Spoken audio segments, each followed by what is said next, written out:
Chapter 948 Faith Totem, you're just in time. I've given Karen a tranquilizing potion, and she should be starting on the road to recovery. Bring them all back to Pirate's Cove. Leylin stowed a test tube into a box where things were carefully separated. We're going back, then what about you? Isabel asked in surprise. This place is very interesting. I'm getting ready for some extended research. There needs to be someone overseeing things at Pirate's Cove. There was a fanatical expression in Leylin's eyes. Most wizards like to research all sorts of strange things, which was why Isabel was not the least bit suspicious. Still, the danger she'd experienced before had made her rather anxious. But things are too dangerous here.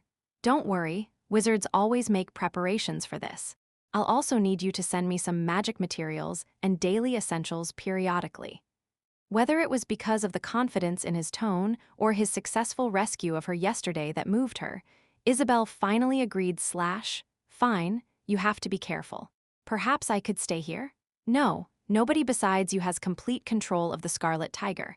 This period is very crucial, Leylin told her seriously.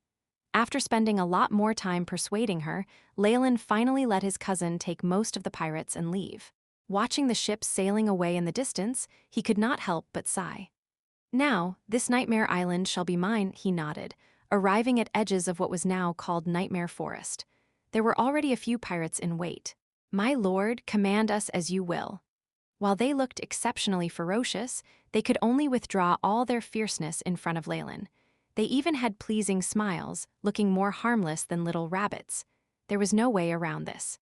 Leylin's reputation had scared them out of their wits. This was their true leader, so how would they dare be careless now? Build me a house here, I'll be staying for a while. Leylin casually pointed at an empty area. No problem, you'll see a villa soon. Iron Hook Calon is very honored to serve you. The pirate at the front bowed respectfully, and after Leylin nodded he brandished the whip at his waist. Heard that. My lord wishes for a villa to be built here. Start work immediately. Pack. It had to be said that the pirates who were now foremen were rather good talents. With their fiendish threats, the rest of the native slaves soon understood what they wanted and began to clear the base and start cutting down wood. Not bad, Leylin nodded in praise. After gaining his approval, Calon raised his head with more pride, as if he had obtained some incomparable honor. Based on the memories of the native chief, the nightmarish phenomenon only appears during the full moon of every month. It is otherwise a normal forest. Leylin then looked towards the forest.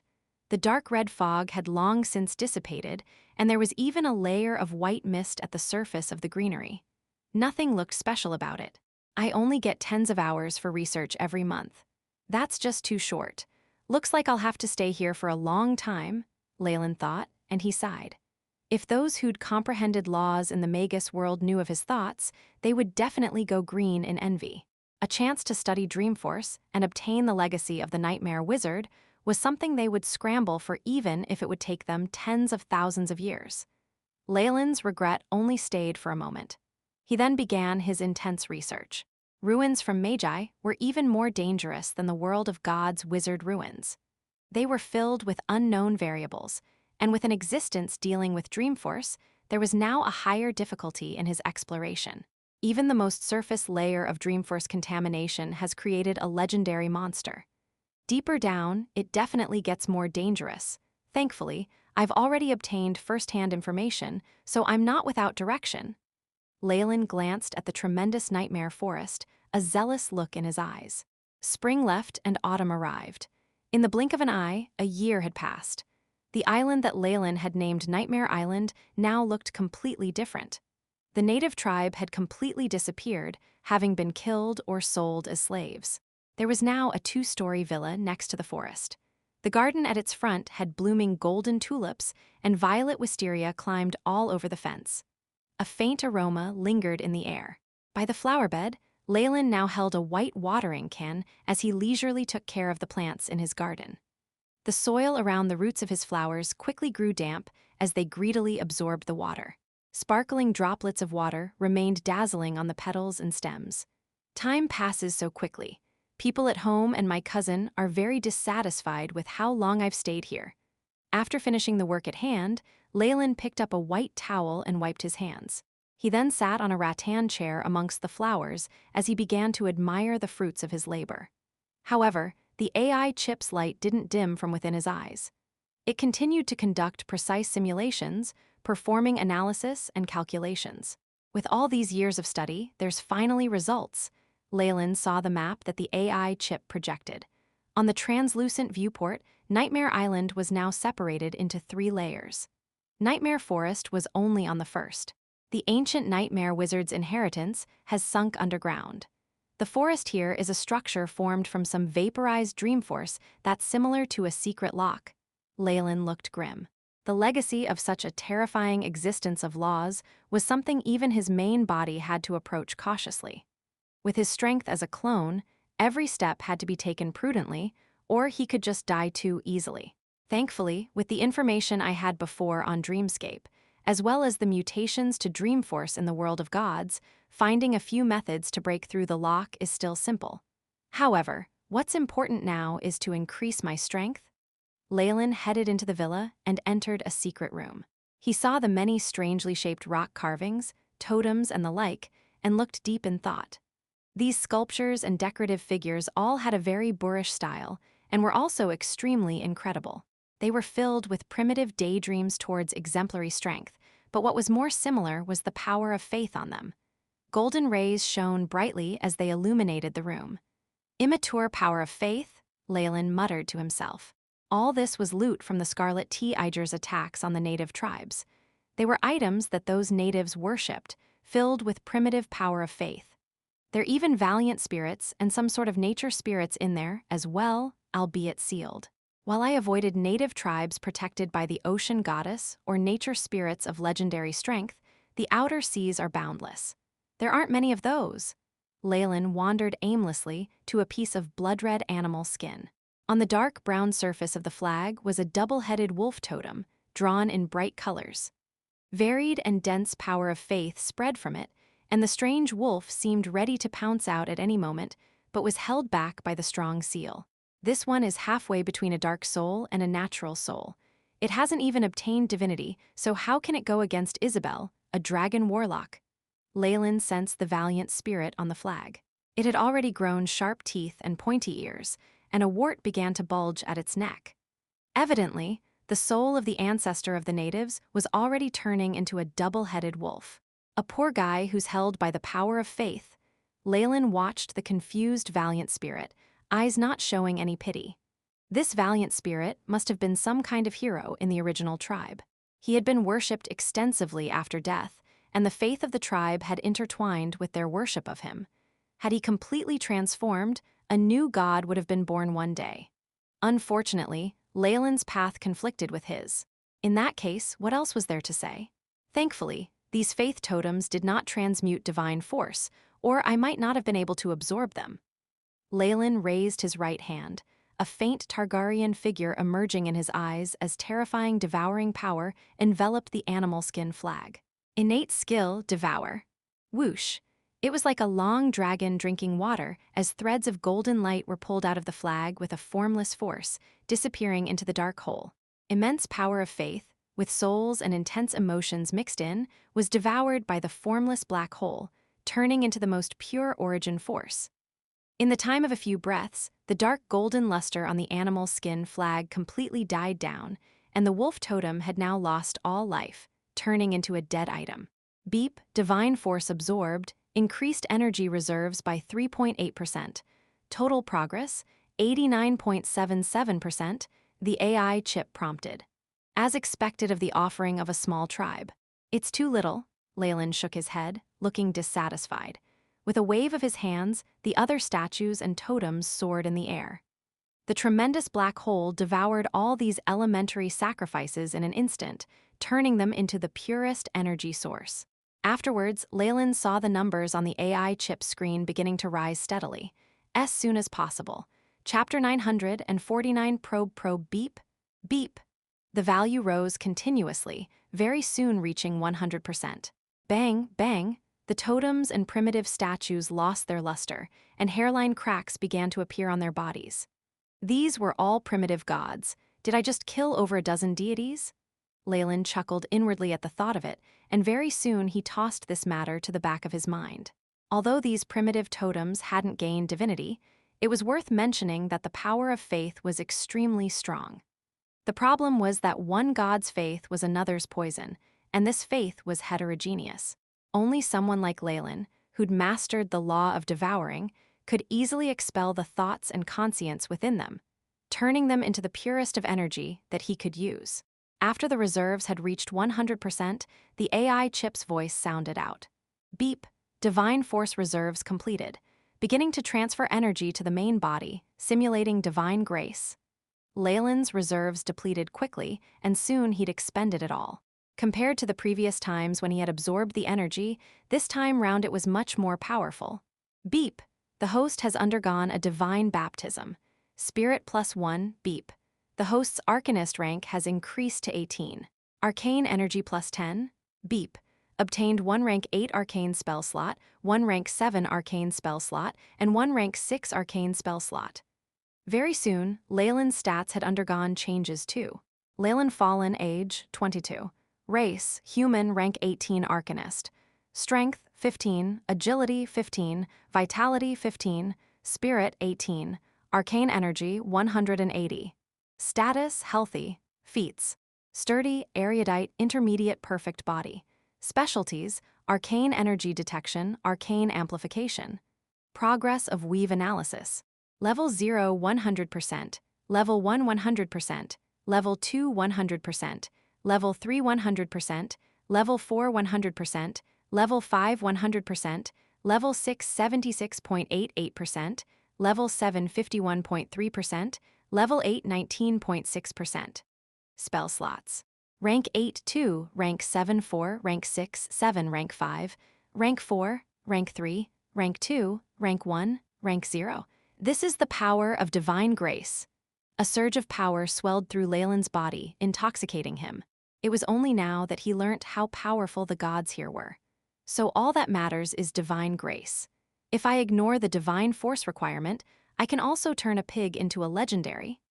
Leylin's improvement in strength right was akin to having received divine grace from a god, except that he obtained it through other means. It seems like Illustrial isn't just a chosen, she also has some of Mystra's divinity. She is at least rank 25, and coming face to face with a legendary would not faze her one bit. The situation in the north was still in a mess, especially the borders between the Orc Empire and the humans. That had turned into a place of unrest where darkness and chaos were prevalent. It seems like that queen has been devastated and is planning to live in seclusion. Leylin rubbed his chin. He still held a hidden card in the north. Tiff was living there in territory he owned. It was possible for him to intervene in the battles and tip the balance of the scale. However, this is also a blessing in disguise. The north has attracted the attention of the central continent and the gods, which makes it easier for me to carry out my plans in Dambrath. Leylin pondered before leaving the secret room, without casting another glance at these sacrificial items, which were much too mundane to him now. Night fell, and the full moon appeared. A thin red fog had spread around Nightmare Forest starting at dusk. A group of pirates and human slaves had retreated immediately, as if the fog was their nemesis. Some of the human slaves even knelt in the direction of Nightmare Forest, praying loudly despite the whips of the foreman. "Damn it! How many brothers has this cursed forest taken from us already?" Callan wiped the cold sweat off his body as he looked in apprehension at the forest enshrouded in the mist, his knees buckling weakly. His only thought now was to run away if something was off in the slightest. Having served Leylin for the past year, he had seen the workings of this sinister forest. Despite repeated warnings, there were still foolhardy pirates who approached the forest on a full moon, and they never appeared before him again. The numerous events had etched the memories of this forest deep in Callan's mind.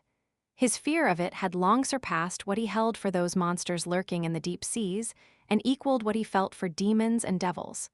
Good heavens, our Lord is actually conducting his research in this place. He really doesn't fear death. Almighty Goddess of the Ocean, I seek your blessing in leaving this cursed area at the next available chance. Looking at the maroon-colored moon and the mist enshrouding the forest, Callan prayed towards the gods piously for the first time. No matter how many times I've seen this, it still moves me. Leylin stood at the edge of Nightmare Forest, fully armed. He stretched out his hand and grabbed a trace of the dark red mist, his eyes filled with emotion. The Dreamforce from another world seems to have reached an accord with the laws of the world of gods, developing a mutual tolerance. Dreamforce was common in other worlds as well, and it underwent a necessary mutation to adapt to the laws of the world of gods. If other beings who had comprehended laws learn of this, they would go insane over the discovery. Without a doubt, this could be the reason why the Overgod's conscient fell into slumber. Otherwise, it absolutely would not allow this sort of malignant tumor to smoothly grow. Leylin stroked his chin, watching the dark red Dreamforce in his hand twist into a variety of forms. AI chip, establish mission. Investigate the feasibility of transmuting external powers into the world of gods. Beep, mission established, added to secondary investigation list. The AI chip loyally reported. Nightmare Island, what surprises will you bring me? Leylin's lips curved into a smile as he slowly melded into the forest, his figure swallowed by the dark red mist. The Dreamforce in this forest completely explodes outwards during the night of a full moon, but normally even ordinary creatures can pass through the forest. A milky white flame lit the path ahead of him, and all Leylin could see on either side were trees. At this moment, the forest seemed to take on a life on its own, and all the trees became Ents. They hugged their shoulders, shying away from the bright light of the everlasting flame. They even spared to the time to whisper to each other, "Hurry. Look, that human came again. Hey, ouch, you stepped on me, it hurts. Don't you know that it's very rude to step on an old person's head?" An aged voice came from beneath Leylin's feet.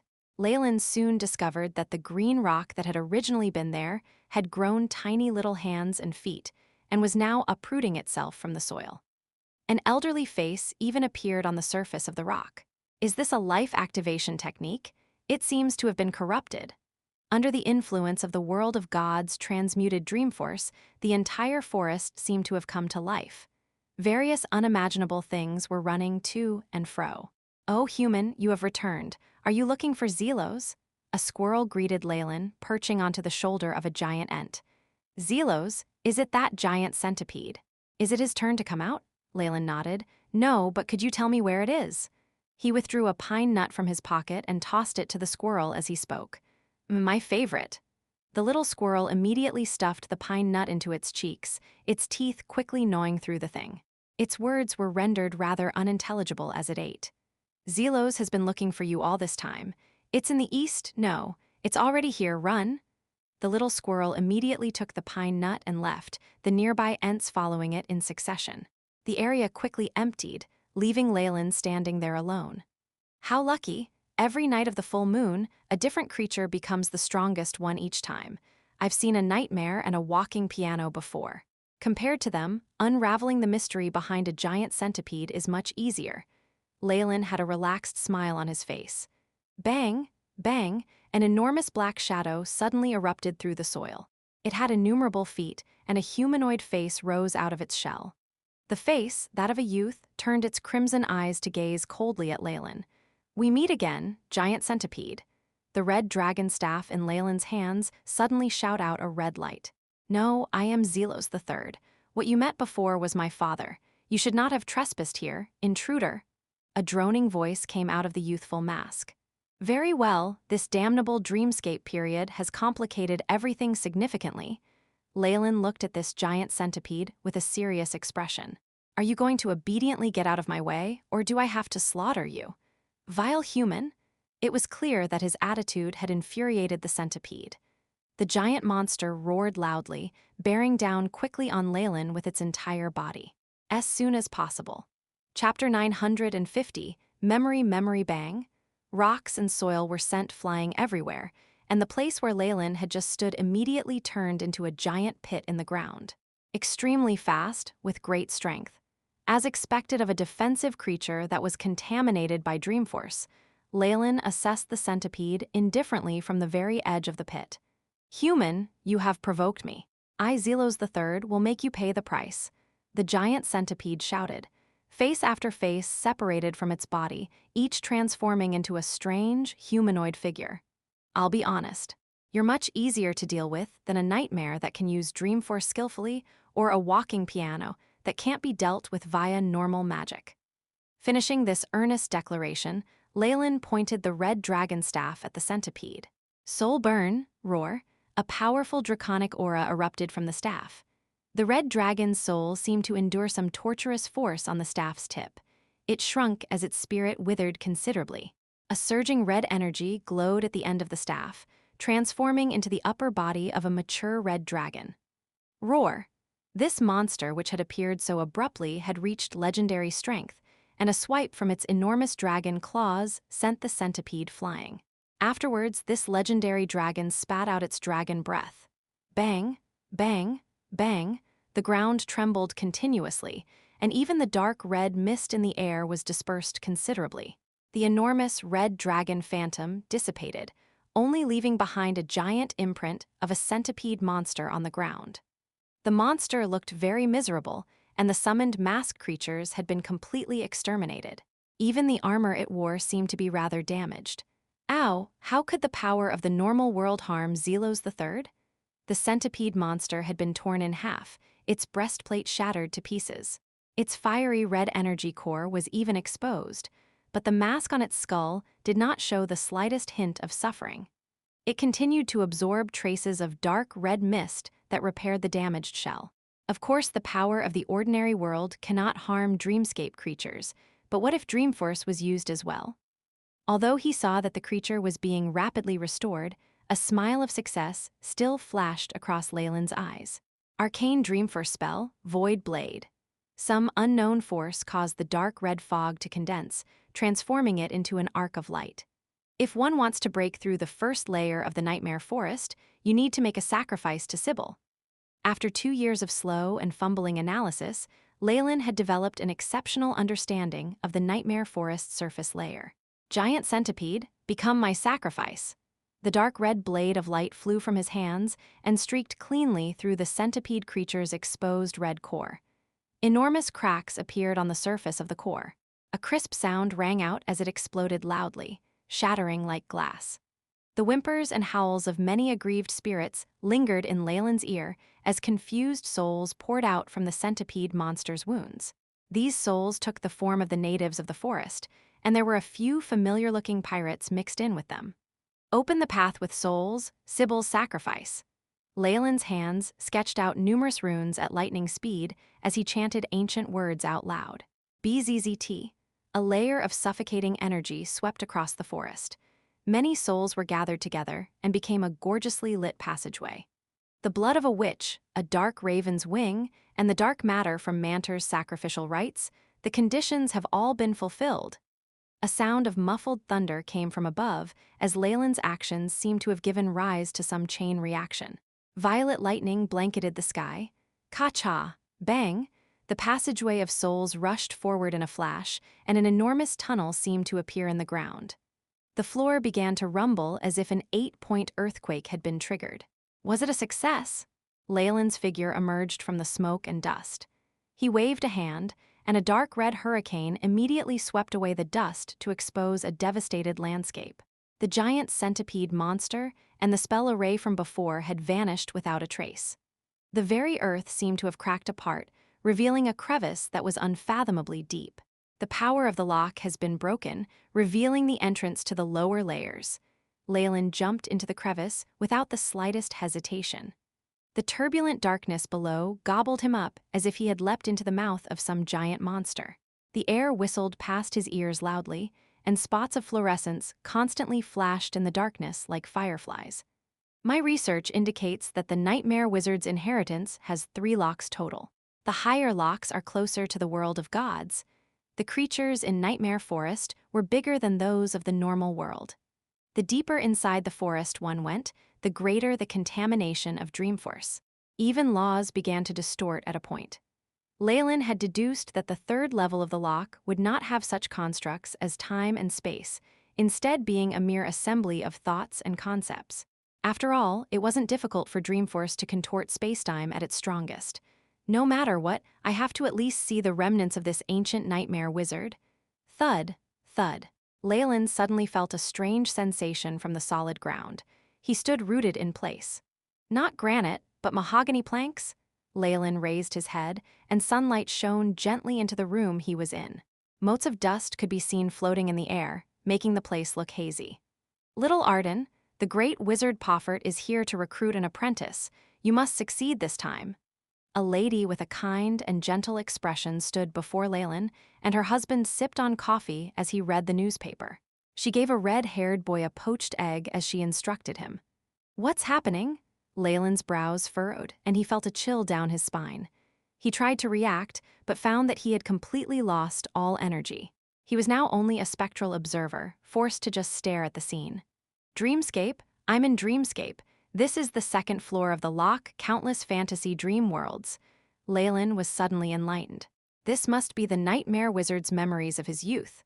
Leylin now looked at the little boy tucking in on a high-seated chair and hastily wolfing down a meal.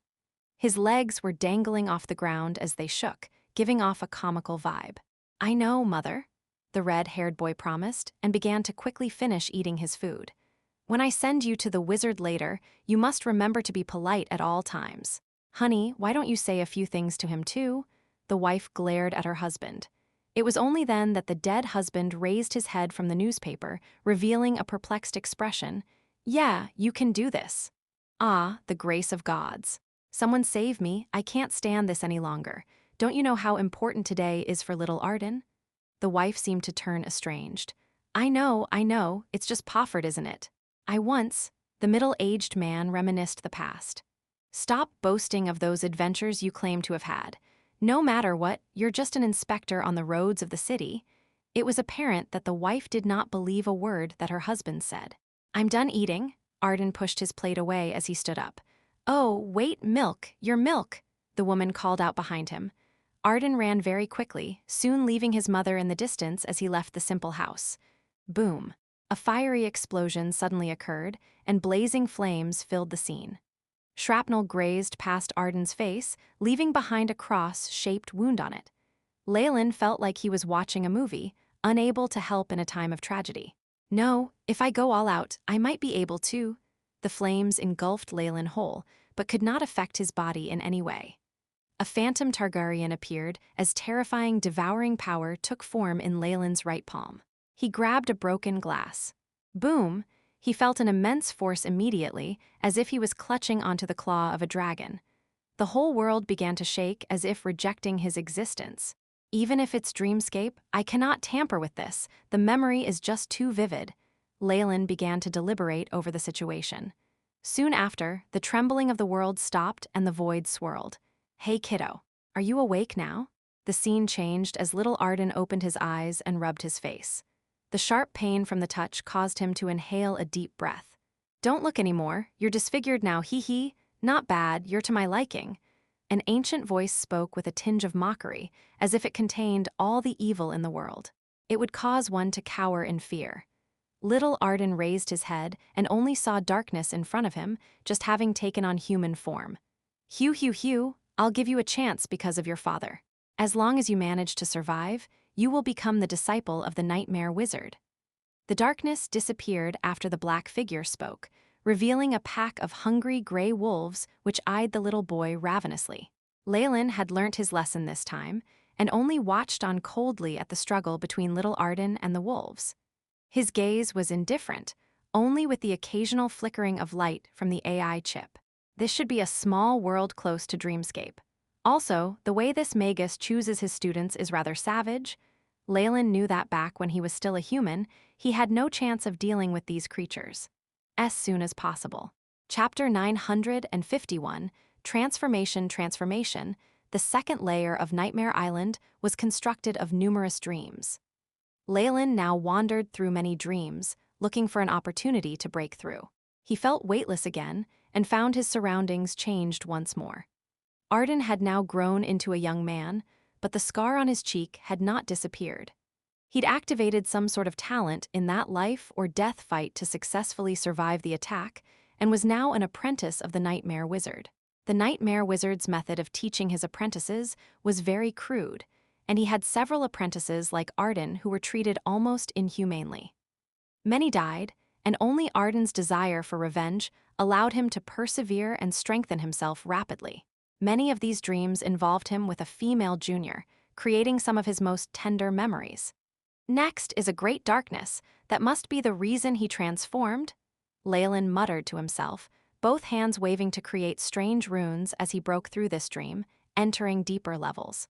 What appeared in front of him was darkness was so dense that it could not dissipate. Endless malicious intent converged to its limit, attacking his senses and almost turning him insane. Nothing can hold me back. Leylin looked indifferent as he took a step forward. BZZT, BZZT. The darkness separated, revealing orange dots of candlelight. There were many fragmented and incoherent scenes here. Kike, dear apprentices, your last test is to kill each other in this pocket dimension. Only one can survive, and that person will absorb all of your life forces and ingenuity, becoming my most outstanding disciple. The nightmare wizard laughed wildly, sending all of his apprentices to a bloody pocket dimension.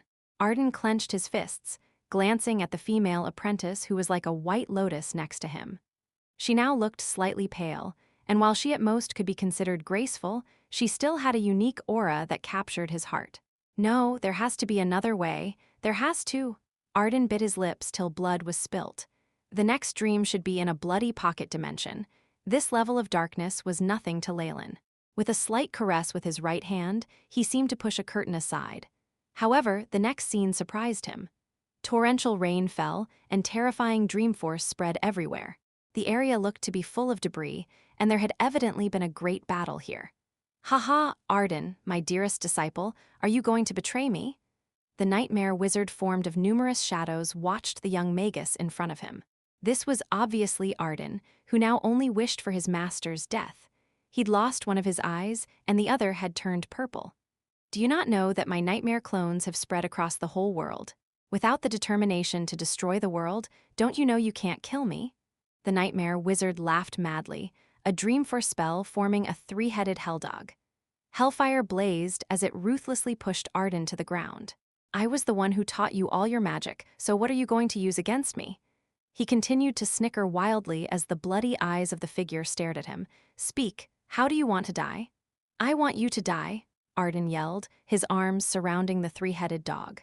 Ow! Terrifying hurricanes formed at his forehead as a red eye opened up. Streaks of green veins protruded from it, shooting out rays that dissipated the fog and absorbed the dispelled dreamforce. Arden's clothes burst bit by bit, and he turned into a monstrous giant of 5 meters, with a horn, red scales, and a third eye between his brows. This is the physique to absorb nightmares. How is it possible? I've already checked it before, you can't have this bloodline. Nothing is impossible, old man. Die. Arden, who had turned into a giant, grabbed forward in the air. Dark phantoms were pulled out of the dreams of numerous intellectual beings and then exterminated. "So your true body was hidden in Dreamscape. I found you," Arden exclaimed, and then seemed to open a channel straight to Dreamscape. Powerful Dreamforce forced the old Magus out. After seeing the old man, the black figures from before pounced forth, the injuries they had transferring over to him. The old man's expression quickly changed as he coughed up black blood. He, as expected of the nightmare-absorbing physique, the rumored favorite of Dreamscape. Cough, cough, he actually managed to link with Dreamscape and expel my true body, cough, cough.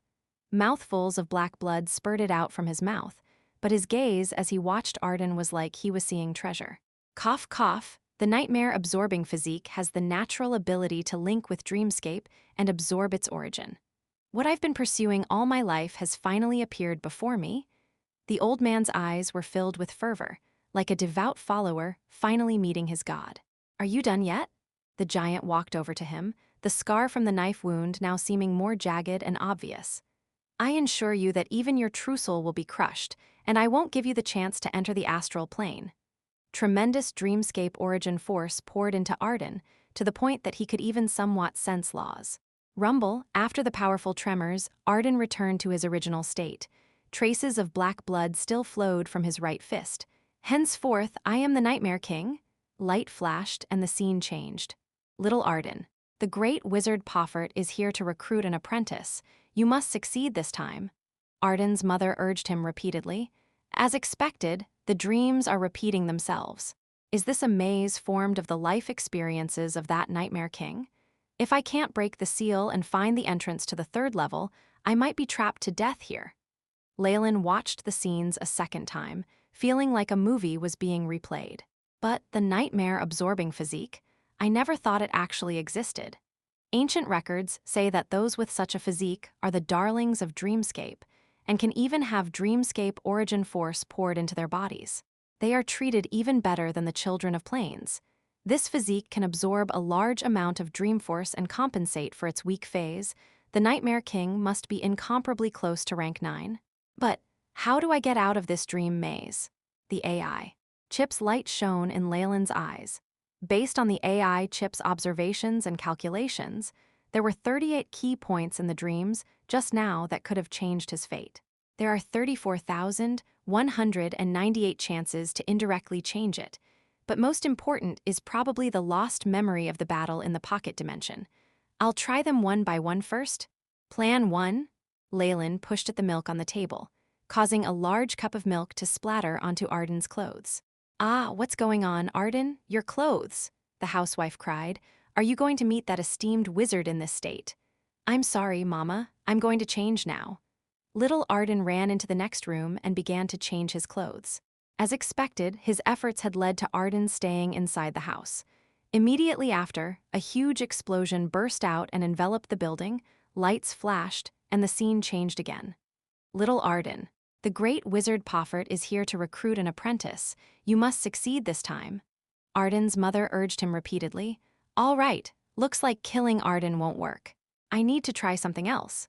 Leylin had no choice but to watch this scene unfold again, and he began more tests, getting him to escape and then study under the nightmare wizard, fail, saving his parents and having the whole family move to another city, fail. Accident during experiment, finding a new strength system, fail. It's already the 17,862nd time. My spiritual energy can't hold on much longer, but I've already found the key to proceed to the key memory region. Leylin now looked resolute. The scene had changed to the time when the nightmare wizard had wanted the apprentices to kill each other. "After so many experiments, I finally found the key point. Dreamforce, stop." The scene froze with Leylin's will. Be it the crazy laughter of the nightmare wizard or the worried apprentices and Arden biting his lips, everything stopped like a statue. The world lost all its color in that instant, turning monochrome like a photograph. Leylin headed to the female apprentice that Arden had feelings for, staring at the jade pendant on her chest. It had a white lotus on it. "Break!" Concentrated dream force passed through the pendant like a needle, and the entire scene seemed to shatter like porcelain. The dream no longer repeated, and everything descended into darkness. Two paths flickering with dark red light appeared in front of Leylin, and there were even strange eyes on him from the back of the paths. One of these two should lead to the third layer, and the other should be the sealed memories. Leylin stroked his chin. "If I were the Nightmare King, finding out that an outsider dared peep on my sealed memories would make me as soon as possible." Chapter 952. Present Leylin had a critical decision to make. At one end was heaven, and the other hell. He could enter the third layer of the island to find the legacy of the Nightmare King. On the other hand, the consequences could be dire for entering the hidden memories. Of course, Leylin was unsure of the way this king thought. Perhaps he wanted to share his memories with other magi and wanted to slaughter those who wanted to get the legacy. Most importantly, all detection methods are useless. I have no idea what's at the end of the paths. Leylin's scalp began to tingle. He was a fairly conservative person. While he'd braved many dangers, he only did things when he had a 80% assurance of success.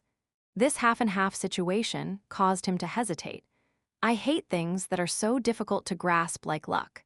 It kills me," Leylin complained. His luck was average, but he hated having to do things like following the will of the heavens.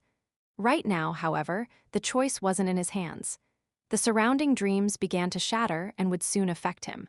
They wouldn't pull him into another cycle, but rather twist and crush him into powder without leaving even his trousseau behind. What do I do? Do I choose one at random? With this probability, it's 2. Leylin began to get nervous. This was a rather new feeling, and he was somewhat savoring it. Left, I sense large amounts of chaotic concepts and coordinates on the left. This should be the third layer. After a lot of analysis, Leylin gritted his teeth and made his decision. Whoosh! At this moment, however, something sounded in his body, causing his expression to change. He looked down abruptly to find that it was from his bag of holding. It's that thing! Silver light flashed, and an ancient animal hide scroll appeared in front of Leylin. Fresh blood still dripped from stains on it, and sound, light, and even the shattered time and space began to distort in front of the scroll. This is the power of distortion, the might of distorted shadow, Leylin muttered. As ancient magi or even allies, distorted shadow's remains alarmed the Nightmare King.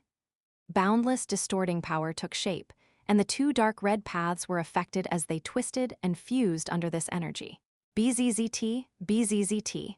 After the light dissipated, the two paths had become one, forming an even larger spatial gate. Blood-red Dreamforce runes flickered on it. What a sly Nightmare King. He even had this planned.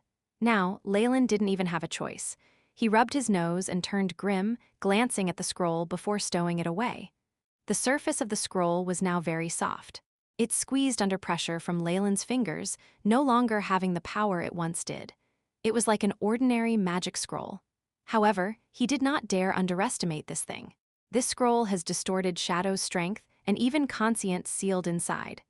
Seeing that this item was adamant on following him, Leylin could only roll his shoulders back and accept it. This body was a mere clone after all. At worst, he could abandon it even if it caused grievous injuries to his main body. With enough strength to protect himself, he naturally feared nothing and had the guts to try everything.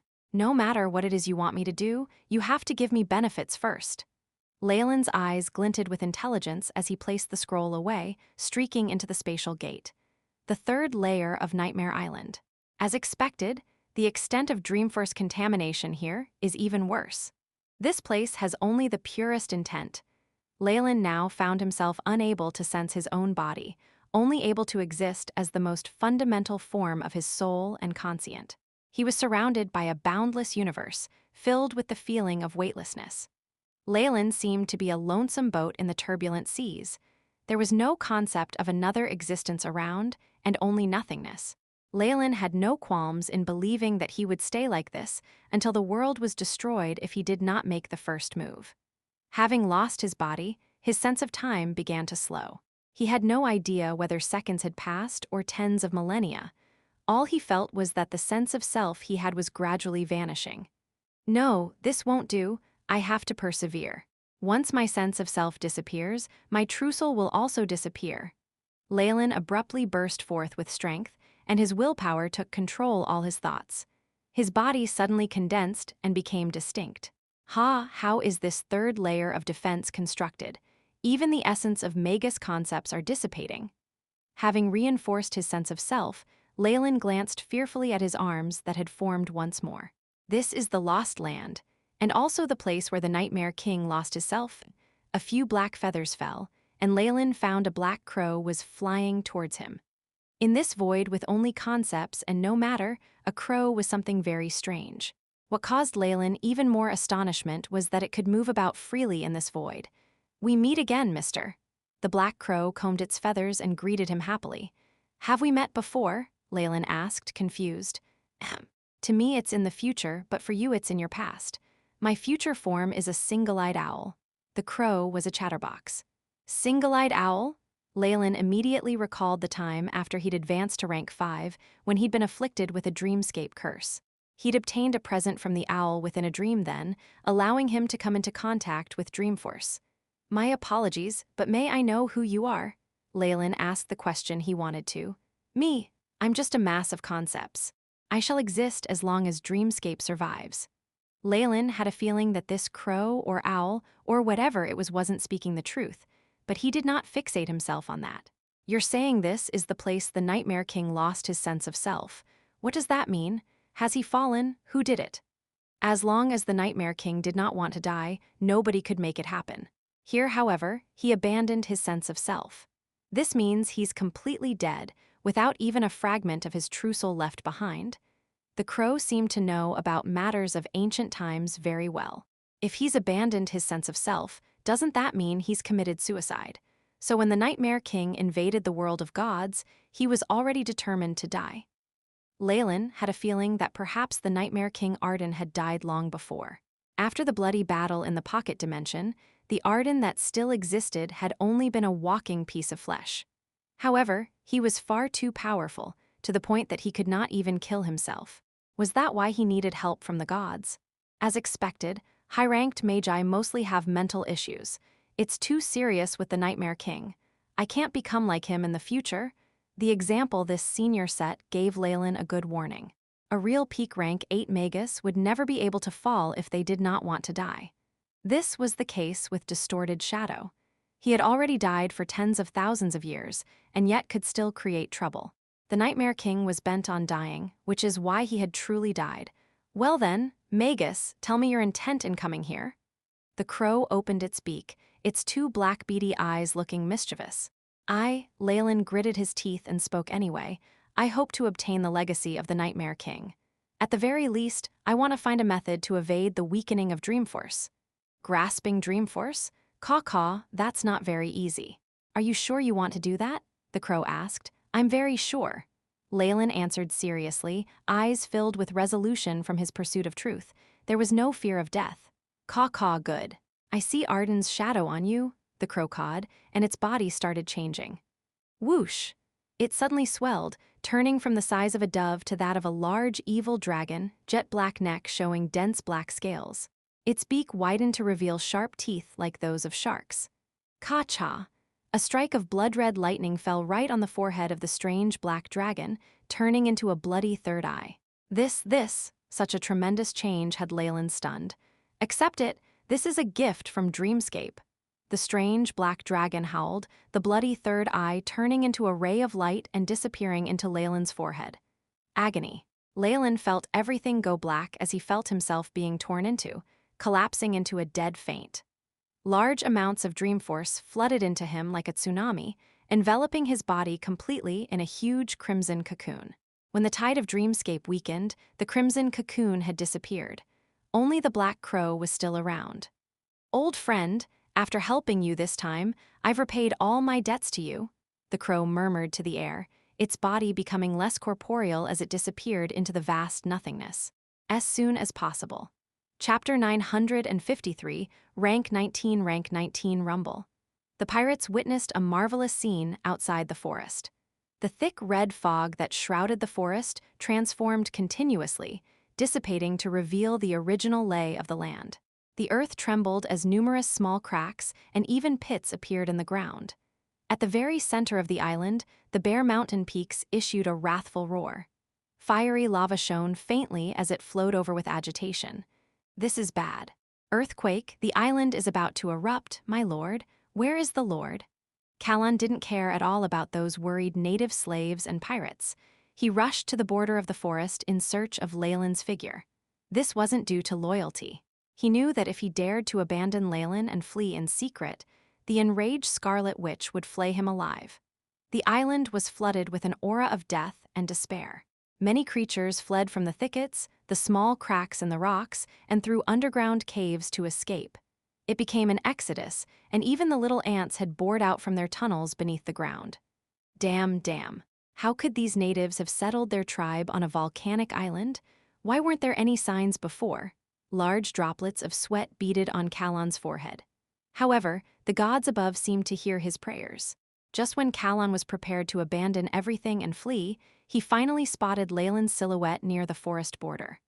Oh, thanks to the ocean goddess. My lord, you finally appeared. Let's quickly leave this place. Leylin seemed rather distracted, however, and he caressed his forehead as if he didn't hear a single word that Callan said. Just when Callan was considering carrying this lord's body away, Leylin's eyes finally regained their vigor. This place is now useless, let's go. Yes, sir. Callan's eyes were overflowing with hot tears. He felt as if he had just heard the most pleasant words he would ever experience in his life. The pirates were masters of handling ships. Although they had wasted quite a bit of time, they still managed to leave Nightmare Island before the volcano fully erupted. Rumble, strong black flames rose into the skies, covering the bright white moon. Only in the skies of Nightmare Island would the moonlight become purple on the light of the full moon, and now it would never happen again. The fiery red lava flowed in streams resembling human arteries as they snaked across the entire volcano.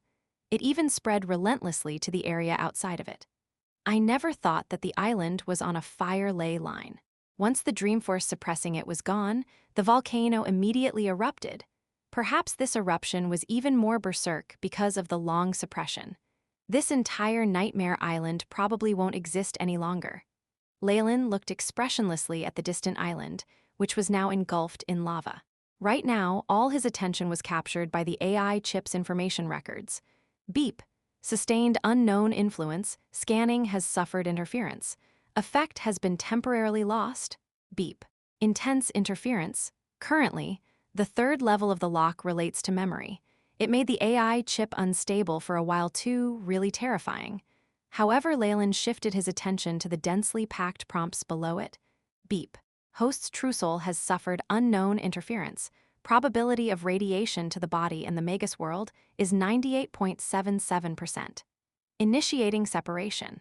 Experiencing interference. Separation has failed, unable to complete the task. Ah, Leylin breathed in a lungful of cold air, so even my main body's true soul was affected. Dreamforce is truly nefarious and frightening.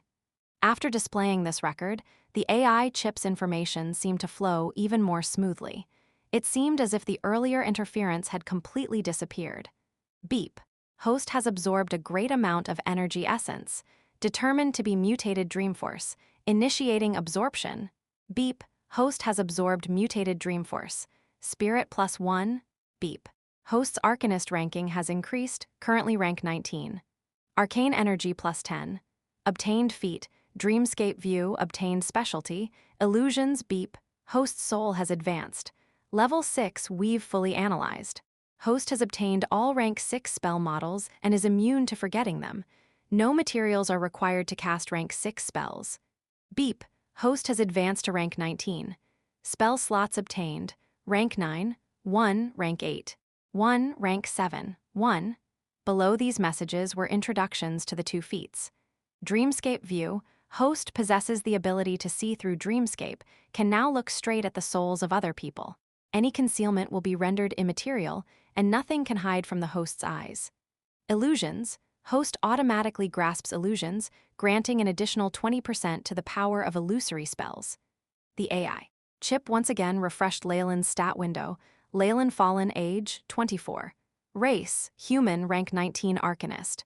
Strength, 15. Agility, 15. Vitality, 15. Spirit, 19. Arcane energy, 190. Status, healthy. Feats, sturdy, erudite, intermediate perfect body, dreamscape view. Specialties, arcane energy detection, arcane amplification, illusions, progress of weave analysis. Level 0, 100%. Level 1, 100%. Level 2, 100%. Level 3, 100%. Level 4, 100%. Level 5, 100%. Level 6, 100%. Level 7, 77.99%. Level 8, 38.21%. Level 9, 0.11%. Spell slots. Rank 9, 1. Rank 8, 3. Rank 7, 5. Rank 6. Rank 5. Rank 4. Rank 3. Rank 2. Rank 1. Rank 0. I've finally reached rank 9 of the Weave. Is this the limit of the Weave's casting ability? Leylin shut his eyes and sensed the Weave's network across the entire world of gods. After the first 10 levels of the Weave, after rank 0 to rank 9, there seemed to be an even more vast world out there. However, their souls were tightly shackled, unable to continue connecting to the Weave. It looks like the forbidden domain of the gods exists past rank 9, Leylin muttered to himself. He had his own hypotheses on what came after the 9th level of the Weave. It could very well be the gods' divine spell network, the personal network that the gods had made for themselves. Using the Weave to transmit divine spells, it could very well reduce the consumption of the gods considerably and make it easier for them to cultivate followers. These gods have calculated it all very well, however. Leylin controlled himself from speaking any further, as it was not something he could deal with at his current level. I'm close to becoming legendary now. Being rank 19, I'm only half a step away. I should refine my own power as quickly as possible, stepping into the domain of legendaries. Only true legendaries have a say in the continent. A rank 20 only had a few extra spell slots, not much different from a rank 19. The difference came in the refinement of their power, something that allowed them to perfect their theory. Leylin thought of records chronicling the advancement of wizards. Although every legendary could still advance further, they had all walked to the peak of their own paths. Their theoretical knowledge was extremely rich. It's even more complicated to become a legendary arcanist. I need to condense my theories into a skill tree or a circulating energy loop. However, this won't be a problem for me. All that's left is the work on refining energy. Leylin touched his forehead, a puzzled expression on his face. The previous situation with the third level of the dreamscape lock surfaced before his eyes once again. Only now, his forehead gleamed pure white, as if there were no abnormalities. The final gift, what on earth did it mean? His visit to the nightmare world had allowed him to absorb a great deal of dream force and pushed his ranking to rank 19. However, Leylin was not granted his greatest wish of obtaining the Nightmare King's inheritance and the method to avoid the exhaustion of Dreamforce. Was this created by Dreamscape? Leylin looked at his hands. The white palms contained unyielding power, but Leylin felt that his corporeal body had already been perfected to its limits. However, at every day and in every moment, he still tirelessly absorbed the nearby light and electromagnetic waves to refine his power. This was all to break through his bottleneck. After walking out of Nightmare Island, I keep feeling that I have changed greatly. Yet I can't place my finger on how exactly I've changed. Leylin's eyes held a trace of suspicion. Where are we headed, my lord? Let's go to Pirate's Cove first, Leylin replied. When he turned his head, however, all he saw was Callan, who had fallen to his knees in shock, his complexion deathly pale. What's the matter? Nothing. There's nothing wrong. Your humble servant has bad eyesight. Callan had a flattering smile on his face. He left at lightning speed while murmuring to himself, I must have drunk too much rum. How can Lord Leylin have 3 eyes? And those blood-colored patterns on his face? Ha ha ha. Callan shook his head with all his strength, as if trying to shake the memory of Leylin out from his head. However, he discovered that no matter what he did, his arms and legs still involuntarily trembled. He could only crawl his way back to his bedroom with the support of the wall. 3 eyes and blood-colored runes? What Callan did not know was that his mutterings in the ship's hold had all been heard by Leylin. After he left, Leylin conjured up a water mirror with a wave of his hand. What appeared in the mirror was the appearance of a young noble. His complexion was a little wan, with sky-blue eyes as deep as the ocean. His golden curls fit with his thin lips, and he was handsome without any abnormalities whatsoever. As soon as possible. Chapter 954, Nightmare Form. What Leylin saw in his reflection did not put him at ease. He instead grew even more grim. Is this an evolution of the true soul? He touched his forehead, and all of a sudden he felt an intense pain that caused him to close his eyes. The next time he opened them, he found a red streak at the middle of it. Whoosh! Water droplets dispersed to reveal Leylin's serious expression. The physique to absorb the energy from nightmares, from a bloodline. Leylin rubbed at his forehead, now at a loss. AI. Chip, check my bloodline? All sorts of scanning runes were activated within the wizard tower, and scanning light immediately gathered upon Leylin's body. He was back on Fallen Island. He'd met up with Isabel for a bit at Pirate's Cove. He'd decided on the next path for the Scarlet Tigers, and was then at ease to solve his own issues. He'd already given control of the tower to the AI chip. He was using its power to check the abnormalities on his body. Beep. Mission established. Scanning. Host's blood is 99.99999% pure-blooded human. So nothing can be found. Use the atomic microscope and level 2 antimatter observation. Continue scan. Leylin sounded grim. Beep. Obtained host's blood. Magnifying specimen, the AI chip immediately showed a screen with Leylin's blood sample. 100,000x, 1,000,000x, the image was magnified 10 million times. Leylin had to reach the smallest unit of his previous world, the limits of the subatomic level, to find the problem. This, Leylin's eyes widened. He saw a few strange black dots amongst wandering photons. Lock on to that. Enlarge it. The black dot moved extremely quickly, but at the end, it was still successfully caught by the AI chip. Slowly, the appearance of the dark shadow appeared in front of Leylin. This was a hexagonal structure with strange patterns on it. The patterns were rather complicated, in the shape of dark red flowers that gradually evolved into a scaly giant with 3 eyes. The bloody third eye at the middle seemed to have a will of its own as it stared at Leylin indifferently. Thud, thud, thud. Leylin took several steps backwards, the surprise on his face more evident. As expected, my body was implanted with a portion of the nightmare-absorbing body's bloodline abilities at the 3rd level. With his main body imbued with the power nearly equal to a rank 7 Warlock, Leylin was definitely no stranger to bloodline power. I just wanted some information. What are you giving me bloodline strength for? Leylin now felt himself growing dizzy. It was like a beggar asking for some humble pie being given a mountain of gold. What kind of physique was this nightmare-absorbing body?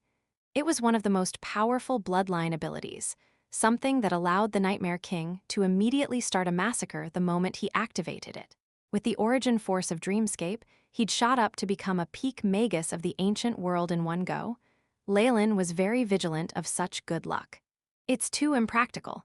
There has to be something off about a strange event like this. Even if Distorted Shadow was giving me benefits in exchange for making use of me, this is a little too much. Leylin was never afraid to expect the worst of his enemies. These sudden benefits implied a huge danger was to come. But I never thought this nightmare-absorbing body wasn't a physical thing. It can even affect the true soul, including my main soul in the Magus World. As an outstanding bloodline warlock, Leylin knew that sort of bloodline ability would fuse inseparably with his soul. It would also radiate into his main body in the Magus World through strange channels. The power of Dreamscape can bypass the crystal sphere. Just a temporary energy transmission path alone would be terrifying. I must definitely grasp this strength.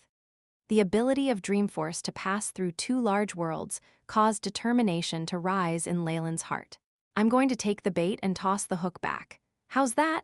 Leylin stroked his chin, a slight smile appearing on his lips. Even Distorted Shadow could not guess that he had the AI chip and could find any issues. This would be the greatest misstep in the plan Distorted Shadow had in store for him. Of course, he might have been thinking too much. All this could be an opportunity for him, but he had always liked to be prepared for the worst. I chip. Begin task. Study this bloodline force? Leylin looked ruthless. Even if this would interfere with his analysis of the weave, he would not find it a pity. Months passed in the blink of an eye. Leylin was sitting cross-legged within the wizard tower, the doors and windows tightly closed as isolation runes flickered inside. If an outsider saw him as he was now, they would be scared stupid or treat him like a monster. Leylin was now nearly a giant at almost 3 meters tall. His body had red scales and strange patterns on it, his face so sinister that it could drive children to tears. There was a slight crack on his forehead, shining blood red. Formless power was attracted to this luster, transforming into a dark red fog as it seeped into Leylin's skin and became something more powerful. This strength is. Leylin's mind followed the path of the undulations and found the source, followed by scenes. The old butler Leon looked proud in Port Venus. Our young master Leylin is. In Pirate's Cove, an old pirate was teaching a few new pirates a lesson. When you come out here, foresight is the most important. There's someone more frightening than the Scarlet Witch in our crew. There were even more, though they were all scenes within the North and Dambreath Kingdom. The large batch of devil worshippers that Leylin had gathered as Kukulkan were now transmitting an unending amount of fear. This isn't faith, but some emotional force 1 level lower than faith. What's going on? Why can I take this power in now? One could only absorb faith after becoming legendary, much less this sort of low-level emotional force. However, Leylin soon found that he could easily absorb this emotional force in nightmare form, boosting his strength. Could it be that? Leylin muttered to himself, closing the third eye between his brows. The numerous scenes disappeared, and the channel for emotional force closed. As expected, the power of the nightmare-absorbing body can take in all emotional forces aimed at me. The effectiveness and rate of conversion is even better than God's, and most importantly, I'm not even half a god yet. At this moment, Leylin realized the terror of this ancient physique. Chip, has anything been found? Beep. Statistical model of host's bloodline force has been established, running with no abnormalities. Found no remnant spiritual brands. The AI chip answered loyally. There's still no problem. There's nothing left in my bloodline. Is this a real gift? Leylin shook his head, dispelling the nightmare form. He shrunk once more, returning to his original appearance. With the AI chip's help, his grasp of bloodline force far exceeded the expectations of everyone else. Now, he could basically switch between the two forms smoothly. The nightmare-absorbing body is a special physique from Dreamscape. Seems like I'll have to head over to that world a few times in the future, Leylin muttered to himself. In addition, with the rate the physique absorbs emotional force, I might be able to raise my Arcanist ranking very soon. At this moment, the Tower Genie's clear voice interrupted his thoughts. Master, Gold Priest Xena has come to pay a visit. Xena, get her to wait for me at the drawing room.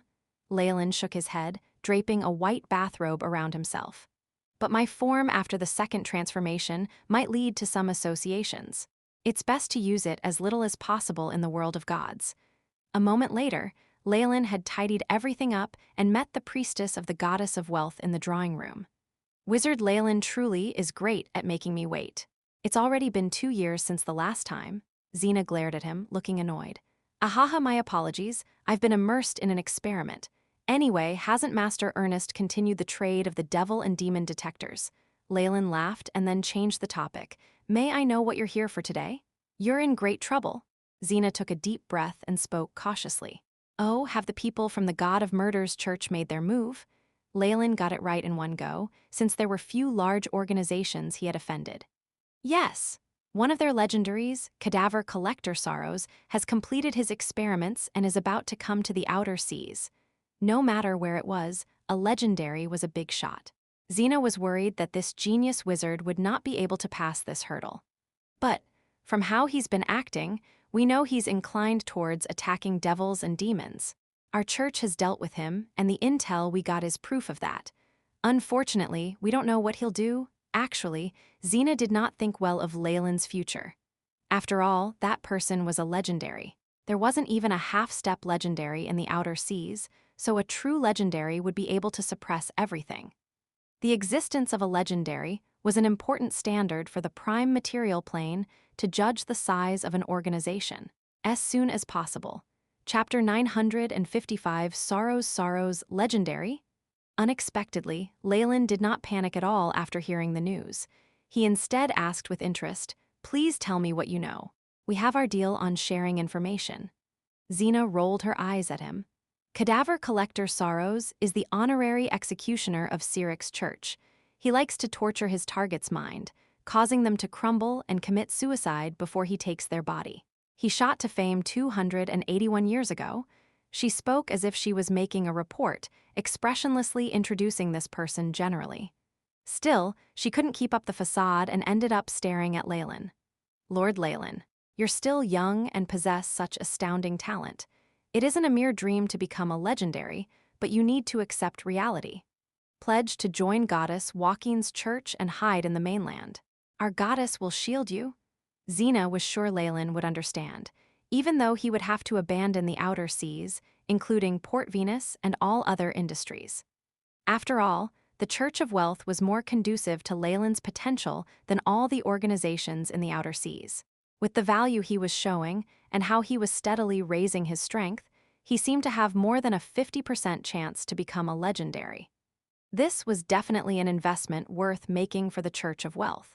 However, Leylin's answer did not match up to her expectations. Thank you very much for your kind intentions, but I won't give up my work here. She frowned slightly, watching Leylin discontentedly. Do you know what a legendary is? Cadaver Collector Sorrows is an infamous assassin. Even if we sent out a legendary to protect you ourselves, you could still be killed, much less. I know all that. Leylin interrupted her, looking apologetic. I saw Her Highness Illustrial at Silveramoon. I read and studied about legendary wizards, and I know that numbers are nothing to a legendary. Leylin knew the terror of a legendary better than anyone else. They grasped the power of domains, similar to what a dragon's aura cast. No matter how many low-ranked professionals were pit against one, it was useless. In addition, Legendaries had refined their life essence and could absorb and control divine force, walking the path of godhood. However, the path that Leylin had chosen was entirely different from Xena, which was why he reacted differently. Are you trying to face off against a legendary head-on, just with a wizard tower? You'd probably be destroyed within seconds. Xena felt insulted by Leylin's arrogant tone, and especially by that resolute gaze that said he didn't need charity. You! She felt humiliated and discontent, but all that soon faded away into shock. Did the spell raise on your body? My rank rose a little during these past 2 years of experiments. Leylin sounded calm, as if he were describing something insignificant, yet Xena almost choked in surprise. While they were both high-ranked wizards, rank 15s were nowhere close to rank 19s. One had just entered this grade, while the other had reached the peak of wizardry, beginning to step into the domain of legendaries. 2 years. In less than 2 years, he's already become a rank 19 wizard. Xena froze as she watched the spell raise that Leylin intentionally leaked. A genius of the world of gods. No, this is more than just a genius, he's probably a monster. Outside of Chosen, he's even faster than close combat professionals as a wizard. Xena zoned out slightly. With his aptitude, she was now sure that he would definitely become a legendary if he didn't die this time. Apologies, I was too harsh with my words. Now treating Leylin as a to-be legendary, Xena's tone became more respectful. Actually, Mr. Leylin, I still stand by my previous suggestion. With your talent, there really is no need to tackle your enemies head-on in the outer sea. The Church of Wealth shall forever be your shield. Leylin naturally showed his gratitude towards Xena's kindness, but he did not relent on his decision not to dodge this, leaving Xena helpless.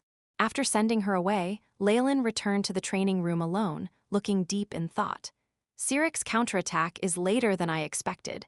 The presence of a legendary meant nothing to Leylin. After all, Tiff had become a legendary long ago, and he'd personally led a team to kill a legendary dragon. Normal legendaries did not terrify him at all. However, I can't disclose Tiff's identity or transfer him here. This makes things complicated. Leylin stroked his chin, eyes brightening. I should use this opportunity and try that. Tower Genie? Master! The female form of the Tower Genie emerged, bright eyes full of anticipation. Seal the place off. Nobody is to bother me for now, not even Ernest. Is that understood? Yes. The Tower Genie's primary objective was to carry out Leylin's orders. She obviously had no objections to this. With Leylin's will, the apprentices and even Ernest were moved out of the tower, emptying it out.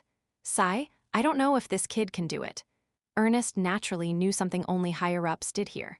While things were calm in Port Venus, he could tell that this was the calm before a storm. The pressure that a legendary could cause was far too immense. Leylin's operation was thus misunderstood to be a dangerous action to raise his strength quickly. Ernest was naturally worried. He definitely knew how intelligent his student was. There were a few materials to raise strength quickly in the research of ancient wizards. However, there was a steep price to pay. I hope he doesn't go too far. Ernest had a helpless smile on his lips. Ever since Leylin reached adulthood, he could no longer persuade Leylin even as his master. While he was still Leylin's teacher in name, Ernest knew that there was nothing he had taught Leylin other than foundational skills. Yet, he had obtained even more than he'd given. I believe in him. Sometimes, he's someone who can create miracles. Ernest kept encouraging himself, it'll be fine. It'll definitely be fine. Meanwhile, the wizard who Ernest was worried about was not conducting any taboo experiments within the tower. However, in some sense the method Leylin was using to gain strength was more dangerous than the methods of ancient wizards. There aren't any living beings in the tower anymore. I don't have to worry about my secret being discovered or leaked. Begin. Whoosh! A layer of dark red patterns appeared on Leylin's skin. He swelled strangely and broke through his casual clothes in an instant. His forehead also split vertically to reveal the third eye. Nightmare form. Leylin was now demonstrating the Nightmare King's nightmare-absorbing body. Absorb the wandering emotional force. The vertical eye on Leylin's forehead opened slightly, emitting red light that broke through space to connect to all emotions related to him. It was like a spider web. Reverence, fear, love, hatred, dense emotional force was originally formless and therefore useless. However, the vertical eye turned it into a dark red fog that was then devoured by the nightmare-absorbing body. This force was intensified, and the blood-red runes on his body grew more dazzling. In essence, faith is just extremely dense emotion. It contains energy dispelled from soul undulations. The nightmare-absorbing body is terrifying. As long as it has to do with the host body, any emotional force, no matter how meager, can be used. Leylin's eyes were now completely blood-red, and a large serpent appeared behind him. This was the Targaryen, big as the world, with black scales, devilish wings, terrifying claws, and a single horn at the top of its head. HSS! The Targaryen had now transformed slightly. Traces of dark red fog shrouded its body, causing its scales to begin turning dark red. A strange vertical eye appeared between the two snake eyes, splitting open. Devouring power, erupt. With Leylin's control, the power of devouring and dreamforce worked together flawlessly. The nightmare-absorbing body took in the vast jumble of emotional force, and Devour transformed it into the purest energy. After who knew how long, the AI chip's robotic voice sounded like the sweetest melody he had ever heard. Beep! Energy reserves at 100%, sending to main body. A warm surge spread throughout his body, extending to his very soul. The sound of a crystal shattering sounded, and Leylin sensed his soul go through another evolution. His very essence was baptized, as soon as possible. Chapter 956 Dream Eater Beep, Spirit +1. The AI chip sent another prompt as many stats began to change. Beep, Host's Arcanist ranking has advanced. Host is now a rank 20 Arcanist, Arcane Energy +10. Beep, Host has advanced to rank 20. Spell slots obtained. Rank 9-1, rank 8-1, rank 7-1. Beep, Host stats have changed. Leylin Fallen, age 24, race human, rank 20 Arcanist. Strength 15, Agility 15, Vitality 15, Spirit 20. Arcane value 200. Status, healthy, feats, sturdy, erudite, intermediate, perfect body, dreamscape view. Specialties, arcane detection, arcane amplification, illusions, progress of weave analysis. Level 0, 100%. Level 1, 100%. Level 2, 100%. Level 3, 100%. Level 4, 100%. Level 5, 100%. Level 6, 100%. Level 7, 81.23%. Level 8, 38.86%. Level 9, 11.29%. Spell slots. Rank 9, 2, Rank 8, 4, Rank 7, 6, Rank 6, Rank 5, Rank 4, Rank 3, Rank 2, Rank 1, Rank 0. I'm finally rank 20. All that's left is becoming legendary. Leylin shut his eyes. He felt an enormous wall blocking him at this moment, the boundary of the legendary realm. As a non-religious professional, he would enter the legendary realm at rank 21. This was the greatest power in the central continent, giving one the ability to determine the state of any region and absorb divinity itself. I still have one rank left to become a legendary. If I wasn't worried about the contamination from the power of emotions, I could use the law of devouring to absorb most of the energy. Perhaps it would have been possible to become a legendary directly. Although he thought this, Leylin did not have the slightest regret. The foundation was the most important thing. A lot of emphasis was placed on one's foundation in the legendary realm, and Leylin did not want to advance without caution. It could lead to detours in his future path. Beep! Nightmare absorption abilities have been activated. Host has obtained a bloodline ability, Dream Eater. The AI chip sent yet another prompt. Is this the bloodline magic ability by any chance? With Nightmare Absorption's power, the power of this magic technique should be incredibly terrifying, shouldn't it? Leylin muttered to himself irresolutely. He could be said to be an expert in exploring bloodline magic and putting it to use. Once the abilities of a warlock were combined with the power of this ancient bloodline, the results would be sure to surprise him. Bloodline ability, Dream Eater? Leylin looked at the AI chip's window on the skill and discovered nothing besides the name. Even the AI chip has no records of it in the database. Seems like it's an entirely new magic ability. I can only rely on myself to explore it and perfect it. Sorrows the Cadaver Collector was an expert wanted by the Church of Justice.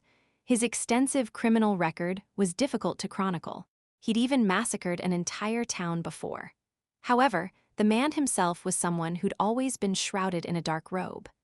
Nobody knew that under this cloak, the Church of Murder's legendary, honorary executioner was a boy with a warm and sunny aura. Many thanks, Uncle Newman. Sorrow slid down from an ox cart piled high with foraged grass, thanking the old man in front of him. Ah, it's nothing much. No one would reject a polite and obedient child like you a ride. Is this your destination, young fellow? The driver of the cart was a wizened old man.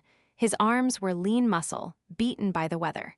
His face was wreathed in a carefree smile, revealing his sparse teeth. He had a scattered beard that looked like iron wool.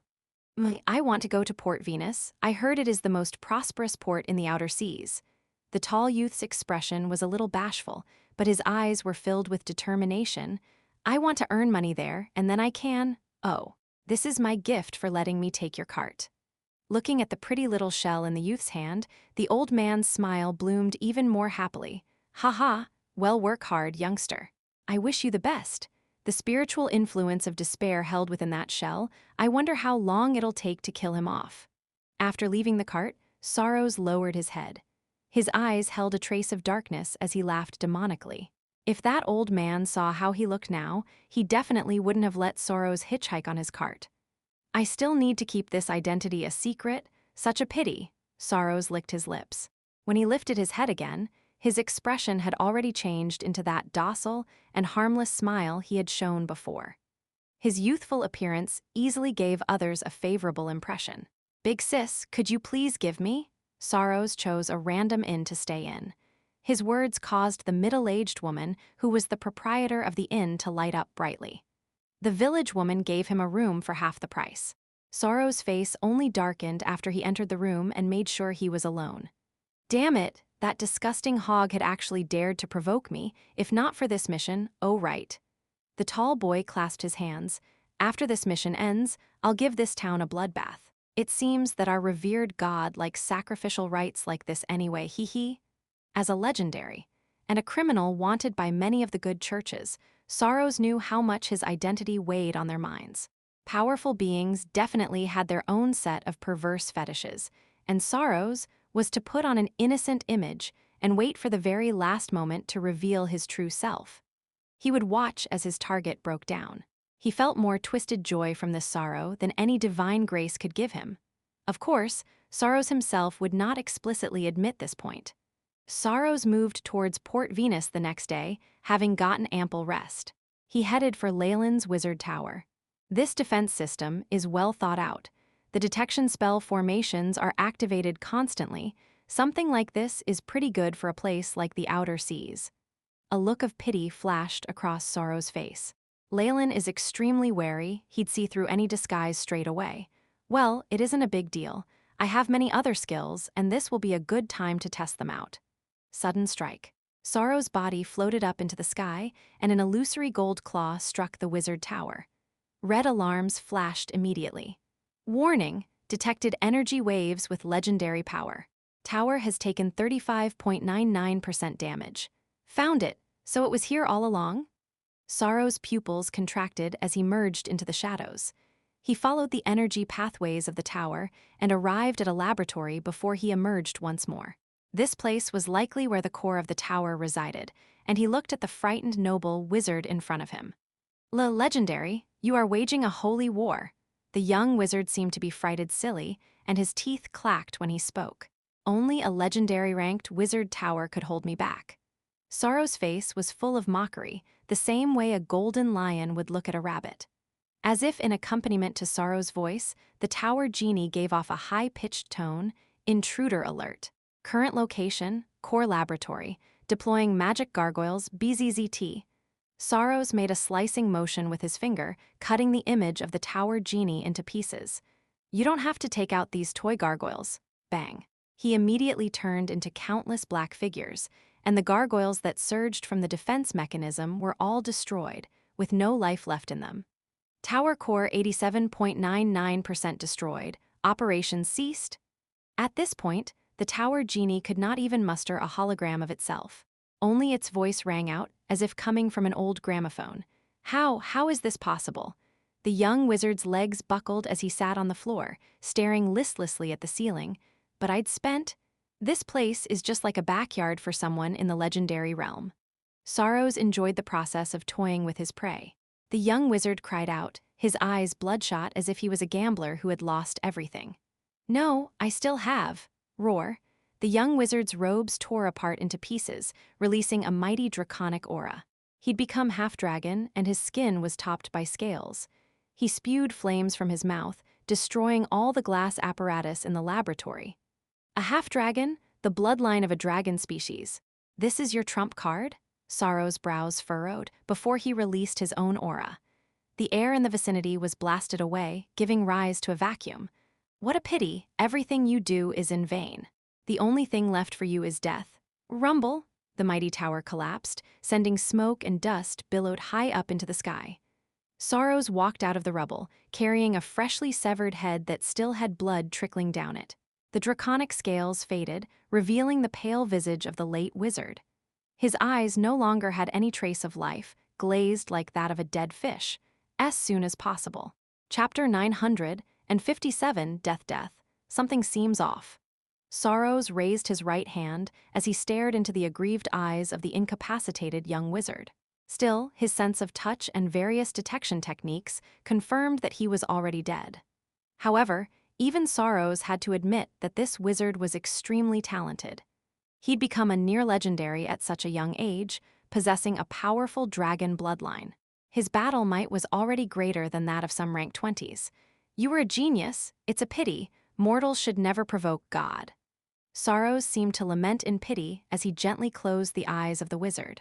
At this moment, multiple figures from Port Venus had already discovered that something was amiss. They ran over, while some high-ranking priests chose to fly there directly. The goddess of wealth's church, huh? Sorrows shook his head in disdain, but did not choose to engage. He disappeared without a trace. Within the god of murder's church, the bishop looked at Sorrows with a pleased smile. Well done, my child. Now, let us offer this sinner's head to our revered god. Buzz.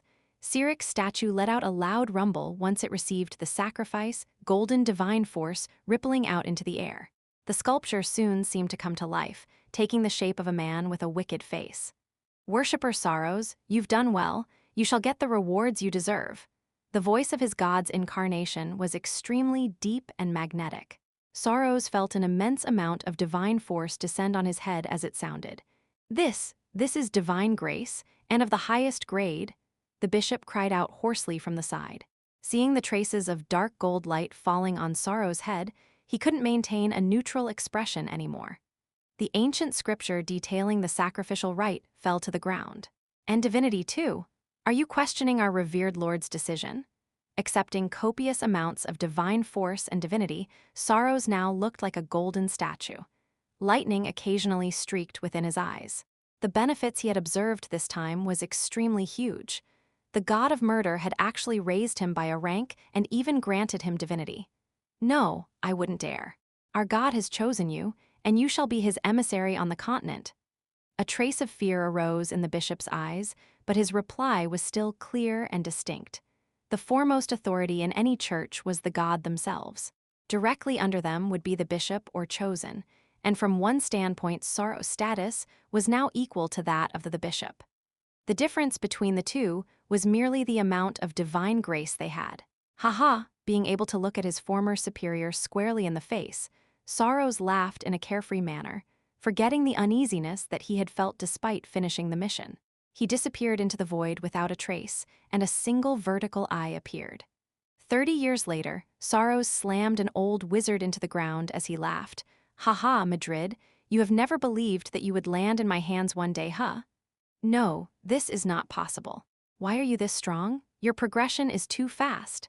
Madrid's body was littered with injuries, and his voice was barely audible. This is all the grace of the god. Sorrows grabbed the collar of this wizard. Back then you were stronger than me in every way, and even managed to become a legendary and steal Vanessa's heart. But now you're as weak as a dog. Kill me, the helpless wizard mumbled. I won't you off this easily. You'll be repaid the suffering and anguish I felt all these years. Sorrows carried the wizard away. The vertical eye appeared once more, forming a crack in the void to reveal crimson light, 200 years later, in the Church of the God of Murder. Cough, cough. The Lord Bishop looked at the dagger lodged in his chest and the high-ranking officials across him. He turned his head around in disbelief and saw the sinister look on Sorrow's face. You actually. Old fool, the cardinals and the honor guard have chosen to abandon and betray you. You're past your time now? Sorrow's smile was even more malevolent than before. Our God will never forgive. The bishop clenched these last words out of his teeth before his body combusted. An immense conscient descended to the planet. Sorrows, my lord, you are the emissary of death, the supreme amongst the stars. Sorrows knelt onto the ground. You have successfully conspired to kill the previous bishop. Well done. I hereby appoint you the next bishop of my church. I will dedicate my life to walking the path you've chosen. I shall throw the entire continent into chaos and conduct many massacres, Sorrows affirmed, his eyes turning slightly bloodshot. The vertical eye behind him was now more than half open, yet nobody could discover its presence. Time trickled by, and the Church of Murder grew under Sorrow's charge, spreading across the world of gods. Sorrows himself had managed to ascend to godhood, becoming a lesser god under Cyric. Several thousand years later, he grew increasingly dissatisfied with Cyric. He waged a holy war, managing to defeat and absorb his former master, becoming the greater god of murder, massacre, and death. Sorrows continued these wars after, building a system of faith where he was the one and only deity. Finally, he usurped the overgod's throne. He now sat on the highest pedestal of the world of God's divine hall, his gaze passing across the rivers of time and into eternity. At this moment, the vertical eye behind him fully opened its eyes. Who is it? Sorrows felt an immediate threat to his life. It was a warning that came from the depths of his soul, a feeling that this attacker could consign him to eternal damnation. Why is there someone else in the highest of realms? Is there something that can transcend the entire world? The throne split into half as Sorrows turned around with a look of disbelief. At this moment, the giant vertical eye was omnipotent, its gaze crystal clear, as if nothing in the world could escape its eyes. A trace of crimson mist appeared, gnawing at the corners of the world of gods. Sorrows felt his hair stand on end once he saw this vertical eye. It was like this eye had been observing his every moment in life. What are you, a devil? This feeling of being pried on caused immense fury to arise in this sovereign. Divine force gathered in Sorrow's hands, turning into a purple lightning that could split the world in half. This lightning formed a spear that landed in his grasp. The spear was thrown, and it tore the void apart as it moved, carrying the various blessings of the gods. Boom, an attack which could annihilate gods struck the vertical eye, yet not a single sound was produced. It was as if a speck of dust had come into contact with a rock, dissipating just like that. How is this possible? I am the sovereign. The world origin force is at my fingertips. Sorrow staggered backwards, the fear in his heart growing stronger. I've seen the creation and annihilation of the world, the rise and fall of many tribes. Only the foolishness of mortals is eternal in the rivers of time. The information struck Sorrows at the deepest part of his soul, and he understood the underlying meaning within. Immortal. How can I be immortal? Sorrows let out a hollow laughter before his face contorted. He discovered that he had turned immortal, mere flesh and blood. This feeling of falling from heaven caused him to suffer a mental breakdown. However, the vertical eye did not give him any chances for a mental recovery. It opened up and gazed at Sorrows. Rumble. The whole world was devoured by the red vertical pupil, and Sorrows was but a struggling speck of dust, screaming in anguish before finally disappearing into the pupil of the eye. In the room of an inn, Sorrow's sleeping head was sharply twisted to one side. He was dead. Leylin rubbed his temples outside the inn, seemingly exhausted. The power of this dream eater spell is really terrifying. To construct a complex world, even if it's fake, is just too difficult for me right now, but it was all worth it. Leylin's face could not help but change at the pleasure of devouring Sorrow's entire dream. This ability to devour dreams also allowed him to absorb the target's memories, experiences, and even more. It caused him to feel full from the essence of his very soul, and Leylin knew that he had fulfilled all conditions to become legendary. He only needed to digest what he'd absorbed. If not for using dreamscape vision and entering Sorrow's dream, I might not have had it this easy. It seems that the best way to use this dream eater skill is to first lure the enemy into a dream and combine with a spell. Distray Dream could do it? Having acquired what he wanted, Leylin disappeared from the inn without a trace. The outer seas basically belonged to the Fallens right now, and although it wasn't easy to conquer the entire territory, the pirate forces would pave the way for them to expand their territory. Leylin had sorted the information to identify suspicious activity and targets. He would personally confirm it all with his eyes. Sorrows had just been unlucky this time, like a beautiful butterfly having flown into an intricate spider web. Caught by Leylin's dreamscape vision, all attempts to conceal himself were to no avail. As soon as possible. Chapter 958, Spear Crusader, the tranquility of dawn was broken by an ear-piercing scream. With 2 buckets by her side, the innkeeper looked at a lifeless youth on the bed. This boy, who'd made her heart flutter yesterday, had now lost all traces of life. No external injuries nor any traces of spells. His identity certificate is forged. The public security officer felt a headache coming on as he hurried over to inspect the scene. His many years of experience had told him that this case was going to be very troublesome. Can it be some acute illness? The public security officer spoke in an imposing manner to mask the nervousness that he felt. Find a priest to come and pray over him, then send the corpse to the burial mound. Seeing this officer, unwilling to let things get out of hand, the plump lady didn't hesitate to agree. They downplayed this death through various procedures and finally invited someone to bless the burial. However, this person wasn't an official priest. It was an acolyte handling the menial tasks of a church. The acolyte did not even have the cultivation to cast a rank 1 holy spell, let alone find out what was wrong with Sorrow's corpse. After a quick blessing, he let the men in charge of burying the corpse carry it away. The one in charge of burying the legendary ranked Sorrow's corpse was a filthy, skinny, middle-aged white man who reeked of alcohol. His blackened teeth carried a putrid odor, and he thoroughly searched through the corpse once he was outside the city. He was looking for little valuables that the corrupt official hadn't discovered. Haha, what a fair-skinned boy. A pity that the officer already squirreled away his purse and other things. Sorrow's corpse had been stripped even of its shoes. Every inch of his body that could have contained gold was looked at by this man. Sorrow's was a legendary, however, and his priceless bag of holding, spatial ring, magic artifacts, and other items had been taken away by Leylin. The officer had grabbed the gold that was left, leaving nothing for this man to take. However, just the set of clothes and shoes alone was enough to satisfy him. Hee, this kiddo is rather rich.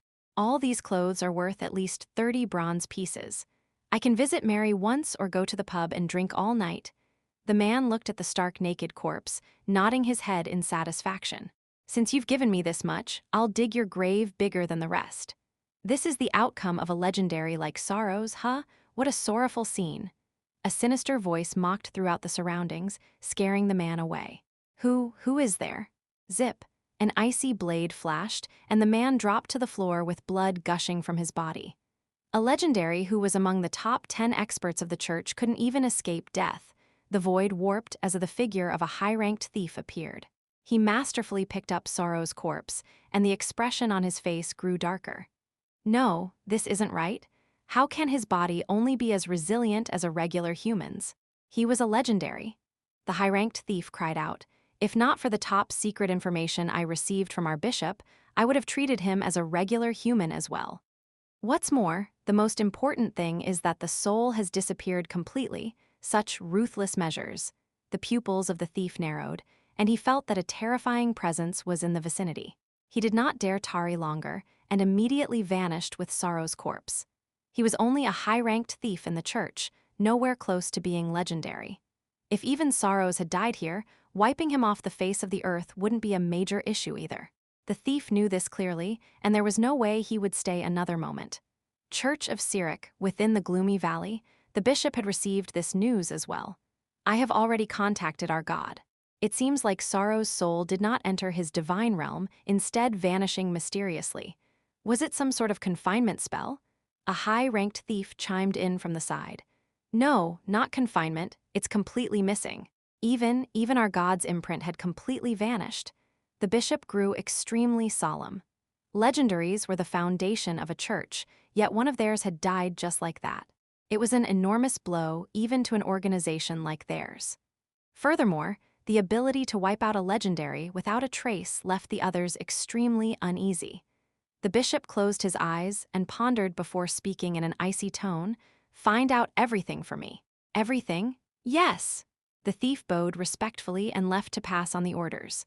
Although there was no evidence, he was very clear in his heart that all of this was linked to Sorrow's primary target, the noble wizard of Fallen Island. An expert who managed to kill a legendary. "Having me investigate this monster, aren't you asking me to go and die?" The high-ranked thief lamented to himself. "Luckily, this is just an investigation mission. It looks like even the Lord Bishop himself won't carelessly go against this person. Fallen Island's Leylin?" The high-ranked thief had a premonition that this wizard was the man of the moment in the world of gods. No. Having showcased this power, this wizard was now a powerful player who could shake the entire continent. Leylin did not pay the slightest attention to these conjectures and the dark clouds looming in his future. After he quietly murdered Sorrows, he peacefully returned to the wizard tower without alerting a single person. What was truly terrifying was the unknown.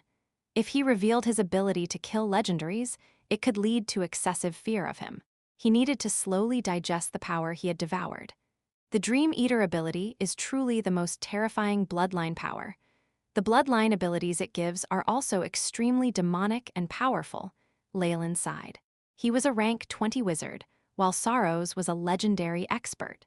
Using an analogy in the Magus World, it was like a crystal phase Magus squaring off against a morning star. The gap between the two was as wide as that between heaven and earth. And still, the Dream Eater ability acquired through his bloodline had allowed Leylin to kill Sorrows easily. Nothing as insane as this had ever happened even in the ancient times. The barrier between ranks 3 and 4 was one of a qualitative change from spiritual force to soul force. Even an army of rank 3s would be slaughtered by a morning star, yet Leylin had managed to win across this gap. "AI chip," Leylin commanded. The AI chip had already collated all the previously collected data, and it displayed the information on this bloodline ability. Nightmare Absorption Bloodline Ability, Dream Eater, allows hosts to infiltrate the target's dream world, constructing an illusion and causing their true soul to degenerate. The host can then devour the target's dream world and absorb everything. Warning: if the target's soul force is too powerful, or they see through the dream world, it may injure the host in an unpredictable manner. As the host's bloodline concentration is limited, it can only be used once every 10 days. So it's a battle between souls using an illusory technique. However, with my main body's experiences, perhaps nobody, except a god coming in person, can best me in that regard. Leylin had a premonition that this bloodline ability would be his most important hidden killer move. Besides, using Dream Eater to devour energy seems to be even more effective than before.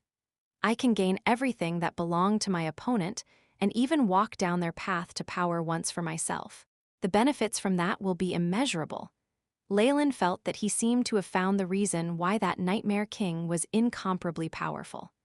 The legendary body of Sorrows, the Cadaver Collector, comprised of all his experiences as an honorary executioner. Leylin had effortlessly obtained all of this, and all that had been left was a decaying corpse. After devouring the soul of a legendary and obtaining all his experiences, Leylin had reached the threshold of the legendary realm. Ascending to become a legendary, refining my power is the first step, and the next is to cultivate my spiritual conscient and construct an inner circulatory system. I have already fulfilled all of these criteria. Leylin's eyes flashed brightly. His aura began to dampen as he entered deep meditation. Just at this moment, a visitor had arrived at Fallen Island. Lord Jeffreys, Xena, the gold priest of Walking's church, bowed deeply with respect at a middle-aged man. "My lord has traveled a long way.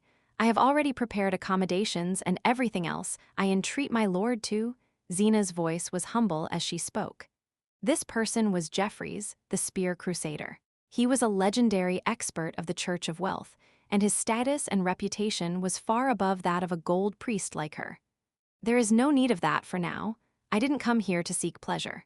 You had better hurry and take me to see that wizard. It's difficult to protect a person being targeted by the cadaver collector." Jeffries, the spear crusader, had a head of long silver hair, an aquiline nose, and thick lips. He gave off a resilient and ascetic aura, and his eagle-like eyes revealed the endless turmoil within him.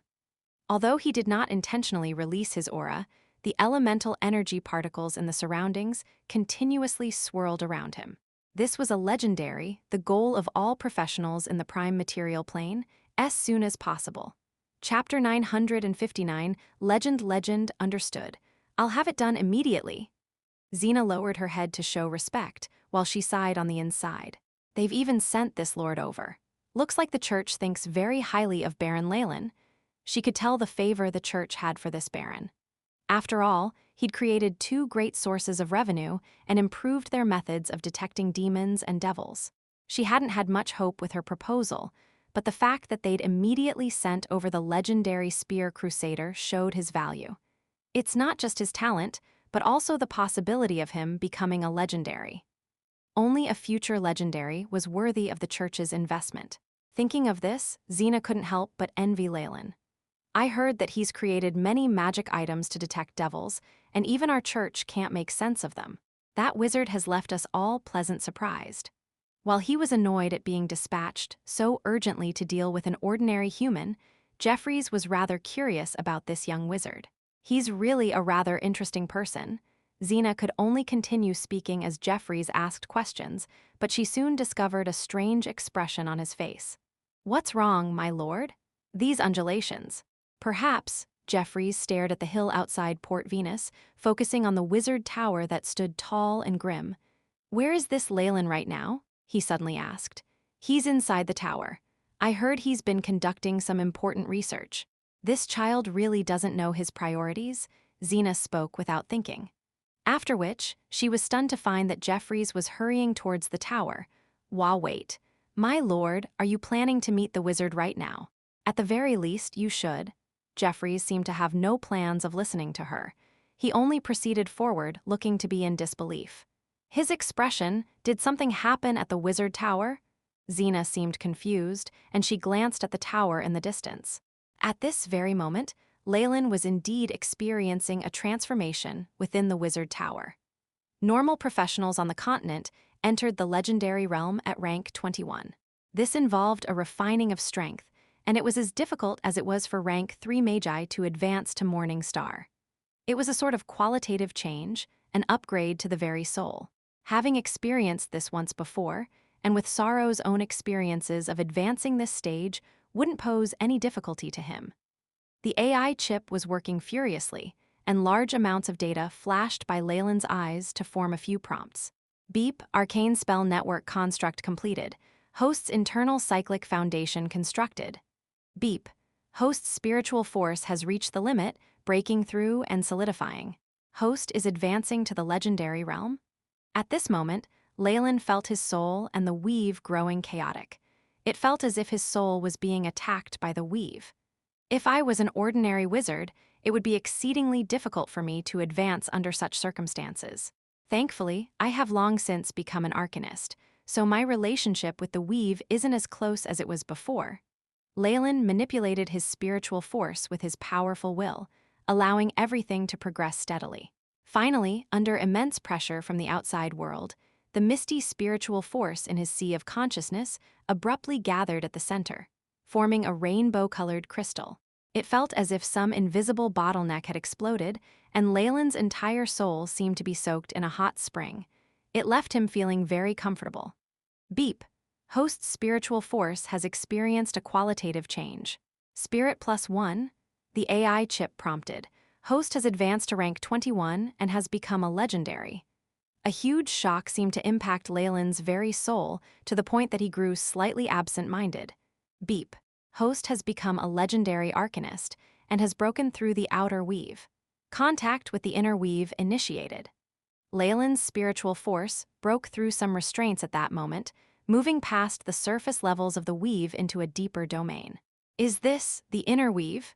From his broad perspective, Leylin could see that the weave was a network that surrounded the world of gods.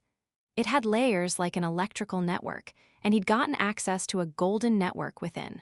This was a channel for divine spells, numerous instances of which descended from their respective divine realms like stars. They were sent down in exchange for faith. With control over the inner weave, the gods treat it as a channel for divine spells. Leylin immediately thought back to the Arcanist records. Some Arcanists who break through the restrictions of the weave attempted to steal divine spell slots from priests. This remote power system, the profaning of priests. While this caused discontent and a death sentence from the gods and churches, Arcanists were poorly regarded to begin with. One more issue meant nothing. The benefits of breaking past the outer weave weren't limited to being able to observe and channel divine spells. Leylin could now cast legendary spells.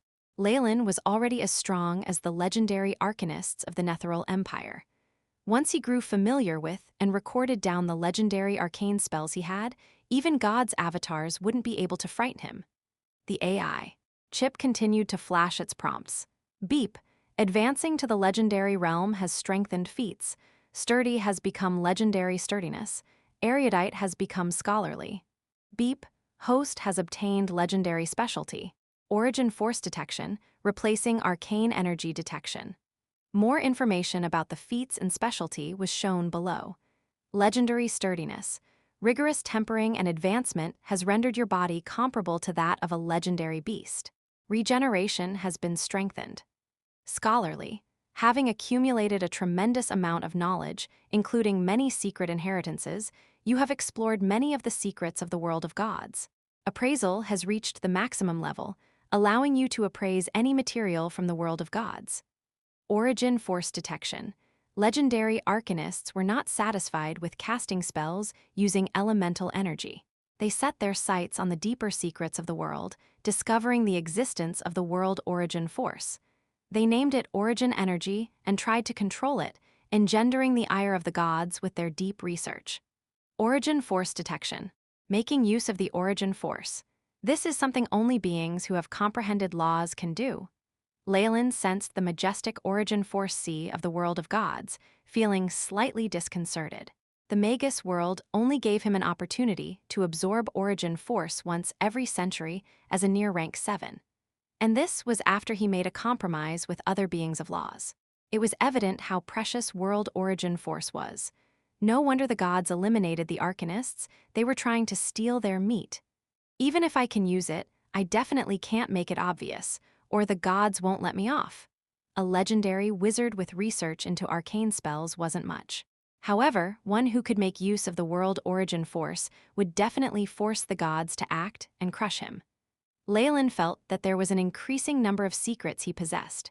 Revealing any one of them would leave him consigned to eternal damnation. In any case, I already have a lot to worry about. What's one more? Let it be. Leylin easily come to terms with this. Beep. Host stats have been refreshed. Stat box refreshing. The AI chip projected a 3D image of Leylin, the numbers having gone through some changes. Leylin Fallen. Race, human, legendary rank 21 Arcanist. Strength, 15. Agility, 15. Vitality, 15. Spirit, 21.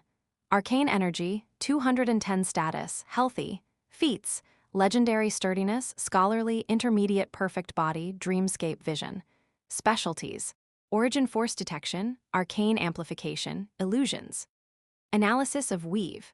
Level 0 at 100%, level 1 at 100%, level 2 at 100%, level 3 at 100%, level 4 at 100%, level 5 at 100%, level 6 at 97.83%, level 7 at 66.56%, level 8 at 34.55%. Spell slots possessed, rank 9 3, rank 8 5, rank 7 7, rank 6, rank 5, rank 4, rank 3, rank 2, rank 1, rank 0. It's been over 20 years since my soul split and entered the world of gods. Am I finally at the peak of the mortal world? Sensing the boundless strength within his body, Leylin sighed in relief.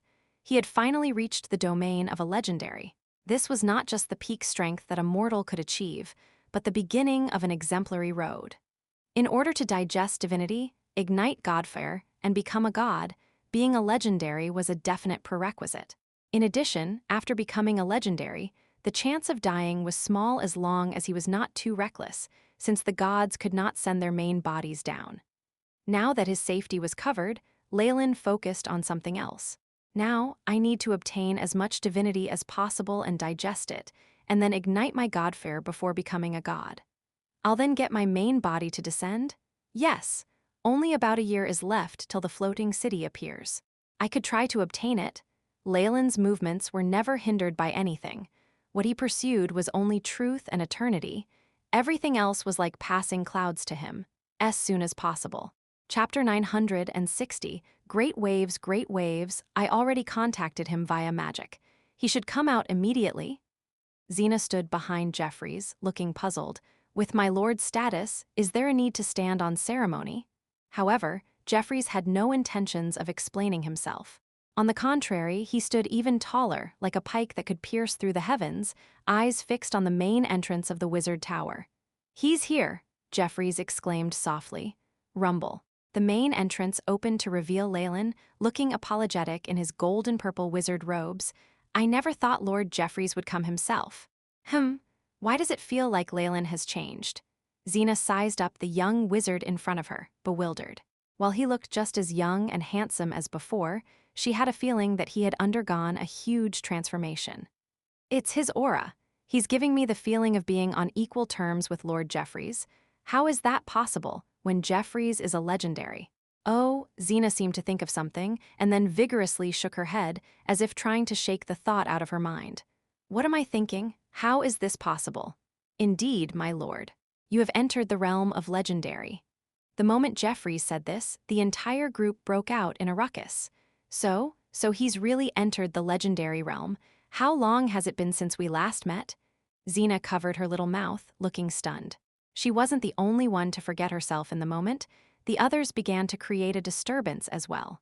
This was a legendary wizard. The fallen family would now shake the outer seas. Legendaries held peak strength in the world of gods. They could influence the change of rulership, and were even more important to a kingdom than the king. A kingdom without protection from a legendary could not last long. Although I did sense the energy from your breakthrough, I never thought it would be you. Your age, Jeffries smiled wryly. Actually, even us old folks find it hard to believe. Age. It was only at this moment that Xena and the others reacted. Right, Lord Leylin is not even 25 yet. Gods. A 25-year-old legendary, and a wizard at that. It's the hardest profession to advance in. There was too much shocking news, and the entire area turned mute, as if everyone had been shocked stupid by Leylin's miracle. Heavens, gods, this. Xena now had no idea how to describe Leylin's aptitude. I'm very sure that he must be some miracle in the wizarding world. He'll definitely be written down in the records for eternity, and his achievements will be narrated to our later generations. I was just lucky. Leylin had a good-natured smile on his face. Whatever it was, since the goddess of wealth dispatched a legendary to protect him, he definitely had sensed their goodwill. Come, let's go in and discuss this further. Leylin seemed to only have Jeffries in his sights. Let's go. Jeffries appeared amiable to someone of similar rank, and Xena and the rest only found this natural. A legendary would only take another of the same level seriously. Similar strength was the prerequisite to associating with one another. This was the law everywhere. The god of murder's church. An old bishop was reading the information in his hand as he muttered to himself. Legendary might, and also a secret trump card that can kill other legendaries. Seems like the rise of the fallen family in the outer seas can no longer be stopped. Make it known that our men have to be very cautious while investigating. Try not to be discovered by him. Understood, Lord Bishop. A black-robed priest quickly bowed and left, knowing that they would give up their plans of revenge for now. There weren't all that many legendaries even in Cyric's church. The fall of sorrows had already dealt them a huge blow, and before knowing what Leylin had up his sleeve, it was not a good idea to take such a risk. The god of murder never cared about honor anyway, and he was the best at conspiracies. With enough time, they could definitely bribe someone and break in, finding out all the secrets of this young legendary wizard. Within the Dambrath kingdom, the aging king had abandoned his afternoon entertainment for a report from a trusted aide. Hearing what was said, the king went silent for a long while before speaking in a low voice. So that wizard has already become a legendary? Yes, your majesty. Lord Jeffreys of the Church of Wealth has proof of it. The person speaking was the king's trusted aide, as well as the leader of the court wizards. There was a tartness in this silver-eyed wizard's smile. He was only a high-ranked wizard himself, and Leylin advancing at such a young age was a huge blow for him. You're a wizard yourself. You should know this best. Speak without reservations, and I'll trust in you. The king rubbed his temples in distress and then waved his arms. Understood, your majesty. The high-ranked wizard thought for a while and then spoke. Legendary strength is the peak in the secular world. It can even, I know, get to the point, the king answered in annoyance. All right. The high-ranked wizard took a deep breath. Our first priority should be to avoid angering him. Thankfully, our information shows that he has good intentions towards us. He is a court wizard himself, and that status is something your majesty granted him. I believe we can also do what Marquis Gold Thornblossom proposed. Actually, a legendary wizard in our kingdom will surely be helpful in our diplomacy. Granting a title? The king took a deep breath and made his decision. Then let's do that. Take care of it for me?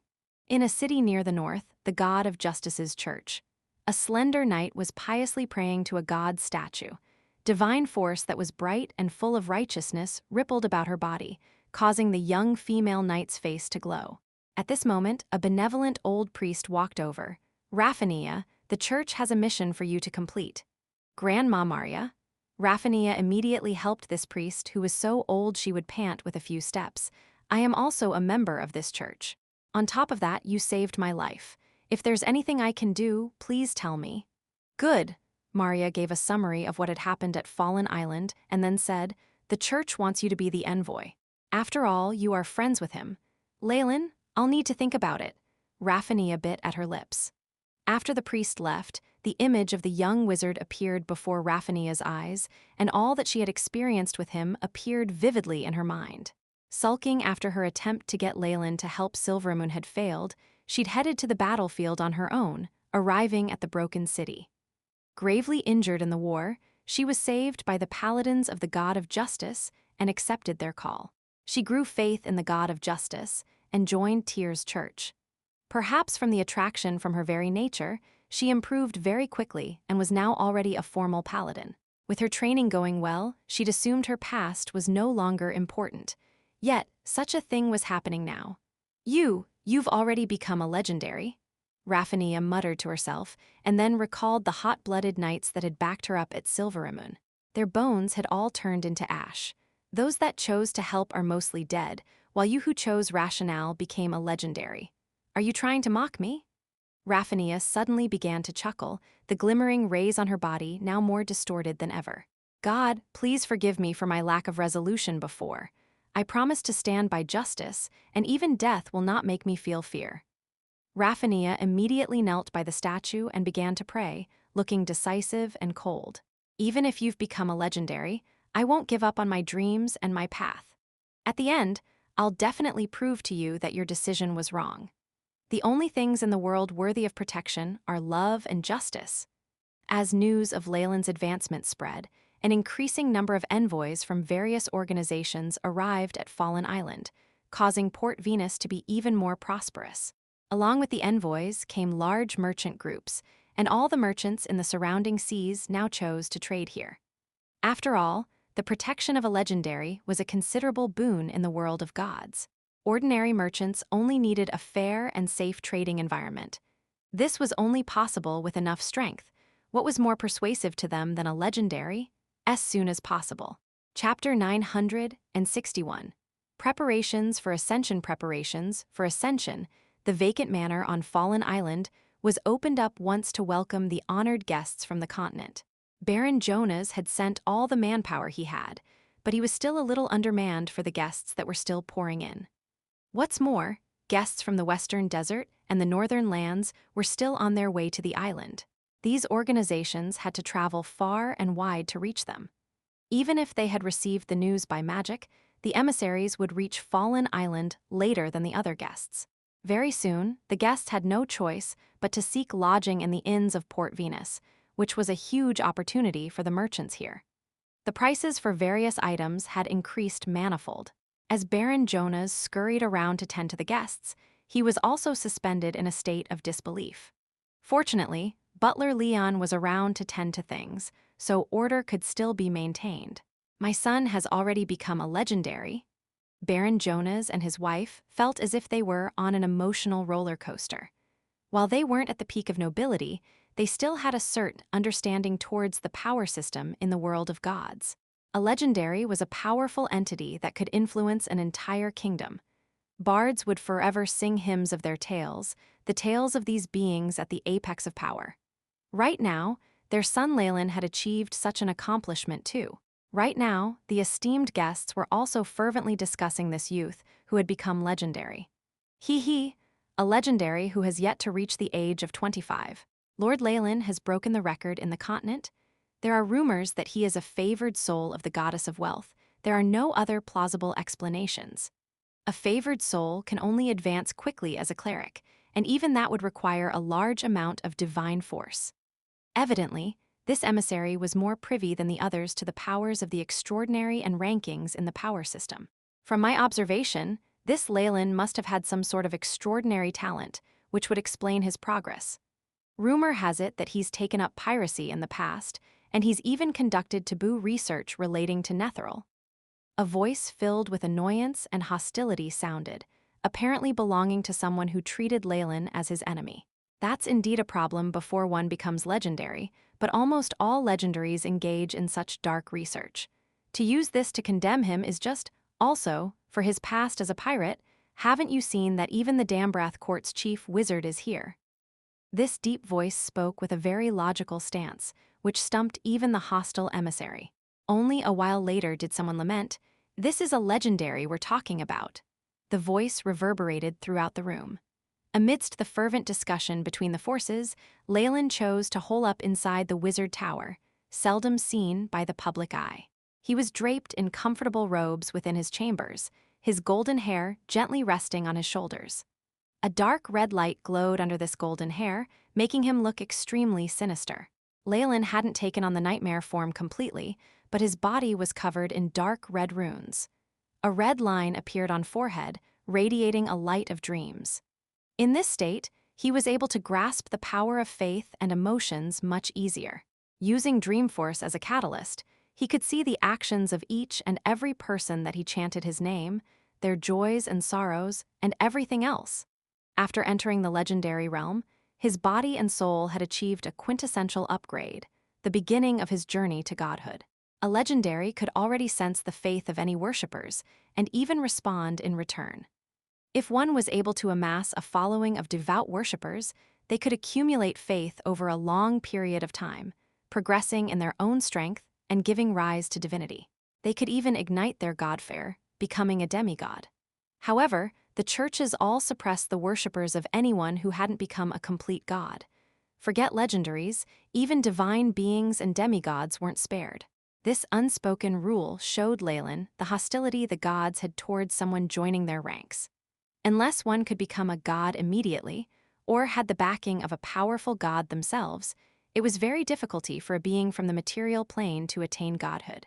This was a perilous path riddled with danger.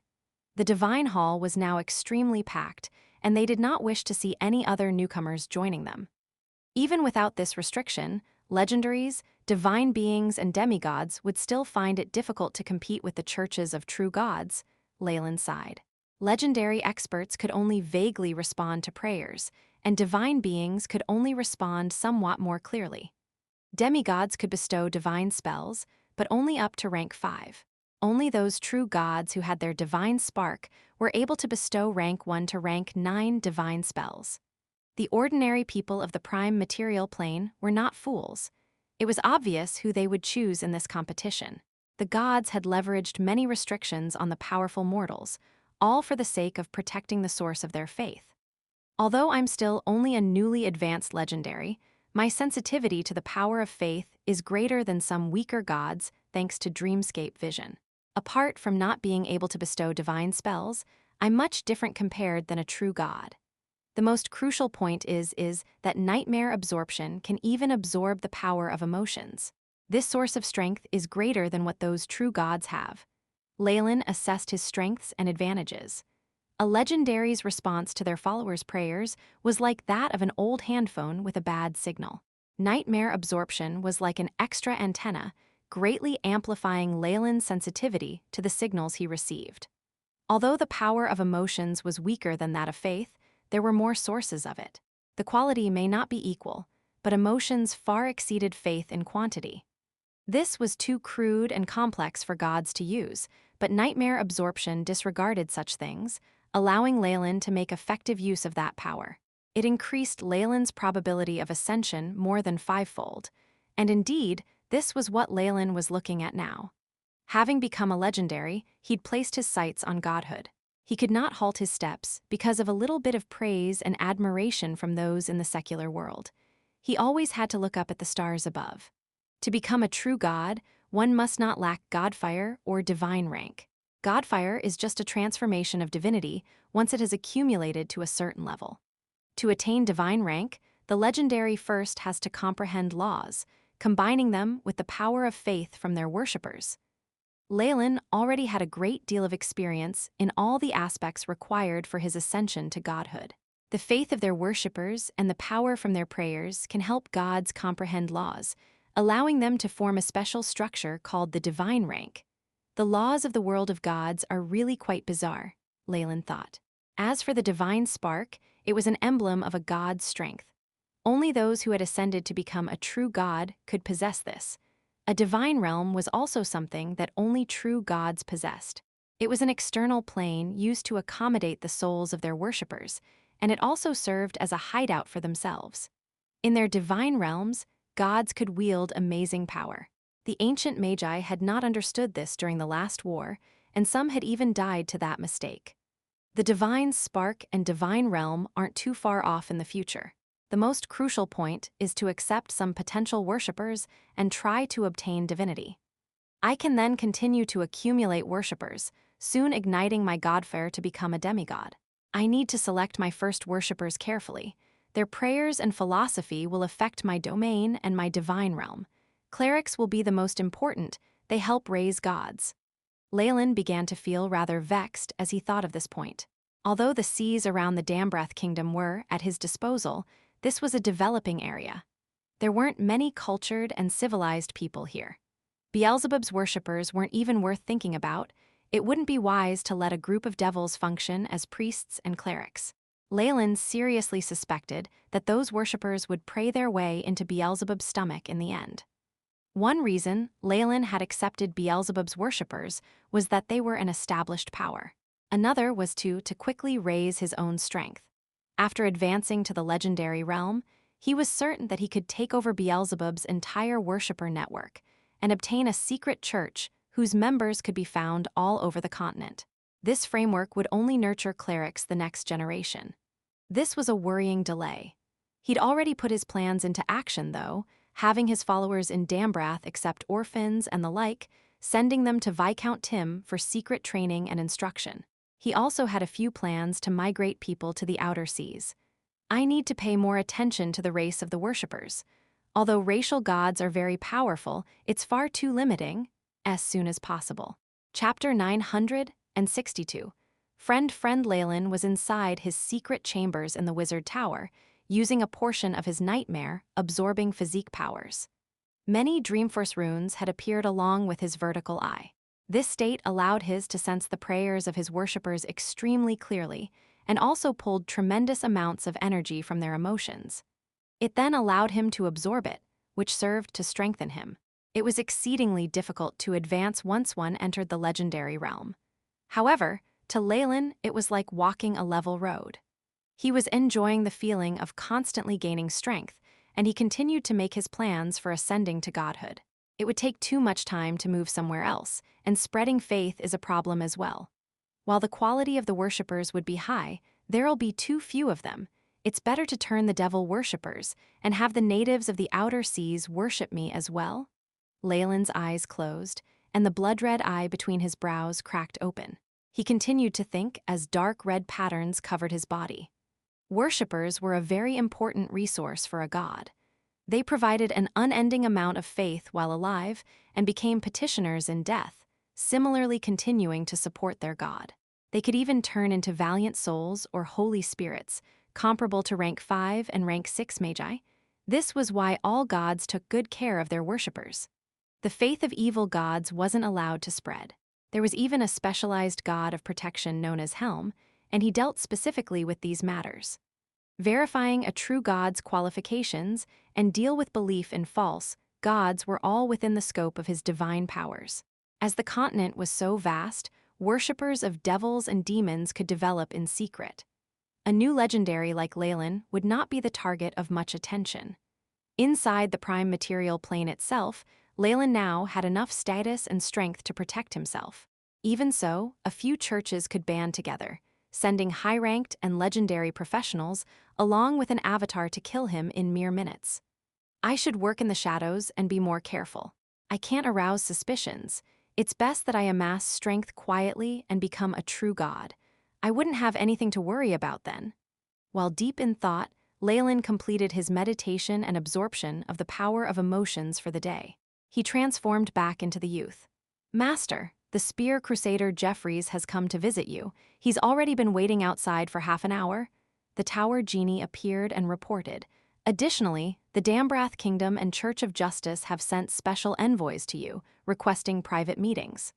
God of Justice? Leylin frowned. Nobody inclined towards evil had a good opinion of this person. I haven't dealt with them often enough. Could they have found out that I killed a paladin before? No, that's too trivial. Whatever, all will be clear once I meet them. With enough might to protect himself, Leylin was no longer as cautious as before. After all, as long as he did not collude with devils and demons, plot to bring chaos to the continent, or spread his own faith and try to become a god, no large organizations would willingly offend him.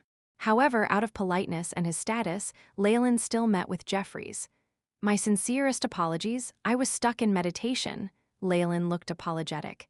Hee, it's nothing at all. Only a wizard as meticulous as that can achieve the results you have, Lord Leylin. Jeffries revealed a sincere smile.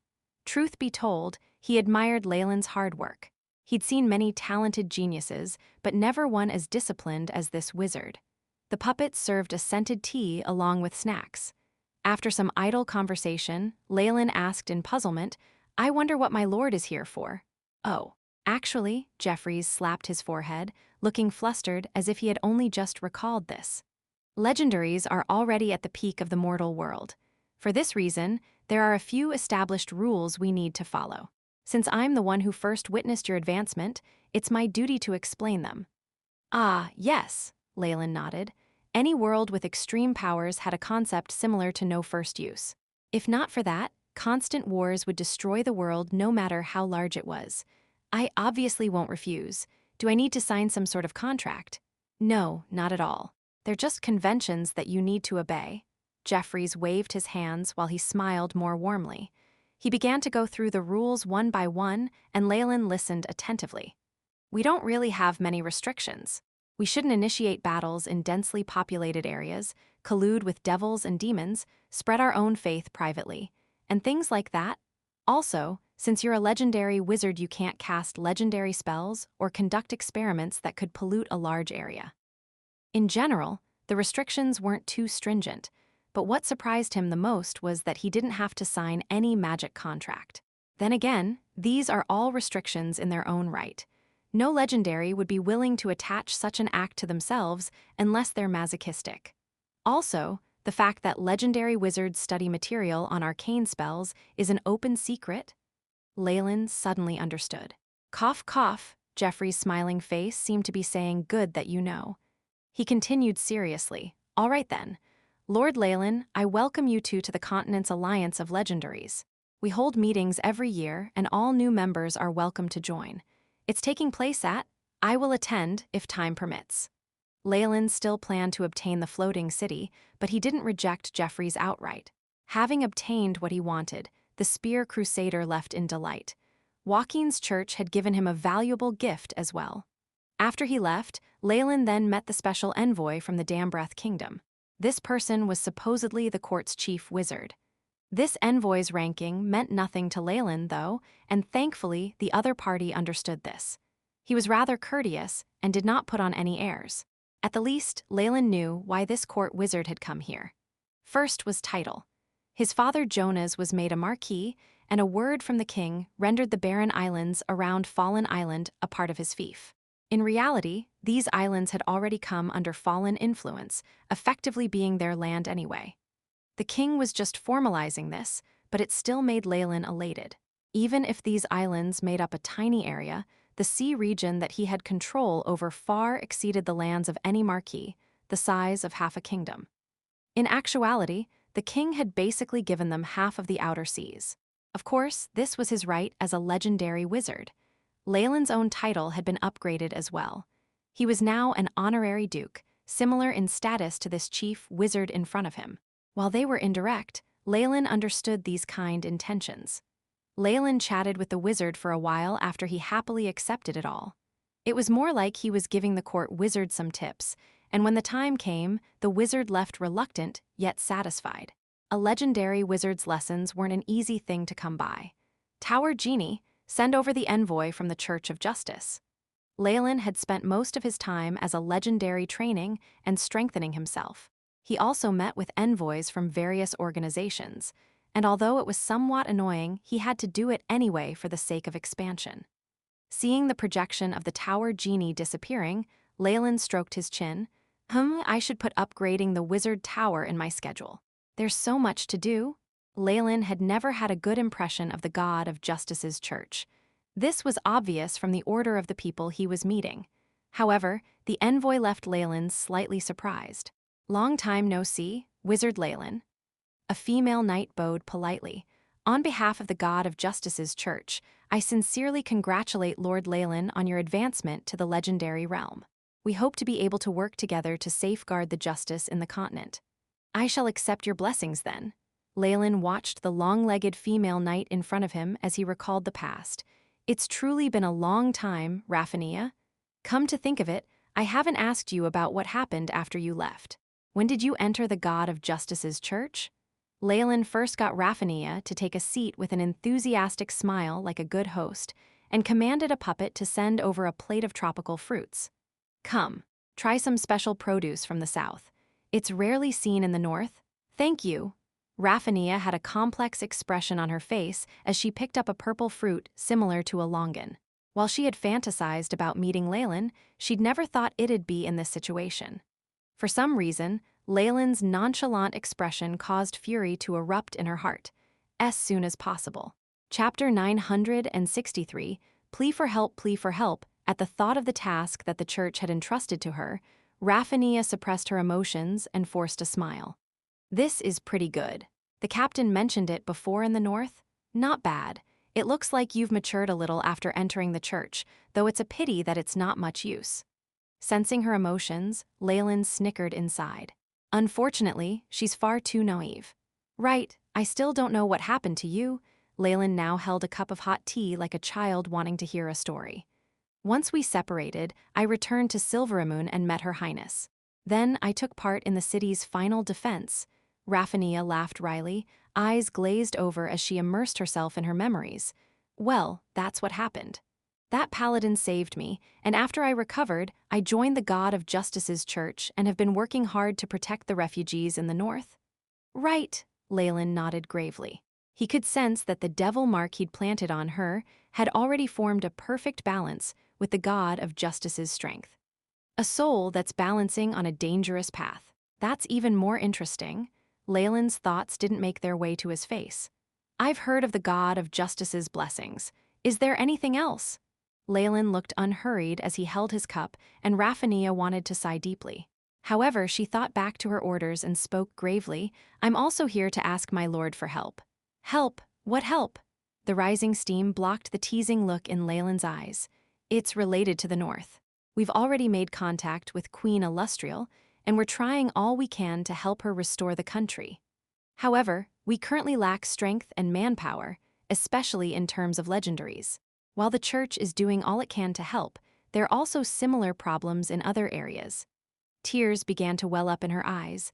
On account of those innocent commoners who are suffering in the north, I hope you can help us. After all, you were once helped by Silveramoon. How naive, Leylin shook his head. You're trying to invite a legendary without any form of payment. While he had gotten a lot of knowledge from Silveramoon, it was all earned from battle achievements and many other things. He didn't feel like he owed the city anything. In addition, he'd have to fight the Orc Empire if he joined this war. Even if Gruumsh was being suppressed by Mystra and Tyr, their Emperor Saladin alone was a huge problem. I have something very important to do for now. I'll be in the west for a while, Leylin answered, causing the light in Raphania's eyes to dim. However, just as she felt complete despair, Leylin changed his words. I might be able to come to the north if you wait a while. It won't be a problem at all. We're only preparing right now, and it'll be years before we begin. I can wait. Raphania stood up, looking emotional. Whatever it is, thank you very much. The commoners who are being trampled upon by the orcs in the north will never forget your contributions. Leylin answered speechlessly, rolling his eyes inside. If I didn't have to go to the north for a bit to get something, do you think I would agree to this? Watching Raphania leave, Leylin stroked his chin as he sunk into deep thought. I never expected this. Tyr's church has already made contact with Illustrial, and they're even trying to help her rebuild her kingdom. It seems like the god of justice has plans for the north. It is surprising that Illustrial agreed to this. Either Mystra and Tyr came to some sort of compromise, or she was moved by the refugees in the north. With her personality, it's probably the latter. Tiff had informed Leylin that the humans in the north weren't faring well. Other than the few lucky ones who'd managed to make it into the southern human nations, everyone was dead, exiled, or enslaved by the orcs. After all, the brutish creatures did not know agriculture and needed human help in that department. However, the feeling of a master becoming a slave felt terrible, and they were definitely treated worse than before. While Saladin was a wise emperor, he was still an orc. He needed to consider things from the orc's point of view.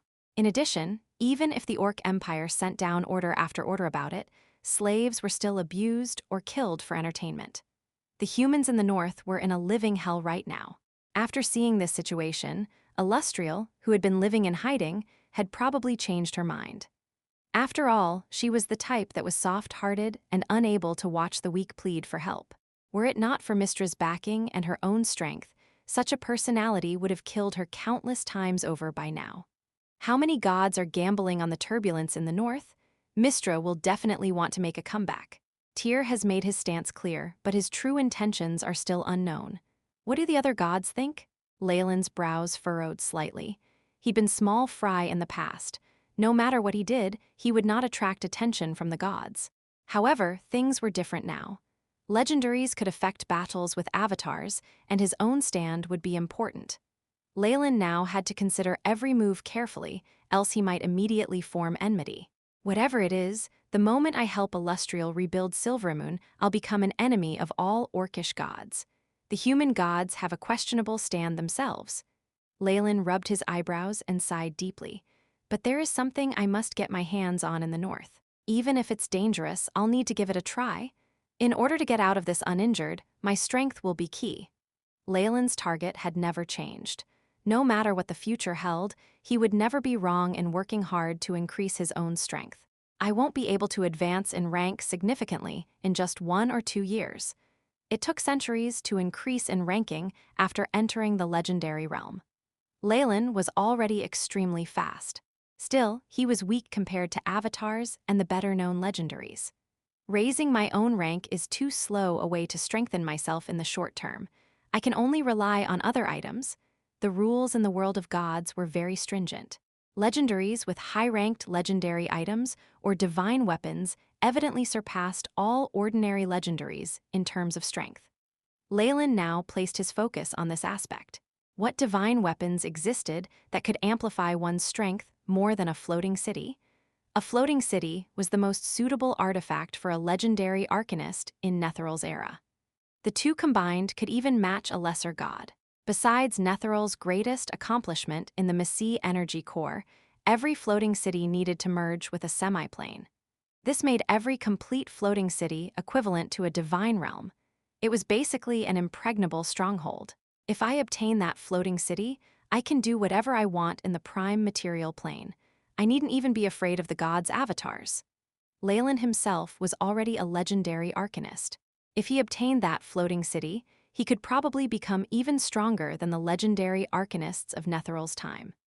After all, the depth of Leylin's research as a near-rank 7 warlock in the Magus World far surpassed that of ancient arcanists.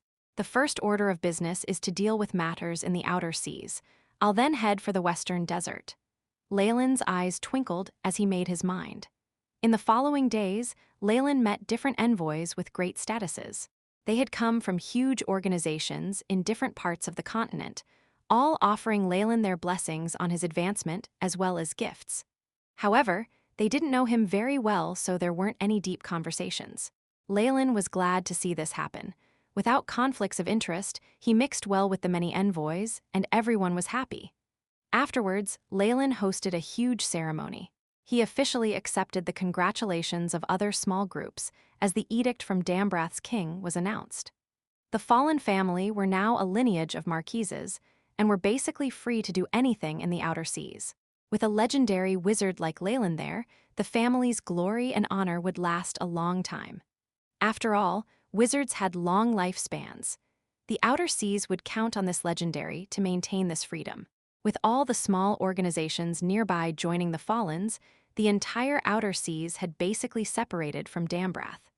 The fallen family's glory was only just beginning, as soon as possible. Chapter 964, West Desert. The world of gods was vast and boundless, with the prime material plane being the core foundation. It had many other planes above and below it, and between them were an unimaginable number of scattered semiplanes. The combination of all this formed the mysterious ecology of the world of gods. All sorts of elementals, fleshly beings, angels, devils, and demons led to joys and sorrows, intense emotions, and all forms of beautiful and bloody battles over race. With its location and other advantages, the prime material plane had become the area with the most intense competition. Be it the gods up above or the devils and demons down below, everyone cast their greedy eyes on this place. Even the most barren western desert was contested. Because some secret information had leaked, a few special existences had already placed their focus on this place. The western desert was at the edge of the continent. It was huge and barren, containing parts of numerous empires. The occasional black sandstorm made it a forbidden region for all life, and only a few desert races managed to survive near oases. Living in such harsh conditions, the natives of the western desert were fierce fighters, and everyone the place produced was extremely ambitious and terrifying. They were widely known for their bloodthirst. While the western desert was extremely barren and there were few signs of human inhabitation, there were still a few merchants who would come to purchase its specialties. And there were some who especially came here to experience this environment. They would use the harsh environment of the desert to discipline themselves in their faith, breaking through the limits of life.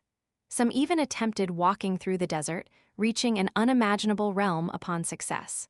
Of course, most people died. Most bodies were buried by the sands, while some became food for the desert's creatures. It was now the prime season again, and merchants and adventurers headed towards the place.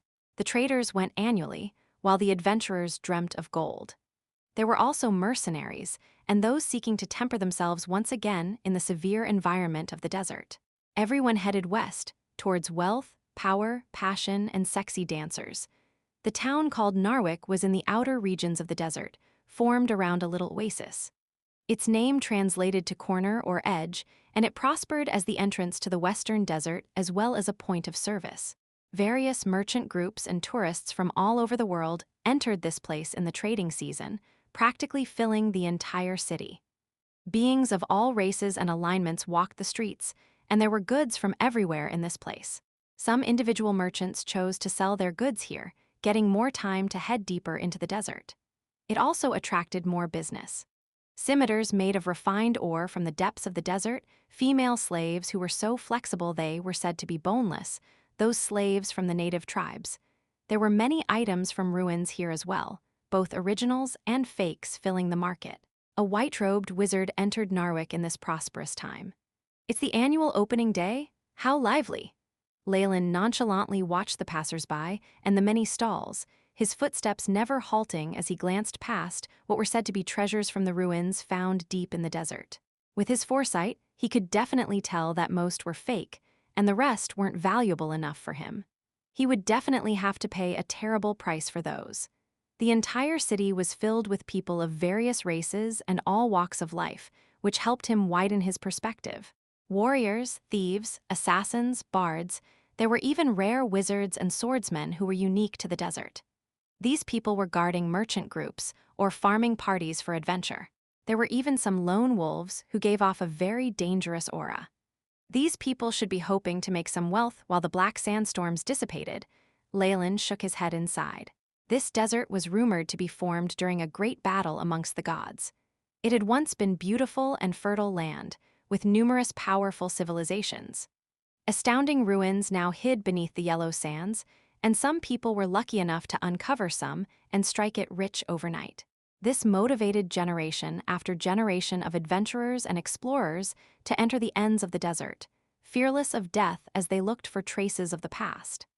Leylin, too, needed a guide to bring him into the desert, until he reached Frostfall Valley. Even if I've bought a map, it's too vague.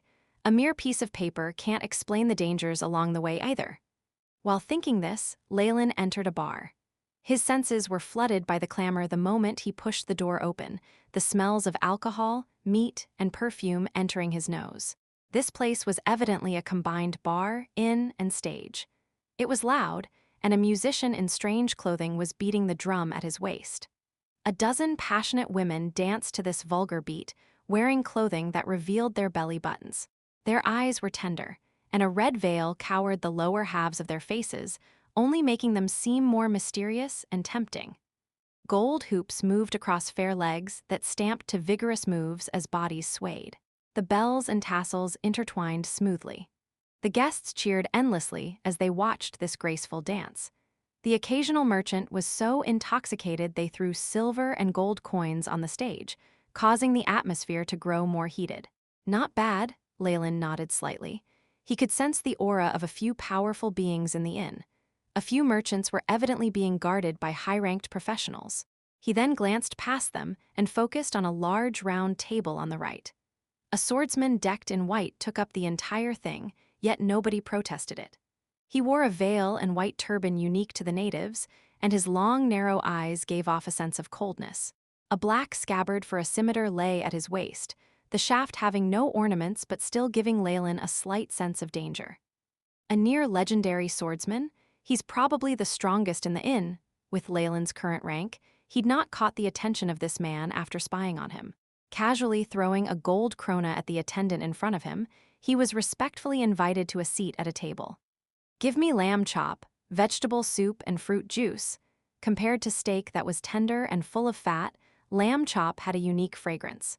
With the seasoning that was similar to pepper as well as the unique meaty texture, it was drool-worthy. Once his stomach was filled, the attendant came over to tidy up. A golden luster flickered between Leylin's fingers. Tell me where I can find the best guide, and this gold krona is yours. You wish to enter the desert alone? There was a trace of greed in the attendant's eyes, but he seemed to be put on the spot as he spoke. The best guides have been hired by the large merchant groups. The rest are probably not better than me in terms of knowledge of the desert. It's very dangerous to enter the deserts alone. It's best that you join a group or form a group with other mercenaries.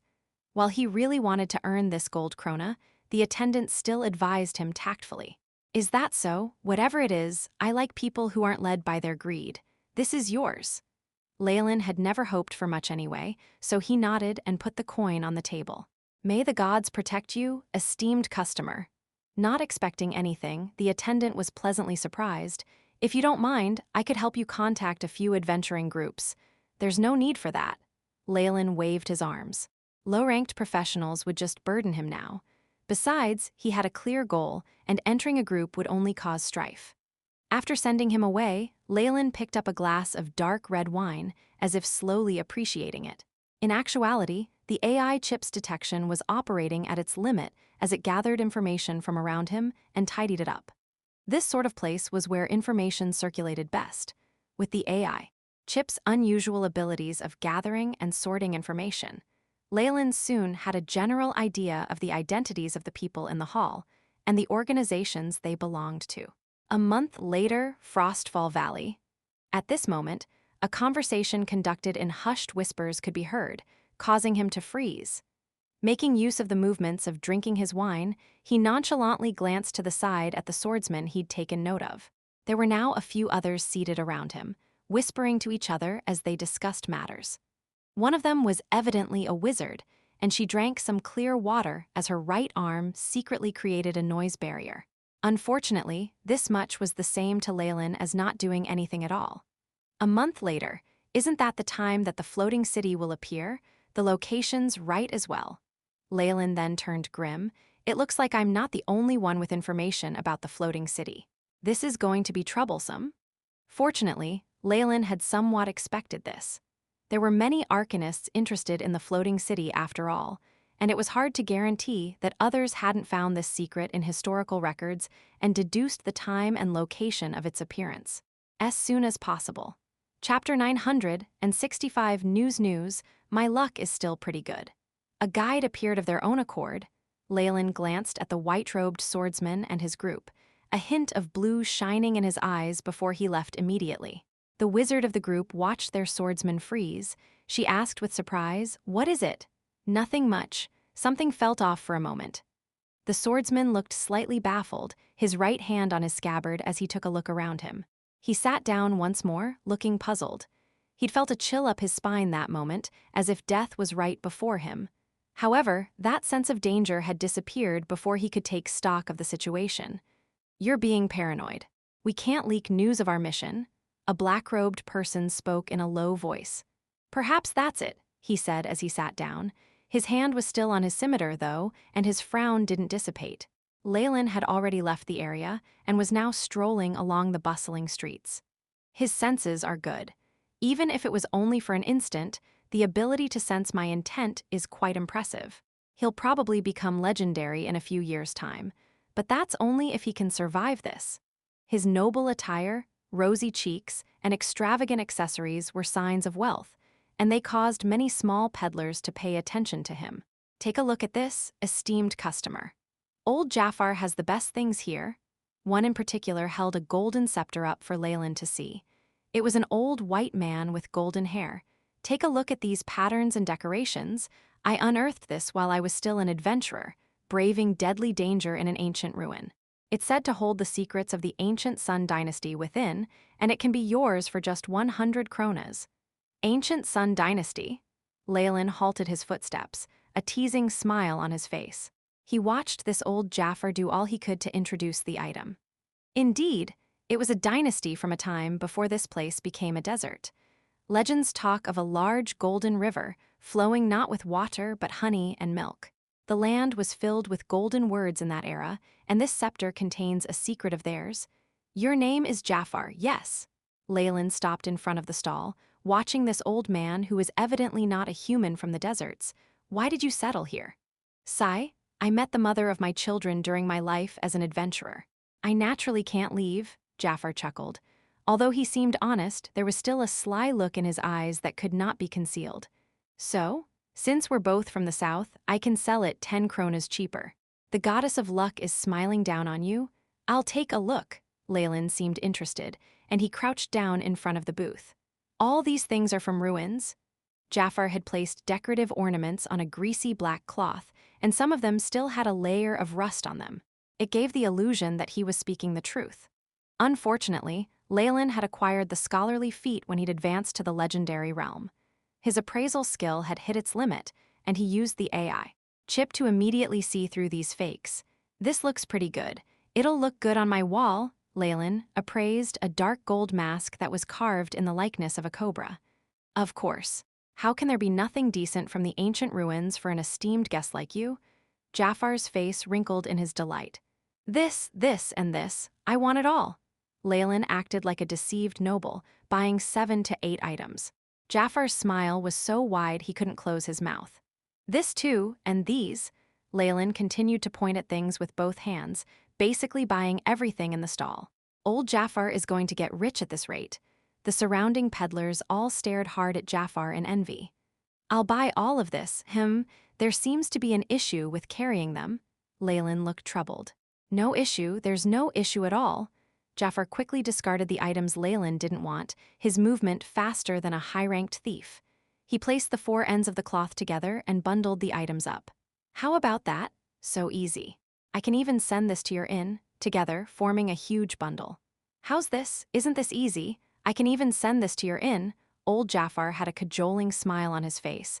That comes up to 1,372 gold kronas, and I've already given you a discount. Leylin appeared like those generous guests that were easily cheated. Fine. Do you accept bills from the Church of Wealth, or will you come with me as I withdraw the gold?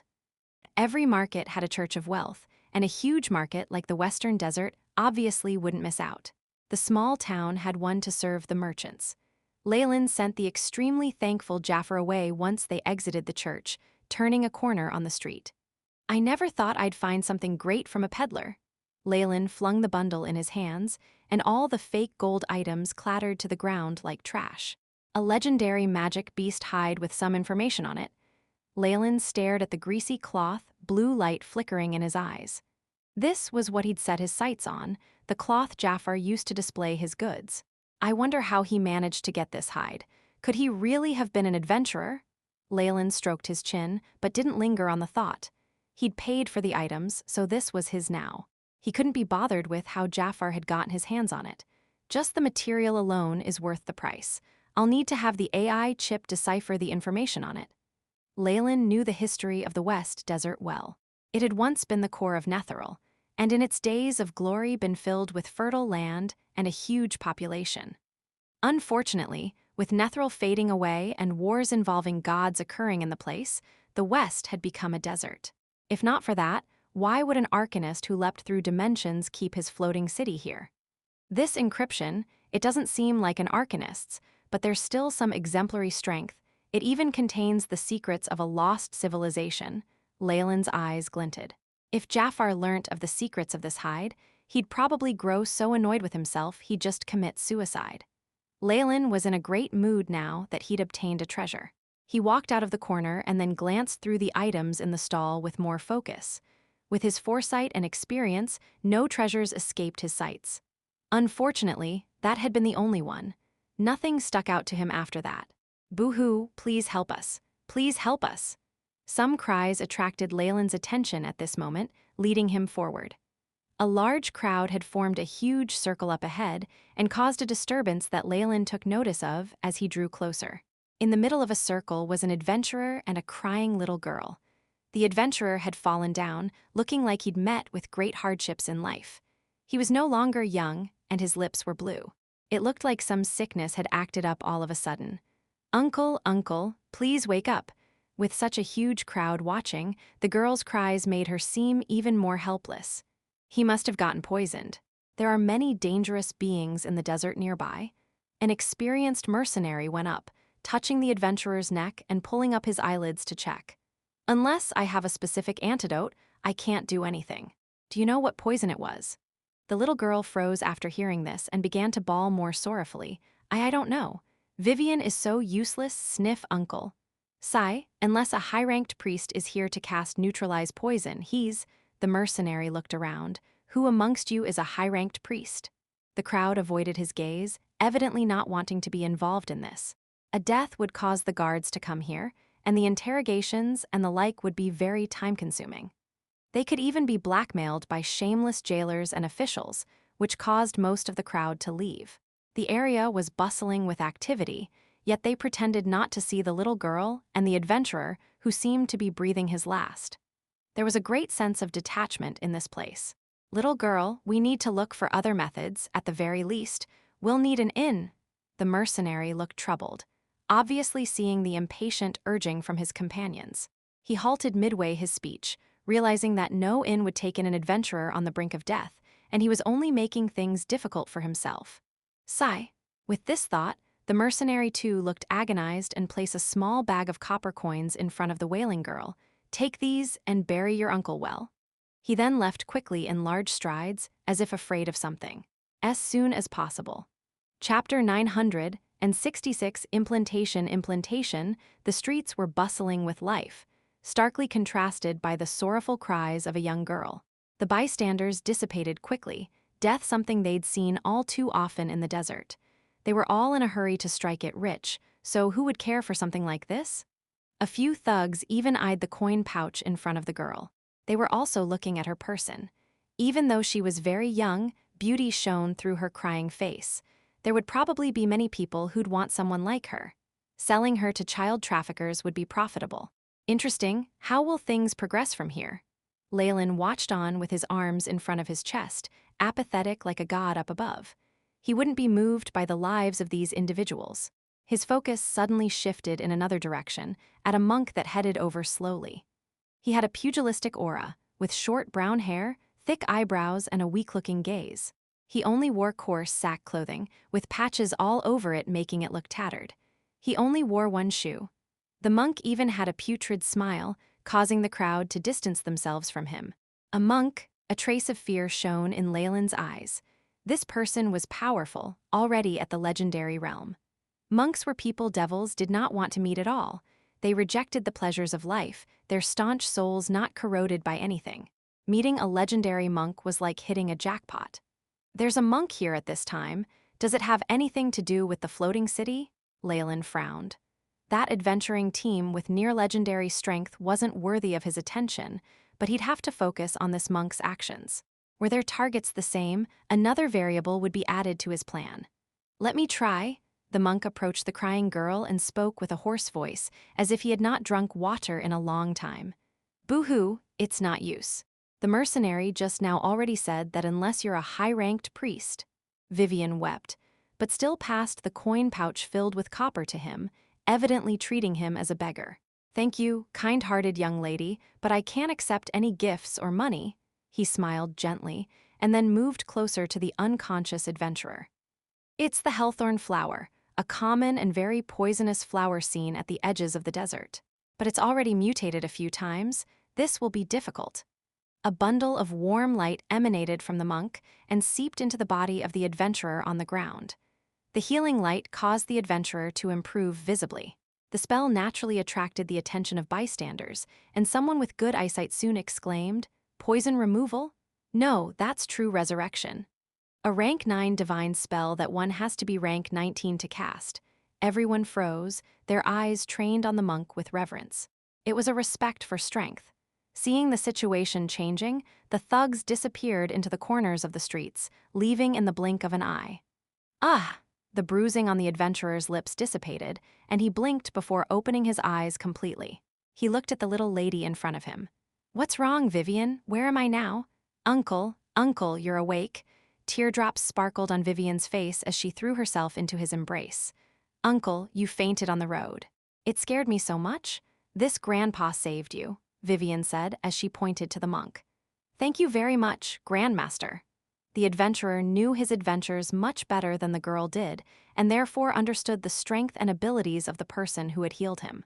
Upon hearing this, he immediately got up to thank the monk, and then reached for his coin pouch. Priests required a fee to cast spells on their believers. A high-ranked divine spell was very expensive. There's no need for that. We clerics are duty-bound to help the injured and dead. The monk shook his head and rejected the man with a smile, and then swaggered into the market. However, nobody dared to underestimate him this time. As he left, the monk's dark eyes scanned the area Leylin had been in. Seeing nobody there, he looked puzzled. Only after the monk's figure disappeared from the streets did the adventurer leave with the girl. It was then that Leylin walked out from the shadows. Tusk, as expected of a legendary. His senses are better than that swordsman, Leylin sighed, heart heavy. If this man was also here to contest for the floating city, things would be very troublesome for him, and his instincts told him that this was almost certainly the case. It seems like more than one organization knows about the appearance of the floating city. Leylin looked grim. Looks like I'll need to make my move as soon as possible. Night soon fell. Lights and fire emerged everywhere in the market, illuminating the dark area. The market bustled with activity even at night. However, once the moon crawled halfway across the sky, the shops that had been boisterous before turned completely silent. The merchants and the rest entered their dreams after a long day. Dreamscape view. Leylin currently stood at the top of a tower, eyes flickering with strange red lights as a red crack appeared on his forehead. Scattered spots appeared all over the town in his vision, twinkling like the stars in the sky. These various star-like spots were actually the dreams of different people. Those that were whitish in color belonged to the weakest commoners. Professionals were much more dazzling, while high-ranked ones were bright as torches. The legendaries were like pillars of light reaching into the skies, obvious in an instant.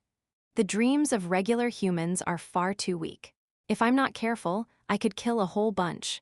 These dreams showed Leylin things that hadn't been revealed in the day. First is Jafar. That beast hide was something you picked up by accident. No wonder you didn't know its true value. Shifting his attention from a dim speck, Leylin glanced towards the west, looking serious. As expected of a legendary monk, I can't see through him, nor his dreams, not like I intend to deal with him anyway. Dream Eater is a trump card, and I'd be foolish to cast it even before I see the floating city. Without alarming him, Leylin found his main target. There were dazzling dreams in the inn, like pillars of light. Leylin could see them through Dreamscape, and almost visualize a young man who'd been practicing his sword skills from a young age. Here you are, Leylin smiled slightly, launching dark red dreamforce that formed a winged eyeball. Go, with Leylin's command, the eyeball flapped its wings and flew into one of the dreams. With the nightmare-absorbing physique, Leylin's grasp of dreamforce had reached great heights. With the different system of power being applied on him, the target didn't even notice the eyeball. Many merchants aimed to make use of the cool weather in the morning, walking the path of hopes and dreams. The high-ranked professionals began their journey as well. What's wrong, Allery? The white-robed swordsman asked the wizard journeying with them, puzzled. It's nothing much. I just recalled my dream last night, and it was a little disgusting. The wizard had a terrible look on her face, and she retched. There were dark circles under her eyes, as if she hadn't had a good rest the whole night. Dream? Disgusting? The swordsman was startled, but he didn't ask further. Yes, it was just a dream, she repeated, as if trying to encourage herself. However, at the thought of the vivid dream, the wizard couldn't help but tremble, even as a high-ranked spellcaster. She'd actually swallowed a winged eyeball whole in her dreams. It had been exceedingly vivid, to the point that her throat still remembered that disgusting and greasy feeling. Could this be some specific curse? No, I've already checked properly. There's nothing strange. That was just a nightmare. But why did I dream of that? She looked confused and touched her forehead. Looks like I'll need to get something to soothe my nerves tonight. Within the town, Leylin glanced at the map in his hands while looking deep in thought. The situation of the little group appeared in a crystal ball next to him, the point of view that of the wizard. The implantation was successful. Now that I have their position, they won't be able to escape. Leylin was rather satisfied with his work. These guides would make his own journey more convenient. Having them show the way, he could follow their path at a distance. There was no danger or trouble whatsoever. Watching them from such a large distance, it was impossible for him to be discovered. As soon as possible. Chapter 967. Skeleton lick berserk energy from the four elements roared in a large semiplane outside the prime material plane, causing ripples in the sky. The sky seemed to distort and shatter. There was no sun nor moonlight here, only a sparkling ambient light. Layers of ashen white bones littered the ground, their height unknown. There were some little white flowers growing out of eye sockets, the most beautiful flower buds blooming. Numerous vines crawled over the bones, as if subsisting on them. A gale blew past the area, and it was like a rain of flowers as the plants dispersed to reveal bones on the ground. This plane was actually formed of all sorts of bones piled together. These bones were about the same size as those of humans. Some were exceptionally small but thick, likely coming from halflings and dwarves. There were even some extremely large animal bones scattered in the area, forming little hills. This semiplane was one of bones, on the verge of being smashed into pieces. It was hidden in the gaps between numerous dimensions, unvisited for a long time. Ka-cha, ka-cha. At this moment, a slight cracking sound could be heard from underground, followed by some shaking. Gulu, gulu. A hill of bones gave way, and large amounts of smoke and dust were sent flying. Meanwhile, A protruding round head rolled out of a crevice in the ground. This was a dazzling human skull. The eye sockets flickered with two still flames, and dead black soul force lingered around the area, emitting powerful undulations. The skull's teeth chattered and its jaws creaked, seemingly shaking in confusion. "I've been asleep for 1,000 years," the skull spoke in a desolate voice, its tone ancient. Only a scholar who had researched the past would be able to understand it. Crunch. The skull meshed its teeth together and seemed to spit out something similar to parchment paper. A layer of light flickered, and letterings as well as a map were projected in the air. The year where the elemental tides streak through, when the black crows cry out to the blood moon, the Simashal Canyon, east of Cygnus. A fire blazed in the skull's eyes as it found a few sparkling bones, slowly recreating its body. The floating city. The best achievement of the Arcanist era, able to match up to the gods' divine realms. The skull spoke as if it was chanting, an aura of despair from the very soul covering the area like a cloak. "That floating city is definitely mine. The skeleton lick, Illyrio Paxlud." A staff of bones automatically moved its way to the lick, a blood-red gem at its top emitting crimson light. Roar. The lick tapped the ground with his staff, and it split apart to reveal the head of an enormous creature. This creature was tens of meters tall, with large bony wings and two heads that looked abnormally sinister. A brilliant soul energy could be seen within the thing's skull. This was evidently the necromancer's favorite pet, a two-headed bone dragon. "Keek, let's go, darling." Strong winds blew, and the double-headed bone dragon flapped its wings, carrying the skeleton lick on its back and entering the terrifying elemental storm. The violent storm seemed to quiet under their might, forming a pitch-dark channel. The bone dragon roared and disappeared at the end of the plain. People had gotten wind of this at several other places. Abnormal movements from the Bone Kingdom. Seems like that lick has awoken. "Illyrio, it's really been a long time. I have yet to settle that grudge with him. The envoy of death, the skeleton lick." How interesting. All sorts of mysterious godly conscience flickered all over the world, and then all focused on the Bone Kingdom without prior agreement. A few gazes seemed to have their own goals, heading towards the western desert. Scorching sunlight fell on the sand dunes, causing heat waves that distorted the air. Practically all moisture had evaporated, and each breath one took in this place was like breathing in fire. The desert's surface was reaching the limits of temperature and could practically roast a person alive. The entire desert looked like a place disallowing of life. Even the scattered cacti around the area had disappeared, and there was not even a hint of greenery. The leading swordsman looked at the map in his hands, beginning to check the distance. "We're already very deep into the desert, so we have to do our best to retain our strength.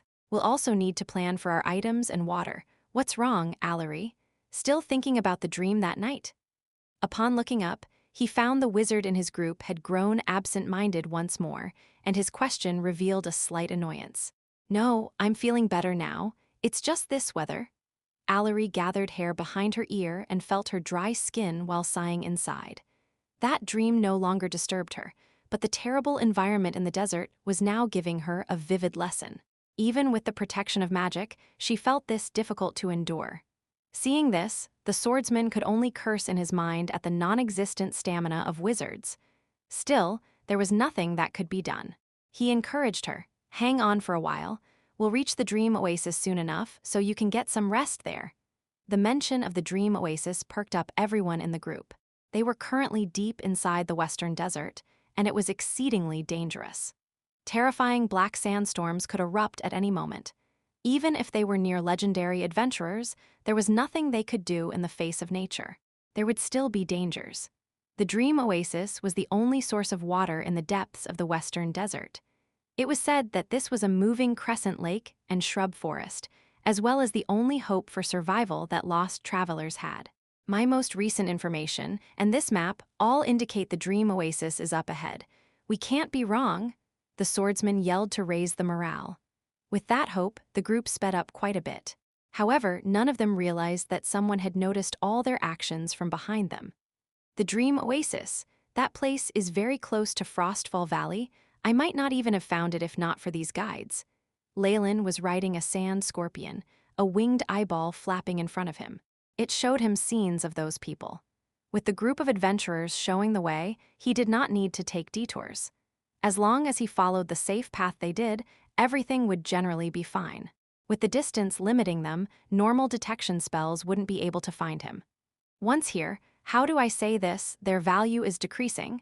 Leylin stroked his chin. In his opinion, this group was the weakest wave of those eyeing the floating city. But they seemed to have a leader. I'll just put them ahead and see what they attract. Leylin patted the scorpion he was riding, and the large beast immediately cried out. Its 8 legs alternating in motion as it sped up its advance through the desert. There was nothing to see along the way in the desert but sand, except the bones of all the monks that had died. Leylin had even noticed a withered corpse with no moisture, one that looked like a mummy. Monks trained by toying with their lives.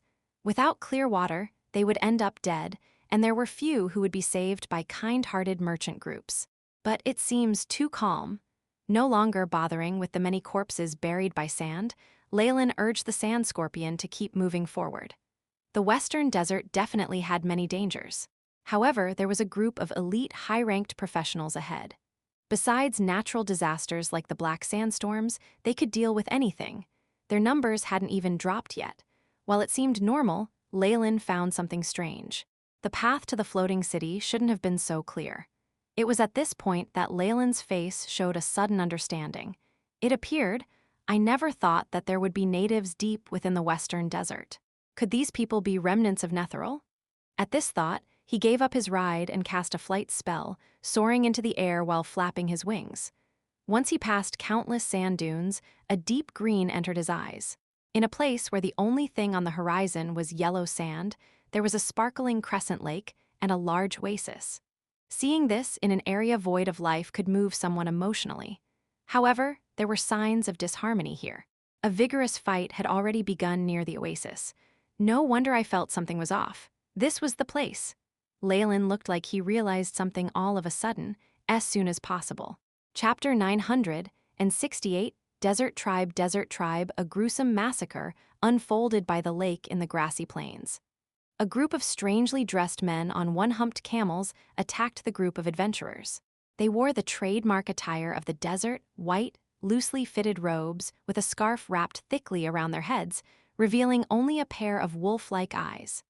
With a whistle from the leader of these camel riders, his men encircled the adventurers, where some of them had even drawn their bows. Looking at this turn of events, the expression on those adventurers took a turn for the worse. They were already lacking in numbers, without even mentioning the high-grade equipment being used against them. What are they saying? The female wizard Allery asked the assassin after casting a few layers of defensive spells on herself. They said that, we have intruded on their land and must use our blood and lives to wash away our sins. The assassin leader face darkened as he hurriedly explained, we're in deep trouble, these are the desert tribes. The original inhabitants of the western desert, and this is the place they call home. They also possess a strange ability for casting curses. Hackery, hackery! The desert warriors immediately rushed forwards and released the arrows nocked. A few bamboothin warriors leapt high in the air, brandishing sabers with gems embedded in them as they sliced downwards in a beautiful arc. Good timing! The assassin leader shouted as he struck with the dagger in his hand. An icy blade flashed past as many of the desert warriors fell of the ground, the saber in their hands shattered into pieces like dancing butterflies. Head, how can you strike first and even deal such a fatal blow? The other adventurers looked on in disbelief at the leader. We don't have a choice, the assassin smiled wryly. Hackery means don't leave anyone alive, however. They did not have the leisure of conversing moments later. The desert tribe leader hopped off his camel and dashed towards the assassin. Peng, a thick and bulky saber whistled through the air, and the gale force brought upon them made the assassins somewhat apprehensive. Clink, howling moon art. The assassin howled and clashed his dagger against the saber. A surge of chi dispersed into the surroundings, leaving countless pits on the surface of the desert, sheeing. Just when the two blades were about to clash, a blade from the desert leader's body flashed. Another small dagger appeared in his hand, and he thrust it directly at the assassin's eye. Secret technique, dual serpentines. Leader, the female wizard cried out as she pointed with her index finger which glowed and shouted, Mage sword. An illusory blade appeared in midair and deflected the fatal blow from the desert leader. Damn it, get lost. In this situation of life and death, that assassin too unleashed all his might and roared. The muscles on his body began to bulge, and very soon, he had turned into a smaller version of a giant. The dagger in his hands now exerted a larger force, which sent the desert leader staggering backwards. That desert leader cried in a high-pitched tone and hopped away as nimble as a swallow, her eyes clear as water. A woman, this assassin felt the back of his neck tingling. His carelessness almost had his eyes gouged by a woman. Leader, what now? At this moment, the arrows fell like rain, throwing the rest of the party into disarray. Gather by a war's side, we will break from the encirclement. Allery, concentrate and support if needed. The assassin gave his orders. Ha! Berserk! The party member of war was the group's berserker and meatshield. He produced a low grunt and the muscles on his body bulged. Bull's strength, bear's endurance. Allery, on the other side, had also added multiple layers of buffs which glowed. Ha! Kill. After entering berserk mode, a war seemed to change into a human tank with the shield in his hands, sending many of the desert warriors flying with blood momentarily. Waternike. Arbordania, the female desert leader, gave a few commands and directed her men to rows of defense. It seemed as though she did not want to stop until this group of adventurers were dead. Your opponent is me. The assassin inhaled deeply before a layer of battle chi was imbued on his rustic dagger. In the face of peril, this assassin had shown his most tenacious side. He decided to engage directly with the enemy's leader, buying time for his teammates. Xing, the female desert warrior, did not say a word. Instead, she crossed her sabers and unleashed her explosive force. Her body seemed to leave behind an afterimage as she dashed towards the assassin. Her attacks came from all directions, her arms seemingly boneless in their flexibility. HNG, Scorching Gale Blade, the assassin shouted coldly. With his eyes blazing, the blade in his hand formed a gale which matched the power of a sandstorm, parrying the attack of the female warrior. Ooh, there are actually martial art techniques in this area. Leylin leisurely watched on from the air, applying a layer of illusion magic around him. That female warrior is nearing the strength of a legendary, but her technique is at the legendary rank. The desert tribes do have some talents. This group of adventurers are in danger. Leylin's estimates were extremely accurate. In a situation where one was in an unfamiliar setting with a smaller number of people, the disadvantage could not be made up by just a sudden burst of strength. Thud, thud, yellow sand flew in the air. Facing against a berserker like a war, those desert warriors chose not to engage head-on, but to ride their camels, dragging along multiple metal chains behind them. Pang, pang. The furious roars of the berserker carried on, yet he was still trapped like a bug in a spiderweb, and could only resist to no avail. Some time later, the berserker's roars grew softer, and his physique turned back into the original size, looking dispirited. Not good, his berserk mode has ended. Looking on, Allery went forward and shoved a spiritual force potion down a war's throat, her face filled with worry. Even with the resolution of the assassin, he could not help but be demoralized looking at the current circumstances. If there aren't any reinforcements, then most likely this group of adventurers will perish here. Leylin concluded while in midair. However, their backup has arrived. Leylin's face turned solemn as he looked at a direction, pulling his distance away, as if somewhat apprehensive.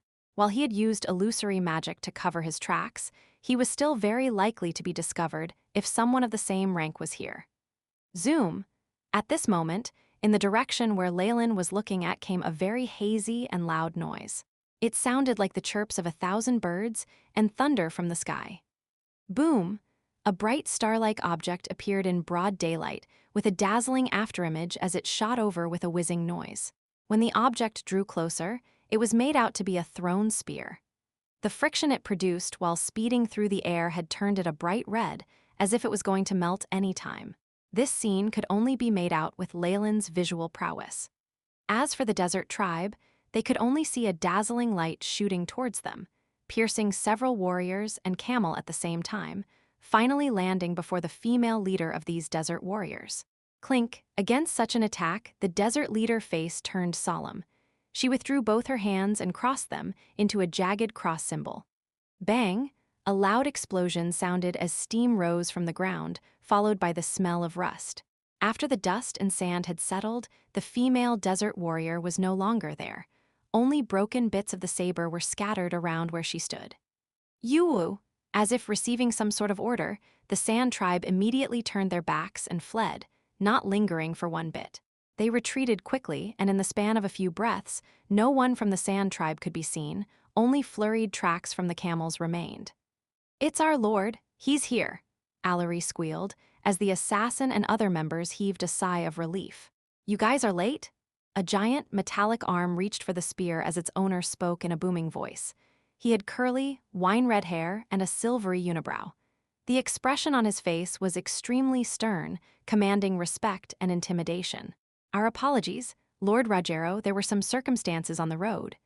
The assassin's face turned slightly pale and spoke in a soft voice. "Also, thank you for saving us, my lord." Allery's eyes held a tinge of adornment, but Rogero did not care the least. "You bunch of useless creatures. Such a simple matter, and you already can't deal with it, moreover." Rogero's gaze seemed dazzling to Allery as he looked from her face down to her belly, causing her to turn red. "You were being followed, and no one knew it, you group of fools." Rage began to replace the puzzled look on Rogero. "HN? Followed? No way, I." The female wizard looked blankly at the spear pointed at her, feeling flabbergasted. Soon after, she was stunned as she looked at her hands. The original jade white skin now was covered in thick tumors filled with pus. As those tumors erupted, it caused her to wail loudly. SSA. White smoke rose from the body of the female wizard, and her blood-curdling screams struck fear into the heart of others. When the smoke had dissipated, the female wizard no longer stood there, but only a puddle of pus left on the sand. As soon as possible. Chapter 969, Frostfall, what happened? Allery she? The assassin stared blankly ahead. "What a venomous spell, is it a curse-type magic or a poison element spell?" Rogero squatted by the pool of pus, his expression extremely solemn. "Right after I discovered a trace, it was decisively broken. The killer behind this is extremely cunning and cold-blooded. It'd be a worthy opponent." Allery. Only realizing what had happened now, the members all cried out in anguish. Especially a war, who knelt to the ground and seemed to have suffered a mental breakdown. Looking on, the assassin sighed. He had long since knew that a war had feelings for Allery, but the female wizard had only set her sights on strong people, which left a war feeling rather dejected. But now, the two of them will never be together. "Is this a venomous curse-type magic by the Sand tribe?" the assassin asked as he looked at the sand that left no corpse behind, a chill running through his spine. "It's very likely not the Sand tribe, but the person that had followed you before you entered the desert." Rogero shook his head, and the spear in his hands whizzed in a whistling sound. "Let's go. We can't waste any more time on this. The prophesied event is about to happen. We must reach Snowfall Valley before then." "Yes, my lord." The assassin and the rest did not have any objections, and very soon set off on their journey. Only the sizzling pile of pus remained, as if reminding someone that it was once the life, a high-ranked class which had perished. "Rogero!" Leylin walked out from the darkness in the distance. "I've heard of this name before. He is a legendary that specializes in using spears. Having a high reputation amongst the western region, I never thought that he'd be here today. The gathering of weeping crows and the blood moon, it's soon approaching. I wonder how many experts who are blinded with greed will still be coming." Leylin raised his head and looked in the sky as he muttered, before vanishing from the spot. At this point, he no longer needed a guide. Because Frostfall Valley was in fact the sacred grounds of the Sand tribe, which they had protected for generations. When he appeared again, Leylin had entered the oasis. He looked around at the mess on the ground and picked a Sand tribe corpse from it. Very soon his eyes had flashed with various memory fragments. So it's there. Spells which could retrieve memories were already considered rare, but this skill to do so from a corpse would shake the world. After getting the information he needed, Leylin formed a giant scorpion with the sand and looked towards a direction. He then sat on it, and with the point of his finger, the sand scorpion began to sprint towards the direction as if it had life within its body. However, after arriving at Frostfall Valley, the ongoing scene still left Leylin somewhat flabbergasted. Corpses. corpses that filled the area for as far as the eye could see. Many of the Sand Tribe members had numerous injuries on the bodies. Their faces carried rage and even utter fear. It seemed like there were traces of a castle, but right now it had been destroyed by a powerful force and reduced to just a rubble. This doesn't seem to be the style of Rogero and his men. Leylin stroked his chin and looked at a pair of corpses that had died while fighting each other. The Sand Tribe warrior had a malevolent expression as he gnawed off the throat of his opponent. The other party had plunged a dagger into the Sand warrior's skull, and his eyes were still moist, as if he had planned to sacrifice himself to kill his opponent. However, there was one thing that could not escape Leylin's eyes. The aura of death. Is this a necromancy-type magic? Leylin reached his hand out and grabbed a black gaseous matter above the corpse. It seems like a necromancer came here and raised the undead to wipe the forces of the Sand Tribe here. A necromancer. It was a subclass of wizards who fervently delved into the research of the physical body and spirit. They dealt with corpses every day, and in the dark, they engaged in the research of souls, which was a taboo. Their presence was unwanted second only to arcane wizards, but were still outcasted the same. However, a truly strong necromancer had prowess much stronger than peers at the same level. Their summons of the undead would be enough to trample and annihilate kingdoms. To crush the Sand Tribe here with an undead army, this necromancer is very likely a legendary too. Leylin inhaled a deep breath and followed the trail of destruction into the valley. The further in he walked, the more he could see traces of a bitter battle. Occasionally, there were a piece of bone lying on the floor, seemingly from a broken, undead skeleton. After entering the middle section, Leylin saw several figures. In the middle section of the valley was a huge field, as if the core of the Sand Tribe. It was now a mountain of corpses. Several figures stood facing each other, seemingly in a confrontation. Rogero and his men were inside. Leylin even saw that legendary monk that he felt apprehensive about. The monk shifted a corpse into the ditch. The corpse had a soft body and eyes clear like water.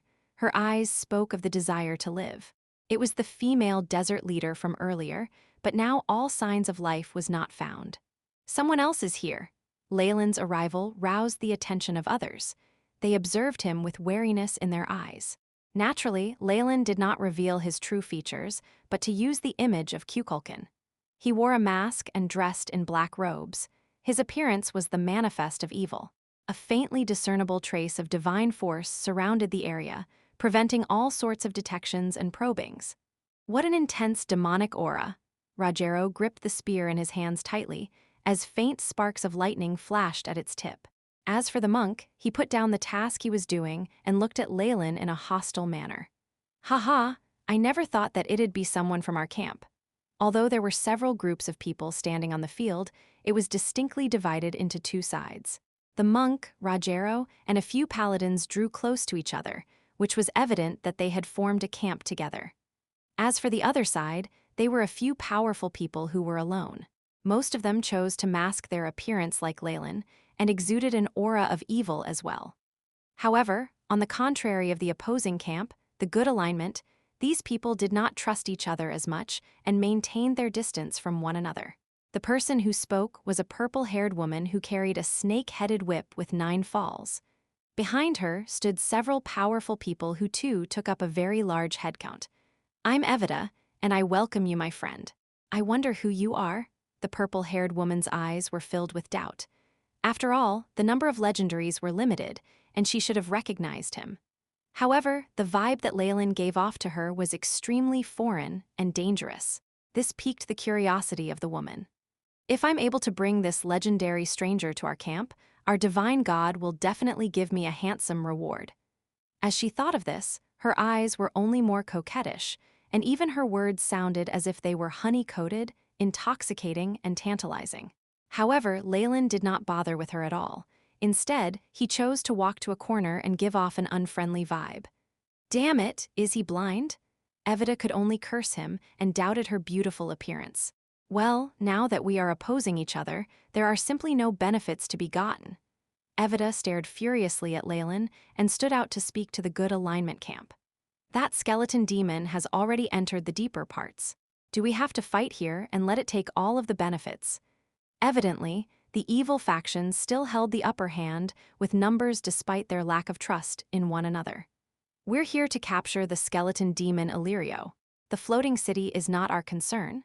The leader of the paladins was a middle-aged man wearing shining armor. He made his declaration in a low voice. Even paladins had to learn to compromise. If they, at this moment, begin to shout things like, "Eliminate all evil," the only outcome would be them being grinded to a pulp by the evil alignment.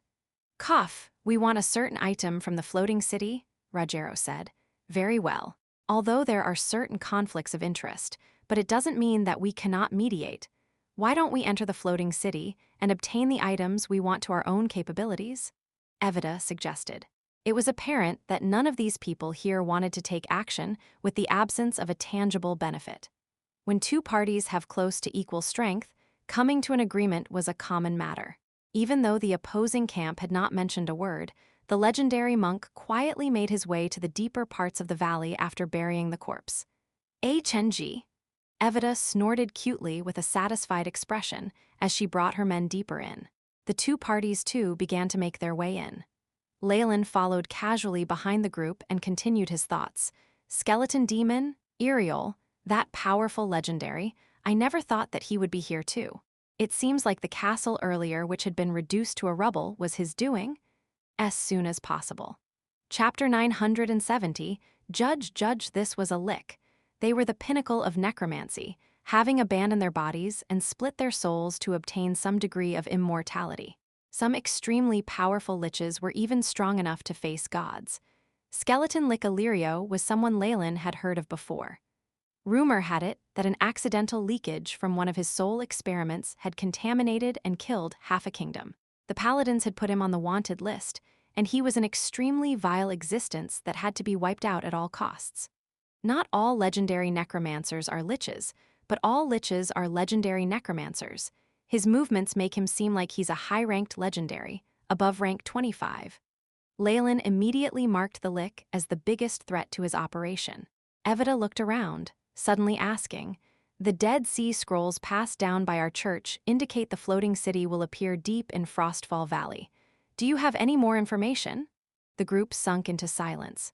Even if they had possessed the information, it wouldn't be revealed so easily. Rogero was the one who spoke in the end. "We have information from the esteemed diviner Frederick. Our location is even more vague." "Then things are going to get troublesome. Illyrio has a partial inheritance from ancient arcanists, and probably knows more about the floating city than we do. He might even have entered the dimensional fortress already." Evita bit at her lips. Upon seeing this, Leylin shook his head inside. "Seems like they don't have accurate information either. Looks like I'm the one that knows more." He couldn't help but recall the time and location he'd decoded. It would be when the black crows cried out to the blood moon, within the Frostfall valleys, slanting to the east of Cygnus. "It's about time." Leylin looked up, gazing into the horizon. The sun descended slowly, the light dimming. The temperature of the region dropped, as was the norm in the western desert. The daytime sun could roast people alive here, and the night could freeze them to death. Few could survive besides some like the sand tribes. It's the right month and time. The location is slanting to the east of Cygnus. Based on astrology, that should be. Leylin's eyes twinkled as he immediately calculated the precise location of the floating city. If the skeleton lick obtained an arcanist inheritance as well, he should be lying in wait there. Since we know that it's deep within the Frostfall valleys in general, how about we split up in our search? Evita suggested at that exact moment. Sure. Rogero and his group of powerful elites from the good faction naturally didn't want to mix with an evil person like Leylin. They immediately agreed. The legendary monk showed his intent with action as well. Numerous figures scattered as they cast many detection spells, everything dazzling Leylin. Just as Leylin planned to head in a certain direction, an aroma traveled over as Evita followed close behind Leylin. "What is it? Do you wish to head that way, my lord?" "I'll take a look. The floating city will create a huge ruckus when it appears anyway. Anyone will be able to find it within the valleys." Leylin would always decline invitations from this woman who might have been connected to the gods. But the people who enter first will still have better chances. Or am I wrong? Evita's beautiful eyes were trained on Leylin as she spoke, hinting at something. Do you intend to go this way? I can leave it to you. Leylin rolled his shoulders back nonchalantly. This attitude caused Evita to feel doubtful. Hee, how could I steal your path? I was just joking. She twisted her beautiful hips after she spoke, leading her powerful group away. It caused Leylin to blink. Has this woman discovered something? Rumble. All of a sudden, something happened. Bright, brilliant holy light rose from a direction, filling the skies and brimming with holiness and righteousness. Illyrio, accept punishment of justice. A thick voice traveled all over, holding within a steel determination. It's a paladin, and a legendary one at that. Leylin and other evil ones had terror showing in their eyes as if they had met their natural enemy while staring at the silver rays in the sky. It's the judge. Quick, go there. He's discovered the lick. Other paladins cheered as they twisted the blades of light in their hands. As if trying to threaten him, they glanced over a few times like children that could now rely on their parents. Evidently, once their legendary judge took care of Illyrio, they definitely wouldn't mind wiping out this evil that was Leylin. Kike Felbard, I see that you haven't died yet. The sound of a cold snicker could be heard. A dense wave of dead spirit clouds covered the skies that even the holy light could not penetrate through. Roar, along with the intense dragon roars and terrifying dragon aura, a tremendous bone dragon with 2 heads revealed a bit of itself from the clouds. Die, the legendary paladin exclaimed, body burning with holy flames as the sword in his hands turned into a pillar of light, breaking the dark clouds apart. The dead spirits spread out, revealing a crystal skeleton with a black robe. The Lick now stood at the head of the ancient dragon, and with a wave of his hands, countless bonds appeared to form a bone shield with skeletal decorations, withstanding the paladin's sudden attack. It's him, Illyrio. That must be the place where the floating city is about to appear. Go. Immense energy undulations alarmed all of those powerful existences as they darted towards the place where the battle was. Damn it, he's so unprofessional at hiding. I was planning to lead a few away. Leylin sighed inside and headed in Illyrio's direction. That was the exact opposite direction he was planning to go towards. Leylin had intentionally made a wrong choice, hoping to cheat a few of the strong beings. Unfortunately, the appearance of this legendary paladin had spoiled his plans. On this day, nobody can obstruct me. After announcing something so huge, the fire in Illyrio's eyes blazed brighter as he extended his palm made of bones and caressed the head of the bone dragon. Legendary skeletal strengthening, boost to legendary pet. Berserk spell rays were launched at the bone dragon. Roar! It burst out in an earth-shattering, angered snarl, and its terrifying dragon breath was launched, corroding everything in its way. A legendary dragon's breath? After seeing the attack, the legendary paladin immediately looked grim and covered himself with a milky white armor. Holy light protection. Holy light cross-slash. A cross of pillars of light rose in the air, colliding violently with the bone dragon's breath, and began to be consumed rapidly. The terrifying storm from a battle between 2 high-ranked legendary beings finally caused some fear amongst the surrounding powerful beings. It was only at this moment that they remembered the reputation of the skeletal Lick and the legendary paladin. Of course, there were also some who proceeded forth fearlessly, and obviously those with similar strength. Even the pet is a legend, as expected of a high-ranked one. Leylin moved forward unhurriedly, getting closer and closer to the center of the battle. Terrifying waves of wind swept through the area, but that did not even result a crease in his clothing. You are indeed powerful. I'm sorry, but I think I might need your help later. Evita now looked extremely grim. The black-robed people behind her all came in front while taking turns to block the stray ripples from the battle. After seeing Leylin dealing with the situation without issue, she immediately drew close to him with a charming smile. My goal is also the floating city, so there's no way we can work together. The spoils won't be easy to split. Leylin apathetically shook his head to reject her. You never know. My target isn't the entire floating city. Besides, the people there will need us to work with them to cope. Evita's serpent head whip pointed at the paladins and monk ahead, looking relaxed. Crap. However, at this moment, Leylin's expression suddenly changed as he retreated by a large distance. What's going on? Evita looked puzzled, and soon felt a surge of spatial force crashing to her body, causing her to be sent flying while coughing blood. The few black-clothed beings in front of her had been burnt to ashes under the immense force, and nothing was left behind. Rumble, the Lycan paladins who were in battle in midair, simultaneously stopped, and then flew back by a large distance. A powerful spatial storm that formed a tornado began to wreak havoc on the area. Leylin looked up at the moon in the sky, which now had a bloody red creeping all over it. When the black crows cry out to the blood moon, "It is time, the floating city will soon do a spatial leap here. I never expected the storm formed before the appearance would be so violent, as soon as possible." Chapter 971, Shadow City, it's the floating city. My floating city is finally about to appear. The skeleton-lick Ilio burning gaze was fixed on the core of the spatial storm, the fire in his eyes blazing brightly. Rumble. The air trembled and the earth thundered, and the frostfall valleys lamented as if unable to take on the pressure. Whether those of the good or evil factions, they all gazed up after retreating a large distance, watching the miraculous scene of the appearance of the floating city. The stars that filled the skies seemed to lose all their luster, and it was as if a supernova was born in the sky as a star more dazzling than any other descended, enveloping the world with color. BZZT. BZZT. Terrifying spatial undulations spread in all directions, and in the blink of an eye created a gigantic and deep pit in the ground. The shadow of a dimensional plane loomed over, as if there was a single point of it trying to fuse with the prime material plane. Even while it was a tiny dot, that was only in comparison between the sizes of two worlds.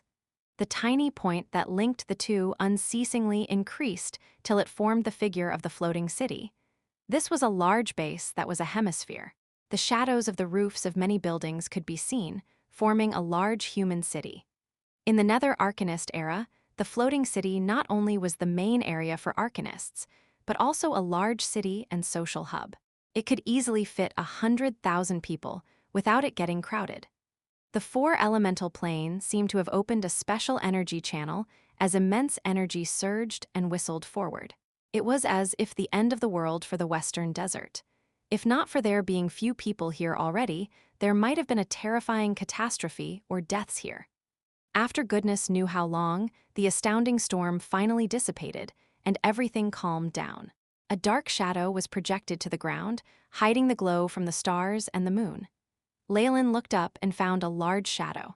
This was the base of the floating city.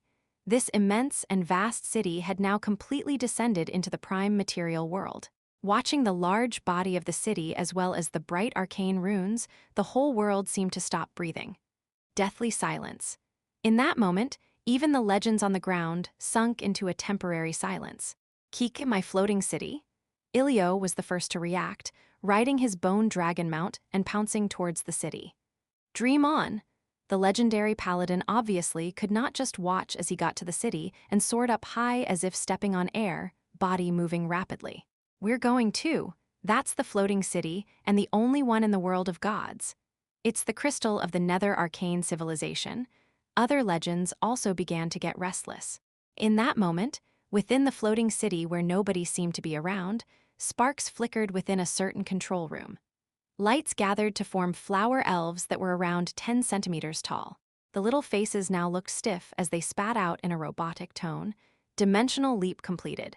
Damage to floating city at 1.77%. Energy consumed at 75.99%.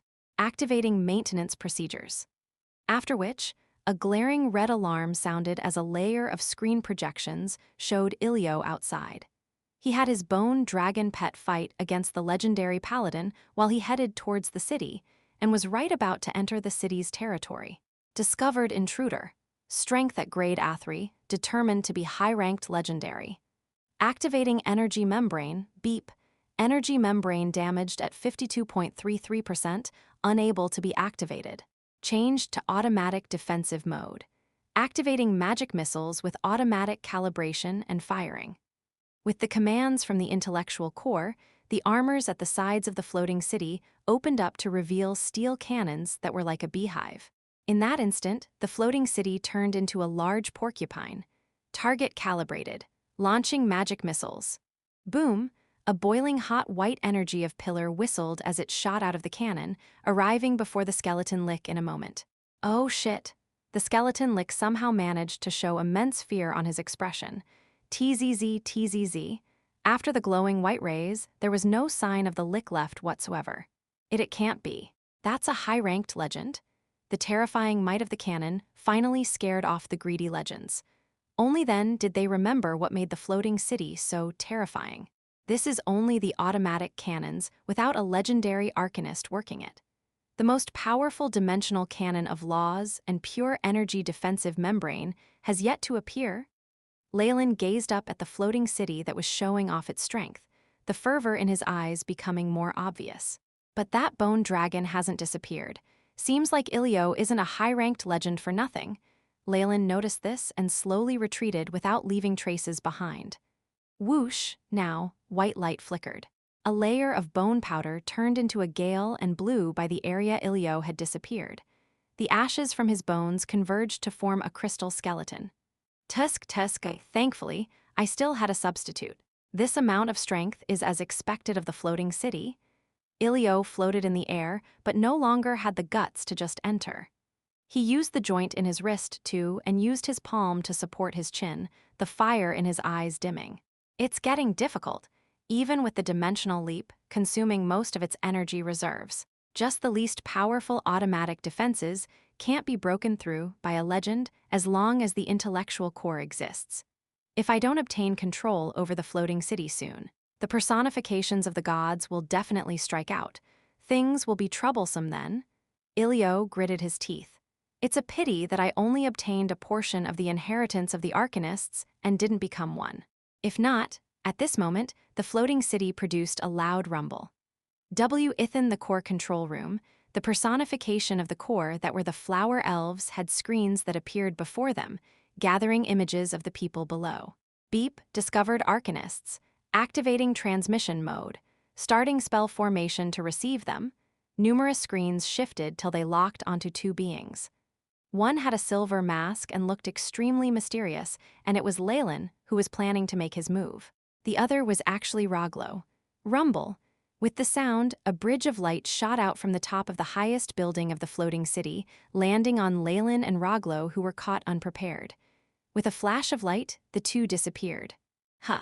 What's going on? Evita froze. Crap, the two that disappeared should have been arcanists. The master of the floating city must have set up a certain procedure for his legacy. Only when arcanists appear will the floating city take them in and even transfer the authority to control it. Ilio now looked very anxious. What do I do? What do I do? Just when Ilio was gritting his teeth, a new situation broke out at the ground. I have no choice, God. Evita closed her eyes, and the next time she opened them, there were now a pair of dark golden eyes. A tremendous might had descended into her body. The personification of a god has descended, so she used the method of having the god possess her body. Has a god already found out about this place? How quick? God, the guards Evita had brought along, who were lucky enough to survive, quickly knelt. We can't let other organizations get control of the city. They've activated a spatial channel, which means there's a hole in their tight defenses. I'll send you right in, so find it at all costs. Evita spoke unhurriedly, and a faint goddess image appeared behind her. Mighty divine force turned into a terrifying wave that swept those black-clothed people into the city. The consumption like this must be terrifying, because once all this was done, Evita passed out and crumbled to the ground. Now's the moment. It's a good chance. Making his mind, a rhombus-shaped red-blue metal tile was shattered and formed spatial force. This allowed Ilio to go along the god's tiers and enter the city. Dazzling divine force rays flickered on the legendary monk and paladin, allowing them to enter the floating city. Is this the inside of the floating city? Leylin's eyes blinked open as he took in his surroundings. Yes, welcome to Shadow City, where the flowers of the nether arcanists never wither. A flower elf projected itself in front of him, flapping the translucent double wings behind it as it surrounded Leylin. Congratulations, Arcanist. You have obtained a chance to inherit the floating city and all knowledge of the mighty Great Silver Hand. Chance? Yes. As two have been determined to be qualified, one of you will inherit the floating city. The flower elf spoke primly, obviously carrying out the will of the original master loyally. Speak, what is to be done? It was impossible for this intellectual core to go against its procedures. Besides, this floating city was not a ruins of the past, and since the flow of information and firewalls were still intact, using his mind and the AI chip to invade it would be just stupid. This was why Leylin went straight to the point. This is the floating city's core energy room, and also where the Magus energy core is.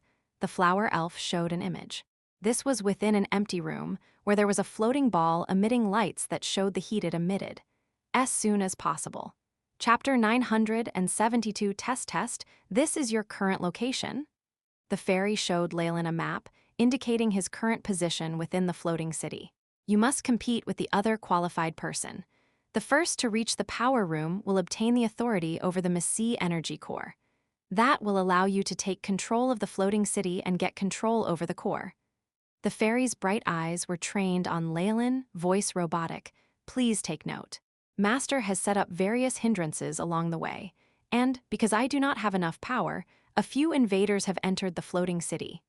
Scenes flashed and separated into smaller squares, allowing Leylin to see the skeleton lick, legendary paladin, monks, and other people. Have a few worms snuck in as well. With the floating city's own defensive strength, there should be a few specific methods or gods acting in the shadows that allowed them to break through the outer defenses of the city.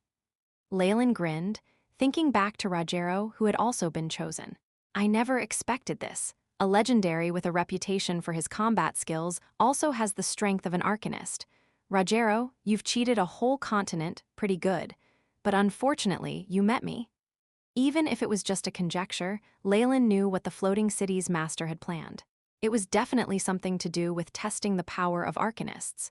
He was now a legendary arcanist. Even in the Netheril era, he had about the same strength as the master of the city, which made him qualified to enter the Arcanist Elder Union and obtain his own floating city. He was obviously unafraid. On the other hand, Rogero too had become a legendary based on his combat skills. However, even with training hard in private, his Arcanist ranking wouldn't be that high. In this area, Leylin could overlook his opponent. The most important thing right now is to get control over the city before the gods react. Leylin took a look at the map that the fairy projected, and the AI chip recorded everything before choosing the most suitable route. You who are qualified, I hope you can succeed in becoming my master. The fairy glanced at Leylin's back, and then gradually disappeared. After walking through a path styled in a futuristic, sci-fi way, Leylin entered a drawing room. Kai, two magic golems that looked like monkeys stood in wait, large robotic eyes shooting out red lights. Gatekeepers. Even with the AI chip choosing the most optimal route, I need to pass through at least 20 stages. I need to quicken my speed? Leylin did not stop walking and walked in between the two puppets, figure disappearing into the path. After he left, the two magic golems exploded into pieces. At the other side, Rogero was advancing quickly, his lance emitting terrifying chi as he ripped a steel door apart. An opportunity, the best opportunity. Rogero's eyes blazed. I've hidden my Arcanist inheritance for so long, and I finally have this chance. The floating city will definitely be mine. At this thought, the image of his competitor showed up in his mind as his emitted a bloodthirsty air. I must get the floating city. All who get in my way must die. Compared to the test that the two of them got, the other invaders were treated poorly. Boom, boom. There's so much wealth from ancient civilization, and every single item is priceless. The price of one would be enough to purchase half of a large city. Why do you still keep chasing after me? Ilio turned and yelled, sounding distressed. Destroying evil is the role the heavens have given to me. Did you think mere greed over wealth can confuse me? The paladin looked resolute as he followed behind relentlessly, causing the skeleton lick to have to run tirelessly and feel annoyed. Usually, he could just turn back and fight 300 rounds with the paladin.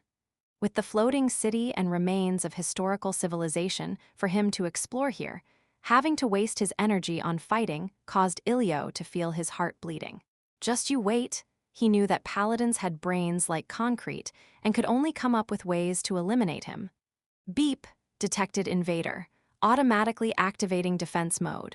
Activating metal golems. Once the two entered a plaza, a robotic voice sounded out. A large gate suddenly opened as a puppet with armor walked out. Many energy fields surrounded it, causing the skeleton lich and paladin to sense immense danger. They could not help but stop in their tracks. "It's the metal golem, the legendary golem." The lich sounded as if he was sighing in awe. Such a high-ranked golem is the top secret of the Netheral Arcanists. Wizards now can't create imitations of it. Boom. After this, however, the skeleton lich could no longer laugh.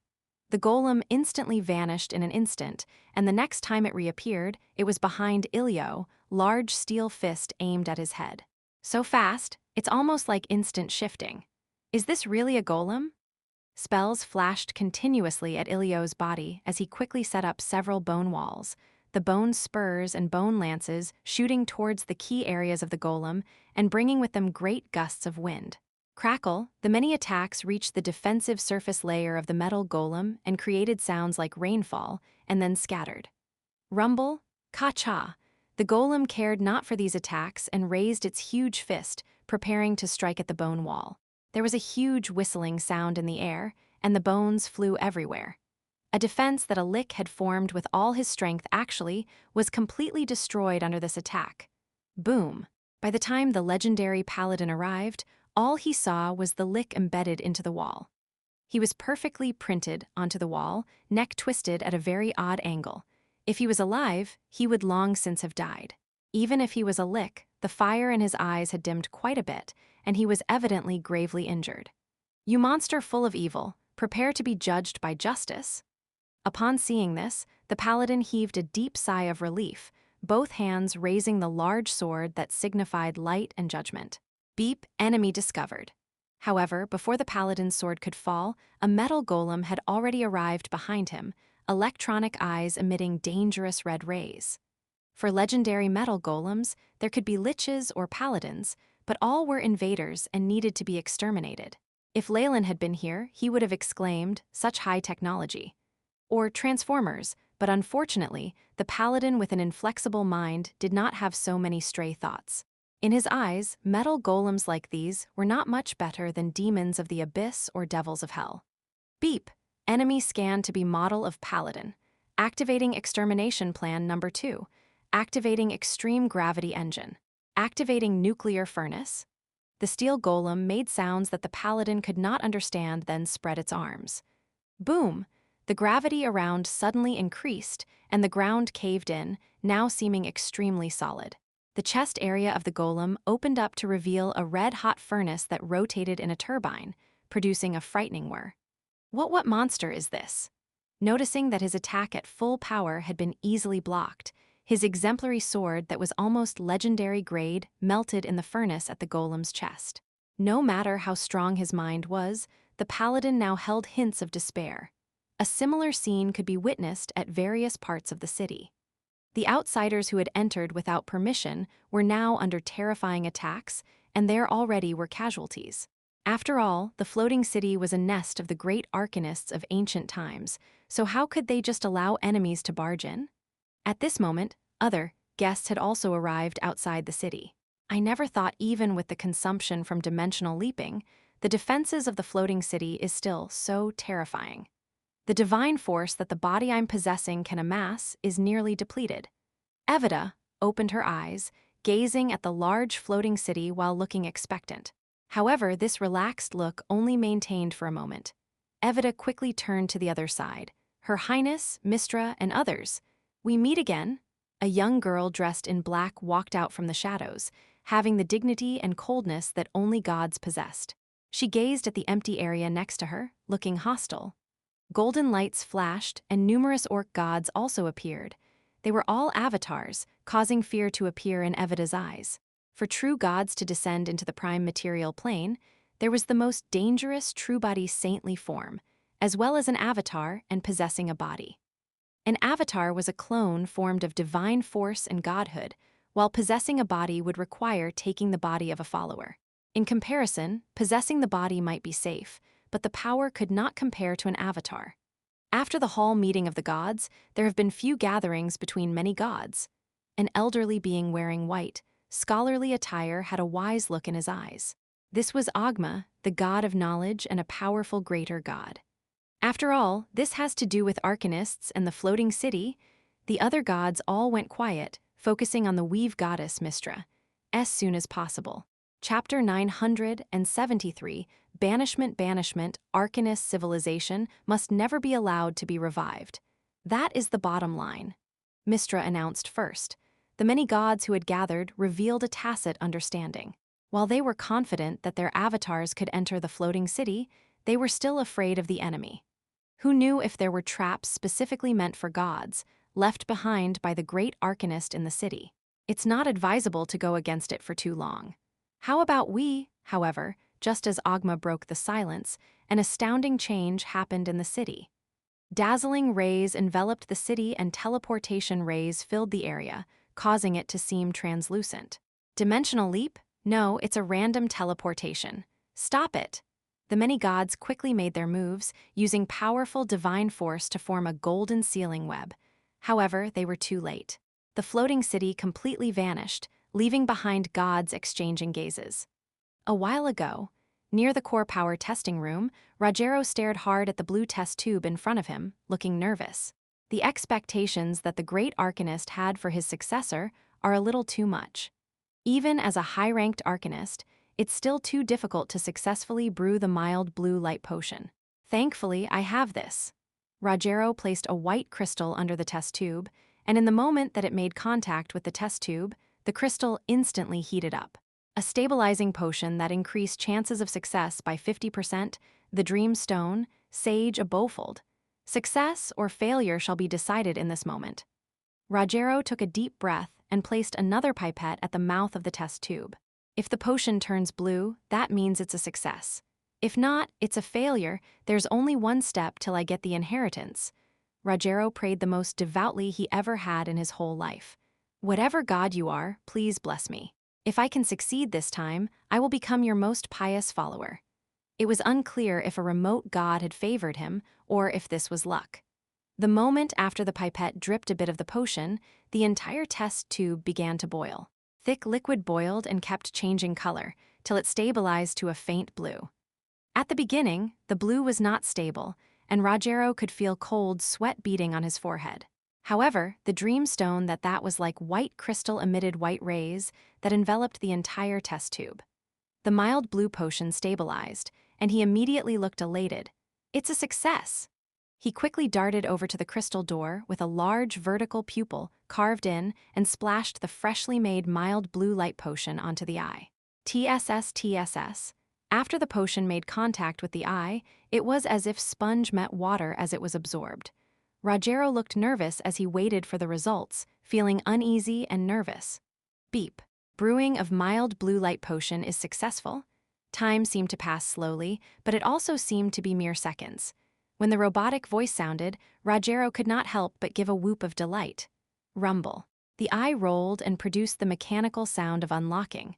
The large door slowly opened, revealing a path straight to the power room. "Haha, I've succeeded. I've succeeded," Rogero roared in his excitement.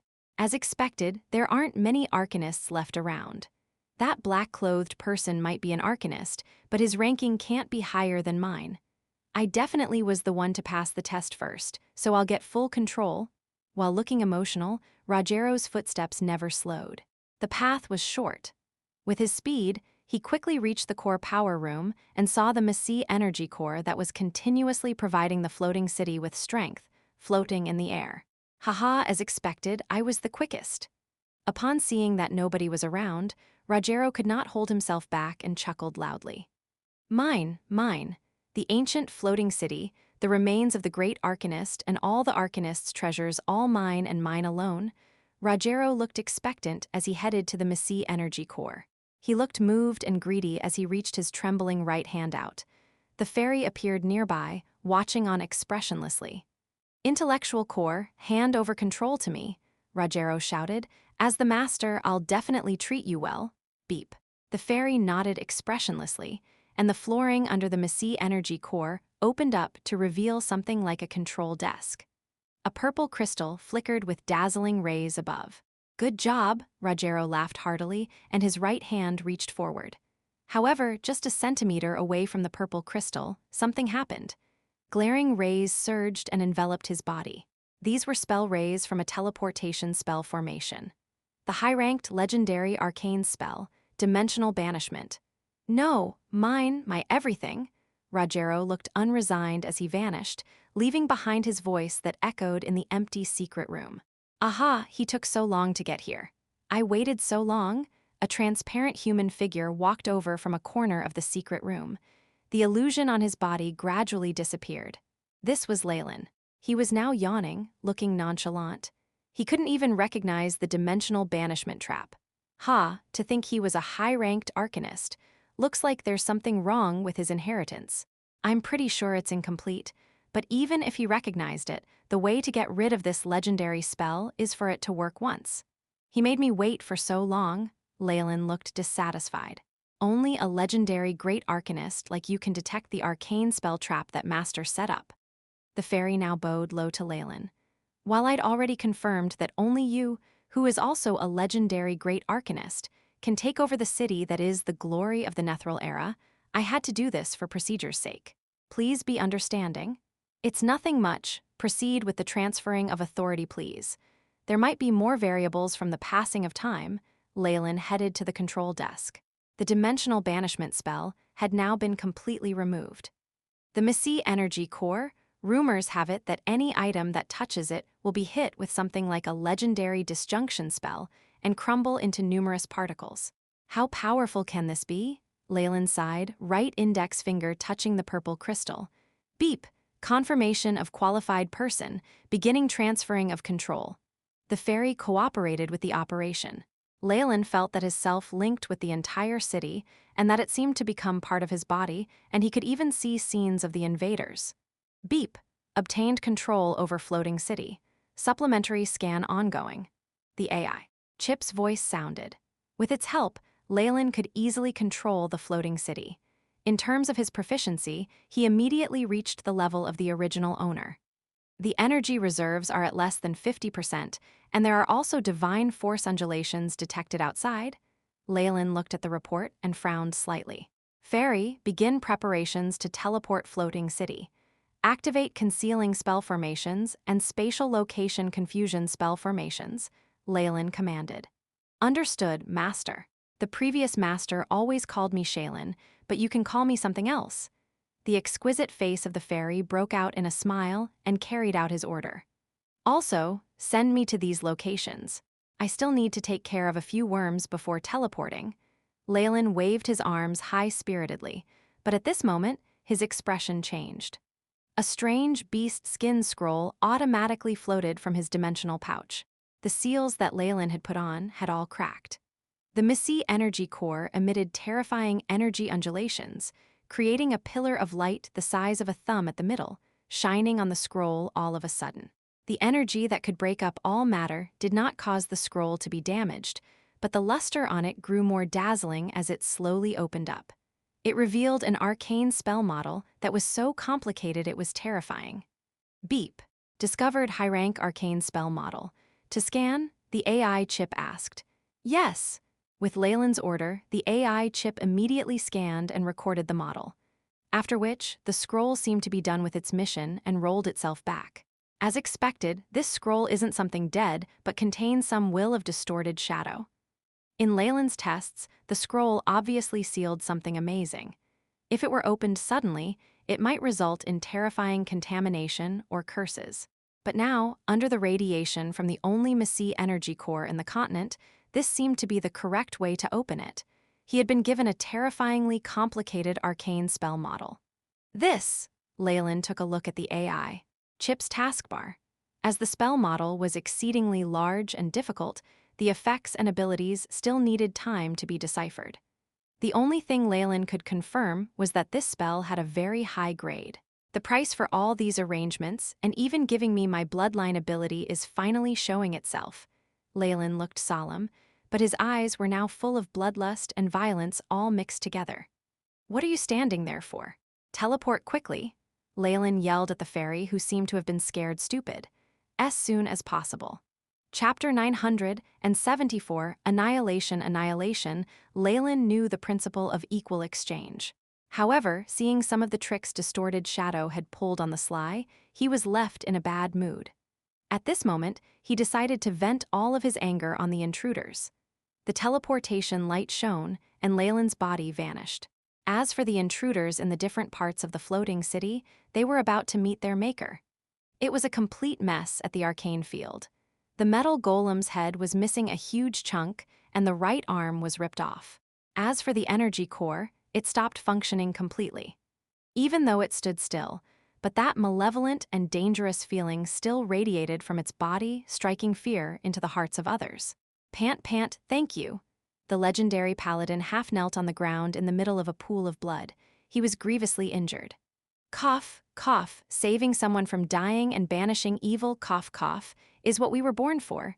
This was the monk from before, but his injuries were far more severe. His chest had already lost a huge piece of flesh, and blood flowed from his lips endlessly. Even with the constant healing spells, it was impossible to restore his body to a fighting state. The floating city is really this strong, just one metal golem, and it's so troublesome, the paladin sighed, apprehension still in his eyes. He fought a bitter and losing battle with the golem earlier. If not for the sudden appearance of the monk, who used his tough body to take on most of the hits, he would have died a long time ago. Hey, enemy, why haven't you thanked me? The crystal head of the skeleton lick began to chatter.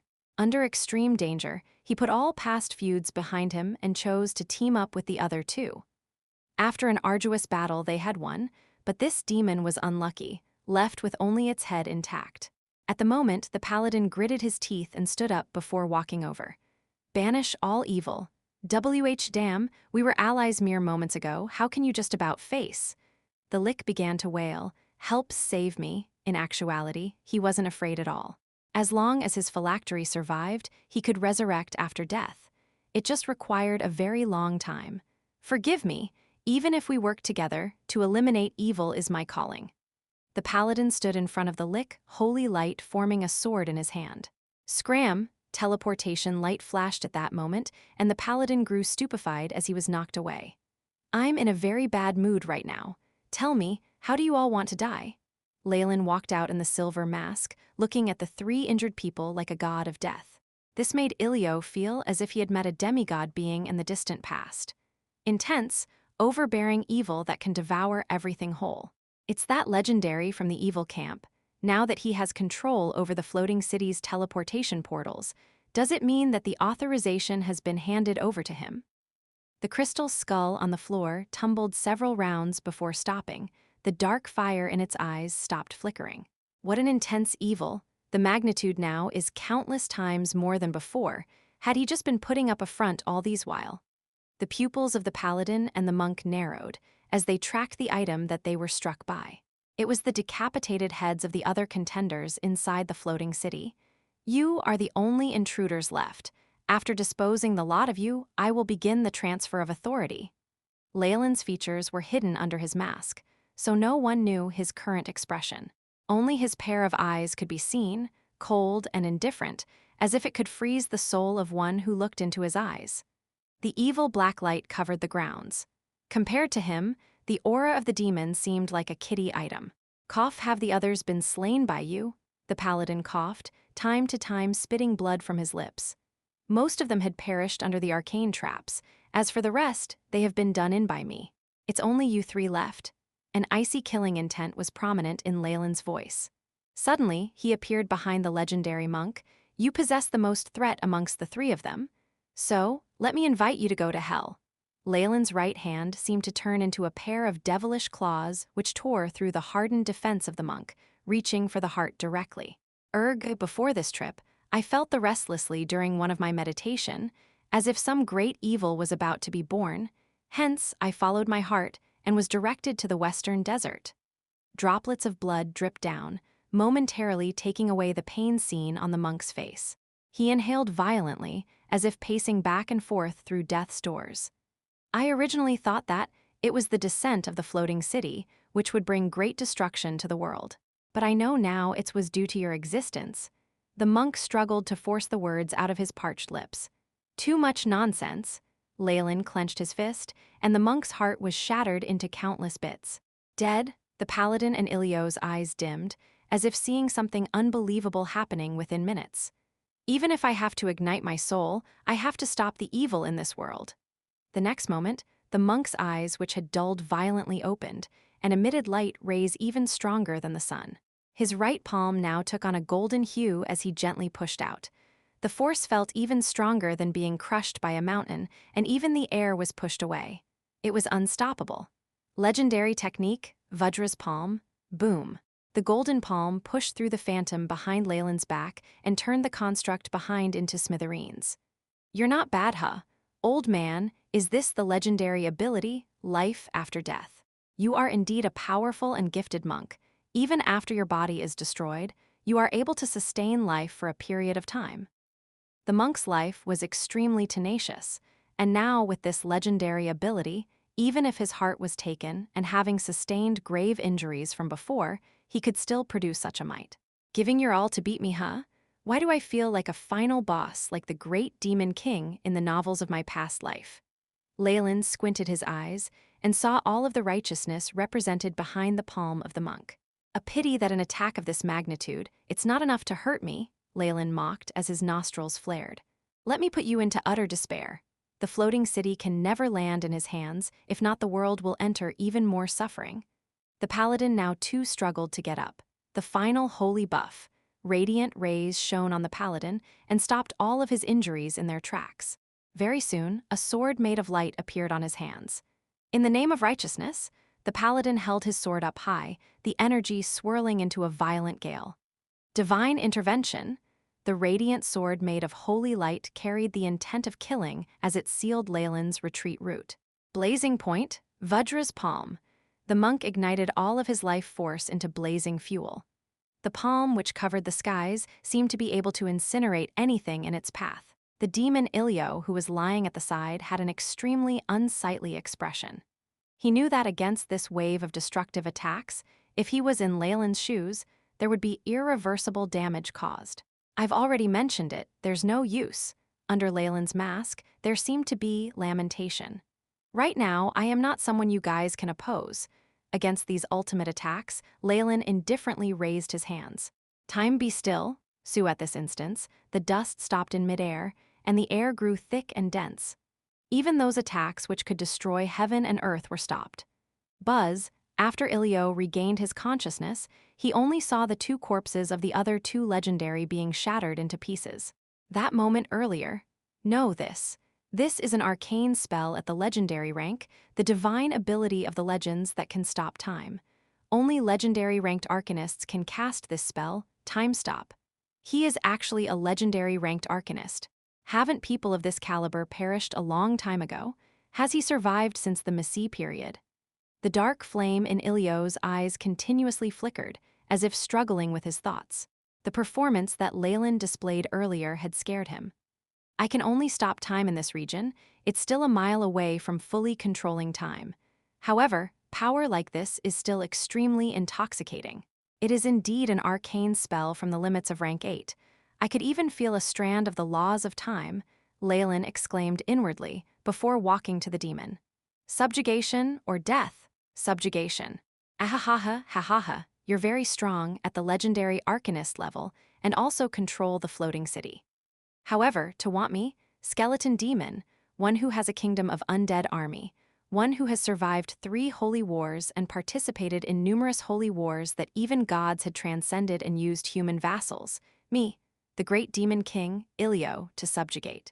Hahaha, as if hearing something hilarious, the mouth of the skull continuously clacked, evidently in a mocking tone. As soon as possible. Chapter 975 Phylactery, is that right? Leylin spoke blandly, leaving Ilio unamused. Leylin had been of good mind to take him under his wing. After all, this was a legendary expert who could fight many experts at once. He was a treasure trove of knowledge and a talent in the research of spell models. Most importantly, he was aligned evil, so there was a possibility of him aiding Leylin. All right, I'll admit that you are very strong, but so what?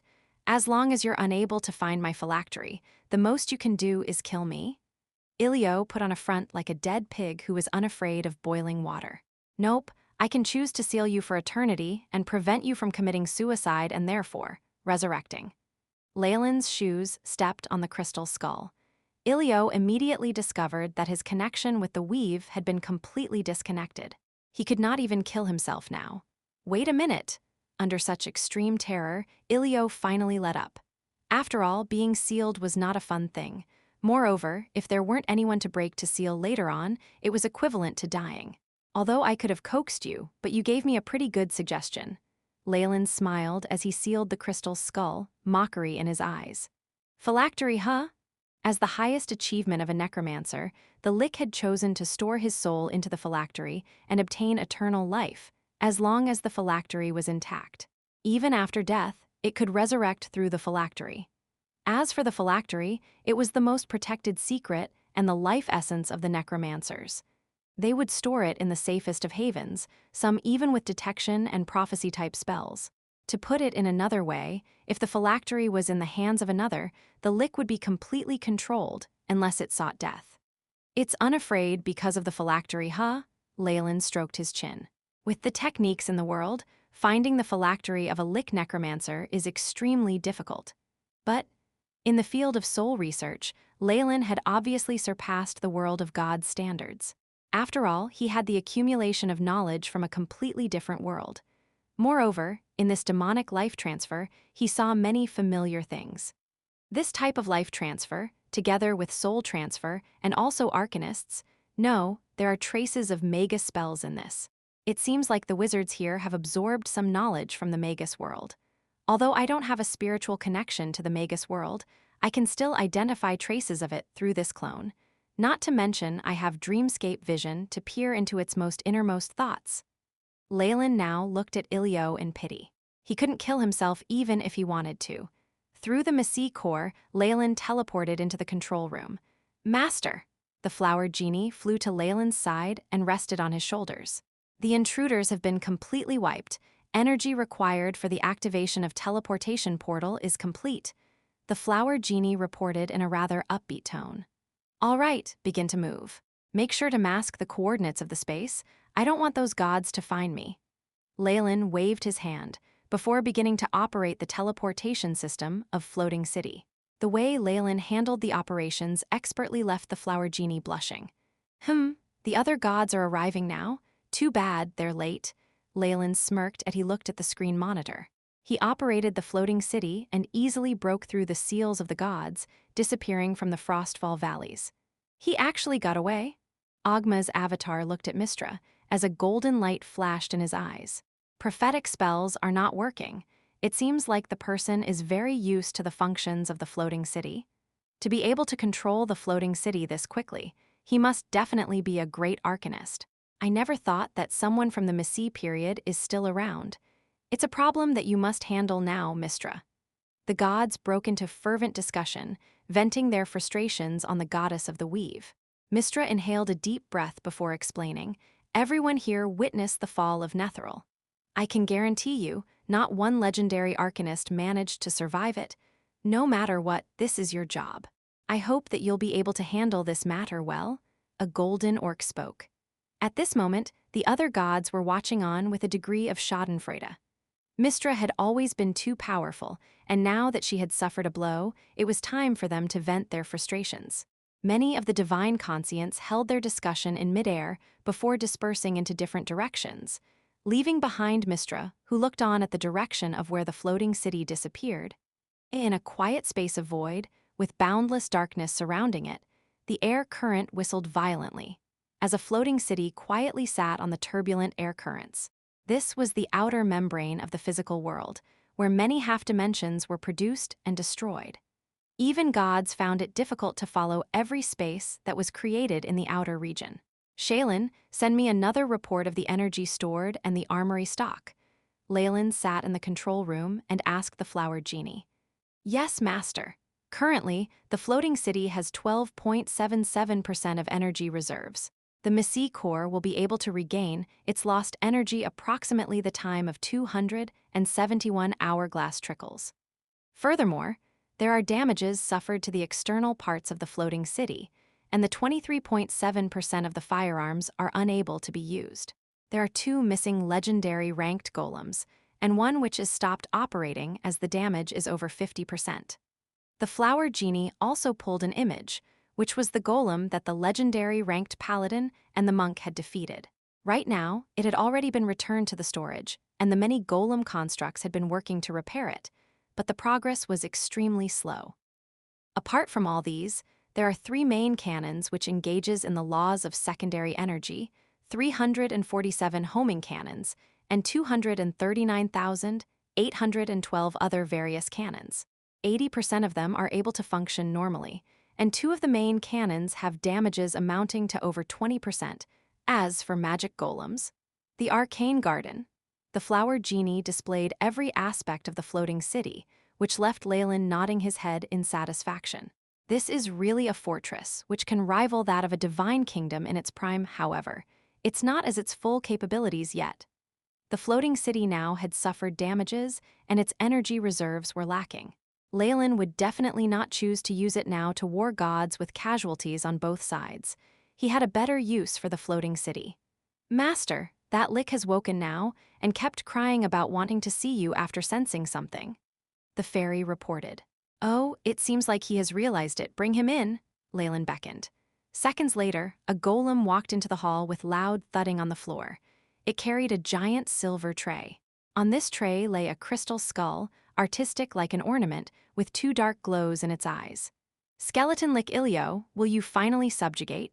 Leylin toyed with a purple gold coin in his hands as he asked in a teasing manner. "My phylactery, how could you find?" the lick wailed. He might have very well attacked Leylin if not for the seal. "Ilio, I have to admit this is rather clever.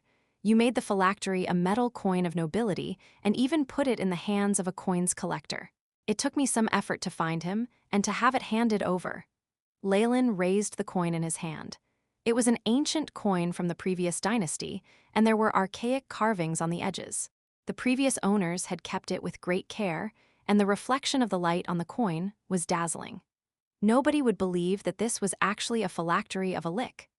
Leylin had read some journals of necromancers constructing their phylactery into everyday objects, some even into pebbles at a seabed, that they could never find it again on their own. While this could prevent their enemies from finding it, but if they were casually picked up and destroyed, their life would be over. Compared to them, Ilio's method was much more ingenious. The value of the purple gold coin was extremely high, often representing 100 gold pieces in the previous dynasty. Now it had become a valuable asset for coin collectors, and every of its owners would keep it in a good condition. However, even after so much preparations, it was futile before Leylin's soul-searching method. "It's not important how I found it, so subjugate or die," Leylin added. "Even if you don't agree, I will be able to turn you using the phylactery into a golem. This means is enough to deal with another legendary. If you did that, my life force would be stripped almost to nothing, not to mention that summoning me to the front lines has the greatest risk of me dying. Do I even have a choice?" Ilio muttered and grumbled, but he still chose to serve. "Great Arcanist, master of the floating city, I, Ilio, will pledge my allegiance to you as soon as possible."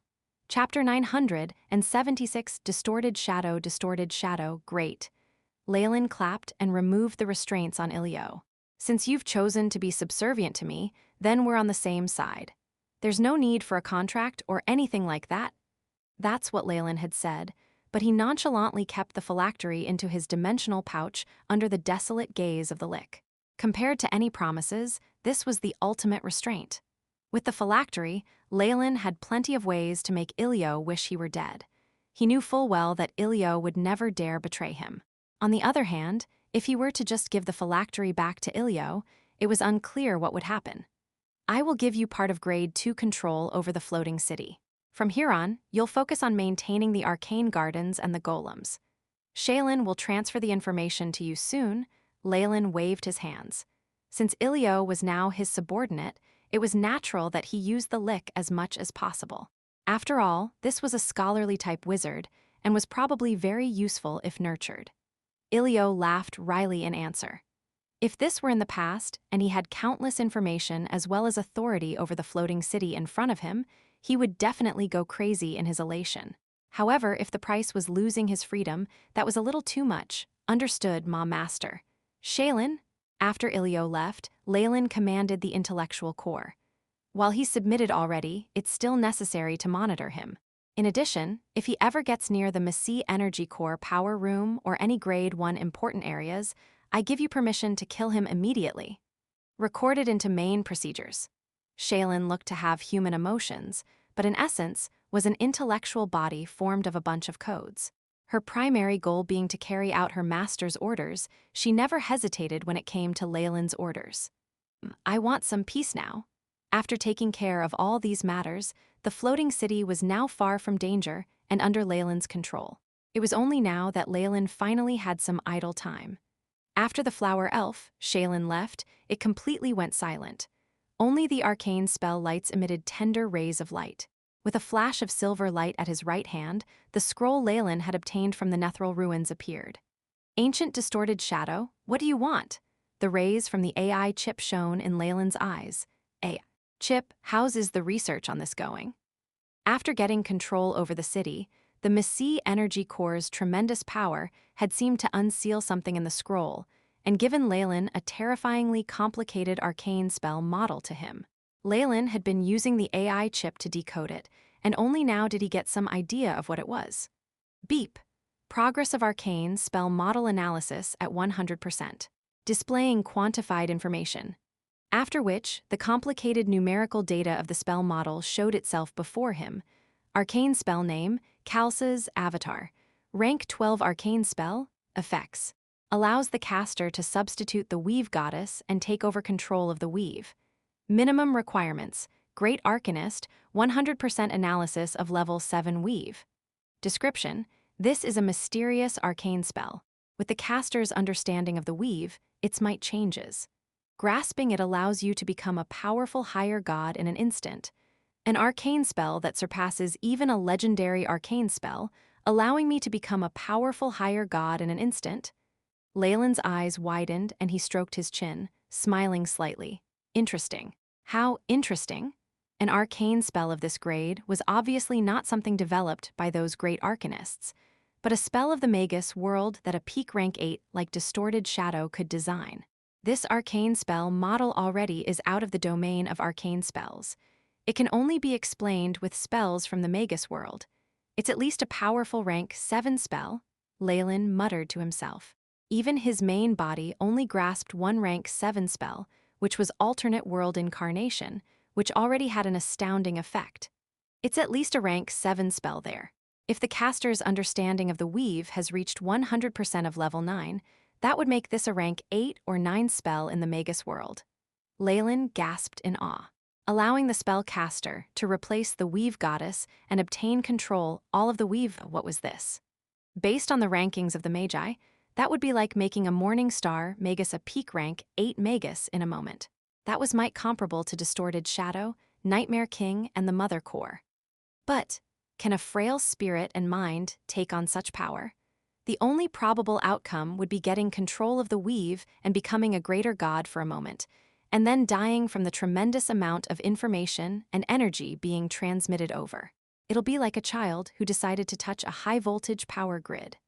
Leylin now looked grim. Even if it's my main body of a semi-rank 7 Warlock and help form the AI chip, I'll only barely be able to control the weave.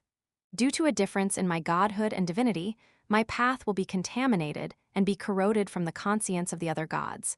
But at least I finally know Distorted Shadow's intentions. So he wants to destroy the weave. Even after death, a peak rank 8 Magus still could leave behind a conscient and not disappear even after hundreds of thousands of years. With a slight chance, he could be revived. Distorted Shadow seemed to have been setting up this plan before and even given Leylin great benefits at the Nightmare Island. That had made Leylin feel very uneasy. Now, he finally understood what Distorted Shadow had been planning. His goal was to destroy the world of God's weave. You really think rather well of me. Leylin knew that besides being a channel for wizard spell slots, it was also used for the priest's divine spells. The moment he showed his intentions, he would not only be viewed as an enemy by most wizards, but the weave goddess would immediately become his mortal enemy. The other gods would also not be willing to give up the convenient channel of faith through the weave. This meant he would be going against the whole world of gods. No wonder he chose me. Aside from an outsider like me, even devils or demons wouldn't be willing to do this. His eyes twinkled as he grabbed the beast hide scroll. Unfortunately, I won't be a pawn for you. If I do become one, I'll do it as the player. Ancient distorted shadow, did you think that your conscient could keep following me in the shadows? Leylin spoke in the Magus World's ancient Byron language, voice hoarse and activating a trace of the power of laws. After which, a formidable sealing force enveloped the hall. This was power he had from controlling the city. HSS, with immense support from the city and seal from another world, Leylin finally showed off his full strength. A Targaryen figure as large as a world appeared behind him. Rumble, in the remote, faraway Magus World, Leylin's mighty semi-rank 7 body that had been in a deep sleep caused a magnitude 8 earthquake and opened a slight channel, transferring streams of bloodline force over. HSS, a terrifying Targaryen with a single horn, devil-fleshy wings, and in 2 claws appeared behind him. There seemed to be slight changes to the Targaryen. There were now traces of dark red fog surrounding it, and its scales were turning dark red. In its eyes that were like stars, there was a blood-red line had seemed to form a third eye. Did you think that I wouldn't notice you doing something behind the shadows while I had bloodline power planted in me? Get out here! Leylin yelled and tossed the beast skin scroll away, his clothes exploding open. Traces of black blood that had been contaminated streamed out from his pores. A distorted black shadow appeared in the sky, numerous tendrils at THS dies. It seemed to want to hold onto Leylin, but with Leylin's yell and sudden powerful bloodline force, was forced out. Ziu, there was a sharp whistle in the sky, and the shadow that was distorted shadow clashed with the scroll, and then began to burn with phosphorescent green flames. The flames slowly turned black, and a distorted human figure soon appeared. We finally meet the ancient distorted shadow. Leylin panted slightly, but he now felt extremely comfortable. Even his soul seemed to have been refreshed, and his connection to his followers' prayers was now more distinct, as if he could produce divinity at any moment. TSS, your body and spirit fuse perfectly with bloodline force, TSS. No wonder the nightmare chose you. Ancient spiritual force sent over this information, similarly using the ancient Byron language. Isn't this great? There's no exploitation whatsoever. We're conversing on equal grounds. Leylin watched distorted shadow in front of him, the Targaryen behind him spitting out's tongue. Bloodline force created a dense armor over him. TSS, Warlock, I need you to destroy the weave. In return, I can give you all the inheritances of primordial Magi. He seemed to know that Leylin would be difficult to deal with, but more importantly, was aware of the terror of the powerful isolation force of the floating city. He gave up on conspiring anything and proposed a trade on equal grounds. Fine, but I will choose when it will be done. Leylin did not give even an inch. What is inside the weave? I can somewhat guess, but I need you to confirm it as soon as possible.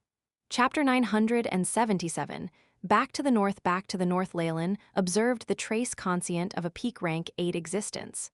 Your goal is to revive yourself, right? What does that have to do with the weave? There are 3 layers to the weave. The outermost layer is the channel for all spell slots. The inner weave is a network of faith and divine force for the gods.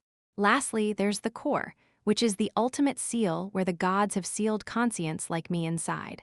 That's also the largest hindrance to us reviving. Distorted shadow sent a spiritual undulation. Seal at the core. Conscient fragments? So that's what's at the heart of the weave. Leylin's eyes narrowed.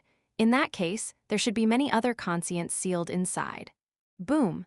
After Goodness knew how long distorted shadow automatically dissipated, and the beast hide spell scroll also completely vanished.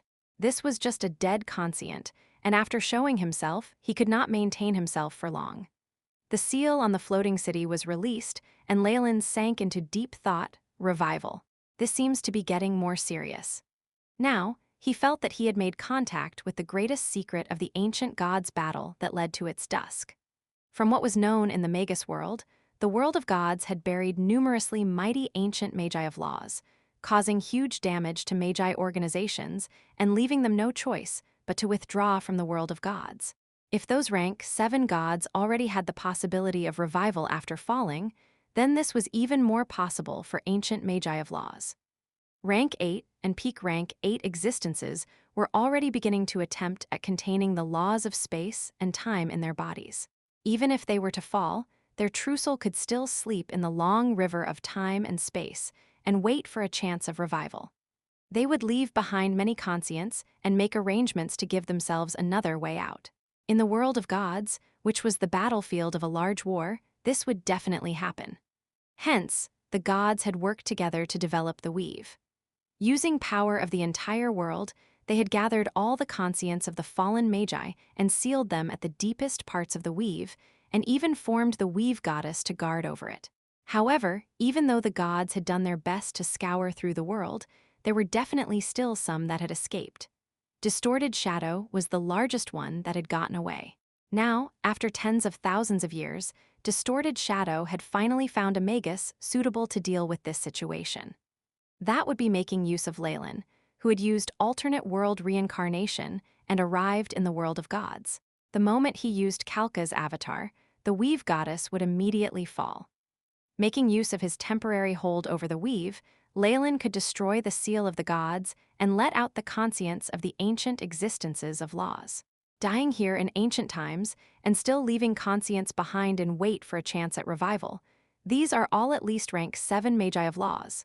Leylin stroked his chin, clicking his tongue as he imagined this. While they're a bunch of dead people who are powerless, the mystery of Magi can't be easily understood by the gods. They can probably regain much of their strength in a short time or even completely revive. That would mean the reappearance of the ancient final war. His plan is great, and he seems to have something planned not just in the floating city. Leylin's lips quirked in a smile. Unfortunately, he met me. Initially, with Distorted Shadow's laws, he could entirely cast the power of distortion by making use of the conscient and energy in the scroll. That would cause Leylin to unknowingly walk the path that Distorted Shadow had determined. It was a pity that even the peak rank 8 ancient Magus, Distorted Shadow, knew nothing about the existence of Leylin's AI chip. His main body had reached an unimaginable level and could discover the Magus and even expel him, therefore allowing him to have the upper hand. Now, the key to starting the final war once again and letting out the conscience of numerous existences of laws were all in Leylin's hands. The main body of Distorted Shadows had already fallen, and much of his conscience were sealed in the core of the weave. With Leylin, he could only try to make a trade and entice him to doing what he wanted. It was a pity that Leylin had no intentions of letting them out. I'm too weak, my main body is only a semi-rank 7 Warlock. When it comes to battle might, I'm only comparable to a rank 7 Magus of laws, and I'd find escaping from a rank 8 existence to difficult, much less those peak rank 8s. Leylin evidently knew himself well. The world of gods was like a playground for him now. Why would he divide it and hand it over to others? In addition, these methods of causing a life and death struggle would definitely result in an all-out counterattack from the gods. Leylin wasn't so eager to please the Magi that he would do this. But if I don't do anything, those ancient Magi might do something desperate, so I need to give them some hope. Leylin's eyes darted around as he came up with a plan. Having this Kalka's avatar was an important deterrence and meant that he could turn the tables at any moment. Even if his identity was found out or leaked, then he could just move on. When faced with a threat like this, it was probably the gods who were more fearful. But this is only in the worst-case scenario. I have to focus on becoming a god first, Leylin pondered inside. He knew clearly what his path was. While he was merely a semi-rank 7 Warlock, successfully becoming a god and receiving his main body to descend here would definitely allow him to advance to a whole new level. I've made all the theoretical preparations. I just have to wait for energy to be poured in. Leylin sighed. Looks like I'll have to go to the north and spread faith in me as well as prepare to get priests. That's the priority now. Trying to become a god as a legend without help from any god could be said to be insane. However, after getting the Shade City, Leylin now had the confidence to say this. The fusion between a great arcanist and a floating city would even cause a true god to tremble.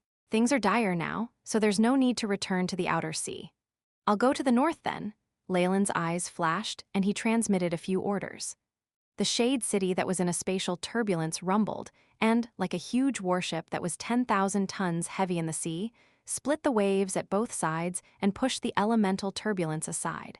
It began to move at what appeared to be slow, but was actually quick pace in a certain direction.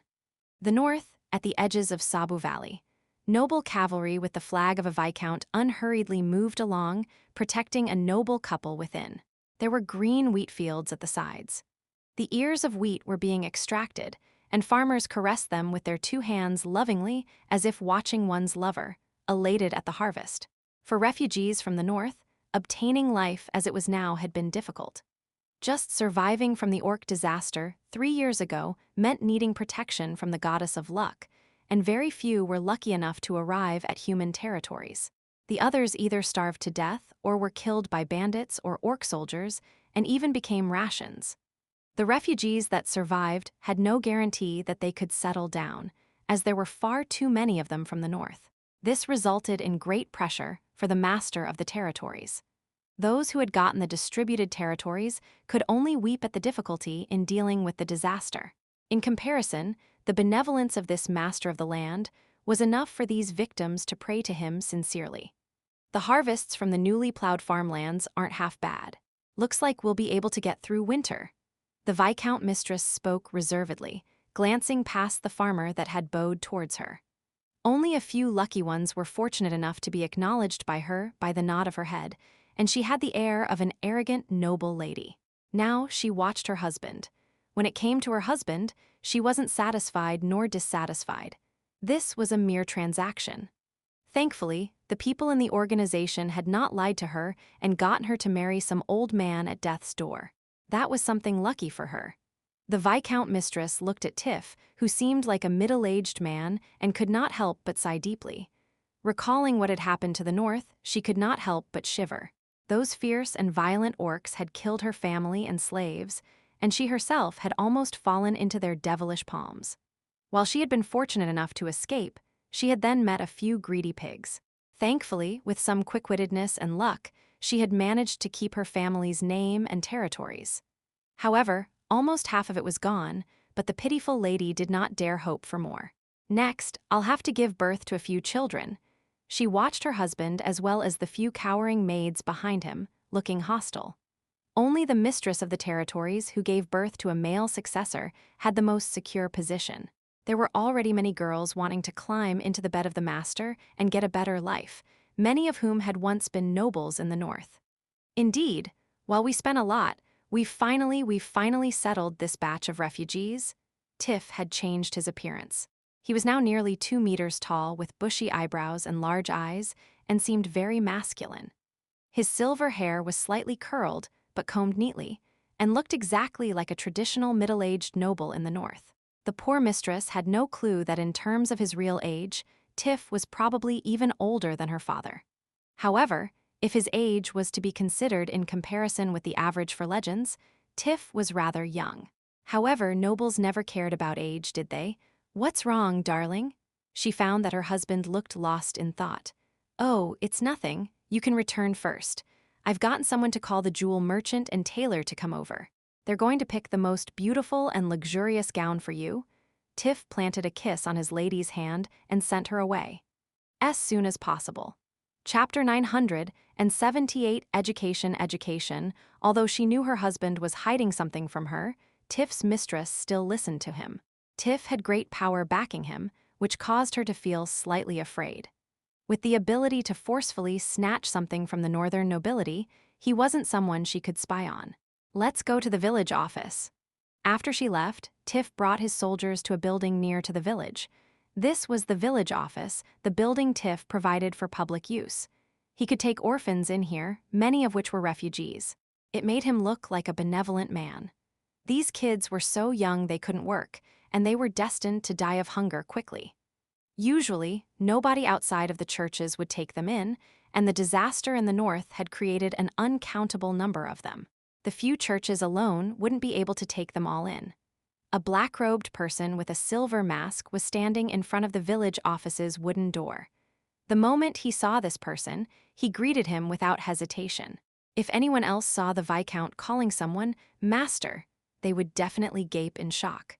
Someone with the authority to have a Viscount bend the knee in a bow was a great noble, at least a marquis. However, the knights behind Tiff did not even blink as they did the same. "Master."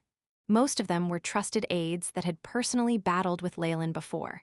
There were also a number of subdued devil worshippers, so they obviously knew who Leylin was. "You're doing well, Tiff." The person who had arrived here was obviously Leylin. Through the astounding speed at which Shade City had moved in the spatial turbulence, he arrived in the north quickly and arrived at his base. From all he had seen and heard on the way, he was rather pleased with Tiff's recent work. "Everything is going as per Master's instructions," Tiff answered humbly. "Let's enter together. I want to see what you've achieved." Leylin waved his arms, entering the office with Tiff. On the way, there were children, teachers, and nannies around bowing towards Tiff. By the looks of it, he had amassed a great reputation. In private, Tiff continued to transmit to Leylin, "In order to avoid the priests and reduce expenditure, we only have 5 village offices like this. We've taken in almost 1,000 children, and the average age is from 9 to 12, which is the prime time to educate them." Tiff now brought Leylin to a window, through which many yellow wooden desks and chairs could be seen. Tens of young girls listened attentively as a scholar taught. There were simple letterings on the blackboard, which meant this was a class to teach them how to read. This scene immediately had Leylin recalling the schools in his previous world. In addition, after seeing that we're giving them an education, some peasants have gotten their children to come and listen as well. "I've agreed to that." Leylin listened closely, nodding occasionally as he saw the glint in the children's eyes within the classroom. That was hope. After studying for a while, the children who are believed to have the aptitude and perseverance will enter the higher grade. Tiff brought Leylin deeper into the office. Nearby, Leylin could sense undulations from powerful beings monitoring the area, which meant security was tight. Divine Studies is a class about the gods. Here, I would like to introduce you all to a god, whose godly name is Kukulkan. Praying and meditation are compulsory courses for priests. The things being taught here were somewhat immoral, which was why the students were all orphans who had been trialed and would stay here. They used something like primary school education as a model. The scholars who passed down the information all wore black uniforms, and there was something about their aura that was contradictory to their roles. After seeing Leylin, they immediately trembled and made to greet him, but Leylin waved his arms to stop them. Exactly. These people who were instructing children with aptitude to become priests had all been devil followers and had high priest rankings.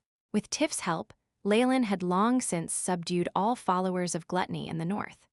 He then did a round of selections and allowed only those who had gone through several trials and were truly loyal to nurture the future reliable priests. Yes, all of those village offices and the education provided was all a pretense. In actuality, this was about selecting children and nurturing numerous priests. These would be the people providing Leylin with energy to become a god. Something like this was far too sensitive, which was why Leylin had no intentions of doing this in the outer seas on his own territories. Here, there was no issue. Firstly, due to the invasion of the orcs in the north, many refugees had lost their homes. The situation was very complicated and could be said to be a disaster. That had resulted in a large number of orphans and turned into the best natural circumstances for Leylin. Tiff being a legend, those teaching the advanced parts being devil followers Leylin had subdued, and the place where all this happened being Tiff's land. Leylin could do anything and create layers of seals that made it difficult for information to spread. Most importantly, even if discovered, Leylin could just abandon this place. He could just cut off all ties easily, but there would be no damage to his foundation. By the looks of it, Tiff was doing very well. We're limited by the qualified teachers we have as well as secrecy. This is the limits of what we can do. Tiff looked a little ashamed, evidently because he was unable to do more for the feathered serpent god, Kukulkan. That's all right. You're already doing very well. For the gods, the faith from priests was an essential part. They were beings that would be the prime mode of communication with followers, which was why they were very important. Outstanding priests had to be learned scholars and even needed to have some grace. Whether it was the peasants at the bottom of the hierarchy or nobles who were all about poise, they needed to be able to deal with all these people well. These were all seeds. Once the church stopped being in the shadows and came to the light, the other students might not become priests, but they could also be workers at the church. They would be the core strength of the church. In this age, it was not so easy to have elites who possessed knowledge. If loyalty was required as well, then there was no way but to nurture them the whole way. The inverted image of the Targaryen appeared in Leylin's eyes, causing Tiff to kneel reverently. My divine class has been expanding and is beginning to touch upon the domain of slaughtering. The prayers should also change slightly, including information to do with killing. Leylin now looked very much like an oracle, like some powerful being had possessed him. Understood, my master. You are the stars in the sky and the serpent of the world that will devour everything. Murder shall be your sharpest sword. Tiff had lived for many years after all, and with just a moment, he managed to come up with a prayer. This was obviously something temporary. There would need to be divine scholars and high-ranked priests to discuss and refine it before leaving it to Leylin to make a decision. After all, this was something important and could even change a god's faction domain, as well as the start of a godly war. However, Leylin was now doing something very sneaky anyway, so he couldn't really care less. Notify me once everything's confirmed. Also, prepare a quiet room for me and then summarize all the information gathered regarding the North. Understood. Tiff respectfully withdrew, though his eyes now showed his excitement. Is he finally making a move? He had always been the most enthusiastic about expanding the feathered god, Kukulkan's organization. While he had tried his best to hide it, taking in 1,000 children and providing them with the chance at an education was astounding. With some hidden context, the nobles of the North were now fearful. In the shadows, there was already a powerful resistance both in the shadows and in the open. Tiff knew that it was impossible if he wanted to expand here. The only method would be to force the way through. Leylin's actions pointed to making a huge ruckus, which caused the hot-bloodedness in Tiff to rise. Looks like the Orc Empire and Werecreature tribes reconciled. Tiff moved quickly. After enjoying a great dinner that was made with the style of the North, Leylin quietly skimmed through intel regarding the North in his study room with the rays from magic lights. With the AI Chip's help, he could read the documents incredibly quickly. With a slight glance, he could practically read 10 lines and did not need any rest. It was only after he put down the last piece of parchment that Leylin closed his eyes slightly, the information forming a network and showing him what had happened after he left vividly.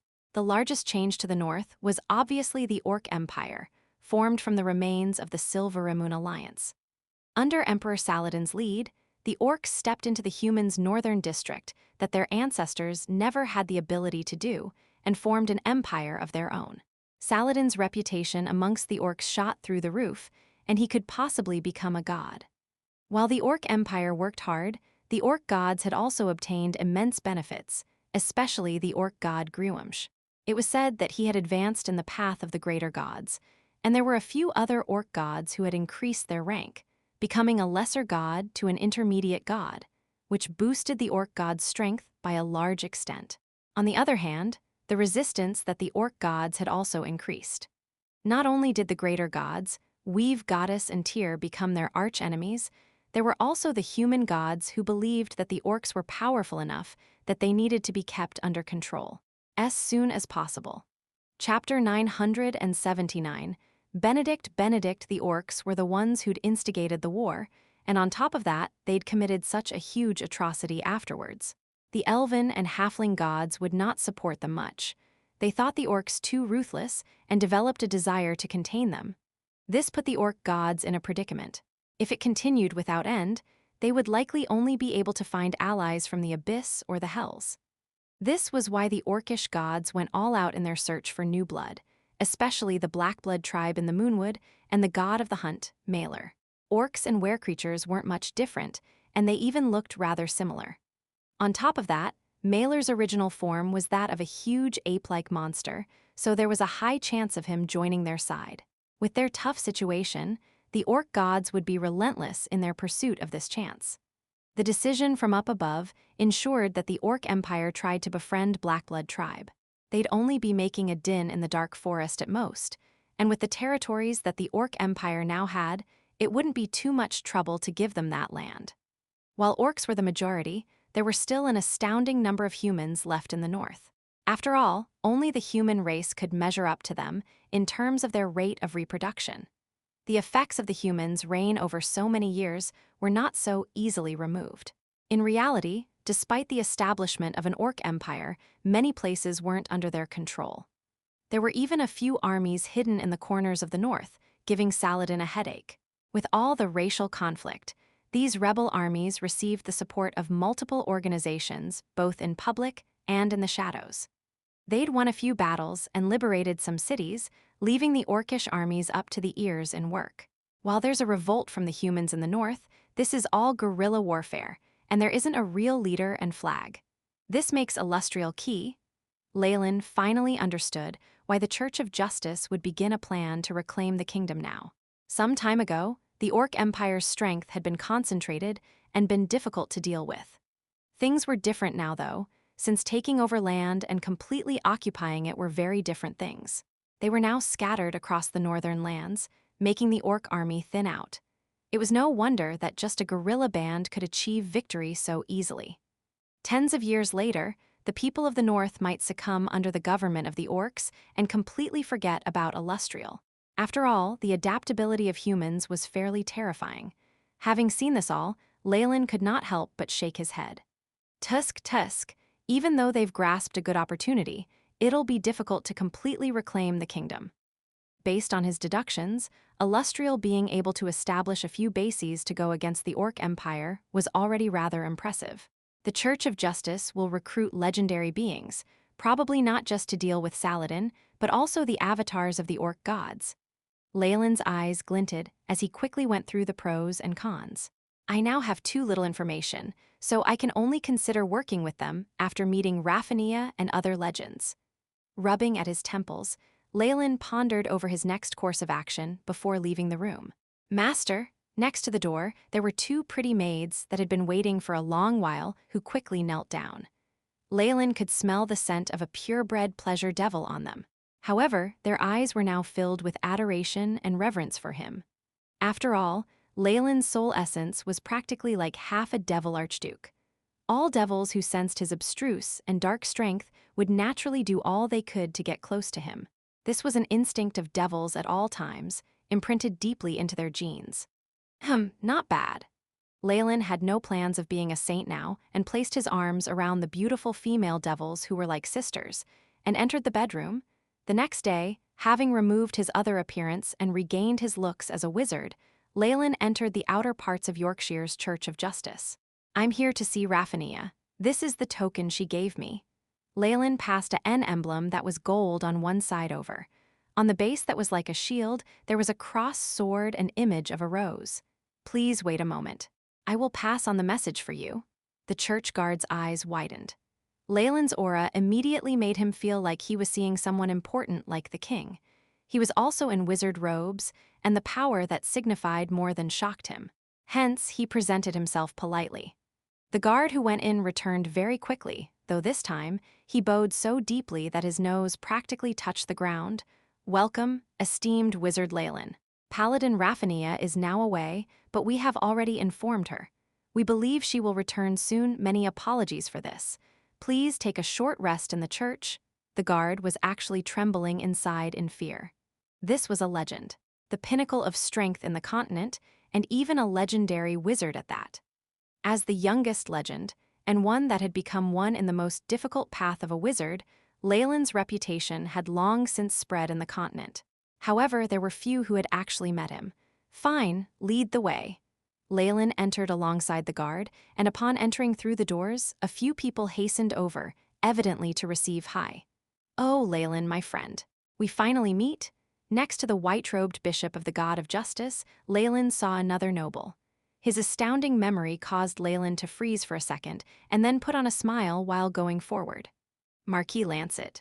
Long time no see. The noble who had come along with the bishop to meet Leylin was the one who held power over Yorkshire, and the one that had split the territories of a few unlucky noble families, Lancet. After hearing the beautiful birdsong from skylarks this morning, I knew something great was going to happen. I didn't expect it would be your arrival. Lancet now had a sincere smile on his face. He had a vivid memory of this kid who had gotten a position as a viscount during the feast of the dividing of lands in the north. Tiff, who he was helping, seemed to be doing something strange, but that wasn't important. Leylin was now a legend. It was impossible to go wrong with improving their relationship. Actually, Marquis Lancet was already regretting not giving Leylin more. But who would have known that he would become a legend in a few years? Lancet observed Leylin's young face, removing the jealousy deep in his heart with some difficulty, and then smiling brightly. Also, this is a bishop of the god of justice, Scholar Benedict, who's also a friend of mine. I express my deepest gratitude for Sire's determination in offering yourself in the name of righteousness. The refugees suffering in the north will never forget your contributions. Benedict's voice was kind and resolute, and there was a glint in his eyes unique to those willing to die for their cause. Leylin had no qualms that if Benedict were to be told that his death would save the lives of all commoners of the north, he would kill himself without hesitation. It was pity that the people who were the most resolute were also the most troublesome. I'm only here because of a promise with Raffania. Whether I'll make my move at the end, and when I do it is my freedom. Leylin had no plans of being careless with this, and answered, causing the atmosphere to turn cold in an instant. Whatever it is, having Sire Leylin coming all the way here is already enough. It must have been difficult to come so far. Please get some rest, and you can meet the other comrades later tonight. Lancet's mind moved quickly and immediately dispelled the awkward atmosphere. Even though he's the youngest legendary, has he already been corroded by reputation and power? After Leylin left, great resentment shone in Benedict's eyes. In his eyes, all legends on the continent were the same. They only wished for power and enjoyment and never did what they should. There were few willing to sacrifice themselves in the name of justice, and now this seemed to also go for the youngest to become a legend. But of course, he became a legendary with much difficulty and reached the peak in the continent. There are countless things for him to enjoy, so what right do you have to make him die for your sake?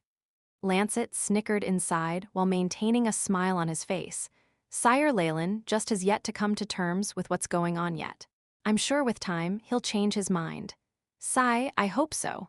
The refugees of the north can't wait for long, Bishop Benedict sighed, looking as if he were bemoaning the state of the universe.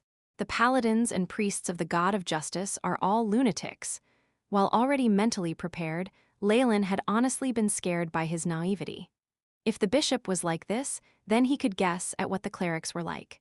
They were definitely not people Leylin would like. But only a church with such a zealous ambience would attract Raffania and have her treat this as her final home as soon as possible. Chapter 980 Secret Meeting Leylin sighed inside. A member of the clergy guided him to the back of the church. Golden sunlight streamed into the room through the windows, showing the motes of dust in the air. Furniture and all other decorations were simple, as was customary in the Church of Justice. If you have any needs, please press the doorbell here. We will await any orders. Also, the meeting with the other lords will be after dinner. Paladin Raffania will arrive very soon. The servant that had brought Leylin in withdrew and closed the door. Raffania came quickly. After all, Leylin was a legendary, and it was necessary to show him the required respect. Unfortunately for such a moronic paladin, Leylin had no common topic to discuss with her. After enjoying a simple dinner, Leylin was guided to a small drawing room. A few masters with powerful auras were lying in wait. Are these the other legendaries? Leylin nodded and headed inside. The room was rather small. There was a bright red fur rug on the ground, as well as a fireplace that was blazing brightly. However, there was no scent of smoke in the air. While this was the north, the room was still as warm as if it were spring. You must be the rumored wizard from the outer seas. Leylin, right? You really are very young. Leylin's entrance immediately gathered their attention. A long-haired woman wrapped in a red mink fur coat stood up with a kind smile on her face. Besides us old geezers of the north, you arrived quite quickly. She was evidently a legendary, and from the elemental domain power around her, she was a legendary wizard. Let me introduce myself. My name is Lillian, and next to me here is the paladin of the god of justice, Sire Patrick. Next to the fireplace is the protector of the north, the legendary druid, Alleger. There were very few legends in the room, numbering only 3. The Queen Illustrial of Silveramoon and her chief scholar, Blue, were not around. They were people that Leylin had wished to meet, and this left him slightly disappointed.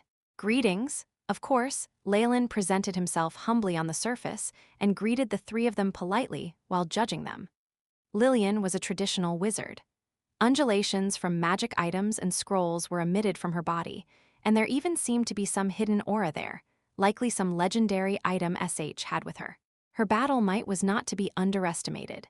Patrick, on the other hand, was a man of few words and looked rather cold. This actually had Leylin snickering inside, recalling the legendary paladin that had died at his hands, who had been said to be a judge or something like that. He was sure that the god of justice's church must have been dealt a great blow. The last one was the legendary druid, Alleger, who was dressed in an interesting manner. He was a burly man over 3 meters tall and with a thick brown beard. Next to his fuzzy ears was a pair of large forked horns like that of elks, with some leaves appearing at the tip. This druid did not wear much, and only had some beast hide and leaves that had been used to make an apron. This revealed a hairy and broad chest, which made him seem rather wild. Initially, as the protector of nature, I should not participate in these activities. However, those orcs are destroying nature to a terrifying degree, which goes against the most fundamental cycle and harmony here. Alleger now looked solemn, giving Leylin all the information he needed in a few sentences. In general, all druids took on the responsibility of protecting nature. They were strongly against any actions taken to destroy it, and there was even the rise of radicals against this. After occupying the north, the orcs were doing more damage to the environment in order to obtain more resources and materials. The Queen of Silveramoon had a great relationship with druids, which was why they began reminiscing about the time when she had been in power.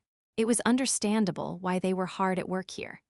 Eye of the North, protector of nature, as well as a paladin who is comparable to the judge from before, Leylin estimated the power they had. With these, the 4 of them, it was impossible to turn the Orc Empire upside down, but it was possible to affect the successes or failures of a few campaigns. In addition, they were only the first batch that had arrived. The true trump cards were still hidden. What a pity. Even so, it's not possible to sway the Orcs' power in the north. At the most, we can crack their foundations as a kingdom, but unless all the human gods band together, it's impossible to chase them out and restore our power. However, is that plausible? While having all sorts of complicated emotions inside, Leylin walked out of the church and into Yorkshire, where it was now night. While it was late, this place was still rather boisterous. From the dazzling rays from various churches, there were also large oil lamps in front of shops. Some citizens strolled around after dinner, melodious holy songs and prayers sounding in the background. It was leisurely and relaxing. But seems like the effects from the refugees of the north are yet to disappear. Leylin found that there was a very high frequency of patrolling, as well as occasional thievery, and he could not help but shake his head. The surge of residents of the north was the greatest challenge for security. The huge increase in population, as well as entrance of nobility from the north, had increased the price of daily necessities and resulted in many citizens unable to voice their unhappiness. Actually, the people of Yorkshire did not think well of these refugees. All believed that they had not only stolen their jobs, but were also a huge burden. Perhaps they knew of a legend's senses, and that sending people to monitor him would be useless unless a legendary thief or assassin were dispatched. Leylin strolled around and found that there were no people following him, nor any magic for that. Of course, perhaps they have assured themselves that with the gods' support, I wouldn't be able to do anything against them. Leylin shook his head and could not help but laugh, before then turned into a dimly lit alley. Streams of dark red fog appeared by him, concealing his original aura. It was as if he had turned into a whole other person. The people around him were all in a flurry, and none discovered this abnormality. With Dreamforce concealing me, anything monitoring me will be rendered useless. Leylin stepped out of the alley that had an illusion hidden within and, as his figure flashed a few times, disappeared from the road. With Leylin's legendary strength as well as boost from the illusions of Dreamforce, it was just too easy to prevent any spying on him. Light fluctuated, and the next time Leylin appeared, he had arrived in a secret room. The black fog in the surroundings seemed to be like a huge beast that devoured everything. There was only a yellow light in the center that emitted bright rays. A few figures with powerful auras were dressed in black robes, waiting by the light. "You're early," one of the black-robed people spoke to Leylin in a crisp, female voice. "I never thought you'd have arrangements here in Yorkshire, too." Leylin watched the female wizard before him. Under the light, she had removed her disguise and revealed her original appearance. This was the legendary wizard he had just seen, Lillian. "Why did you transmit a message to me right before leaving? And there's these people." Leylin looked suspicious.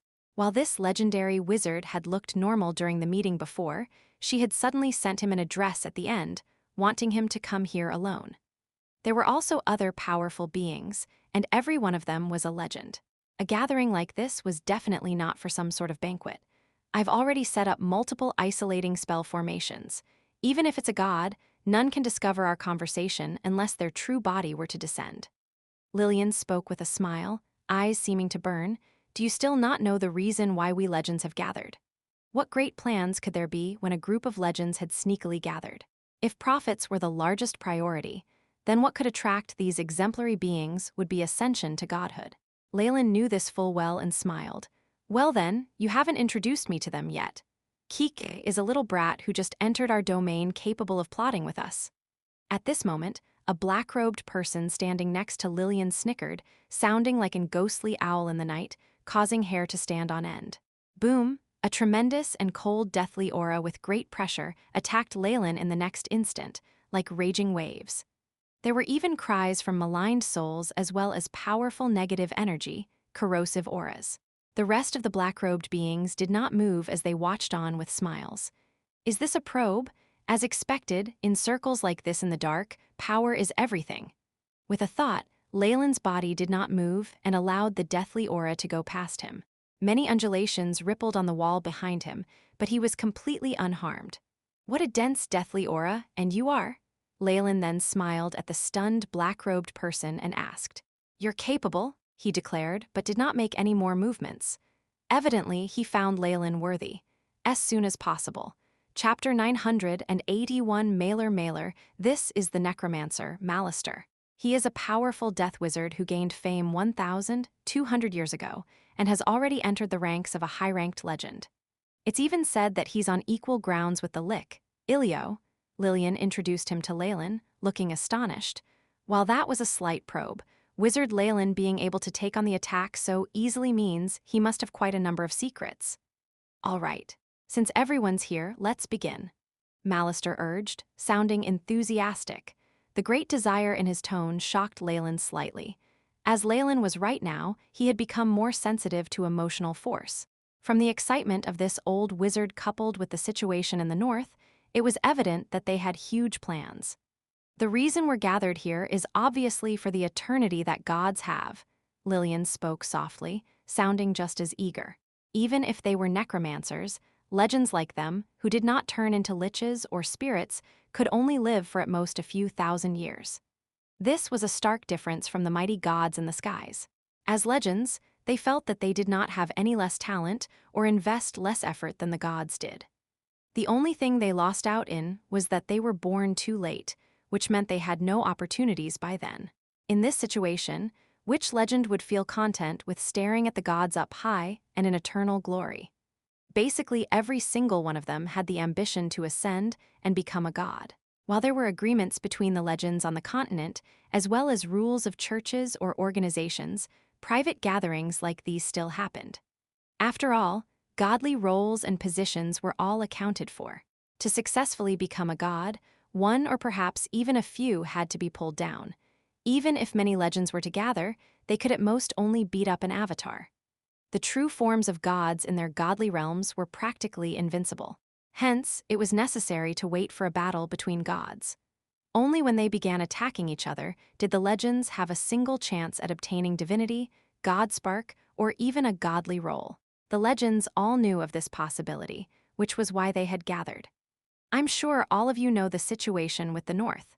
The Weave goddess and god of justice have made a deal, so the decision to support Queen Illustrial in regaining her kingdom won't change. There'll definitely be a battle against the orc gods. Based on my intel, other human gods aren't going to do much about this. Lillian now looked extremely zealous and ready to make a gamble. The Weave goddess and god of justice are greater gods, while the Orc god only has a greater god, Griwamsh. However, he's supported by intermediate and lesser gods. The battle with the two greater gods will soon arrive, which will be an opportunity for us. Leylin finally knew why the legends had gathered here. They were counting on the gods getting injured in battle, which would give them the opportunity to obtain divinity or a divine spark. However, even the weakest true god was not something a legend could deal with. This was not much less difficult than pulling chestnuts out of fire. However, this matched well with Leylin's goal. Hence, his lips quirked in a smile.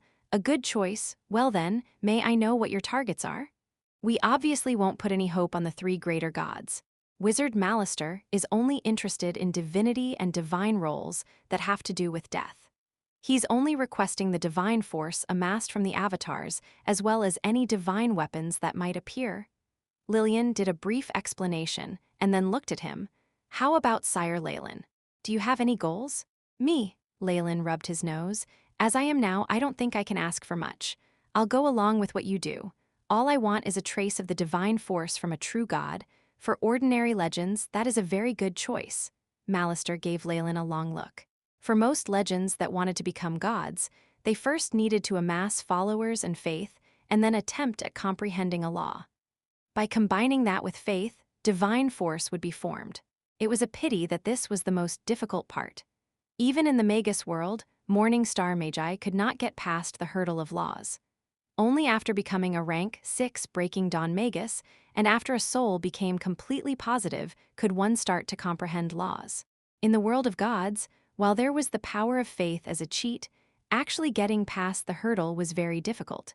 However, stealing a trace of divine force would be able to solve this problem, allowing one to get past the threshold of laws. This was a huge temptation for legends. Then, which god are you aiming for? Lillian asked. Probably Mailer. Leylin brought up the name of this unlucky person. This was one of the gods that had been mentioned in the discussions before. That matches up with our original plan. There aren't any conflicts either. After I get back, I can use my influence and have you join in the operation to attack Mailer's avatar. Of course, you'll have to mention your interest here, she nodded. The god of hunt, Mailer, was a very good choice considering the plan. There was no other reason than that Mailer was but a lesser god and the weakest of all. This was the most important, because the legends were not that confident that they could take down the avatar of a greater god. Secondly, Mailer was not an orc god and merely an ally. He would not have too many reinforcements with him. Thirdly, and also most importantly, he was an evil god. There were no risks of tarnishing of one's reputation for eliminating him, and might even get a good name of being righteous and all that. In addition, the faith in him was underwhelming. Besides the were-creatures, there were only a few intellectual beasts. He had few powerful beings he could truly make use of. With all these factored in, the tragedy that Mailer would become was obvious. Leylin had been eyeing Mailer's divine force for a long time. Initially, with his strength, the scale of the followers, and his comprehension of the law of devour, he should have been able to produce a trace of divinity of gluttony or devour. Unfortunately, these two were too obvious in that he could easily be associated with Beelzebub. Beelzebub had only just fallen into a deep sleep, and if Leylin were to suddenly appear, the gods would definitely start making associations. Gods were no fools and, on the contrary, were extremely intelligent. It was just that they were sometimes influenced by their godly roles and the emotions from it. Beelzebub and the other archdukes in hell are all targets for me to kill in the future, but not now. Leylin stroked his chin as he pondered. Besides this choice, he had few others. After all, this also had to be compatible with the path as a rank 8 Magus that he would take. My path must contain emotional force and the vileness of all living things. With Dreamforce being used as the base, I will then contain the law of space and time. With this foundation, the only thing compatible with the might of devils can only be massacre and death. The temptations of devils will definitely give rise to massacre and death. After fusing them, it will form the most basic sin. He had a number of things restricting him due to his goal, and he therefore had little choice. The only two paths possible for him were massacre and death. These two godly duties were very powerful, and it was not advisable to provoke gods who grasped these roles. The one controlling death was the greater death god Kelimver, as well as the god who had relations with both massacre and death, the god of murder, Sirik. They were both greater gods. If Leylin had plans to go against these two's divinity, Leylin felt he would be better off looking for a better method in death. Besides these two, there was only Maelor, with the role of Hunt, that somewhat had relations with the law of massacre. If it was said that a full godly role meant having 100% comprehension of a law, then there would only be at most 10% of divinity. For the godly role of Hunt, this obviously included pursue, slaughter, and many others that would make up around 80%, as well as other miscellaneous laws. On this basis, even powerful intermediate gods could easily obtain the divinity of massacre and pursuit from his avatar. While Leylin's ranking in terms of strength was slightly lacking, he was still a magus of laws. It wasn't that troublesome to separate and change the power of divinity that he required. If I really have to form a trace of divinity for massacre, it'll still take me a decade, even with prayers from my followers, Leylin sighed. It would take a decade just to obtain divinity, much less ignite his god flame and obtain a godly role or becoming a true god. While this speed would otherwise be astonishing, Leylin was still unsatisfied. Ever since he met Distorted Shadow, he had been feeling very nervous. Since Distorted Shadow wished to revive himself and had his conscience survive for tens of thousands of years, he definitely had more up his sleeves than just the taboo arcane spell Leylin had. There had to be other pawns. The moment he did not make a move quick enough, Distorted Shadow would definitely show his trump card. Distorted Shadow was an ancient peak rank 8 magus. In comparison, Leylin was like an ant and the passive party. Hence, it was necessary that he come to the north and obtain a trace of massacre divinity. After obtaining it, legends could become more sensitive to one's followers' prayers, and the speed at which faith and divine force was amassed would quicken.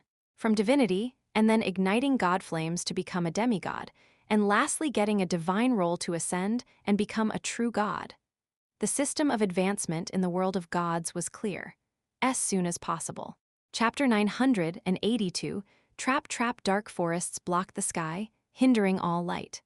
All sorts of twisted branches lay on the ground, the dried-out old bark black as if they were the arms of devils and demons. It caused the forest to seem sinister and frightening. This was a famous area in the north, the Moonwood. After the Orcish Empire was established, the Blackblood tribe took this place over. All intruders were killed upon entry.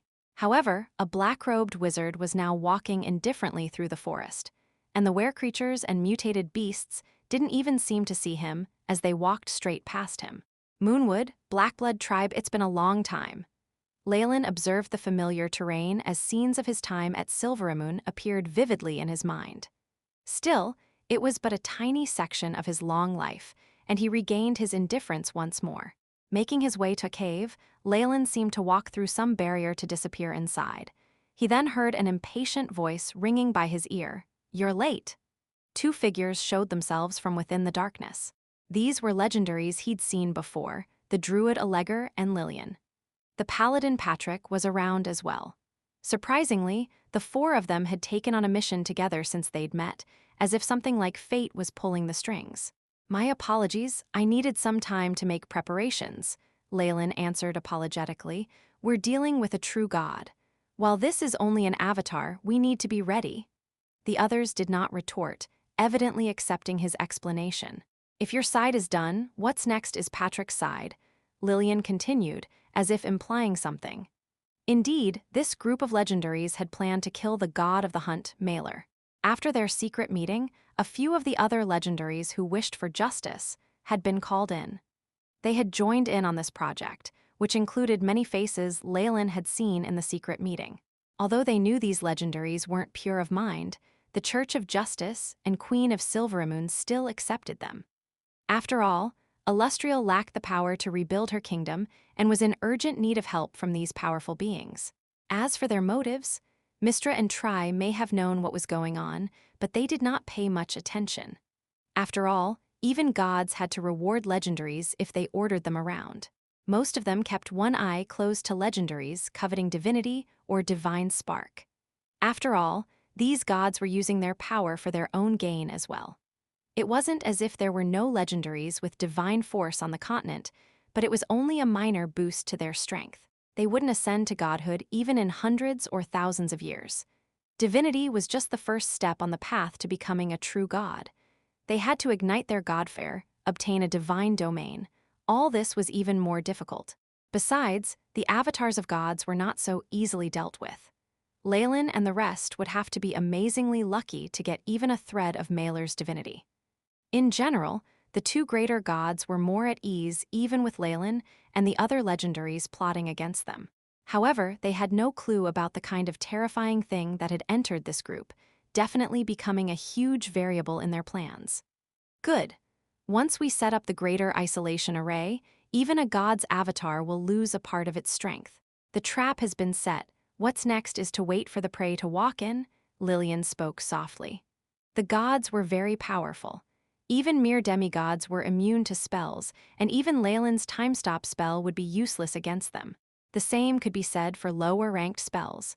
What they would face now was just an avatar, but they still held a trace of the might of the gods. They were immune to spells below rank 7, maybe even rank 9. They also possessed all sorts of unimaginable buffs to their bodies and regeneration.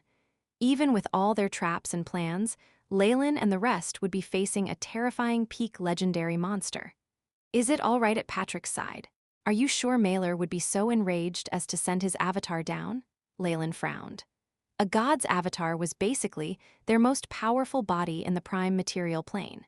Avatars and true bodies were also closely related, and the avatar's elimination would damage the true body itself to a degree. He was honestly rather skeptical of whether the prey could be lured out. Come to think of it, Maelor is quite unlucky. Legendaries like us are coveting his power, but on top of that, even the Church of Justice won't stand his existence. As a lesser god allied with the Orcish gods, Maelor was a huge target. Even without Lillian pushing for it, the Church of Justice had determined that he was to be eliminated. At the start of time, it was very common to weaken an opposing god through a battle of their avatars. Leylin had his eye on Maelor's divinity, so he naturally didn't hesitate to join in on this mission. Raphania was rather gratified, thinking that Leylin had separated himself from some sort of vulgar interests and made his mind up to join the mighty project of saving the North. There's no problem. The Blackblood tribe should be holding a legendary hunting ceremony right now to please Maelor. Records state that this ritual is very important to him. If it's interrupted, he will immediately become enraged, and if his followers and subordinates fail to find the person who caused this, then there's a large possibility of him sending his avatar down. Lillian did not hesitate when mentioning Maelor's name, not even trying to avoiding it. They now had two powerful greater gods on their side, which was enough to shield them from Maelor's senses. This would allow him to enter the trap without having his guard up. Roar, rumble. Meanwhile, large sounds and violent tremors could be felt through the boundaries. Even with the great distance and layers of weakening, there was still a huge ruckus in the cave. Leylin and the others immediately twitched. It's begun. Chaos reigned as the cries of were-creatures closed in. Evidently, Patrick had succeeded in stopping the ceremony, and he was now being pursued. Get to your spots and make sure the connection is good so you can hear my commands. Lillian's eyes glinted as her body turned into a soil puppet that soon crumbled. Her true body had already left. The time to get rid of the disharmony in the dark forest has arrived. The legendary druid Alleger muttered and left, his large beast body as agile as an elf in the trees. What a spectacle. Looks like Patrick really riled up these were-creatures quite a bit. After opening up the teleportation gate, Leylin narrowed his eyes, watching the were-creatures that filled the grounds. These beings that were very similar to the orcs now had reddened eyes as they pursued a white streak of light. Roar. At the moment, there was a black ape-like creature over 5 meters tall in front of the were-creature team. Its scales reflected a metallic luster, and claws with rough, long nails ruthlessly pushed apart everything in its way. Swish! It was as if the air was cut and pushed away, creating an intense blast. Ha! Holy light protection? The figure amidst the ray of light suddenly turned back, a large sword that seemed to be made of crystal emitting holy light to form a large wall. A large figure seemed to clash against the pursuers. Boom! The trees and soil were shaved off, sending numerous weaker were-creatures flying. Making use of this opportunity, the paladin darted to Leylin's side and took a breath. "Be careful, they're coming." "You even lured out a legendary hunter. What did you do?" Leylin was rather curious about how the paladin had achieved this effect. He instantly recognized that the monster following right behind the paladin in a crazed state was something mutated by Maylor, a guard of his divine kingdom. It was a hunter. Unlike the previous monsters, though, this one had already become legendary. Even Leylin himself would find it difficult to take this being down. "Hee, I just stole all of the legendary blood that the Blackblood tribe has amassed. There's this too." The paladin Patrick tossed a large ape head away. This was obviously a legendary hunter as well. Seeing this, the were-creature soldiers grew more fervent in their pursuit. They roared as they pounced, like they'd seen a mortal enemy. Which was the case anyway. Since the ceremony had been interrupted, Maylor was now enraged and had even devoured a few high-ranked priests. Those were people he usually liked a lot. If they could not capture these sinners and sacrifice them, there was a possibility that Maylor would give up on all the were-creatures here. After all, what did anyone have to say to someone who was half a beast? "If we wipe out all these soldiers, he'd probably send his avatar down, right?" Leylin nodded in approval and then unhesitatingly cast a spell. Blazing rings of fire immediately lit up around him, causing the skies in this region to darken. Traces of red emerged from dark clouds as lava fell like raindrops. Legendary spell, Skyfire Rain, as soon as possible. Chapter 983 Bait Drip. Drip. Droplets of lava the size of human heads fell from the sky, bringing with them the burning power of fire. Under their glamour and beauty, they hid a terrifying might. The earth kept rumbling, and each contact between the lava and the ground caused explosions that formed huge pits. The surrounding forest was also set aflame, resulting in a horrifying sea of fire. The were-creatures seemed tiny in this fire. Even if they'd only been touched by a bit of it, their oily skin lit up like they were torches. The wails of the were-creatures resounded as an overpowering charred smell permeated the air. Paired with the vast sea of fire, it was as if this was the end of the world. The destructive power of a legendary spell really is immense. It's no wonder that the legendary council on the continent made it taboo. The paladin Patrick was obviously shocked as well. While he could easily kill a legendary hunter, his area of effect was nowhere as terrifying as this was. Thousands of were-creatures were burnt to ashes in a single attack, and many more suffered grievous burns. With no priests to heal them, their contaminated wounds would lead to certain death. "Now isn't the time to watch." Leylin pointed his finger. A few black figures that overcame the flames soon arrived before them. Leading them was the legendary hunter, but it was evident that Leylin had focused quite a bit on it. The Skyfire Rain had been aimed at it, and much of its scales and fur had been burnt. Bones were jutting out of some parts of its body, creating a terrifying sight. Behind the hunter were a few were-creatures who looked just as pitiful. The fur and beards on their faces were mostly burnt off, and they were now watching Leylin and the paladin with vigilance.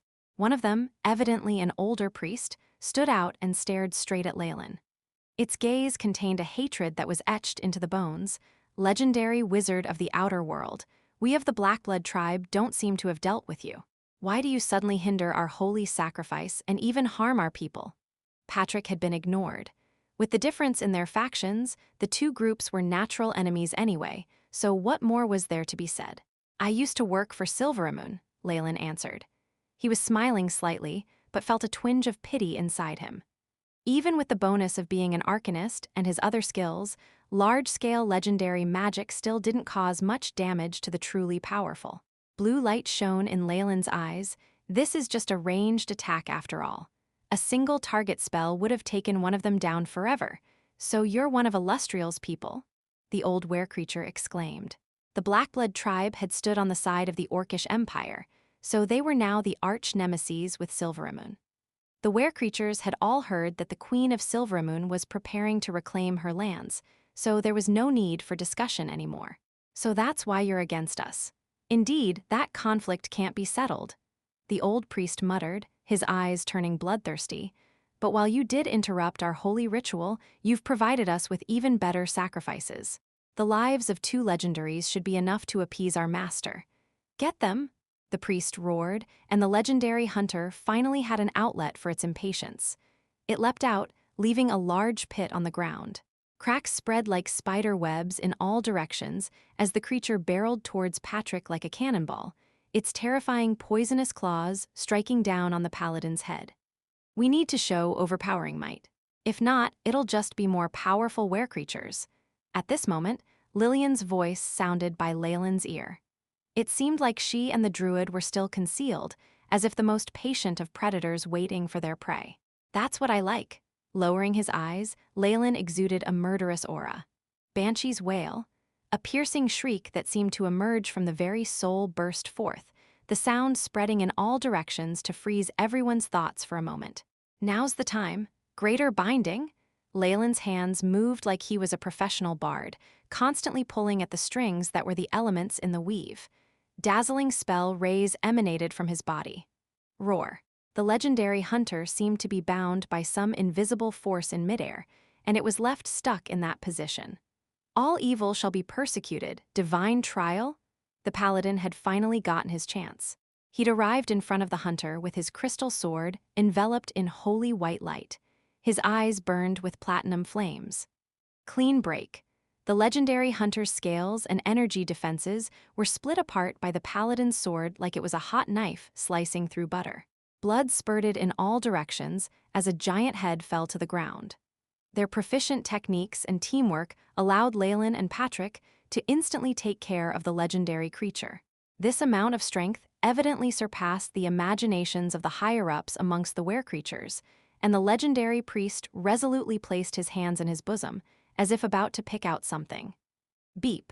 Based on energy undulations and judgment of shape, chances of opponent taking out sacrificial dagger are 99.99%.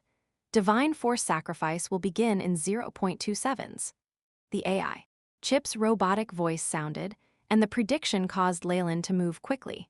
A mysterious light swept forth from his hand, disregarding all defense in an attempt to strike the old priest head-on. The priest stared at his hand blankly.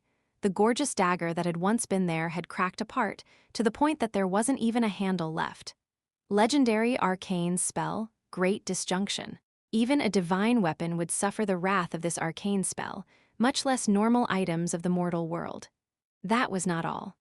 The old priest's necklace, his staff filled with divine force, his beast teeth, and all sorts of magic artifacts that were brushed with exemplary strength were all broken apart.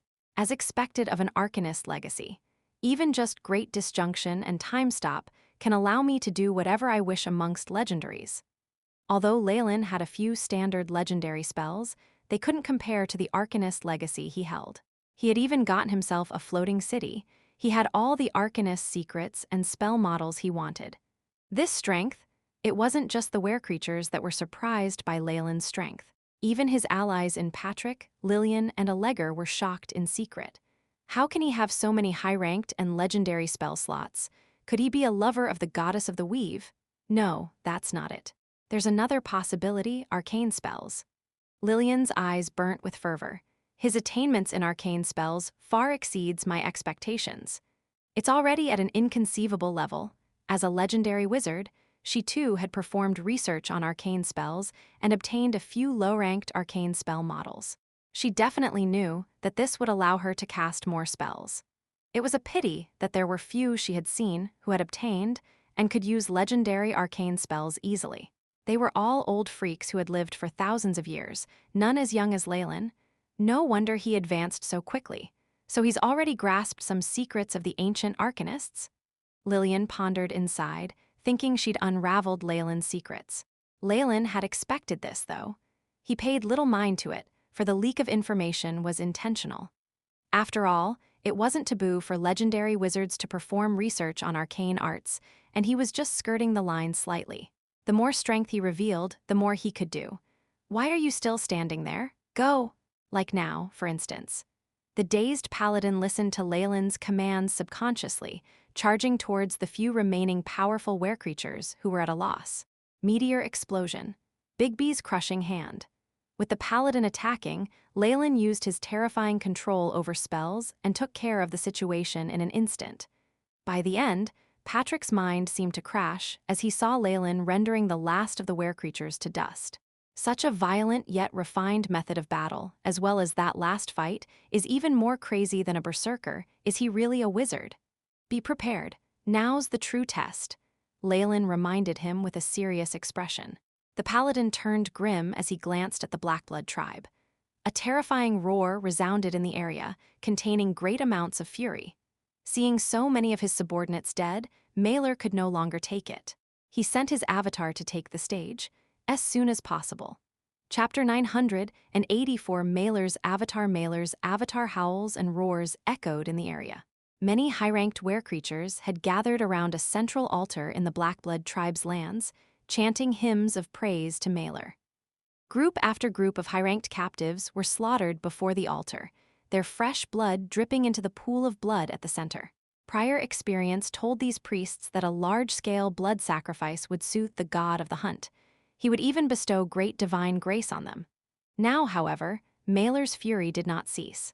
He only grew more violent with every blood sacrifice, like a distant cloud of volcanic ash brewing to its peak. A terrifying roar rang out, and an avatar rose abruptly from the altar. A powerful suppressive pressure originated from its soul, which made the priests prostrate themselves on the ground. They prayed for Maelor's fury to swiftly be quelled. It was a great pity that the god of the hunt did not listen to the prayers of his worshippers. More roars reverberated through the altar, and the blood pool rippled violently as if in a storm. It immediately engulfed the trembling captives and priests. It's our lord. Our lord's avatar is about to descend. The other priests, who had fortunately been spared from the wave, fell to their knees in succession. They began to chant prayers to their god. A foot stepped out of the central altar at this moment, clad in golden fur. The atmosphere seemed to freeze in that moment, and the air was charged with a stifling and oppressive feeling. The golden figure slowly walked out into the full view of the worshippers. It was an enormous and powerful monster that stood over 10 meters tall, looking like a cross of man and ape. Its body was covered in swathes of scales and hair, and fierce claws grew from its hands. Its body glowed with a faint golden aura, making the enormous ape creature look like the darling of the entire world. It seemed to be in existence at the core of the world. This was an avatar of the lesser god of the hunt, the protector of hunters and were-creatures. It was an avatar of Maelor the Blackblood beast, completing its descent into the prime material plane. It possessed divine grace as boundless as the sea, divine might as stifling as a prison cell. All the were-creatures' minds froze, and their bodies acted mechanical in their loud chants of Maelor's name. Maelor's avatar did not pay the worshippers the slightest attention. After all, they were all like ants to him. With a divine domain in hunting, he easily obtained news of his prey from the undulations in the atmosphere. Whoosh! Maelor's figure disappeared in a flash, chasing after those hateful and low-born thieves who had disturbed the legendary blood sacrifice. He had already decided to tear out the souls of these blasphemers and have them wail in terror for 1,000 years within his divine realm. It's coming. Even from such a great distance, I can feel its might. As expected of a true god, Leylin was inwardly apprehensive about Maelor's power, but this was only an avatar after all. However, Maelor's true body is equal to a rank 7 Magus. I can still take this on. I wonder what power he could show if we fought within his divine realm. Leylin's eyes were filled with expectation. I discovered Maelor's avatar. It's heading our way right now. The epic isolation matrix is working well. It won't be a problem no matter how much energy it has to contain. Lillian's voice floated over to him. He could sense the anxiety in her voice. They were about to battle a god after all. Only legendary mortals could accomplish such a magnificent feat as slaying a god. Right at that moment, the AI chip flashed a prompt in a blood-red window, mapping out several exit routes. Beep! Powerful energy undulations are approaching this location at high speed. Danger level is extremely high. Suggestion: leave the vicinity immediately. He's fast. Leylin's eyes narrowed as he caught a glimpse of the monstrous golden figure. No, when did it get here? Fortunately, he had heeded the AI chip's prompt and dodged into safety. In the end, he had only escaped the beast's claws by a hair's breadth. While he dodged, the layers of mage armor on Leylin's body immediately collapsed. It was clear that the beast's claws had also launched a wind attack, and even mage armor II could not withstand the beast's power. Terrifying, is this the power of a god's avatar? At the very least, it has the strength of a peak-breaking dawn. After Leylin regained his senses, he found out that he had already retreated by several hundred meters. Patrick himself stood a distance away from him, miserable with his face incomparably white. The paladin had lost an arm, and fresh blood poured out of the injury. Evidently, this paladin was unable to escape Mailer's sneak attack and lost an arm in the process. His prowess was reduced considerably. Swish! AAHH! Only now did the angered cries of Patrick traveled through the air, which was in an extreme disorder to the senses. I was able to see him injured before hearing his cries. Does this mean that the speed has already exceeded the speed of sound? Leylin sweated nervously. An agility like this, it's most likely over 40. As a wizard, he could understand Mailer's attack. The god had used some method to exceed the speed of sound. And put in a vivid manner, if Patrick had been killed, Leylin would still only have seen the corpse before the sound of the battle. Only death awaits if your reflexes cannot keep up with this. Leylin sighed inwardly as he looked at the golden ape the size of a mountain. This is the avatar of a god. And for a lesser one at that? What happened just now? Lillian's enraged voice sounded beside Leylin's and Patrick's ear. Patrick is injured. We need to move our plans forward, execute them right away. Mailer's strength had greatly exceeded our expectations. Leylin rubbed his temples. His voice was incomparably calm, and he seemed not the slightest bit frightened. No problem. Before that evil is vanquished, I will not fall. Patrick snorted, and milky white light glowed on his injury. His stem cells began to regrow his flesh, and the bleeding soon stopped. Mailer's avatar merely watched the process mockingly, as if savoring the fear of his prey. Playing mind games and only striking when the enemy suffers a mental breakdown. Fool, this is just a good chance for me. Faint blue light flashed in Leylin's eyes. AI chip, scan target. Beep. Mission established. Beginning scan. The AI chip duly carried out Leylin's commands. Soon after, a 3D hologram was projected in front of Leylin's eyes with a large amount of data on the side. God of the Hunt Mailer, avatar. Estimated stats: strength, 30-45 agility, 40-42 vitality, 30-31 spirit, 24-27. Feats: 1. Epic damage reduction. All physical damage below the legendary rank is negated. 2. Epic magic resistance. With divine protection and divine force, an avatar has great magic resistance. All magical damage below the legendary realm is negated. Note: legendary arcane spells such as Time Stop will not work on the target. Divine strength. Lesser god. Alignment: chaotic evil. Domains: murder, hunting, pursuit. Weapons owned: beast claw. This legendary weapon has great attacking power, being fashioned after Mailer's original. Epic damage reduction and magic resistance. This means that without legendaries, the battle cannot be won with mere numbers. Leylin inhaled a deep breath upon seeing the stats of the avatar. If we cannot get rid of the domain, our chances of winning today are extremely low, Leylin questioned himself. If it was a 1-versus-1 battle with him and Mailer's avatar, he would definitely perish if he did not summon the floating city. Even with the added support and some traps prepared, he was not more confident. I need to use the floating city at the end and get rid of Mailer. A glint of ruthlessness flashed in Leylin's eyes. Back then, he had used the appearance of Kukulkan to steal the floating city. While this had alerted the powerful factions that there was a rising powerhouse and even fooled the gods, they did not know his identity. If he were to use it now, he would be admitting his identity. However, if he was forced to the edge, what other choice did he have? Wait for me, I'll activate the array and support you again immediately. Lillian, too, wanted to seize this rare opportunity. She placed her bets like a gambler. Beep. Sealed formation activating. Beginning in. The AI chip's voice intoned, but Leylin could not longer pay any heed to it. Just as Lillian activated the formation, Mailer's senses told him the situation had become dangerous. He immediately charged towards Leylin. Although he was no longer faster than sound, he could still deal Leylin a fatal blow. Roar!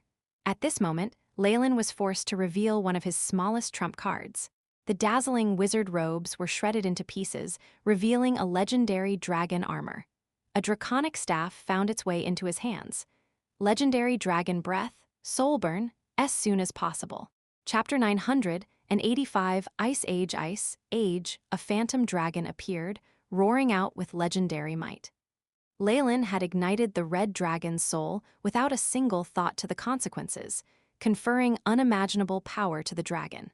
A mighty draconic aura almost fully materialized, and dazzling crimson light dyed the skies red. Boom! A river of magma flowed into Leylin's position, with Maelor's towering avatar at the center. Having borne the brunt of a legendary attack, his skin was now charred. It was the first injury he'd sustained today. Leylin's figure appeared beside a tree across him. The dragon scale armor had 3 long gashes in its breastplate, inflicted by Maelor's attack. Damn it, isn't it ready yet? Just as Leylin began to curse, the pleasant voice of the AI chip finally rang out. Beep. All preparations have been completed, epic spell formation activated. Golden threads began to float in the air, engulfing their surroundings. Maelor felt the imminent danger, and bellowed in rage. Many of the golden threads began to converge into chains as they coiled around the avatar. At this moment, Leylin could see Maelor's feats of epic damage reduction and magic resistance weaken, and finally disappeared. He heaved a sigh of relief. The ambient temperature fell drastically, and hexagonal snowflakes sparkled as they drifted down from the sky. Summon, giant frost sprite. The snow converged into an icy white giant. Each of the giant's movements added a layer of frost to its surroundings. Apologies for the delay, Lillian said as she sat on the shoulder of the frost sprite. Maelor's resistance was too high, but it's been negated by the spell formation. The several legendaries present heaved a sigh of relief as they looked on. They weren't about to give the avatar any breathing room. Roar! A legendary roar sounded once more, but this time much stronger than that of Leylin's phantom dragon. A black shadow covered Maelor. Accompanying the deafening roar was a red-scaled dragon that dived to attack the avatar. Its razor-sharp claws met his, causing blood to spurt out. A legendary dragon? No, there seemed to be a trace of ancient dragons. Ahead of Leylin was a legendary dragon.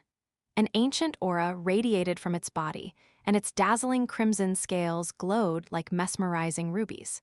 Well done, Alleger. Lillian's eyes widened as she charged forward with her frost sprite. Alleger, the druid, so this is legendary transfiguration. The crimson dragon seemed incomparably authentic to Leylin's eyes. Nobody would have been able to tell that it was a druid. Maelor's speed had been reduced by the frost sprite, and he'd suffered from the melee against the dragon. The avatar was now in bad shape. Drops of dazzling golden ichor spurted from it, rising off the ground as steam. Die!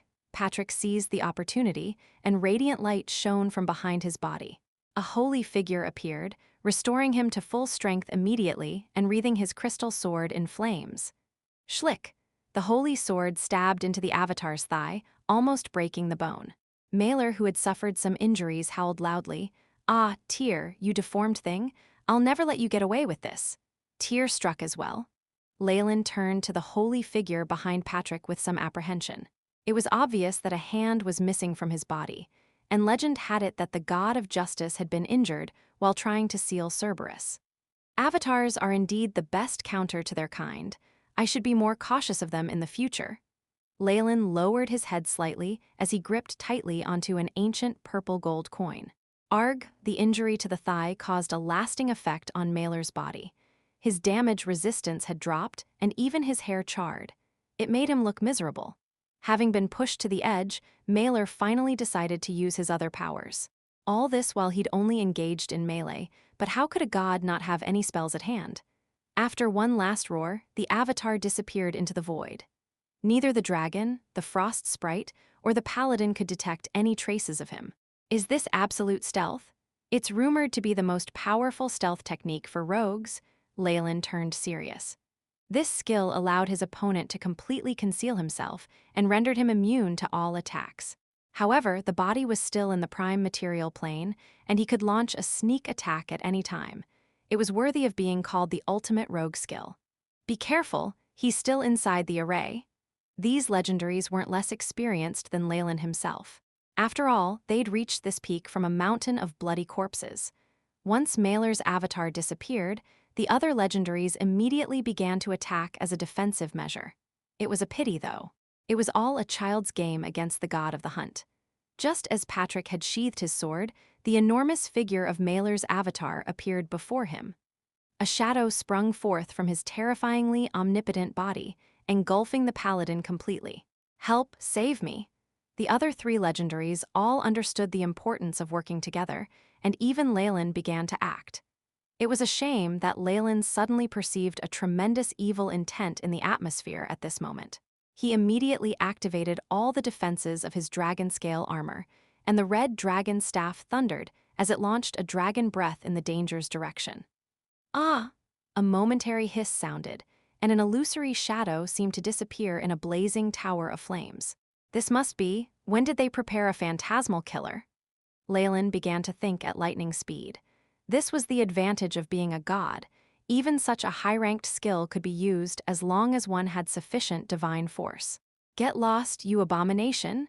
Lillian and Allegra had also been blocked by phantasmal killers and were both delayed from acting. In this short span of time, Patrick's fate had been sealed. "Ah, chaotic evil, why can't you disappear from this world?" Before death had its grasp on him, Patrick displayed his peak legendary strength. The burning crystal sword widened in a flash, immediately becoming a broadsword that was over 5 meters long. It clashed fiercely with the bestial claws of Mailer's avatar, who radiated divine force even more fiercely. Mailer seemed to be on the verge of possessing the paladin. Snap! Crack! Faint shattering sounded from the points where the claws clashed with the sword. The special ability of the claws was shatter. Patrick could only watch with a dumbstruck expression as Mailer's avatar snapped his longsword with its claws. The giant claws covered in golden fur snatched the knight up immediately. Ah, powerful divine force imprisoned Patrick, and he could only frantically howl in response. Nothing he did manage to harm a single hair on his opponent.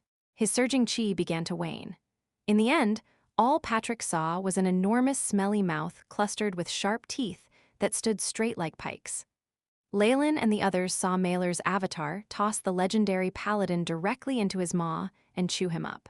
Patrick's defenses were useless against Mailer's teeth, and a crunching sound made everyone's hair stand on end as a great amount of blood and bones fell from the corner of Mailer's mouth, trickling down his fur. 4 great legendaries had surrounded Mailer's avatar. Of them, the paladin Patrick had now fallen. Damn, should we retreat? For the first time, Lillian felt that she was not prepared. Even just the avatar of a god possessed unimaginable strength. She hesitantly glanced at the legendary druid beside her, who was still in his red dragon form. It's just an avatar, and its divine force reserves should be running low. It used up a lot against the paladin earlier. Now is our best chance. Aye.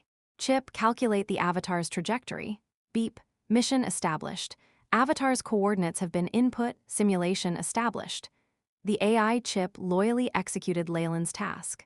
Afterwards, Leylin's eyes glowed as he cast a legendary spell that he had long prepared, Greater Disjunction. Snap! Crack! Mailer's bestial claws were still only a high-ranked legendary weapon in the end, and not a divine weapon. They had sustained some damage fighting the paladin, and Leylin's Greater Disjunction caused them to finally crack. Now's our chance! Lillian and Allegra's eyes lit up with hope as they advanced, revealing their own greatest trump cards. Legendary spell Ice Age, Lillian chanted in a high voice, and the surrounding air seemed to turn into a blizzard. The trees, and even rocks around them, all turned into sparkling ice, as if the entire world had returned to the Ice Age. As soon as possible. Chapter 986 Hall. So what if you're a god's avatar? You shall fall. On the shoulder of the giant frost sprite, Lillian was like a goddess of snow.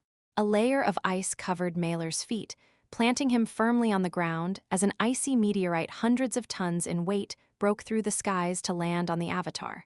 What the hell? Is this woman crazy? This attack will also affect us. In the face of such earth-shattering strength, Leylin was forced backwards. Even Allegra in his dragon form flapped his wings with as much strength as he could muster to keep a distance. You mortals profane gods. Mailer's avatar transmitted spiritual undulations in the face of the meteorite. Yet, it crashed down before he could finish speaking, and his words were drowned out. Rumble. A magnitude 10 earthquake erupted abruptly, shaking the land and causing dust to form a terrifying mushroom cloud in the sky. Everyone with strength in the north felt the earth shaking in that instant. Ha, this mad woman! Leylin had grown himself a pair of powerful wings of air, and he looked down at the huge pit from the meteorite. The terrifying hole was tens of kilometers deep, and the middle was pitch black with a base that could not even be seen. Has the Avatar died yet? I doubt it, but he's sure to be heavily injured. Alleger, quick! Lillian seemed to be on the verge of collapse after casting this legendary spell. She couldn't even maintain the giant frost sprite under her, only able to let it explode back into ice and snow in the air. Roar! The legendary dragon threw himself into the depths of the pit, and what followed were furious snarls and yells. A large black figure was flung out, like a small mountain being tossed away. Leylin's astonishing eyesight had allowed him to see what happened clearly. The legendary druid Alleger in his dragon form had been caught by the tail, and Maelor's avatar had thrown him out like he was tossing a hammer. Leylin's pupils shrank, and he muttered to himself, "Such tenaciousness, so this is the avatar of a god. You who profane the gods, I will extract all of your souls and place them in my divine realm, burning them in holy fire for 100,000 years." The gigantic ape monster walked out of the pit, clearly agitated. However, he clearly wasn't doing well either. Golden liquid flowed out of his wounds, glowing with the light of divine force. Still, it was hindered by an invisible force. Seems like he really is gravely injured, Leylin thought as he nodded to himself. Still, Maelor's body was just a convergence of divine force held together by a god's conscient. It was this divine force that allowed him to maintain physical form. Even the blood spurting out of his wounds was the same, slight injury unable to harm the god's origins. And yet things were different now. His wounds were making it difficult for him to maintain his form in the material plane, and his divine force was already beginning to dissipate. "Mortal woman, how dare you harm my divine body?" The golden ape monster appeared in front of Lillian in the next instant, its giant claws slashing forward. In spite of crystal armor and tens of layers of frost shields, Lillian's defenses were broken apart. The legendary wizard's body shot out like a cannonball, and smoke filled the skies. The red dragon was nowhere to be found in the deep pit. Instead, Alleger's original form lay there unconscious. "Damn it, so I'm the only one left at the end?" Leylin rubbed his nose, wondering with a wry smile. "There's a few dogs beside this monkey, it'll be a little troublesome. Keek, there's one left. Are you trying to flee? Come, let me enjoy this hunt." Maelor's eyes were fixed straight on Leylin, emitting a crazed bloodthirst. However, in the next moment, a large palm pushed the head of the avatar into the ground. This was crushing palm. "Are you crazy? I finally got my prey here after much effort. Why would I leave?" Leylin's eyes were cold and wise. "A god letting me leave? The divine force forming your avatar is now lacking, and you urgently need to replenish it." How could Maelor's thoughts escape Leylin? The four legendaries had made preparations for a long time and given so much. While the avatar had persisted up till this point, the grievous injuries he had sustained were serious enough. "Roar! I will kill you, kill you." The large monster ape pulled up from the soil and shook his head in fury. "You won't be able to kill anyone." Leylin's voice was cold as he pointed to the avatar's head with his right hand. Legendary spell, Meteor Blast.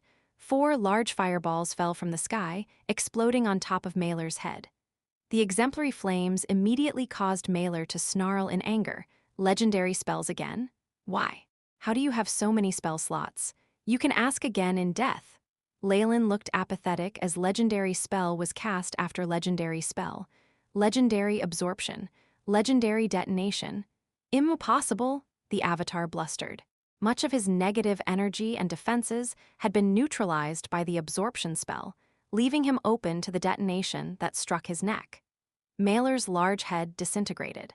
Having become a legendary arcanist, Leylin had integrated his research as a magus with the analytic abilities of the AI chip to cause a terrifying qualitative change. He could now cast legendary spells near instantly. Having been drowned in them, it was no wonder that Maelor's avatar died. "Still, we haven't even started the true battle yet." Leylin stared at Mailer's avatar's corpse unblinkingly. The collapsed body was undergoing a huge transformation. The pieces of the corpse melted to form a thick golden liquid, much of which fused to form a large golden sphere. Mailer's cries could still be heard from its core. The avatar isn't made of flesh and blood after all. Even if the head is cut off, it can still move. Then again, a form made of just divine force is extremely fragile. Leylin understood the various forms gods could take on. Mailer's avatar wasn't completely dead yet, and as long as he could flee to his divine realm and fuse back into the main body, he would suffer no real losses. This unique ability of divine force, the ability to vary its form, is what makes it difficult for people to capture it. It is also the key to murdering a god. Leylin glanced in the direction of the unconscious Lillian. She was currently gravely injured, rendered immobile. The original plan was for her to capture the avatar. She would use extremely cold ice to dull the life of the divine force, then use a special container to capture or directly absorb it. Of course, Leylin had not expected too much of her. He had a better method. "Don't you leave," he yelled, numerous thin green threads forming a large web that shot forth from his fingertips. Did you think a mortal object like that could? As he saw what Leylin was doing, the bundle of light that was the avatar scorned him. However, Mailer was then left unable to laugh. Swish! The large green web stopped most of the golden ball. The liquid divine force could not break through its seal. "How's this possible? What kind of web is this?" Mailer roared, but was unable to do anything about the tightening of the web. He soon reached Leylin's palm. As expected, a web formed of origin force works very well at detaining the divine force of a god. The AI chip's predictions were right. Leylin saw the struggle within the web, where Mailer was like a large fish that had accidentally fallen inside. He could not help but snicker as he grabbed the web tightly. World origin force. This was the origin power of everything, what arcanists called origin energy. A web formed of origin energy was the bane of all godly beings. It was no wonder that the ancient gods and arcanists were arch-enemies, and the arcanists had been wiped out. Leylin was probably now the only great arcanist on the continent. He had no problems with turning origin energy into a web, and this was the insurance he'd prepared for this operation. As the large web tightened up, Mailer's avatar's cries grew soft until he completely stopped moving. Rumble.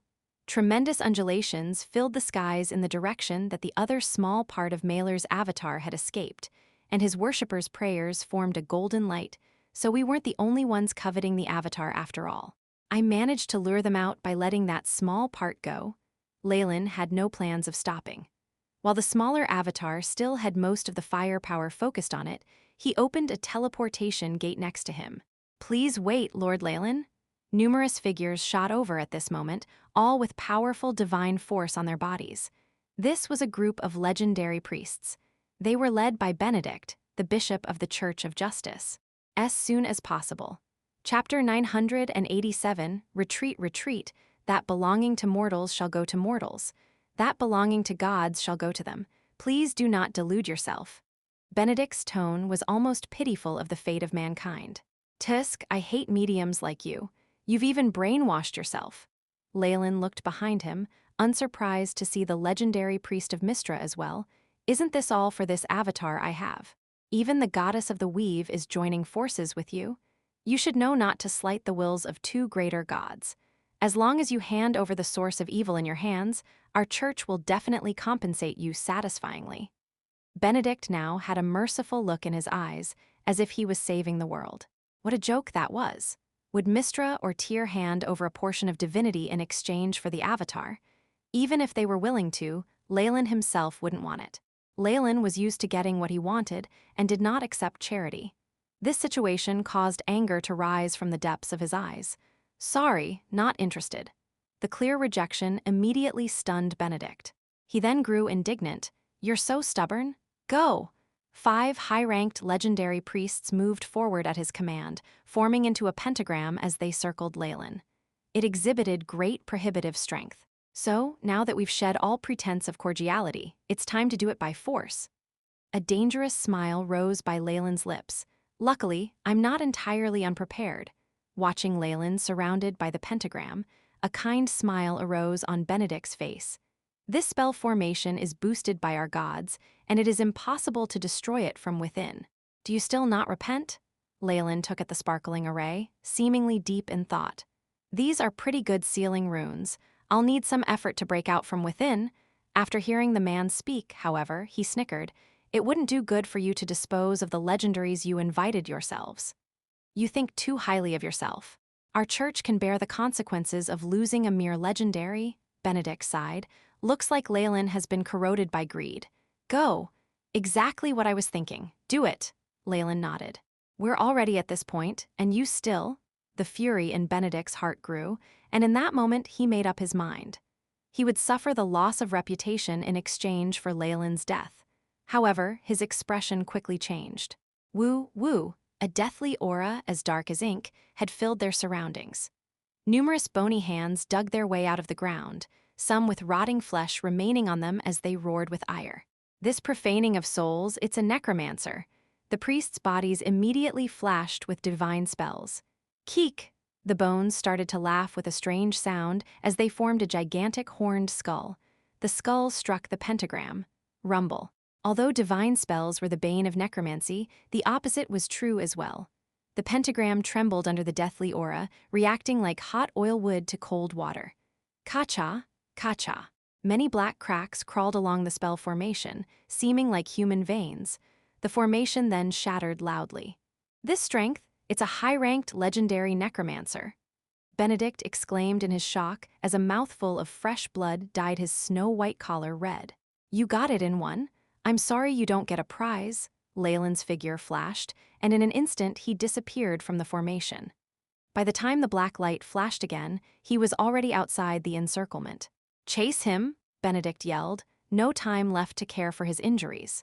The supporting soldiers he'd brought had terrifying might. There were many legendary priests from the goddess of the weave, and there was even an entire regiment of paladins.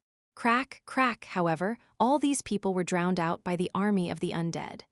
The skeletons enveloped them like an endless tsunami, and few spells could fight off this army of cannon fodder. Benedict's eyes widened further. Stay here, he shouted, activating quite a few high-ranked divine items. Still, even he was met by a wall of skeletons. A strange skull watched him coldly, a dead expression in its empty eye sockets. Legendary spell, skeletal wall.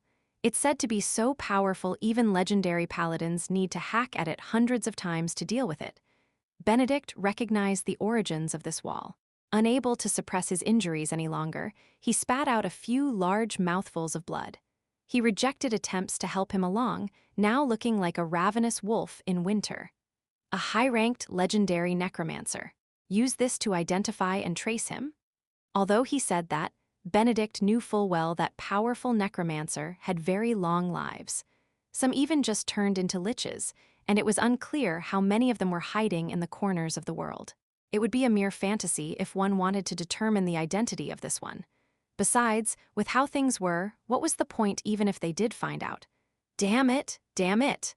At the end, the bishop could only let out an angry growl like that of an injured animal, unable to do anything more. In a different location. The little bit of Mailer's avatar that Leylin had deliberately let off streaked through the skies like a shooting star, breaking through a few seals to reach the outer planes. However, just as it was about to return to his true body in his divine realm, the beast wasteland, he was suddenly grasped by a palm. It continued to snarl, evidently frantic as if in peril. Divine force rippled forth but dissipated like a cool breeze in front of the hand. Quiet! A discontent voice sounded, seeming to carry with it the power of laws. Every single movement of the hand seemed to be paired with a vast divine force, causing Mailer's avatar to immediately cease all movement. I never thought there would be someone in the prime material plane able to intercept Mailer's avatar. The weave rippled, and a goddess with star-like eyes descended to look at the person who'd grasped the avatar in his hands. Although there were surprises in our plan, it's still under our control. The god that rendered Mailer's avatar unable to fight back looked rather strange. He wore ordinary warrior clothing and looked incomparably haggard. His eyes were lined with blood, and he was missing his right hand. He looked like an old veteran whose will was still strong. However, he'd still managed to grab Mailer's slime-like avatar with his remaining one. The avatar was completely unable to move. This was Tyr, the greater god of justice and the protector of all paladins. "All right, Mistress Weave, let us see to Mailer." Tyr spoke slowly, following Mistra to the outer regions of Mailer's divine realm. Once they arrived at this place, the golden sphere that was Mailer's avatar seemed to grow more emotional. Loud howls echoed from within the divine realm. "Now, Mailer, swear to the sticks that you won't take part in our battle with the Orcish gods, and you will have your avatar back. Silverimoon will also acknowledge the current boundaries in land and let the Blackblood tribe remain in the Moonwood." The Weave trembled, sending the goddess words into the divine realm. Mailer's roars quietened down for a while, but he did not walk outside. Being a beast did not mean he was a fool. The god of justice was right outside. If he dared walk out, Tyr would definitely annihilate him. Mistra would probably be happy to see this happen. Hence, Mailer resolutely hid in his divine realm, occasionally releasing a few animalistic howls that were hard to understand. Of course, for the gods, understanding each other's thoughts was very simple. A long while later, Tyr nodded and sent Mailer's avatar into his realm, and then left the realm with the goddess of the Weave. "All right, Mailer's side is taken care of. Thank you for your help," Mistra told Tyr. "With our divine force, it would be a simple task to break into Mailer's realm, kill him, and send his true soul to the astral plane." Tyr began to speak. "He's still a true god after all. Now that a war between the gods can erupt at any time, we shouldn't waste too much divine force. Besides, while Mailer is someone who works alone, I know that he has dealings with the gods of fury." The explanation rendered him quiet. Even the god of justice had to learn to compromise. Had he not, he would long since have fallen. "The preparations in the mortal world are almost done. While those legendaries have their own plans, I have it under control." All sorts of images flashed in front of Mistra, revealing recent events. Now that the attack on the Avatar is done, the battle between legendaries should start soon. "When the time comes, I'll send my divine weapon down. It will challenge the possessor of the Thunder God's hammer, Saladin." Tyr reiterated their previous agreement. Justice will definitely triumph over evil. The mighty wills of the various universes came to this decision, and I now say this representing the suffering commoners of the North. The god's eyes seemed to pass through time and space, seeing everything as soon as possible. Chapter 988 Divinity. Massacre Divinity. Massacre quiet spatial turbulence was stirred as a crack opened up between planes. Fierce elemental energy surged through it, annihilating everything in its way. A floating city stood tall in this region, as if a powerful fortress that was indestructible and eternal. Only after entering the ghost city did Leylin heave a sigh of relief. "Welcome home, master." Shaylin, the fairy who was like a housekeeper, appeared to greet Leylin. Only this place had arcane spell formations that rendered him immune to the spying of the gods, as well as other divination spells. Once he tossed his coat to an attending golem, Leylin turned to the skeleton Lick Ilio. "You did well. It is my honor to serve master." Ilio pressed his right fist to his chest as he spoke. He was in his crystal skeleton formed, but he was wearing something akin to a black suit. The clothing formed a vile harmony with the skeleton. Although he knew Ilio wasn't speaking from the bottom of his heart, Leylin felt it was enough for the Lick to act upon his commands. Sensing the immense power of the god of the hunt, he'd contacted the necromancer through his phylactery, commanding him to stay concealed and ready to act at any time. It seemed like the Lick truly was experienced. His grasp of time and usage of skills was split-second perfect. If not for the coincidental suppression of the ghost city and the phylactery, Leylin definitely wouldn't have been able to deal with him. "You won't be recognized by others, will you?" Leylin asked without choice.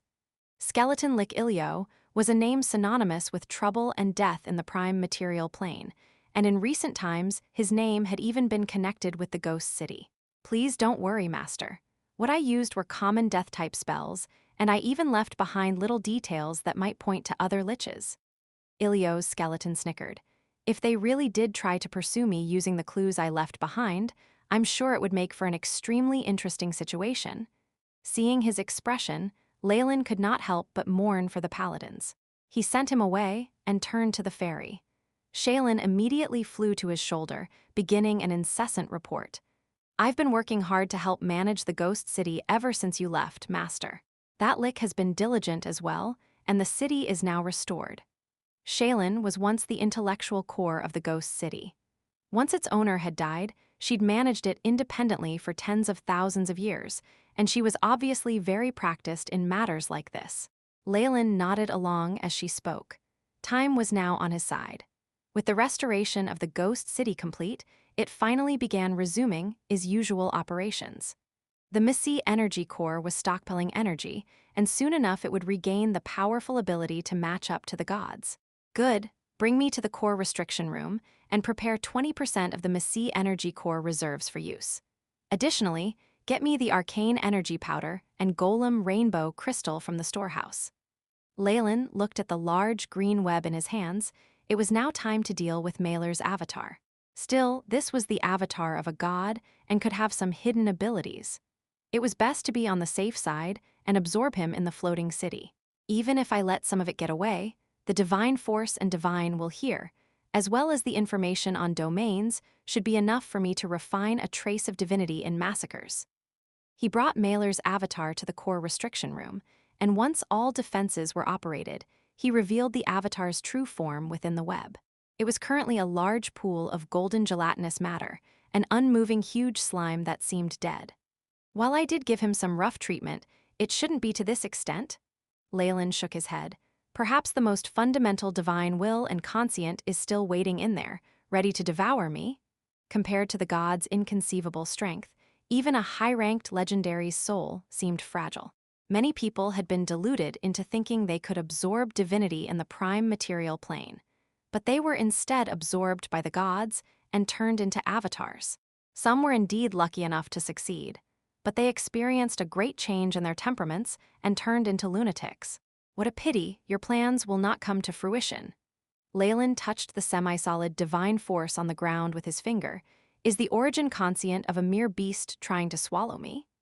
In the instant that Leylin's mind and the avatar's conscient made contact, the image of a terrifying giant serpent flashed in Leylin's eyes. Having absorbed the power of the Nightmare absorbing physique, the Targaryen seemed to have reached a more inconceivable level.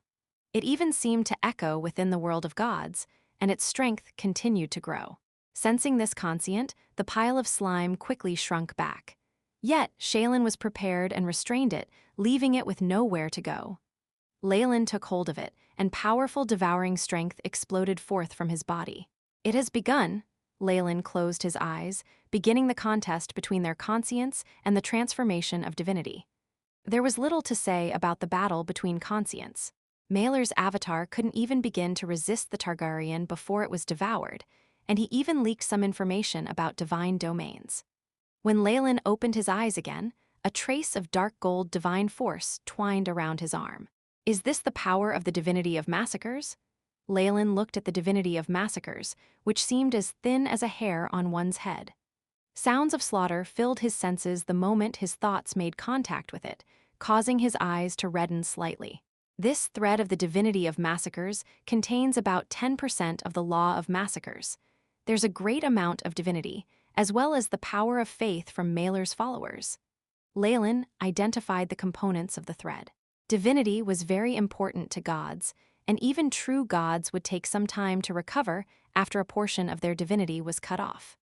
Mailer had lost most of his avatar, so he would likely be in a terrible state right now. Stepping into the realm of the gods using the power of massacres? I like it, Leylin laughed slightly. A thread of the divinity pounced forward, fusing with his body seamlessly. The process was simple. He'd long since tamed this thing. Bits of comprehension of the law of massacres emerged in Leylin's mind. An intense, qualitative change occurred inside his body at the same time. Beep. Host body beginning to absorb divinity. Chip upgrading the AI. Chip's robotic voice sounded, and what followed was silence. After an unknown period of time, the AI Chip's voice sounded once more. Beep. Auxiliary system successfully upgraded. Detected large changes to host body's stats.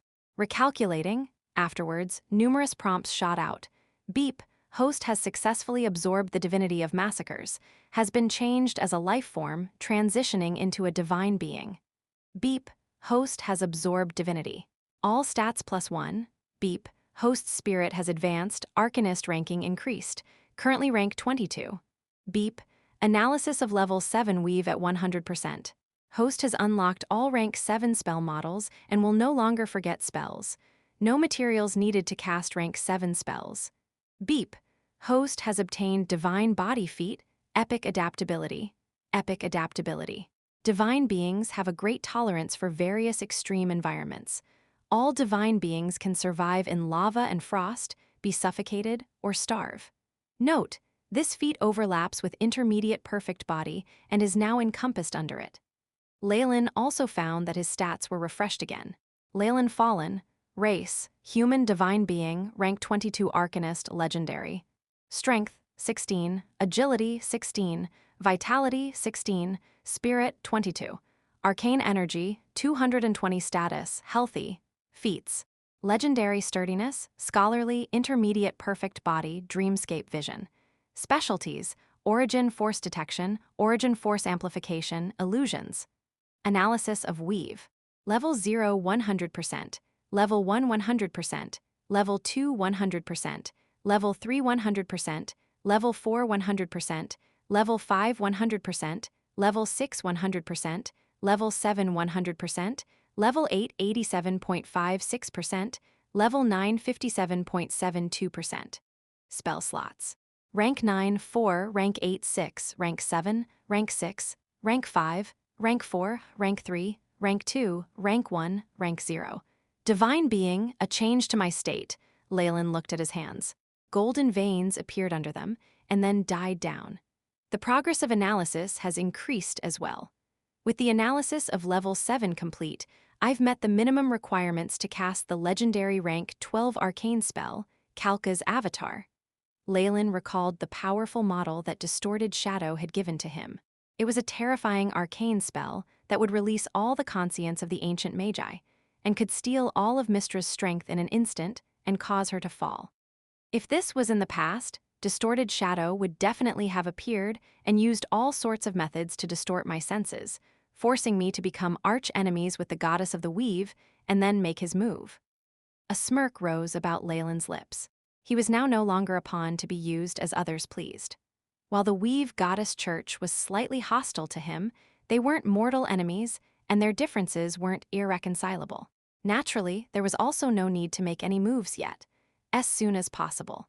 Chapter 989, Power of Divinity Leylin prized free will the most. For its sake, he wouldn't even mind falling out with Distorted Shadow. Besides, after grasping a thread of divinity and becoming a divine being, I'm officially on the way to ascending to becoming a god. I now can sense prayers from followers well and respond to them. While I can't bestow divine spells, this is already quite good. Leylin closed his eyes. Even without the boost from his nightmare-absorbing physique, he could sense the countless threads of faith in the air, and it was easy to trace them back to their source. In the north, within Tiff's Viscount territory, in a secret room. Tiff, who was doing his daily prayers, suddenly heard a voice from within his mind. "Dear follower, I am here. I exist within you." Through his spiritual force senses, Tiff felt his prayers connect with a very familiar existence. That feeling immediately caused him to kneel, with tears streaming down his face. "Master, feathered serpent god Kukulkan, you are finally awake." This scene occurred in the minds of many followers of Kukulkan. They all began to pray, the power of faith constantly transmitted to Leylin through the weave and absorbed by his massacre divinity.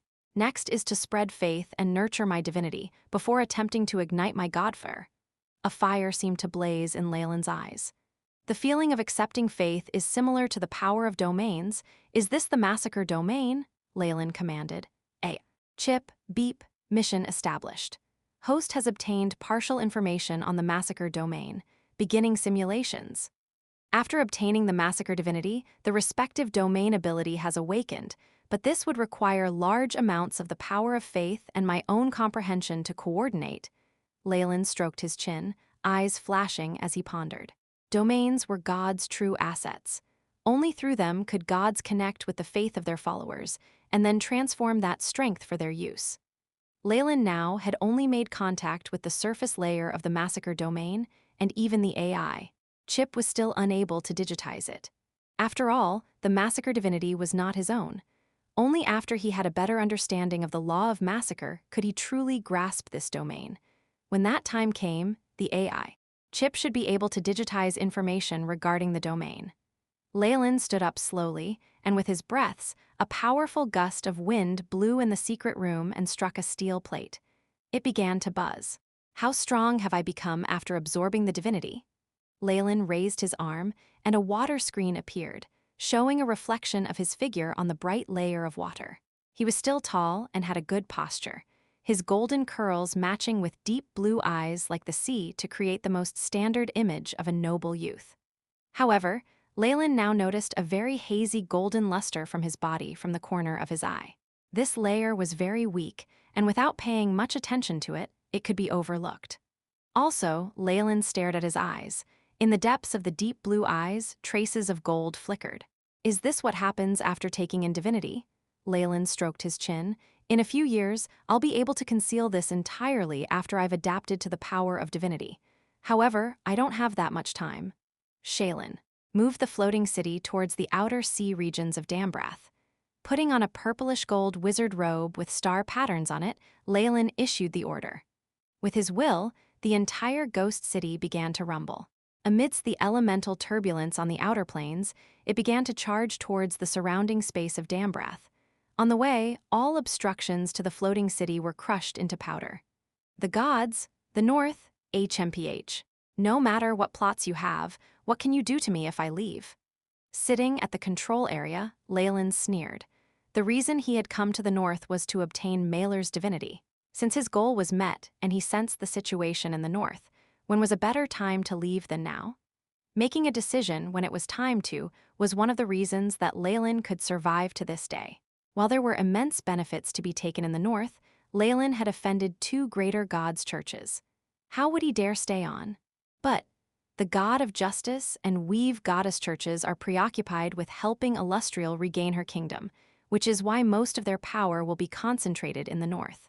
The possibility of them making trouble for me is at a minimum. But Tiff will be in trouble, Leylin's eyes flashed, but that's only something I've done at leisure. There's little to hang on to there. At this thought, Leylin immediately made a prophecy using Tiff's thread of faith. Immense danger will arrive soon. Bring all forces and preparatory priests away from the North and head to the outer seas of Dambrath. Immense danger? Is it the church? Tiff looked solemn as he began to pray. God, you are the master of everything. I shall carry out your will. What's wrong, darling? The mistress looked at Tiff next to her, evidently worried. While they had shared a bed for many years, she still felt that this person was like a stranger. It's nothing much, I'm leaving. Tiff ruthlessly got up and put on clothes. You can leave with me or stay behind to manage the land. While she was still stunned, Tiff had already left the room. What came next was a huge ruckus. For Leylin, the land and wealth in the North were things that could be given up on. Only the seedlings of priests that had been painstakingly nurtured were the most important and could not be abandoned. Tiff understood Leylin and had the batch of loyal priest seedlings to leave as quickly and safely as possible from the North. As they had left quickly and resolutely, all that the 2 churches had after they could react were only the things that Tiff had abandoned. They had no clue of what they had let escape. Leylin had left without a sound and returned the same way. Besides Ernest, Baron Jonas, and a few others, the people on the land did not even know that this legendary wizard young master had left and returned in secret. For ordinary people, it was common for wizards to stay in their towers for a year and a half and not show themselves. After greeting his parents and mentor, Leylin had no plans to care for the land and instead stayed within the wizard tower. All these tasks were settled by his men. All he had to do now was amass the power of faith and train his divinity, all this to ignite his god flames and become a god. Within the wizard tower, a layer of distorted massacre domain expanded. Leylin wore loose wizard robes, meditating as he felt the threads of faith in this territory. It might be because he was within the territory itself with many people protecting him, but the threads of faith were even more distinct than before. The massacre domain expanded, allowing him to have a better understanding of this great domain power. The massacre domain should grow through constant battles and nurturing through taking lives. I even have a terrible premonition that this massacre domain can steal all life energy, which means the more I kill, the more powerful my main body gets. Leylin looked at the AI chip, getting another prompt that said obtained information regarding massacre domain. In Leylin's opinion, he would soon be able to control and digitize the true domain soon. Tiff and the rest should arrive soon. What's next is to find a place for a massacre and nurture the divinity in my body. Leylin stroked his chin and pondered.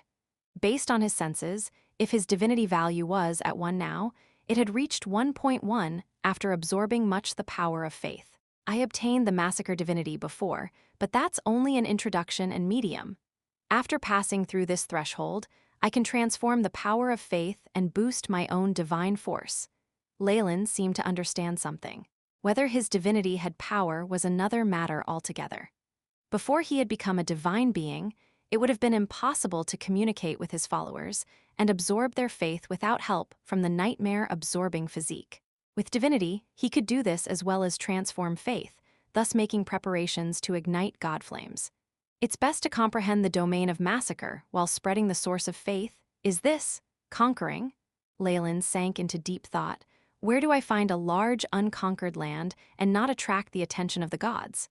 The prime material world had basically been divided by the gods already. There wasn't much more territory left. Even if Leylin was willing to head to Karen's hometown, the Dark Region, he would still need to seize faith from Ross and a large number of underground gods. Most importantly, they were all true gods, and it was impossible for him to go against them. I'll need to make my choice carefully. Tiff and the rest are going to reach soon, so I should settle them down first and have them mix with the commoners on the land. I'll make my mind after fully unearthing the potential of this territory. With the current circumstances, Leylin could only plan things this way. As soon as possible.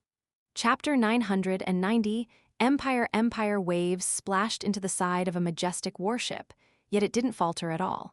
It stood tall like a mountain or reef braving the wind and waves, advancing into the depths of the outer seas. The ship was flying the flag of a scarlet skull and dagger. Numerous others followed behind it, with fierce cannons and countless pirates on board. Even the largest of merchant groups would be scared out of their wits at this sight. This fleet was that of the Scarlet Tigers, the organization that controlled the outer seas of Dambrath. The Scarlet Tigers had the best of the best, with over 100 large warships and more than 5,000 men. With their several expansions, the Scarlet Tigers seemed to have bitten off more than they could chew. However, with Tiff and the other elites joining from the north, a powerful pirate fleet was formed that rivaled the Imperial Navy. I never expected the native empire to actually exist. Isabel was on the bow of the Scarlet Tiger, her legendary red dragon sword hung at her waist. She emitted a faint draconic aura, her bloodthirsty eyes staring pointedly into the horizon. The memory of her time on Nightmare Island was still fresh in her mind. She'd been made a fool of by the natives there, and now she'd obtained information regarding their empire through repeated attacks on native tribes. Having determined their location, she was planning to deal them a huge blow. But I never thought Cousin Leylin would agree to this. He even came here himself. Isabel looked towards the ship's hold, seeming serious. Is this for Faith to become a god? Is a god going to be born out of our family? In the past, Isabel didn't have the guts to think of such blatant blasphemy. However, things were different now. Leylin had performed miracle after miracle, cementing his cousin's confidence in him. In addition, Isabel had been able to sense the power of divinity on Leylin's body. My cousin will successfully become a god. All who stand in his way will be killed, regardless of their identity. Isabel reached for the hilt of her sword, her mind made up. The somber atmosphere caused all the surrounding pirates to shiver in fear as they glanced at their leader. Once she'd become a dragon warlock, Isabel had completely suppressed the demonification of her body.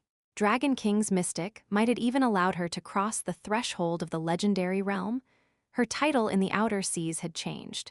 She was no longer the Scarlet Witch, instead the daughter of the Red Dragon.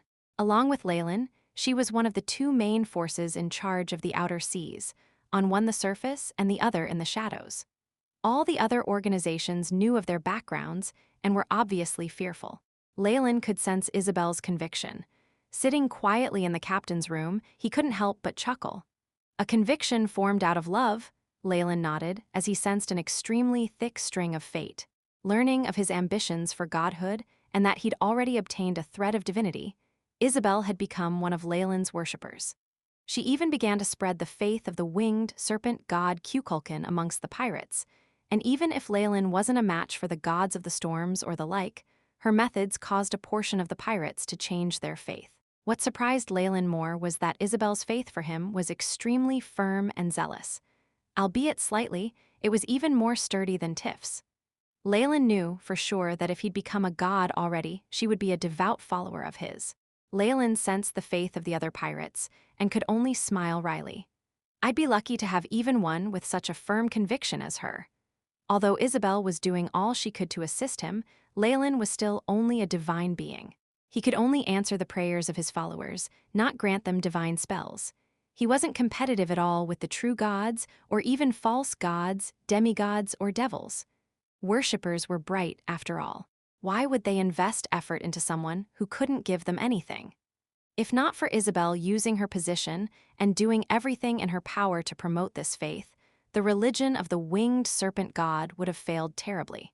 I need to give my worshippers some real benefits as soon as possible.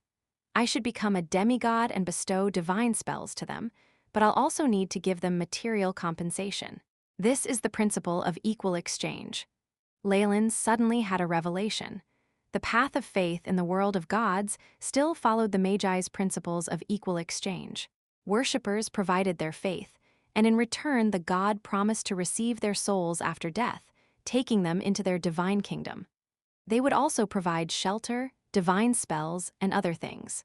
In essence, the thread of faith was a contract between God and man. Of course, even the Magi's concept of equal exchange did not necessitate that the things traded were of equal value objectively. The two parties just had to find the traded items that valuable. That concept allowed the gods to pay less than their worshippers offered up. This was the only way for them to accumulate divine force and increase their power. Sadly, these days the churches were growing more competitive. The gods had to give in greater amounts to obtain more and better followers. This internal competition caused wasteful consumption of divine force. On top of that, there were devils and demons stealing their food. This is the sorrow of the gods. As their foundations are with the mortals, they can never abandon the faith in the prime material plane. Gods whose faith has been lost will gradually die out, and their eternity is but an unrealistic, rosy view, Leylin sighed. Although this path was powerful, it was so limiting it wasn't worth him immersing himself in it. This body was only a clone, while the original walked the path of the ancient Warlocks. This had never changed. That was strength that truly belonged to him, and Leylin knew this very well. Of course, the path of faith was the most compatible with the rules of the world of gods, and there were many areas of it he could learn from. Clone as he was, this Leylin did not hesitate in his attempt at godhood. After pondering the contract between gods and humans, Leylin focused on other matters. But even I didn't expect that, just as I was trying to find a place to expand my faith and comprehend the domain of massacre, the native empire suddenly emerged. Could the world origin force be helping me in hopes that I succeed? What kind of joke is this? He'd originally planned to conquer another territory to boost his relationship with his worshippers, comprehending the massacre domain and disseminating his faith. The information about the native empire had been a huge surprise. Although there were legends and rumors about the native empire in the outer seas, Isabel had now found a number of safe shipping routes. It seemed too much of a coincidence, so Leylin smelled something fishy. To the conscience of the gods, a Magus like him was an intruder and their arch-nemesis. Why would they try to help him? It would be more normal if he was being hunted down. What's with this situation? Could it be that the world will treats me as a complete native after reincarnation and is trying to get me on its side? Or is it in such deep sleep that it doesn't react to the matters of the world anymore? Maybe this is to balance power, have the gods' goals deviated from that of the world will, and they're betraying it. Numerous possibilities flashed in Leylin's mind and were simulated by the AI chip to find any possible changes in the future. There are many changes in the future, but I can't go wrong with grasping the present. After planning for a long time, Leylin sighed. Whatever it is, occupying the native empire and comprehending the massacre domain amidst constant slaughter is key. I need to spread my faith afterwards as well. At this thought, Leylin sent out a divine call. Master! A moment later, Tiff's figure emerged from the shadows without a sound or any trace of energy undulations. Have you met Isabel? You will work with her in the future and spread faith of me in the native empire. A golden ray flashed in his eyes. I've seen her. If Master already has such power in the outer seas, the native empire will not be a problem for you. Tiff spoke reverently. He was actually rather surprised that Leylin had a legendary sorcerer under him, and rather relieved. He obviously did not dare to be negligent when it came to Leylin's divine orders. Watching Tiff's figure disappear, Leylin nodded inside. Tiff's retreat from the north had gone quite well. While he had lost a few helpers in the process, they were outer powers that did not know their true secrets. The group of acolytes that Leylin prized the most successfully reached the outer seas, giving Leylin the confidence to declare war on the native empire. After all, faith could provide unimaginable effects when one was invading and occupying another territory. This war could be said to be a selection and training for the priests. With Leylin's foresight, he would definitely be able to discover a large number of people who would form the sturdy foundations for his church in the future. He had two legendaries in Isabel and Tiff, as well as an experienced army. They were being led by a divine being in himself, and on top of that they had the continuous support of the fallen family. This was what Leylin was counting on. He'd basically sent out all his elites for this battle, his ambition evidently not something a mere fief with a small population could satisfy. As soon as possible. Chapter 991, Debanks Island, an intense military discussion was taking place within the captain's room of the Scarlet Tiger. There were few participants. Leylin, who was in charge, naturally sat at the front, with Isabel and Tiff by his side. At Isabel's side were Robin Hood, Ronald, Karen, and the other leaders of the pirates. Next to Tiff was the organization Leylin had run in the north. This included devil worshippers and real devils. Even if they concealed it, their aura still caused the pirates to feel a sense of danger and unease. Next to the devil followers were a few priests, higher-ups with grim faces. These priests were seeds that Leylin had nurtured. Although they were young, they were already beginning to show merciful and kindly traits, and did not seem to be compatible with the devils. However, they still sat together, which created a rather interesting atmosphere. These two groups were meeting for the first time, and could not help but size each other up curiously. These were all Leylin's elite forces, as well as the fledgling form of his future church and army. They were also the capital Leylin was using on an expedition to the native empire, and he naturally had to integrate them well. After the long self-introductions were completed, Leylin coughed softly. Immediately after, the area went quiet. Isabel, present the situation over there. In official settings, Leylin always called Isabel by her name and would still do the same after becoming a god. For eternal gods, blood relations, and whatever else was pointless. The only interest was in eternity. The native empire was found by a group of pirates under me. It is on a large island with an area of about the size of 2 or 3 Dambrath kingdoms. The surroundings of the island is always filled with dangerous gales and ocean currents. There is only a slight period of time every year that ships can successfully sail past, which is why contact with the outer world is at a minimum.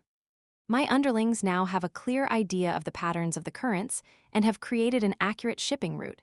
For the pirates under Isabel, identifying ocean currents and shipping routes were fundamental skills.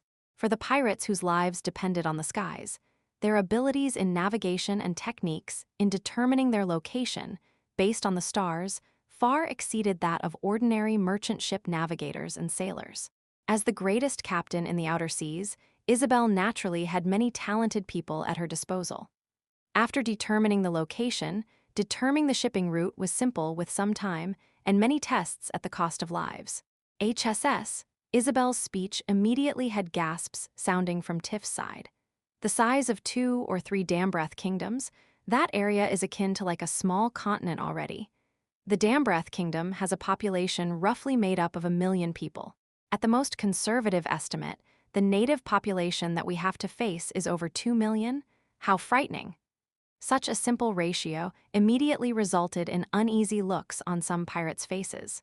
After all, they had less than 10,000 men, and yet had to fight enemies that numbered hundreds more than them. If not for having an advantage in possessing ships and a route, they would long since have had thoughts of escaping. "Quiet," Tifa yelled. "Are you trying to humiliate yourselves in front of Master, or is your mind that weak?" Such a strict questioning and his status as a legend immediately caused everyone to quieten down. While there are many natives, that doesn't mean much. You'll know how things are once we get on shore. Leylin nonchalantly waved his arms. Even in Leylin's previous world during the Age of Discovery in the West, when the colonialists had taken over North and South America, they had conquered all the tribes and the kingdoms there with just hundreds or even tens of people. With thousands of criminals, pirates, and many others, they had taken over the whole continent. It was then discovered by someone akin to a hero, similar to Cortés, who used just 1,000 people and took over the Aztec Empire with a population of 15 million people in 5 years. In Leylin's eyes, the native empire was not much different from the Aztec Empire in his original world, a backward civilization full of savagery and ignorance. With advancements in civilization and technology, conquering a civilization that seemed huge but was actually oversized, and backward was basically no different from killing a fat pig. No matter how terrible the continent was, it was still better than the natives who used wooden spears and did not even have clothing. Most importantly, with a god like Leylin working, was there a chance of failure? As a divine being, Leylin had an invisible, powerful, infectious aura. After seeing how confident he was, the fears of the rest of the people died down. After seeing how the situation had turned out, Leylin nodded and allowed Isabel to continue introducing the situation with the native empire. Based on our usual practices, I call this newly discovered island the Debanks Island. It is now known that there is a native empire at the very center which they call Sakarts, which means the sun that never falls. That takes up most of the plains on the island. The population is about 1.5 million people, and around the Sakarts Empire, there are a few tribes. Most are subservient to the Sakarts, and amongst them, there are some wars. Altogether, there should be about 500,000 or 600,000 people there. Isabel evidently valued this intel-gathering job and had even been able to gain such definite numbers about the Sakarts Empire, which was pretty god. While already mentally prepared, some still gasped after hearing that they would be declaring war on about 2 million people. Hee, that's nothing, you brainless things. Those aren't 2 million enemies but, in my opinion, 2 million healthy slaves. There's also countless treasures and fertile land. Isabel smirked at how her subordinates were acting and exclaimed coldly, sounding condescending. The rest of the pirates remembered the frail natives and reacted. What they used to do was take the natives as slaves. They obviously knew that just using blades would scare the natives into subservience, and they would not resist no matter how they were flogged. Sometimes, just one supervisor would be enough to manage hundreds of native slaves. After disregarding the numbers, the pirates finally reacted, feeling vastly superior to them. Exactly, those natives are so frail. What's there to be afraid of? Besides, we don't have to declare war on all of them at once. We can work from the surrounding tribes and subdue a few groups to work for us and let them kill themselves. Ronald spoke in a low voice. The moment we conquer such a large land, or even just 10% of it, all of you will be able to obtain unimaginable amount of wealth and even become nobles who have land. Pirates had always been living with their lives on the line. After hearing something so tempting, their breathing began to get rough while their eyes became bloodshot. That's right, as a marquis, my family has the authority to confer titles. When the time comes, I definitely won't be stingy. Leylin made his promise then, which immediately had the pirates cheering. Being able to turn from the most lowly pirates to nobles, that temptation was enough for the pirates to work torturously for. At Tiff's side, the people started to get a little restless. After all, clerical members needed to eat and drink, as well as have safe and comfortable lives. Taking over the native empire and providing faith to our master is also a divine order, Tiff grimly announced. For our master, the rest began to pray devoutly. After knowing each other, everyone left the room in succession, leaving only Tiff and Isabel behind. It doesn't matter if there are 10 times more natives than us, but has Master ever thought about the possibility of them being protected by gods? Tiff looked solemnly as he asked. This was also what Leylin had been trying his best to avoid. I also wanted to warn you about this. In the few native tribes of the outer seas, they're faith totems. Some were even comparable to legends or demigods. Isabel spoke seriously. From their point of view, no matter how useless the natives could be, they could still have one or two true gods. That would be terrible. After all, Leylin was now merely a divine being.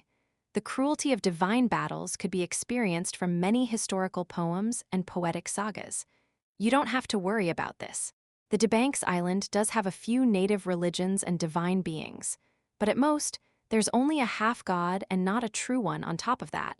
The gods of the continent have no interest in the faith of the natives, Leylin guaranteed. When it came to gods, he obviously was the one with the most right to say this. Upon hearing this, Isabel and Tiff relaxed. True gods were a large gap from him, but the difference between a divine being and half-god was not so big.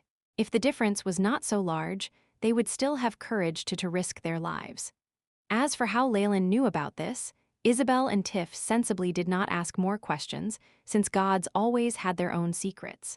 Leylin, too, had no intention to share his plans. After they left, Leylin went to the bottom of the hold of the ship and saw a group of native slaves cowering in fear. In preparations for this expedition, these natives would be the translators and communicators. This would reduce the natives' hatred of this colonial invasion as soon as possible. Chapter 992, Contamination, AI Chip, Show Me the Schematic from the Soul Research. Leylin seemed to have no reaction to the native's fear. A wave of the hand had a wizened old man approach him, and he pressed his palm into the old man's head with a glint in his eyes. Time passed, and the man's expression warped quickly. There was happiness and suffering, but mostly confusion. The rest of the natives backed off as they watched this god bestow gifts upon him. In their point of view, the leader of the slaves and the supervisor were both amazing people. As for Leylin, who headed thousands of pirates and had several hundred large ships in his possession, he far surpassed their tribal chiefs or priest elders. Perhaps the only thing that could compare to him were their totems. Beep. Soul schematic analysis completed. Beginning comparison, the AI chip projected a colored image in front of Leylin, comparing the native's soul to that of a regular person. A few darker regions were specifically marked out. Putting the now useless lab rat down, Leylin returned to his bedroom alone. Large amounts of data flashed across his eyes, and he began to turn serious. As expected, there's something wrong with the native souls. A long time ago, Leylin had discovered an extremely interesting phenomenon. None of the native tribes in the outer seas believed in any true gods. This was something unthinkable. The gods were so thirsty for faith that they wouldn't even leave strange creatures and mud beasts alone. Why would they abandon these intelligent natives? Even if their souls weren't even a tenth as strong as that of a commoner from the mainland, the gods still understood that little things would add up. However, of all the tribes that Leylin had attacked, the natives all believed in natural spirits and totems, and there was no appearance of the gods from the mainland at all. The only explanation for this would be that there was some flaw in their power of faith, which left the gods with no choice but to give up on them and treat them as trash. They allowed the natives to do as they wished, and even if they knew of the large native empire, they didn't bother with it. With large amounts of research and comparisons, as well as with his own abilities as a divine being, Leylin had finally touched upon the secret. This spirit, the problem isn't exactly internal. It's actually contaminated. Leylin was now solemn.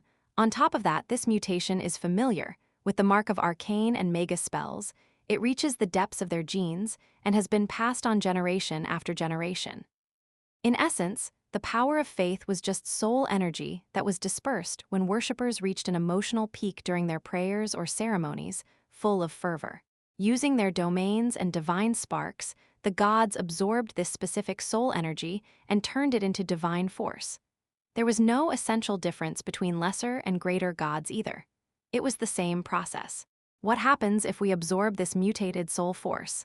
AI chip, simulate the absorption of the native's power of faith, Leylin commanded, stroking his chin with his interest peaked. Beep. Mission established. Beginning simulations, preparing model, large amounts of data flashed by Leylin's eyes, giving form to a scenario. The statue of Mailer from before had been enshrined around a native altar, the rest of the natives worshipping it. Visible only to divine beings, power of faith rippled as it gathered at the stone statue. There was no change to the statue at the beginning, and his divine force increased in strength. However, a decade later the statue began to grow indistinct. A dark red luster lingered around it, and Mailer turned more violent and asked for regular blood sacrifices. A century later, Mailer's divine realm exploded amidst his despairing roars. A gigantic ape body fell into the prime material plane, bound securely around the native priests. 5 centuries had passed, and Mailer was now a beast with no mind of his own. He had turned into a golden flag with the figure of an ape on it. I used Mailer as the model because I'm more familiar with his divine force, but I never thought this would happen. Once the simulation had passed, Leylin fearfully recalled the scene just then. There's definitely something wrong with the native's power of faith. It's greatly contaminated and can even cause a true god to weaken, eventually even fall to the prime material plane. Combined with the sacrifices, they become bound to the planet, their mind slowly erased until all that's left is pure instinct. Such a miserable thing was no different from suicide. It was no wonder why the gods had forsaken these inhabitants. They lost their holy kingdom and were banished into this area with their consciousness eroding over time. It's worse than confinement. The power of their faith is contaminated, but it's a hereditary thing that they simply can't change. Leylin pondered over the issue. Since that's the case, I don't have to worry about other gods meddling if I enact my plans on this kingdom. However, I'll have to bear the burden all on my own. Although the worship of these inhabitants was lacking, and the spirits they bound weren't as powerful as gods, a demigod who assimilated with those spirits could become comparable to gods. The totemic demigods would be that strong. Of course, once they left their area, the power of these demigods would fall drastically. No matter what, there is a chance here. A huge one. Leylin's eyes flashed as countless possible scenarios unfolded in his mind. All that was left was to bring them to reality. However, the incompleteness and contamination of these spirits still makes me uneasy. If I don't understand them completely. Leylin recalled several samples of these totems, his divine conscience delving deep into the genes where the ancient memories were located. There was a fire on the battlefield, floating cities crashing into the ground like meteorites. The Arcanists, who were always intelligent and farsighted, who controlled all the truth in the world, were now being slain. Their murderers, the gods, the last remaining Arcanists of Netheril, cried out in hatred and anguish. The spark of the arcane spells of Messi will never cease. We will never yield.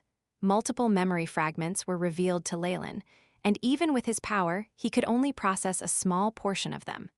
However, the information divulged from even that small portion was enough to move him. So these people are actually immigrants from the Netheril era? Leylin gasped. He'd previously seen other people from the Netheril era before, like Helen.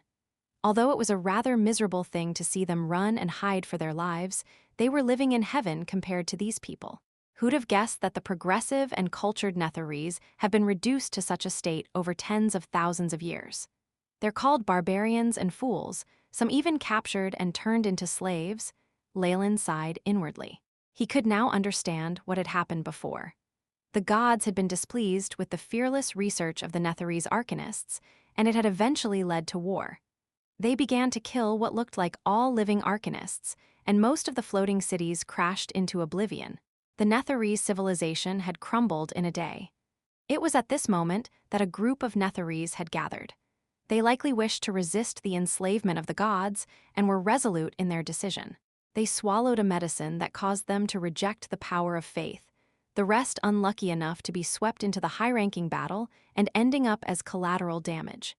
In any case, the Netherese had experienced a complete change in spirit and were now considered venomous to the power of faith and in turn to the gods themselves.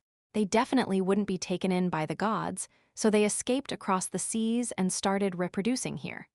During this process, due to the powers of the gods and other backhanded means, These people from the Netherese era had regressed. What was once a renowned and cultured civilization had now turned into a group of barbaric and foolish tribals. If my guess is correct, the ancestors of these natives turned into barbarians after rejecting the power of faith. This had stopped them from finding even one god to turn to. How pitiful Leylin felt the anguish of losing a whole civilization from the bottom of his heart. His eyes turned red. However, since matters have turned out like this, hand over your blood, tears, hatred, and your power of belief everything. The gods may not have been able to resolve the issue, but Leylin could circumvent it. His ancient nightmare-absorbing physique could absorb emotion itself, and the emotions of millions of people would definitely grant him power to rival gods. Of course, I have to keep a low profile about this. At least before I begin my ascension, the ability to make use of these inhabitants' power of faith shouldn't be divulged. Leylin rubbed his temples, feeling a headache. The number of secrets he was hiding continued to grow. I'll have to devise a meticulous plan. Fortunately, Debank Islands is a solitary one, with almost zero contact with the mainland, so there's a chance to keep information from leaking as soon as possible. Chapter 993, Flame Bird. Hundreds of towering warships glided across the outer seas, making for a magnificent sight. However, it wasn't so beautiful to the one in charge of the long voyage. There were 5,000 men to feed and take care of, which was a huge problem on the seas. On top of that, there was the restlessness and the disease that constantly crept up on Leylin's men. Fortunately, the crew were originally pirates of the Scarlet Tiger, so they could handle such long-distance sailing. Tif himself had dispatched the acolytes under him to each and every ship, boosting the morale of the men. Without holy magic to aid them, it was a very big test. Leylin was on the deck of the flagship, looking out at the boundless sea. He breathed a light sigh.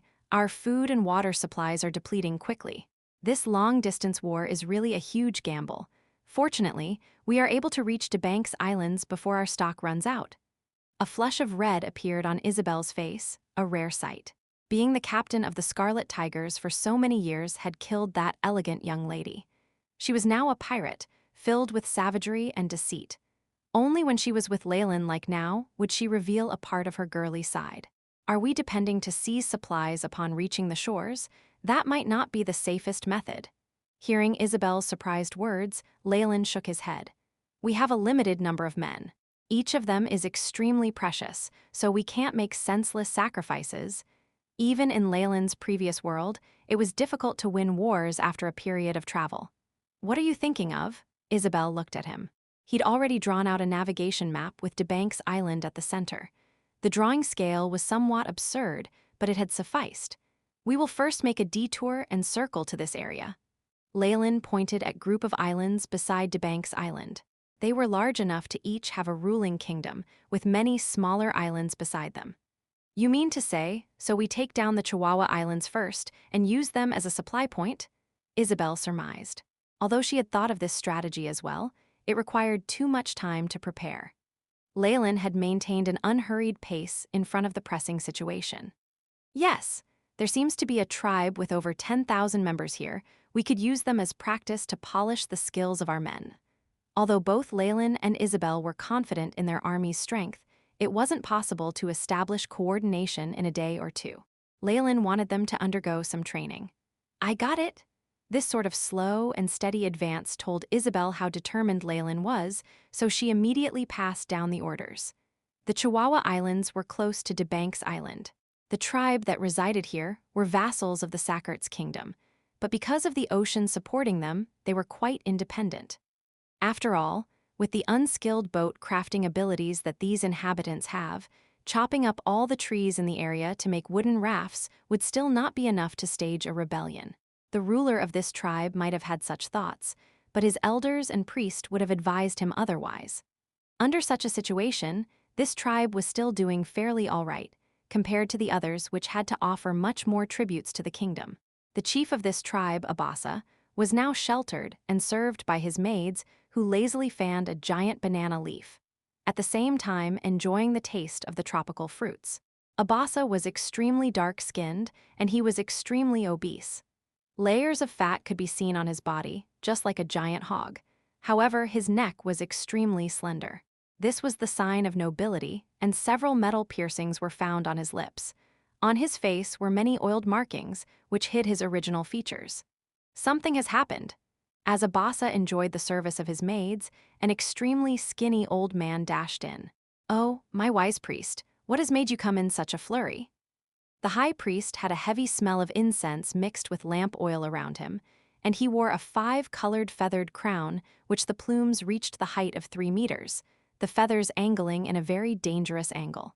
"My mighty chief, the king of the Chihuahua Islands, our ancestors' spirits are now enraged, and this needs you to be there personally." The high priest fell and knelt on the ground, sounding serious. "The fury of our mighty ancestral soul. Were our sacrifices not enough?" When it came to matters like these, Abasa found it difficult to continue enjoying himself. He pushed the maid away, eyes surrounded by puffy skin staring at the high priest. "No, I think this is more like a warning." There was a patch of blood on the high priest's forehead, evidently shocked by what had happened. "Bring me there." Abasa waved his arms, and a few natives who were like monkeys raised the chair he was sitting on and began to walk. Less than an hour later, all the natives in the tribe seemed to gather as they watched the high priest in the center performing. There was some sort of anesthetic incense and gas burning in the surroundings. As the leader, Abasa donned his ceremonial attire, a cloak formed of 5-colored beast hide, with difficulty. He stood at the front of the procession while the high priest unceasingly danced, body writhing as if he had epilepsy. At the heart of the procession, on a crudely made flag of animal skin, traces of dark red golden lines appeared. "Mighty ancestral spirit, what hint do you wish to give us?" Abbas knelt, and the rest of the natives followed suit. Rumble. As everyone kowtowed, a huge cloud rose from the heart of the altar. The image of some creature flashed past, releasing a few roars that were difficult to understand. "The ancestral spirit is warning us." At this moment, the high priest jumped as if he had obtained some divine enlightenment. "At the west side, unprecedented enemies will appear. They will ride steel fortresses on the sea and bring about massacres and death. They are—" The high priest foamed at the mouth. "What are they?" Abbas pulled at the high priest's neck till he turned purplish red, as if about to suffocate to death. "They are the fair-skinned devils." After spitting this out, the high priest fainted. "Fair-skinned devils?" Abasa rubbed his chin. "Send down the order. All warriors are to bring pikes and stone blades and wait at the western coast." The vocabulary and experience of natives was limited. Even the chief did not understand what a fair-skinned devil was meant to be. All they knew was that the enemy was coming. "Oh!" With the encouragement from the ancestral spirit, the sturdy warriors in the tribe completed this task at great speed. Abbas, who guided his subordinates, was full of mettle. "I shall skin the scalp of the enemy's leader and hang it on the war to serve as my medal." Our attack seems to have been discovered." Leylin, who stood on deck, frowned. "Luckily, this is just a small tribe. Of the natural spirits they worship, they are at most only divine beings." Seeing the native warriors at the coastline nearby, Leylin spoke. "Isabel, Tiff, here, you'll take over commanding. You don't have to worry about anything else. Just take down the Chihuahua Island. Remember to seal of the sea paths and don't let even one escape." It was naturally best to have news of his invasion not spread for as long as possible. After instructing this, Leylin took off, charging towards some divine being. Isabel, who had taken over commanding, drew the red dragon sword in her hand and glanced at the native warriors who had gathered at the coastline disdainfully. They had wooden pikes and stone blades as well as canoes. "Bombard them, let them see our might," Isabel yelled. The natives were equipped so poorly, and there were less than 2,000 of them. This was like a fat piece of meat being presented to them. "Go!" The pirates immediately released terrifying howls from the battleship with reddened eyes. A wave of bombs were shot to the native tribe's position. The ferocious explosions as well as terrible cries by his ears left Abbas frozen. "Ancient ancestor, this huge fort on the sea and that godly fire, what have we provoked?" Countless warships closed in. Their canoes were already capsizing, and the guards by his side were already yelling as they tried to flee. The chief could not help but release bellows of despair. In the next moment, this old chief had his head chopped off by a blade. "Ha, this fat pig is obviously a high-ranked person. I wonder if there are rewards." Along with this voice, the gold and silver accessories on the chief's body disappeared in an instant. Is this the native's guarding spirit? While there's divinity, it has low intelligence. Leylin took a look at this divine being that looked like a flaming bird, eyes flashing with light from the AI chip. Your followers are now being massacred by me, and the power of my domain is diminishing. Submit to me, and I can let you live. Leylin used his divine will to send a wave of information, but what he got in return was the flaming bird's howl of rage. Chew chew. Along with this sharp chirp, a bundle of golden flames enveloped Leylin, causing the air around him to distort and rise. As soon as possible. Chapter 994, Domain of Massacre, HMPH, what a pig-headed idiot. You haven't even ignited your godfire yet and have the gall to go against me.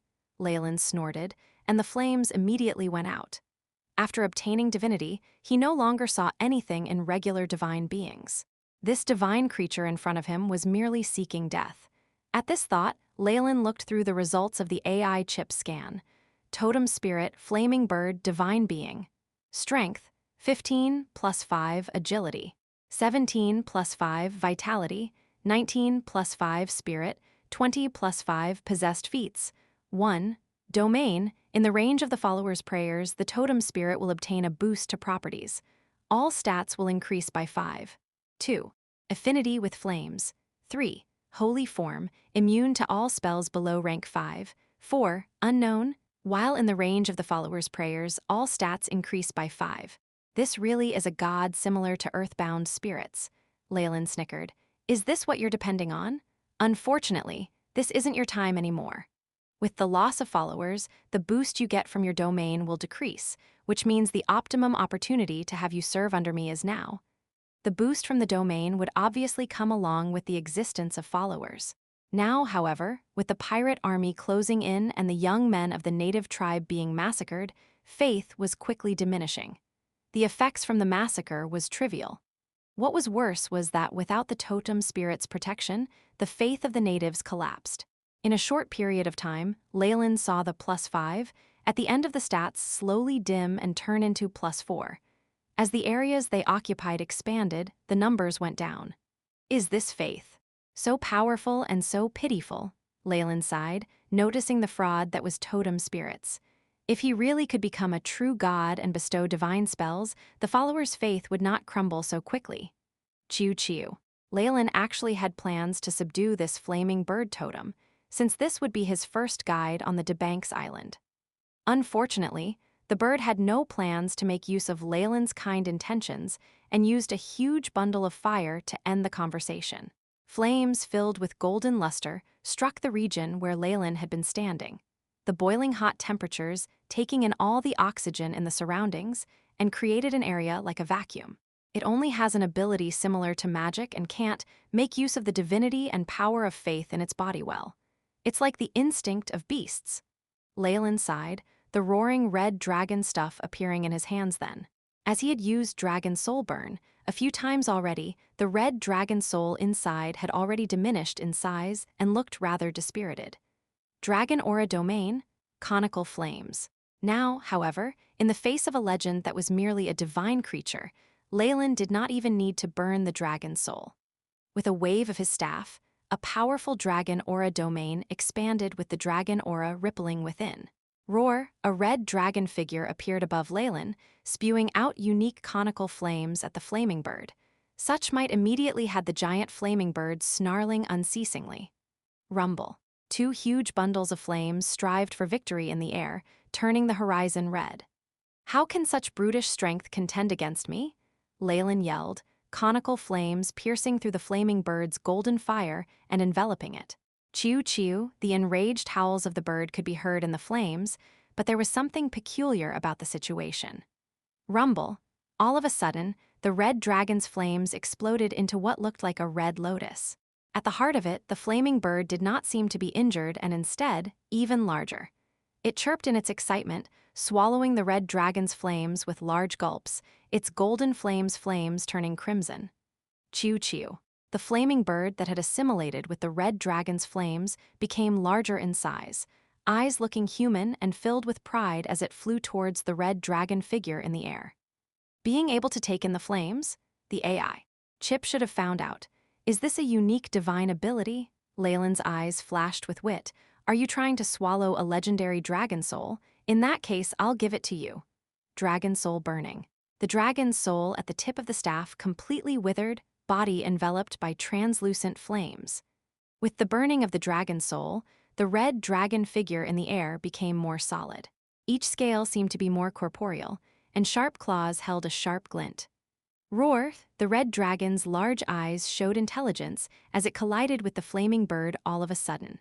High-pitched dragon howls and bird cries surprised both the natives and pirates on the ground. All of them gazed upwards, watching the battle between the red dragon and flaming bird. Some natives were able to recognize their totem and immediately toss their weapons aside, beginning to pray right away. What are you standing there in a daze for? Go! A similar dragon aura burst forth, and Isabel drew her red dragon sword from a native soldier with an unknown duty as she berated the pirates loudly. With 2 legends in charge, strength, great equipment, and having more fighters than enemies, they completely crushed the opponents. The pirate army had now pushed through to the outer regions of the tribe, and the enemies they faced had turned into a group of people acting without structure. There were even appearances from the old, young, female, and frail natives. Those who do not surrender are to be killed with no exceptions. With her life as a pirate over so many years, Isabel lacked the pity that regular females had and sent down the command. Those pirates and devil followers that were initially extremely evil carried this out ruthlessly, and perhaps even did this even more cruelly than required. All I can do is to give him all my faith and complete all mortal battles. Isabel's eyes showed her understanding of her position and charged to the depths of the tribal area. Around her, the red dragon's figure and flames followed, making her look like the most beautiful war goddess. Chiu, meanwhile, the battle in the sky between legendary beasts reached its conclusion. While the red dragon was of a legendary rank and had its dragon soul burnt, it was a fact that it was already dead and its power was diminished. The giant flaming bird was not only a legendary being, but even had divinity.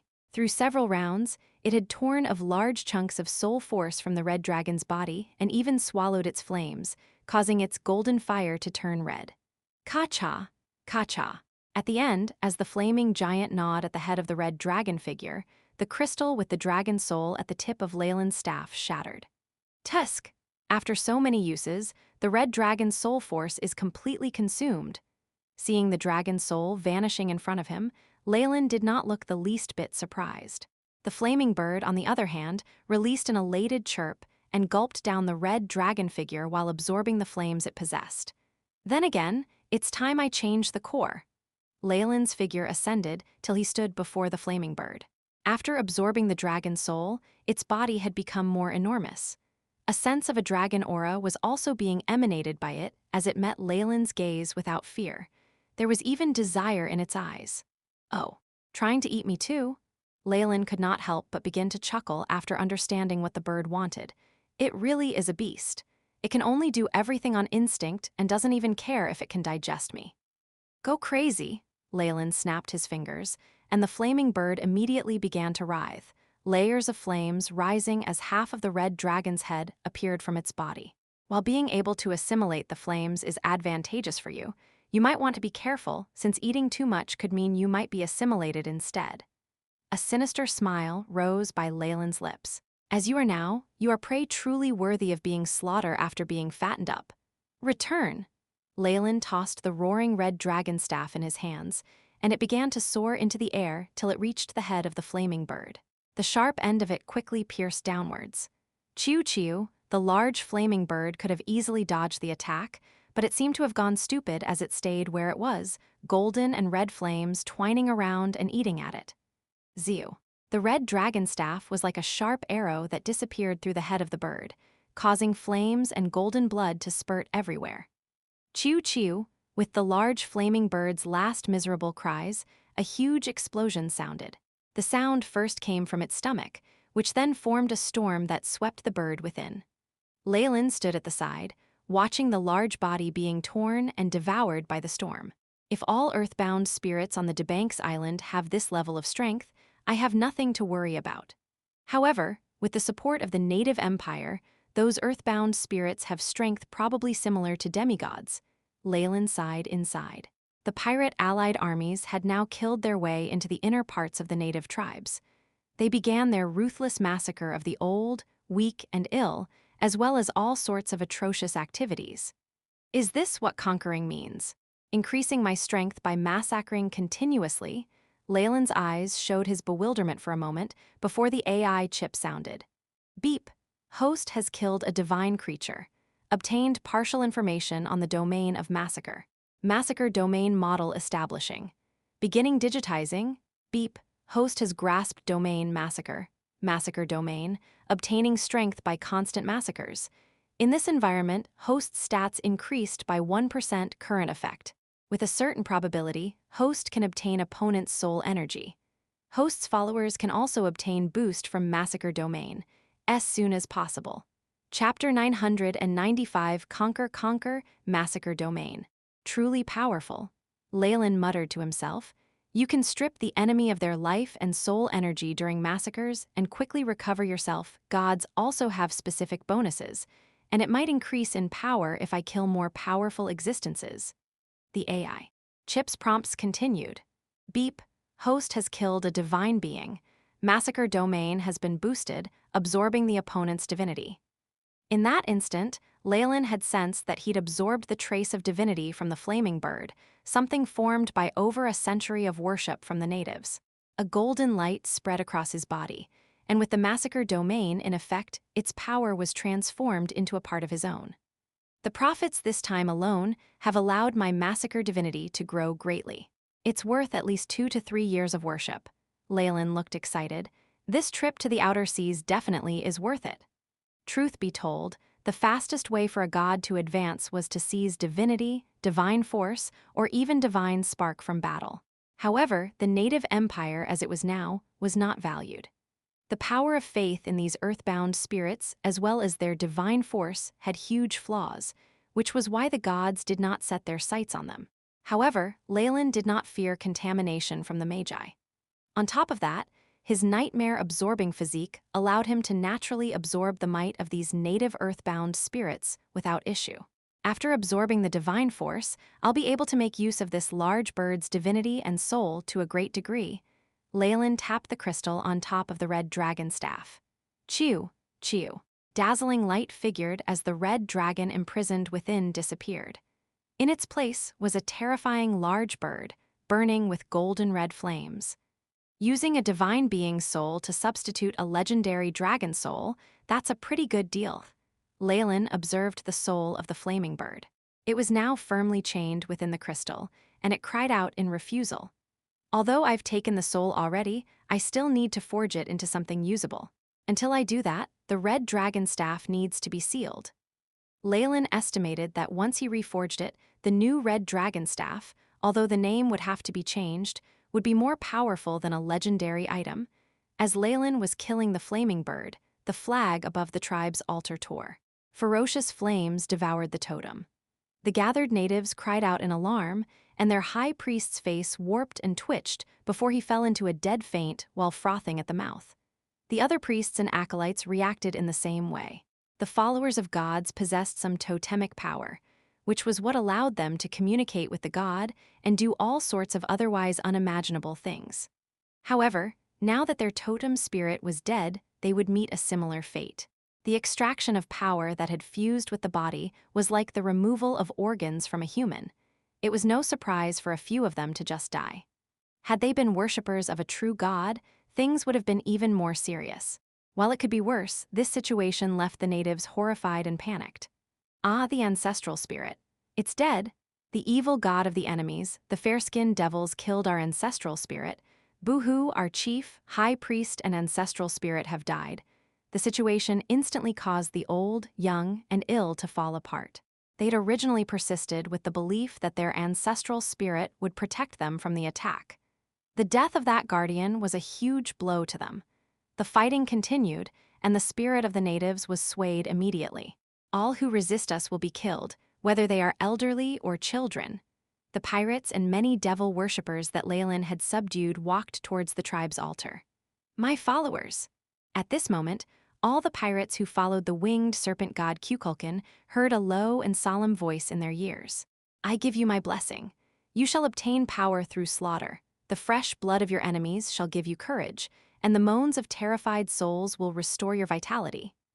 The words sounded like a divine order as a terrifying phantom Targaryen appeared in the sky. It's our lord, the winged serpent god has shown himself. Unlike the regular worshippers, the acolytes Tiff had nurtured had a more profound reaction to this. Massacre domain, boost. Leylin's figure reached the skies above the battlefield. He willed a dark red light to move from his domain, having it appear by his followers. It's the power of our god. The winged serpent god is protecting us. Robin Hood chopped off the head of a native with a wave of his hand. In this process, he could feel that the stamina he had lost was somehow restored. He took a look around and saw the pirates who should have lost their stamina seem full of life. What kind of terrifying might will this ability grant us in battle? The effects of this domain were incomparable in battle. The little resistance that the natives had still posed crumbled completely, and the tribe descended into a bunch of cries and howls. With Leylin showing up as a god and displaying his protection of his worshippers, the conviction of the natives completely died out. Many began to surrender, and dense black flames enveloped the skies above the native tribe. Evening arrived, and the reflection of the setting sun on the sea was as red as blood. Leylin had moved into the chief's palace, listening to his subordinates' reports. This place was made up of multiple smaller tribes, with a little more than 10,000 people. This palace was just a slightly larger house with beautiful beast fur on the walls. It was still pretty good compared to the houses of the normal natives, though. This operation was a complete victory. We killed about 1,000 native warriors and have taken over 10,000 prisoners. Mere tens of our men were lost. As Isabel spoke beside him, Robin Hood and Ronald began to flush with excitement. Also, the sea routes were blocked, so not one of the natives' canoes escaped. News of this will definitely not spread. Tiff added. With him and the other elites in charge of stopping the natives, breaking out had been an impossible task. Good, next is to organize the slaves and search the island. Many natives had still fled in the chaos of war, especially with their lacking manpower. Leylin didn't mind, though. This was an isolated island after all. Now that he had control of the sea routes, where could they go? The most important thing to do now is to subdue the natives of the tribe and spread my faith. I can establish a secondary army made up of natives after that. The stories of colonialism from his past life gave Leylin many examples to follow. The elite pirates were his core group, and they couldn't easily be dispatched lest they suffer huge losses. Each operation with them had to be a huge success and give the elites the image that they were all-powerful. His next task was to manage these natives, dividing them up to form a secondary army and his guard.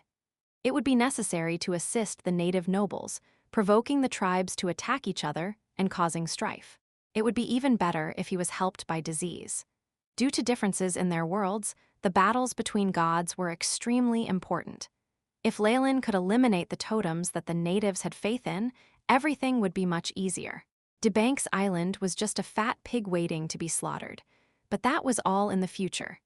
Leylin focused his attention on organizing the natives of the Chihuahua Islands for now. Night fell, and chilly winds brought coldness into the tribe. Numerous tied-up natives were grouped together, hoping to get some warmth from each other's trembling bodies. In contrast, a huge bonfire was burning in the center of the plaza, the altar from before long since destroyed and replaced by a brand new idol. On top of the gigantic obsidian base was a sinister-looking serpent, huge and with fleshy wings. It had sharp claws and a single horn, and its scales seemed to gleam. Large demonic wings spread wide apart, and vertical eyes revealed a ruthless bloodthirst. This was the statue Leylin had chosen for himself. He still feared the other gods, so he couldn't show himself. The next best thing was the image of a Targaryen. The natives were being sent to the statue batch by batch, ordered to swear allegiance to it. Before this, they even had to trample the flag of the flaming bird. No matter how stupid they were, the natives knew this blasphemy meant subjugation. It caused waves of chaos, the influence of an ancestral spirit not fading so easily. However, regardless of the disturbance, the hot-bloodedness of the natives died down in the face of the pirates' blades. Facing them, one of the natives was cowed into service. The rest soon followed suit. Leylin could sense the faith of the numerous natives and the deer that accompanied it. He looked around and sighed. Is the reverence for gods by all life forms the source of faith? The essence of divine force is astuteness and dignity. As soon as possible. Chapter 996 Saintess under threat of imminent death, the natives succumbed to the devilish snake that had slain their ancestral spirit, giving it their faith. Although with some unknown contamination, massive and unbridled power of faith surged into Leylin's body through the weave. Reverence turns into faith. Reaping this new power, Leylin now understood the path of the gods better. A contract between gods and mortals was just the base of divinity. Another important requirement was reverence. If reverence was lost, it was only a matter of time before the power of faith moved to someone else. And murder and death were the most efficient ways to command this reverence. It's just that these natives' faith is incomplete, detecting a huge amount of contamination that would erode his own divine powers and eventually destroy him. Leylin smirked. But how can my quintessence be so easily tainted? Buzz. Dark red runes crawled over Leylin's body. The nightmare eye opened between his brows, beginning to absorb the contamination and refine it into pure dreamforce. Dreamforce is definitely the most accommodating of different powers. Leylin nodded his head in satisfaction. With his abilities as a warlock in addition to the nightmare absorption physique, he could absorb the faith of these natives easily. However, I need some time to properly digest this much. Leylin could feel the intertwined emotions of his worshippers through the weave and the instability of their faith. Still, this was only the beginning, and he'd gotten it through murder. Leylin was satisfied with the result. What matters is the other tribes. I need to change my strategy next time. Leylin recalled the knowledge from his previous world. Blood and tears proved time and time again that war would always occur. No matter how much one drove for peace, someone would always strike at their enemy's lowest point.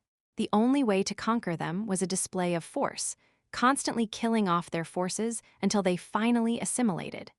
There were many unorthodox ways to go about it as well, but they were easily countered. The theory was simple. It was just a dog-eat-dog world. Had Leylin been a simple leader, he would have decided to kill off all the tribes.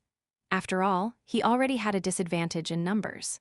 No matter how much they were assimilated, even smaller groups caused problems to large communities, let alone in this situation where the numbers were reversed. The glory of the bald eagle of the United States of America had come on the back of blood, sweat, and tears. However, from a god's standpoint, Leylin had to adopt a different approach. Gods transcended humanity. Having stepped into such a realm, their vision was no longer limited to that of humans. With everlasting life, the conflict between tribes was trivial.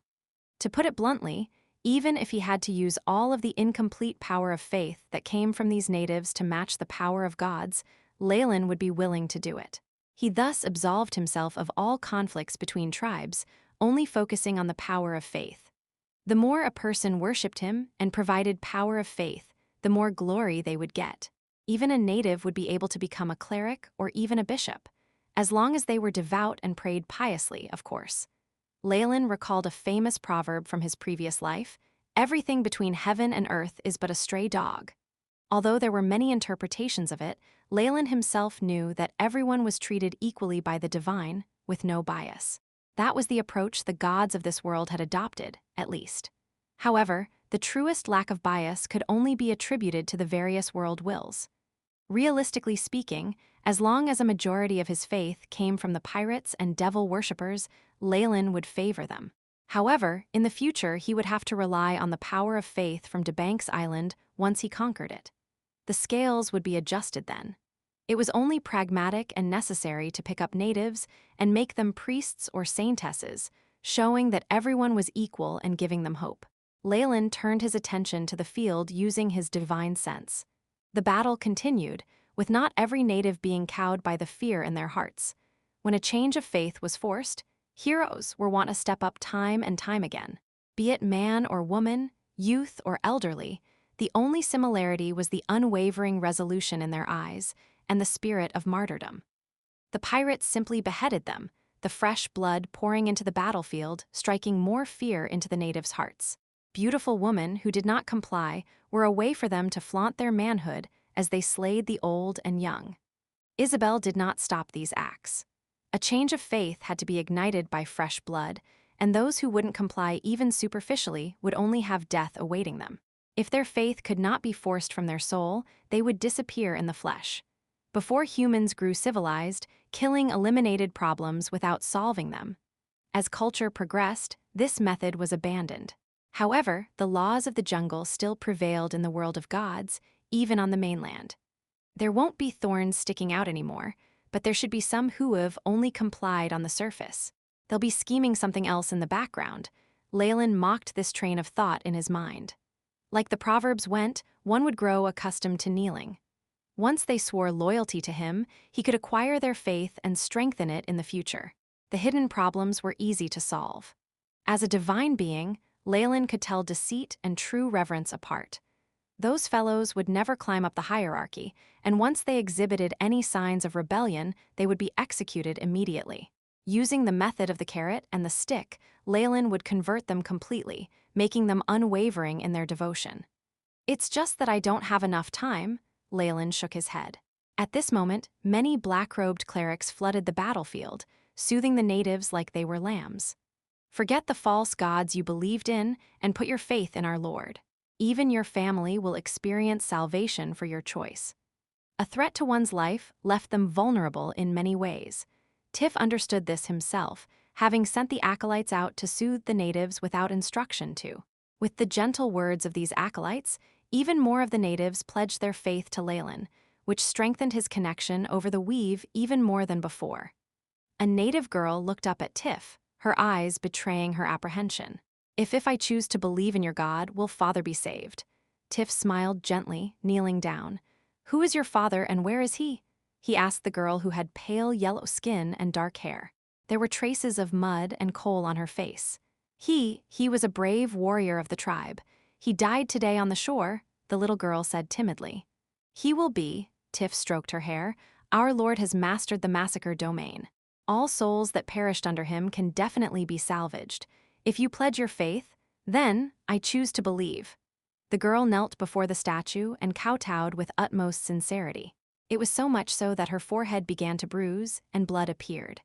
"Almighty Bishop, I know where a group of the tribe's warriors have gone, including the chief. They are in a mountain hole at Bakala." The natives stirred in unrest, shocked by the little girl's betrayal. Her calmness surprised even Tiff. "Very well, you shall be rewarded."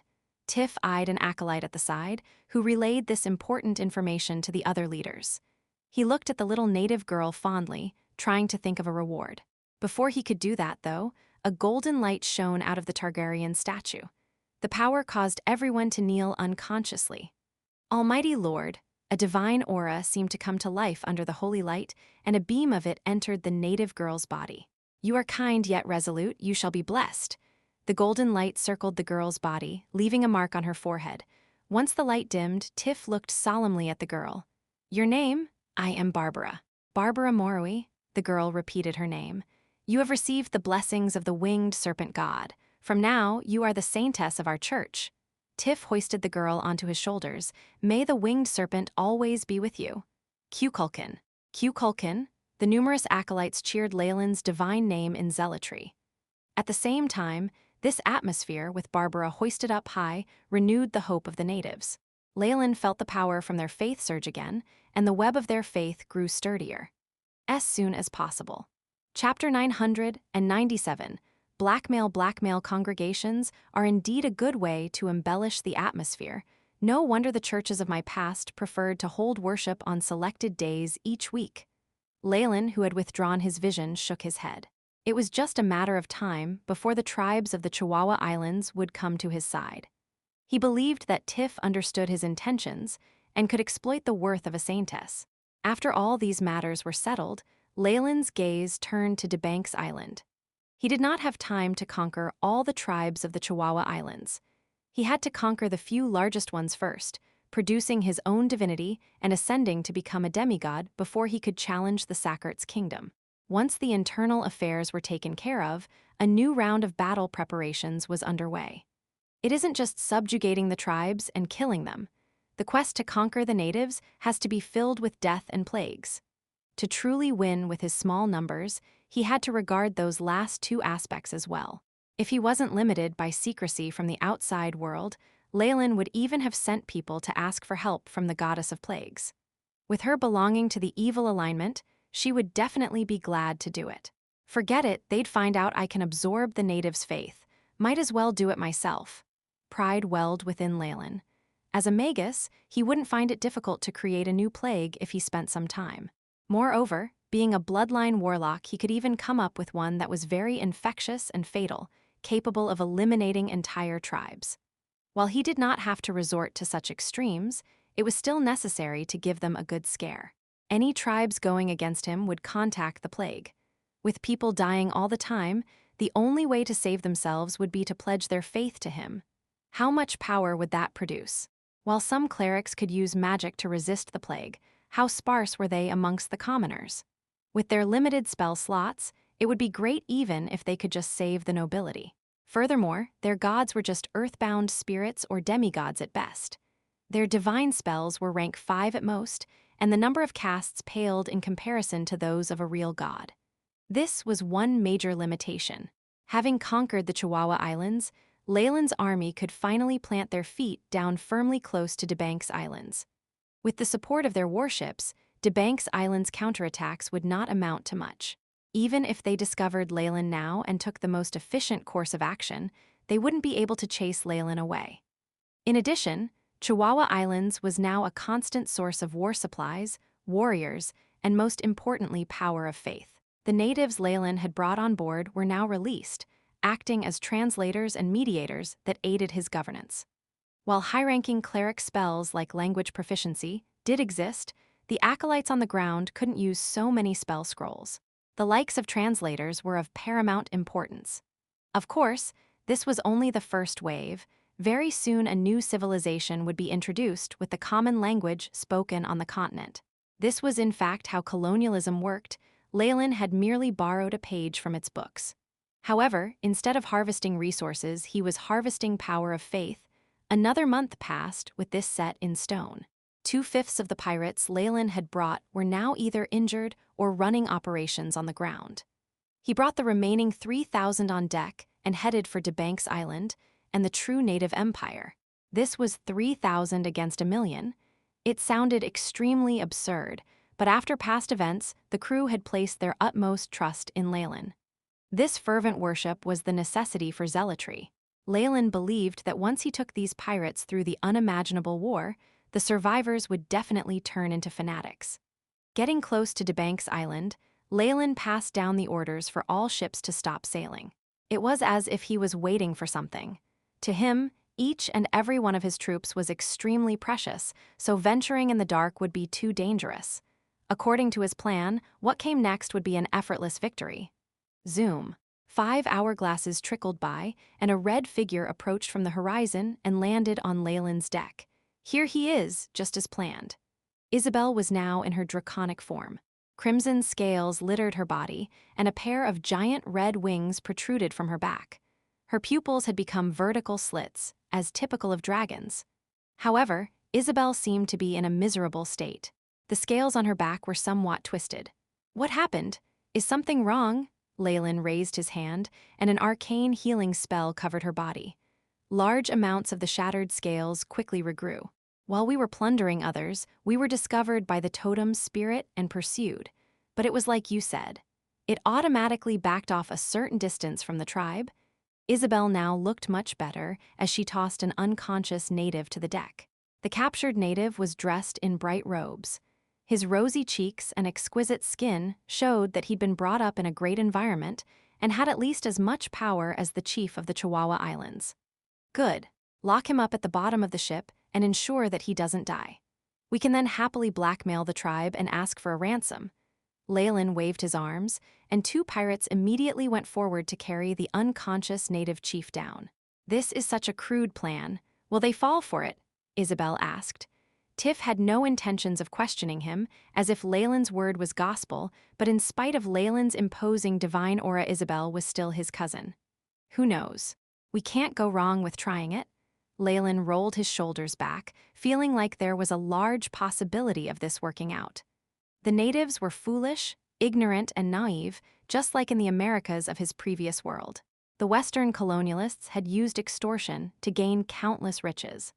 While the situation was different, the natives here had sacrificial ceremonies for totem spirits and higher-ups like high priests. There was even a system of divine and royal power. This chief would have some descendants and faithful officials, no? Anyway, Leylin had made up his mind. If this didn't work out, he could just kill the captive and capture a high priest or something. Fortunately, the tribe did not seem to be able to bear the death of the chief. After Leylin sent out an emissary, the other party's people quickly arrived. In the stipulated coastal waters, a large wave of natives rowing tens of canoes arrived under the Scarlet Tiger's ship. The pirates on the deck watched the canoes under them disdainfully. In their eyes, just a slight splash from their large ship could drown the entire army, capsizing their boats and killing the people. After that, though, they could not shift their eyes away. Any teasing or attempts at attacking these natives' canoes would result in a ruthless counterattack. This was because they saw golden light all over the canoes. Bright yellow gold household utensils and large chunks of gold nuggets were transported to the deck as a ransom for their chief. The dazzling colors immediately filled the pirates' sights, and greed appeared on their expressions. Was this not why they'd become pirates, and struggled with their lives on the line in the perilous deep seas against military and merchant ships? While it doesn't amount to much, having them piled together is quite eye-catching. Leylin knew that in reality DeBank's island didn't have plentiful amounts of gold. Gold and silver was currency on the mainland, but here it would be items like cocoa beans or obsidian. Gold was just for decoration. If Leylin's emissary hadn't specifically requested this, they could even have brought a pile of obsidian over as ransom. The natives saw being able to get their chief back by handing over a pile of useless decorations as striking it rich.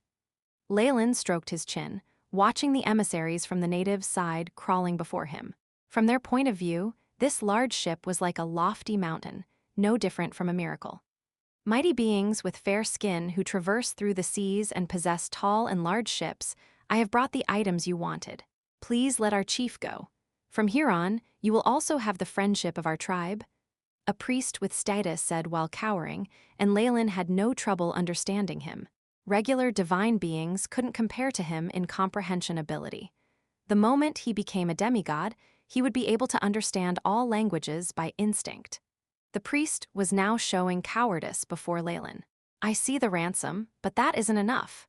Leylin branded his meaning into the minds of the natives. A king can only be redeemed by a king. You can meet your chief. After this, you are to declare war on the neighboring Angadub.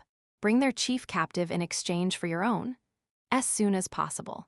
Chapter 998 Plague, making sure that the emissaries understood what he was saying, Leylin confiscated all the riches that they had brought. He then showed them their chief who was still alive and chased them out of the warship. Do you see this? There are riches all over this island, and the natives managing all this wealth are so cowardly and ignorant. Leylin stepped on the gold, watching the greedy eyes of his men. He grinned. Half of this gold and everything we get in the future will be yours. Divide it amongst yourselves. The pirates erupted into cheers. Although the gold seemed to be a lot when piled up, how much would one person get when it was divided amongst 3,000? Still, this display served to increase their greed and gave them a deeper impression of DeBank's island's wealth. It would motivate them to fight. Many of the pirates were now zealous, eager to take over the entirety of DeBank's island and willfully plunder its wealth. If he asked people to believe in him without any benefits, they would not advance wave after wave in the face of death, at least not now.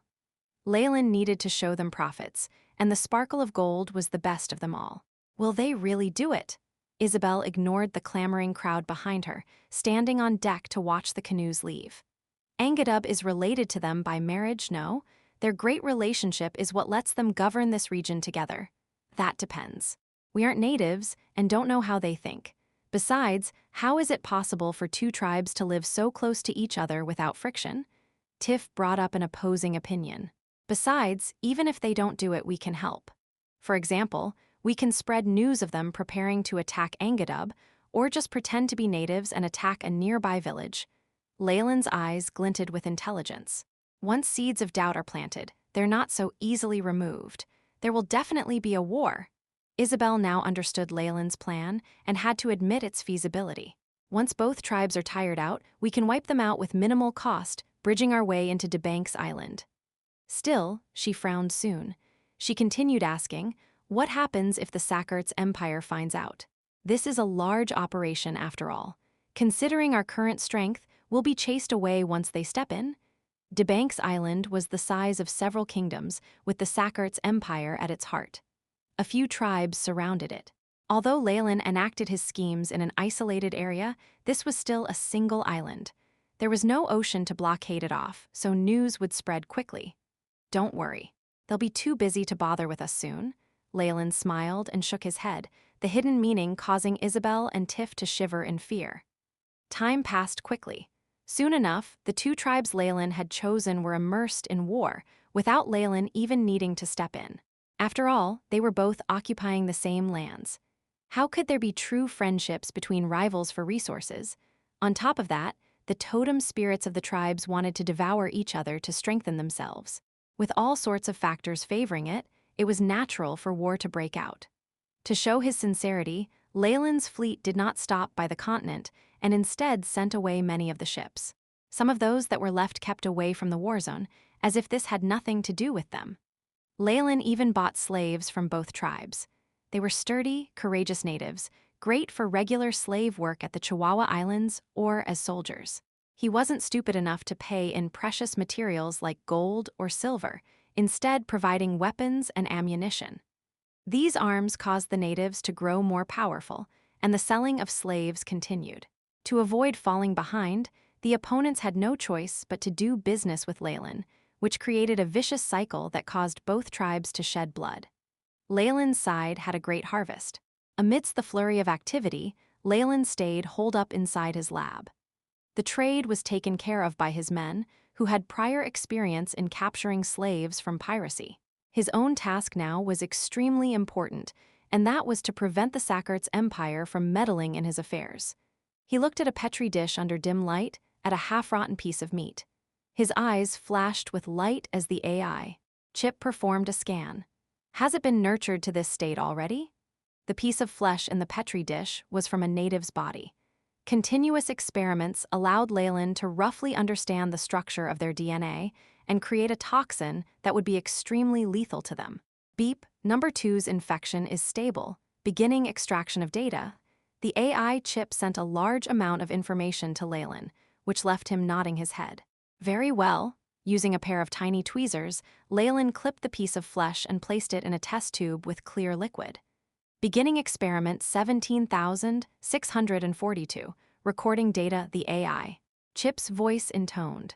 Leylin looked at the piece of flesh dissolve, shaping up like a tentacle before bubbling up. All right, the fission is stable. The chances of success this time are extremely large. Leylin nodded his head, and spells glowed forth from his hand on occasion, using the radioactive energy to catalyze the reaction. After the violent reaction, Leylin looked at the test tube, which was now red as blood, and smiled. Beep, new lethal virus completed. Give it a name. Number 1 pathogen. Leylin named it nonchalantly. Beep, name recorded. Storing data, the AI chip carried out Leylin's instructions before reflecting the data back to his eyes. Number 1 pathogen. Weapon to target genes, extremely strong contagious effect. Able to thrive in weather extremities with a lifespan of 100 hours. Ability to spread through the respiratory tract, pathogenic effect of 90%, lethality 90%. No available cure. Transmission of up to a 2nd degree.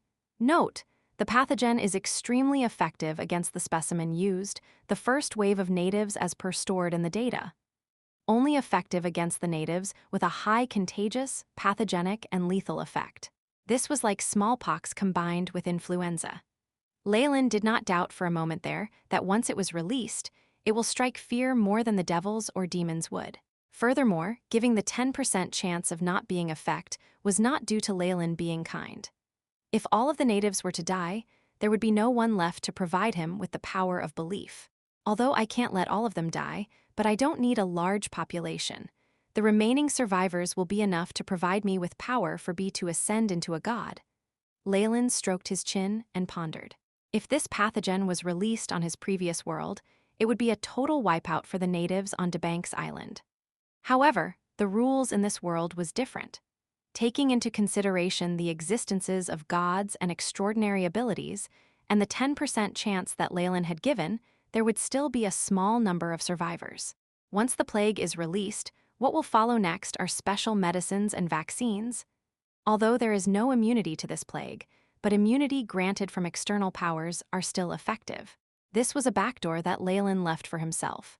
If the natives were to die waves after waves, how would they react after seeing the cleansing done by Kulkuhan, which was in fact just the vaccines that could grant them the ability to survive? It would already be a blessing if those totems and demigods could protect their nobility. There was simply not enough spell to go around to save the commoners. Hence, Leylin was extremely sure that there would be a big harvest for his power of belief. The death of those worshippers of the totem spirits would cause their power to drop.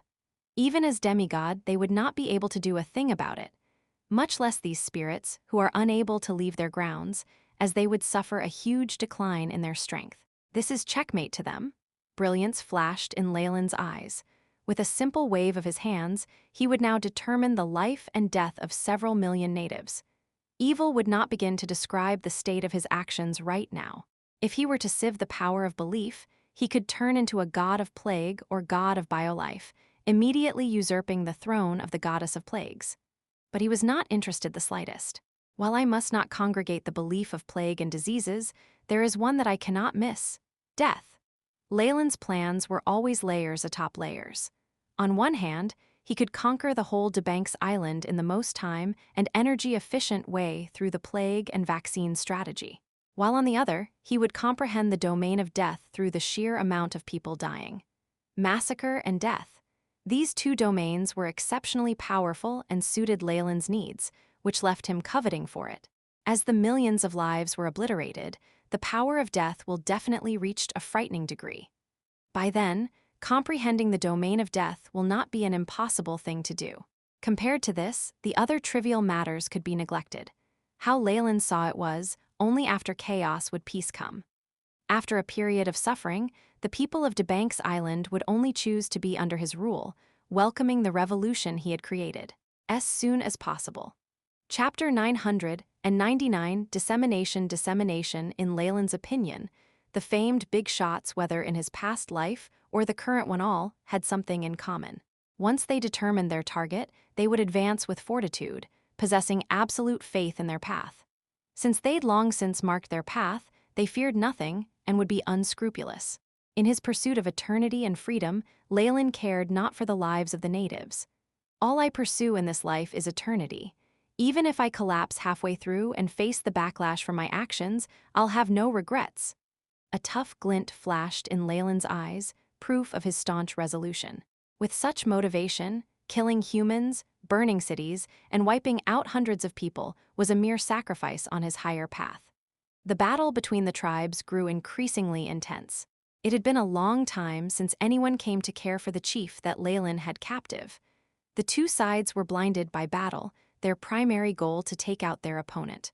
People who started battles did not normally know how to end them. During the war, they would slowly forget their initial goals, leading to tragedy. The Sakart's empire seemed to have found out about the situation, dispatching a 10,000-strong army to interfere alongside a large group of clerics. It was likely that mediating wasn't their only goal. Precautionary measures or wiping outsiders like Leylin out would be high on their list. Sadly, the Empire's interference ended quickly, having accomplished nothing much. There was no battle, but the Grim Reaper had descended on them. En route to the warring tribes, a plague broke out without warning amongst their ranks. It was infectious, and the rate of death was terrifying. In a few days' time, it had spread across the whole army. With how crowded their army was, and the lack of hygiene amongst the natives, it was difficult to survive the disease without divine healing. The members of the clergy were hard-pressed and overworked, only able to save some of the officers and elites. They had no choice but to watch the ordinary soldiers fester and die. With their limited number of divine spells, What they'd been able to do was already amazing. In an era of cold weapons, a casualty rate of over 30% was terrifying. This time, the plague had brought an additional psychological pressure with it. Under the threat of death, the army soon forgot its goal. Some even tried to desert. With more than half the soldiers dead, the army could do little about the runaways. The officers shouted themselves hoarse, trying to bring the defectors back and behead them. Truth be told, even a few officers themselves had fled in fear of the plague. Soon enough, the army completely broke down. The soldiers spread everywhere, bringing the bacteria in their bodies to even further places and spreading the plague more. The natives died in batches, leaving fields overgrown with weeds. The fowl had wandered off. The plague had reduced the entirety of Debanks Island to tears. It worried the upper class of the empire out of their minds. Still, there was nothing they could do to stop the spread of the plague. As for the intruders, they weren't a priority. Taking care of the external interferences, Leylin began completely annihilating the two tribes that had fought each other. Many of them had been infected by the plague in the chaos of war. 60% of them had died out, including almost all of the healthy young men. Small as the two tribes were, their totem spirits were merely divine beings. They were greatly weakened by the loss of worshippers and weren't able to obstruct Leylin's attacks anymore. Absorbing their divine force, Leylin sensed the massacre divinity in his body greatly increasing in strength. He was getting ever closer to the threshold of being able to ignite his godfire. After he got rid of what the two tribes believed in, it was natural for Leylin to take them over. The remaining members were gathered to establish a whole new town, complete with a large new Targaryen statue. The natives abandoned their old faith. Being baptized by prayer and holy water in front of the statue, in actuality just potions and vaccines, they sense their suffering and ailments vanish without a trace. It immediately triggered a zealous wave of faith. The infectious power of faith generated by providing those who were on the verge of death help was something even Leylin hadn't expected. Many who had been at their last breaths, their bodies decaying, became fervent worshippers of the winged serpent god after being saved. It allowed his strength to increase. Soon enough, the surrounding tribes got word of a god's abilities to heal the disease. Getting blessed, they brought their entire families over with their wealth, requesting to join the town. While the priests of the totem spirits could use divine spells to remove the sickness, they had a limited amount of divine force and spell slots. They could only save those of status, able to do nothing about the commoners who fled for their lives. Even if they couldn't get a single divine spell from the winged serpent god, it was already enough to wipe out faith in the rest. Knowing this well, Leylin dispatched his own priests everywhere, bringing holy water and the like to surrounding tribes and displaying his abilities and achievements. It had a very favorable response. In the face of death, the authorities could do little to stop them. Groups of natives came and prayed for blessings from Leylin, soon enough filling the town up. Leylin named the town that had been built upon the two tribes' Hope Stronghold, denoting new hope. It was the beginning of his conquest of Debanks Island. Making use of his ability to heal the plague, Leylin had acquired the faith of the natives as well as an army. With the method of the carrot and stick, his organization began to expand rapidly. A year had passed, this winter especially chilly. Snow fell even on the southern seas, coating the islands in white. This applied to Debanks Island as well. The gods seemed to be lamenting the loss of lives, showing their sorrow. The snow on the continent was extremely thick, the older generations unable to remember something so terrifying. Many of the natives that hadn't prepared for this froze to death. Though the cold weather somewhat curbed the spread of the plague, it could not halt the footsteps of the Reaper. Debanks Island had become a hell for the natives in the past year, the horrifying plague spreading unceasingly around the island. Whole populations were wiped out. There was even a dead city now, one that was completely empty. The corpses of natives filled it, and many rats and crows roamed about the houses and the streets, gnawing at everything. The eyes of the wild dogs on the road had grown bloodshot from eating too much human flesh. In this land, swarming with starved people, Hope's stronghold and the rumored winged serpent god by the sea were their hopes, able to do anything. Information had spread that this god possessed the powers of massacre and healing. All faith would be treated with kindness, and even if someone was infected by the plague, they could still be healed. Now that these rumors had spread, huge batches of natives fled towards Hope's stronghold. No matter what the bigwigs did to stop them, it was pointless. East of Hope's stronghold, near a mountain of the Sakarts Empire, a surge of natives wearing thick fur coats trudged on in the snow with much difficulty. One of them was a young girl who was encouraging her little brother. "Ha, push ahead. We'll reach the area near Hope's stronghold soon. Will we be saved once we get there, Sister Aya?" The young boy next to this Aya looked about 14 or 15 years of age, and he wore a thick fur coat as well. However, his face was almost purple from the cold, and he was cringing as he spoke. "Yes, the totem spirit there is a huge serpent that governs all life. It can remove the sickness." Aya kept encouraging her little brother and helped him along, afraid that he would slip in the midst of the crowd. However, as she mindlessly followed the procession up ahead, she sank deep into thought. The events a year ago had been like a nightmare. A plague had appeared without any warning whatsoever. The infected first saw greenish-black spots on their bodies, like sesame seeds. They were followed by low fevers and eventually devolved into comas where even divine spells could not help. At the end, the flesh of the infected would rot and fall off bit by bit. Aya had seen this once, and it had left her unable to eat for quite a few days. The plague had arrived fiercely. At the beginning, it had just been rumors at the borders of the empire, but in a few sunsets' time, it had spread to the larger cities. The high-ranking priests and nobles hid at the altars and prayed hard with blood sacrifices, but it seemed to have no effect. The other shamans could do nothing, and soon enough the plague had affected their city. She lost all her relatives to them, the only one left alive her little brother. She followed the stream of people escaping the town to head south. Unsure of what to do, she rushed towards Hope's stronghold. Although this rumor could be a lie, it was her last hope. "I'll definitely bring my brother there safely," Aya kept telling herself as she prayed. "O winged serpent god in Hope's stronghold, if you truly can cure the plague, then please descend and help us. I am willing to give up everything as soon as possible." Chapter 1000 Begin. There were many people like Aya, all fleeing for their lives, but she was lucky in that they had enough food. With nearly half the empire dead, the stored-up food was more than enough. Many times, Aya had to muster up her courage and enter dead villages to clear up some land. She then could enter the homes and find food, one of the primary reasons for staying within this group. After all, making contact with bodies and going into the houses of dead people was very dangerous. Few were willing to do this. However, once all the reserves of grain disappeared, the famine that would follow would be a huge issue. There were no longer any farmers planting crops. The plague this time had caused immense damage to Sakart's societal order. Of course, few of the natives considered this.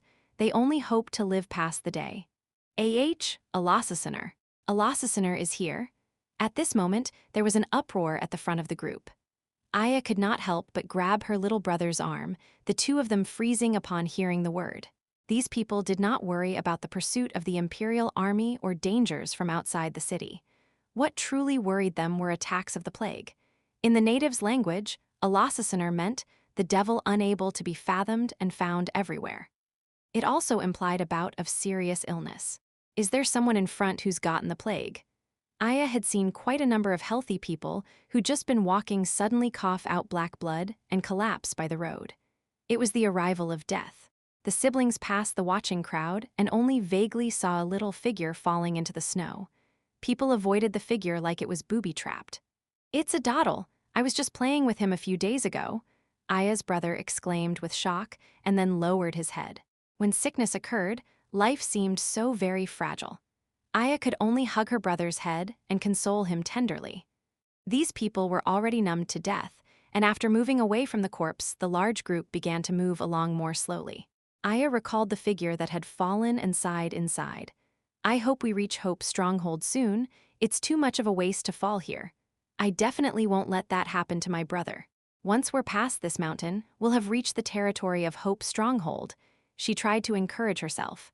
At this moment, another ruckus sounded from the back of the group.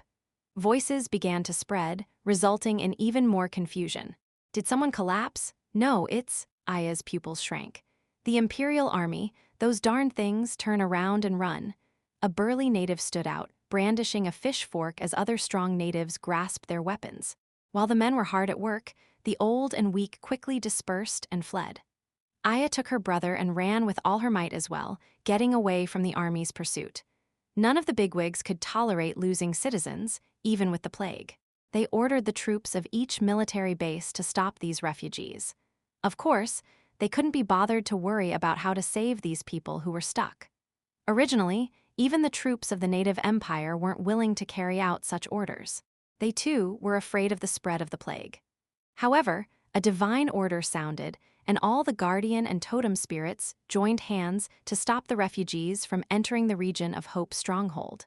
Geo, the sounds of fighting could be heard behind her, causing Aya's heart to clench. She could only pull at her brother and try to escape. However, she felt a tug on her arm at this moment, and the dull thud of a heavy object hitting the snow. What happened? Did you fall? Get up. AAH? Aya had turned back to find her little brother in the snow. She immediately turned him over, but soon found that her brother had lost consciousness. The traces of black blood stung her eyes. He's been taken by the sickness too. The instant that thought flashed across her mind, 2 unstoppable streams of tears began to fall from her eyes. Aya did not care for the possibility of infection as she took him into her arms. Please save him, someone, please save him. The sounds of battle drew closer, but what Aya saw was hope. The army has a priest. He'll definitely be able to use divine spells to save him. Be careful, he's infected. Soon enough, the Imperial army had reached them. They watched the siblings on the ground and didn't dare to draw close. The infection was obvious, and it caused fear to arise on their faces. Please, save my brother. Aya unconsciously went forward, but was forced backwards by numerous lances. Don't come over. Countless soldiers circled her, as if defending against a monster. Get the priest and officer. There's a source of infection here. This iciness and resolution in that voice immediately caused the girl's heart to sink. Horses trotted along, and an officer and priest wearing bright feathers arrived quickly. Seeing the black bloodstains on the ground and Aya's unconscious brother, the 2 of them immediately frowned. Kill them quickly. Toss dried wood here and then burn it. Aya's last hopes were dashed ruthlessly. Brother, I'm sorry. The girl's tears fell on her brother's cheek and neck one by one, and she then closed her eyes. Whoosh, whoosh. The sounds of arrows being shot could be heard, but there was strangely no pain. Aya quickly opened her eyes and then saw that there was an arrow in the officer's neck. The tail of the arrow was still vibrating, like a little snake trying to dig into the ground. Enemy attack, enemy attack. Sounds of fighting could be heard again, and numerous figures emerged from the surrounding jungle. It's the army of that foreign god. The priest's expression quickly changed, and he urged his horse along to leave. The rest of the natives quickly abandoned the lances in their hands, looking like they were about to fall apart. It's people from Hope's stronghold. Aya held her little brother and headed towards the group of priests that had just arrived. Kind and benevolent ones, please save. Thud. Having expended too much stamina, Aya, who'd also been infected, fell. Right before everything went dark, she could hear distant voices. It's a pair of commoners. Saintess Barbara. Warmth spread through Aya's body, allowing her to feel some strength in her limbs. She slowly opened her eyes to see a warm bonfire, a huge tent blocking the cold air. What's your name? How do you feel? A native woman sat by her bed. She had long black hair and black pupils with a golden mark on her forehead. She was radiating a sacred light. My name is Aya. Thank you for saving me. Aya expressed her gratitude while blushing, but her expression quickly changed. What about my brother? Where is he? Don't worry, he's here as well. He was just infected for a longer time, so he'll need more healing. Saintess Barbara stopped Aya from struggling further. This is Hope's stronghold. You are safe. 3 days later, Aya, who had regained much of her strength, elatedly walked out of the tent her brother was in. Gazing at the large Targaryen sculpture in the town, she could not help but kneel down sincerely and begin to pray. Oh great God, thank you for saving my brother. I am your devout follower from now. Similar things like this happened in every corner of Hope's stronghold. Waves of resolute and zealous power of faith unceasingly entered Leylin's grasp. The number of worshippers has increased again. Looks like sending the army to the surrounding regions to rescue the refugees was a good choice. A divine will was extracted from the threads of faith, allowing Leylin to see the general situation. Due to the hope to be cured as well as gains from various areas, the region with Hope's stronghold at the heart gathered a population of over 300 natives. And since he was their savior, the faith these people provided and their gratitude were all true. Tiff and his acolytes had put in a lot of work as well to solidify these threads of faith and have them become devout worshippers who would pray to him regularly. Seeing the situation, it won't be a problem to ignite my godfire as long as we take care of all these people. It might even be enough for me to ascend to godhood. Leylin looked agitated. With the expansion of Hope's stronghold, and especially with the tribes nearby dying away, Leylin had managed to obtain the divinity of quite a few totem spirits. With their help, the power of massacres in his body had risen to its peak, to the point that he felt like he was on the verge of igniting his godfire. Anyone could see the divine golden luster on his body. This power of divinity had completely fused with his body and grown to the extreme. That was not all. With the deaths of nearly 1 million natives, Leylin had now made contact with the domain of death. While he had only obtained some information about it, and the AI chip could not analyze it yet, it was already quite fast. The phase of taking in refugees is done. Next is the war, as soon as possible. Chapter 1001 Giant Serpent Church. The plague had cut the population of the Sakarts Empire in half, and their military power had sharply declined as well. Leylin's Hope stronghold continually absorbed the nutrients of Debanks Island and grew ever more prosperous. However, he estimated that a new wave of power would soon arise. The earthbound spirits and totem spirits should be planning something massive. Leylin stroked his chin and pondered. The spirits of Debanks Island were in fact born of the wandering spirits of the various regions. Their strength was somewhat limited to the area they came from and the knowledge they possessed. Leylin had only slain the spirits of small tribes thus far, even the strongest among the totems containing a shred of divinity. Even if such a spirit possessed a domain, Leylin did not fear it in the least. However, the Sakarts Empire had several powerful spirits with strength approaching the level of demigods. In their own domains, their powers would be amplified to put them on par with true gods.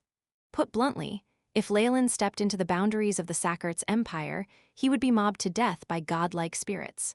On the contrary, if those spirits dared to venture out from their domains, they would at most have the strength of demigods. Their strength would even deteriorate in the vicinity of Hope's stronghold. Due to these conditions, Leylin was not eager to challenge them. Instead, he would continually weaken them and erode their forces. To him, these spirits were like caged beasts. He could weaken them easily with the power of faith and mortal armies, so there was no need to hurry. With the aid of the plague, Leylin's forces grew without any resistance, slicing through their opponents like hot knives through butter.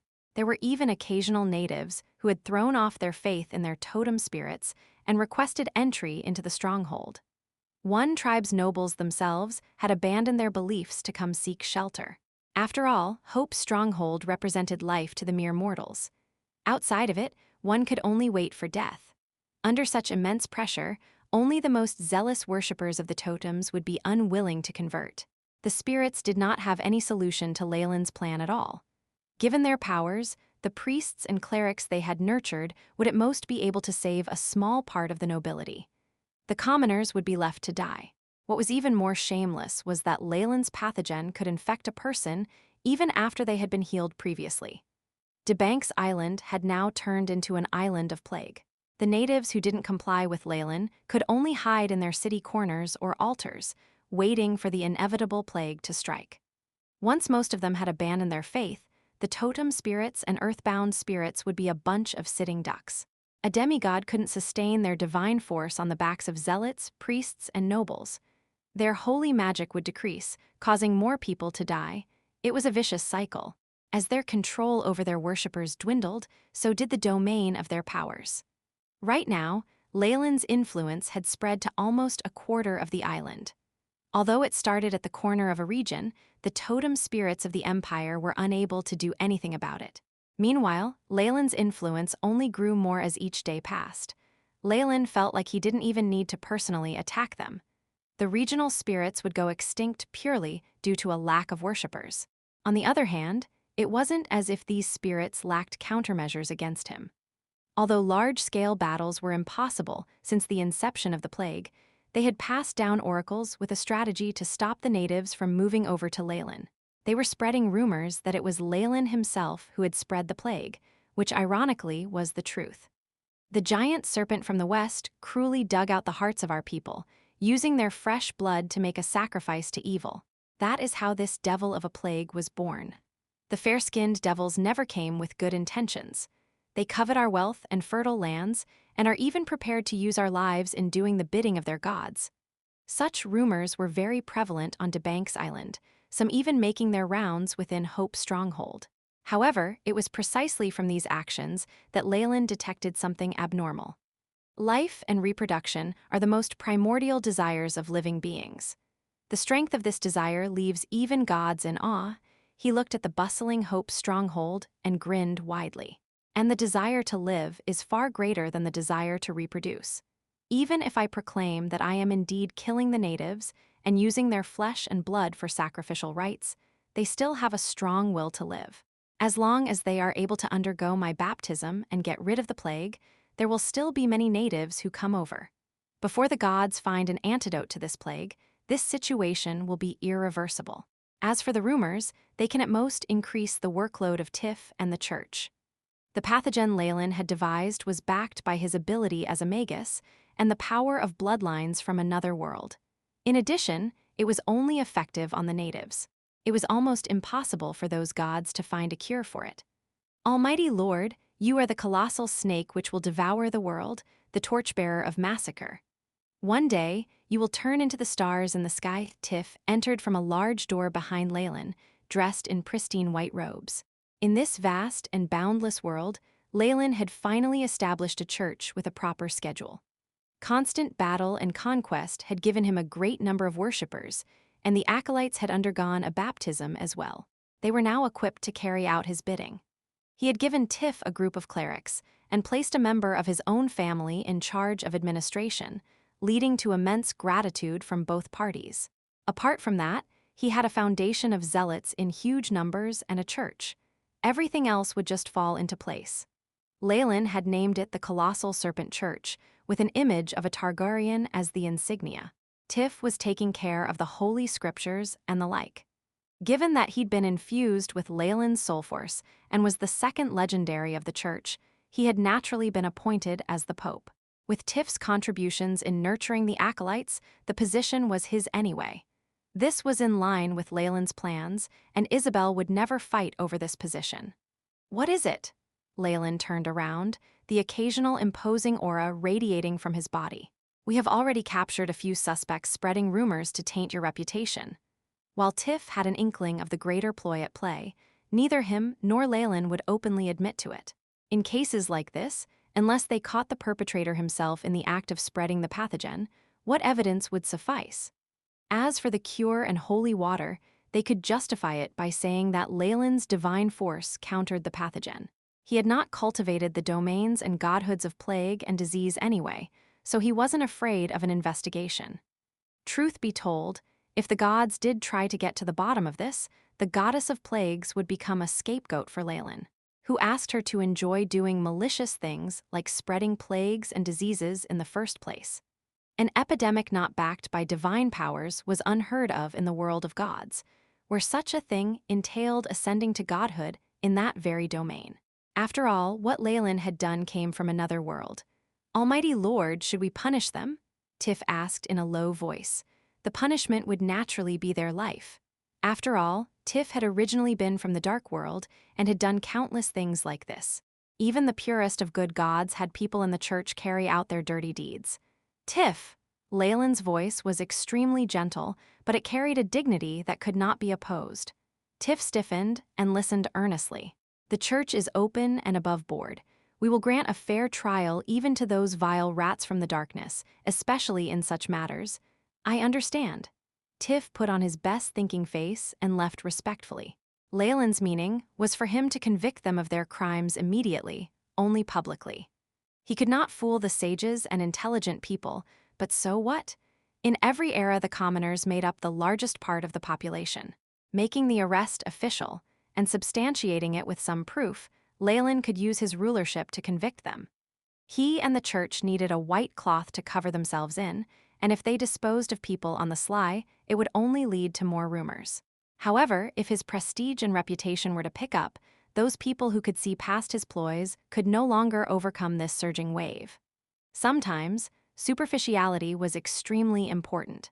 With his troves of data and memories, Leylin was way ahead of the gods of Debanks Island in controlling the hearts of others. Several days later, the trial began under the watchful eyes of the people, who bustled to watch the scene. Tiff did not press them to admit their crimes, instead charging them for smearing the holy name and causing distrust amongst the worshippers. It caused a huge buzz amongst the gathered people. As soon as possible.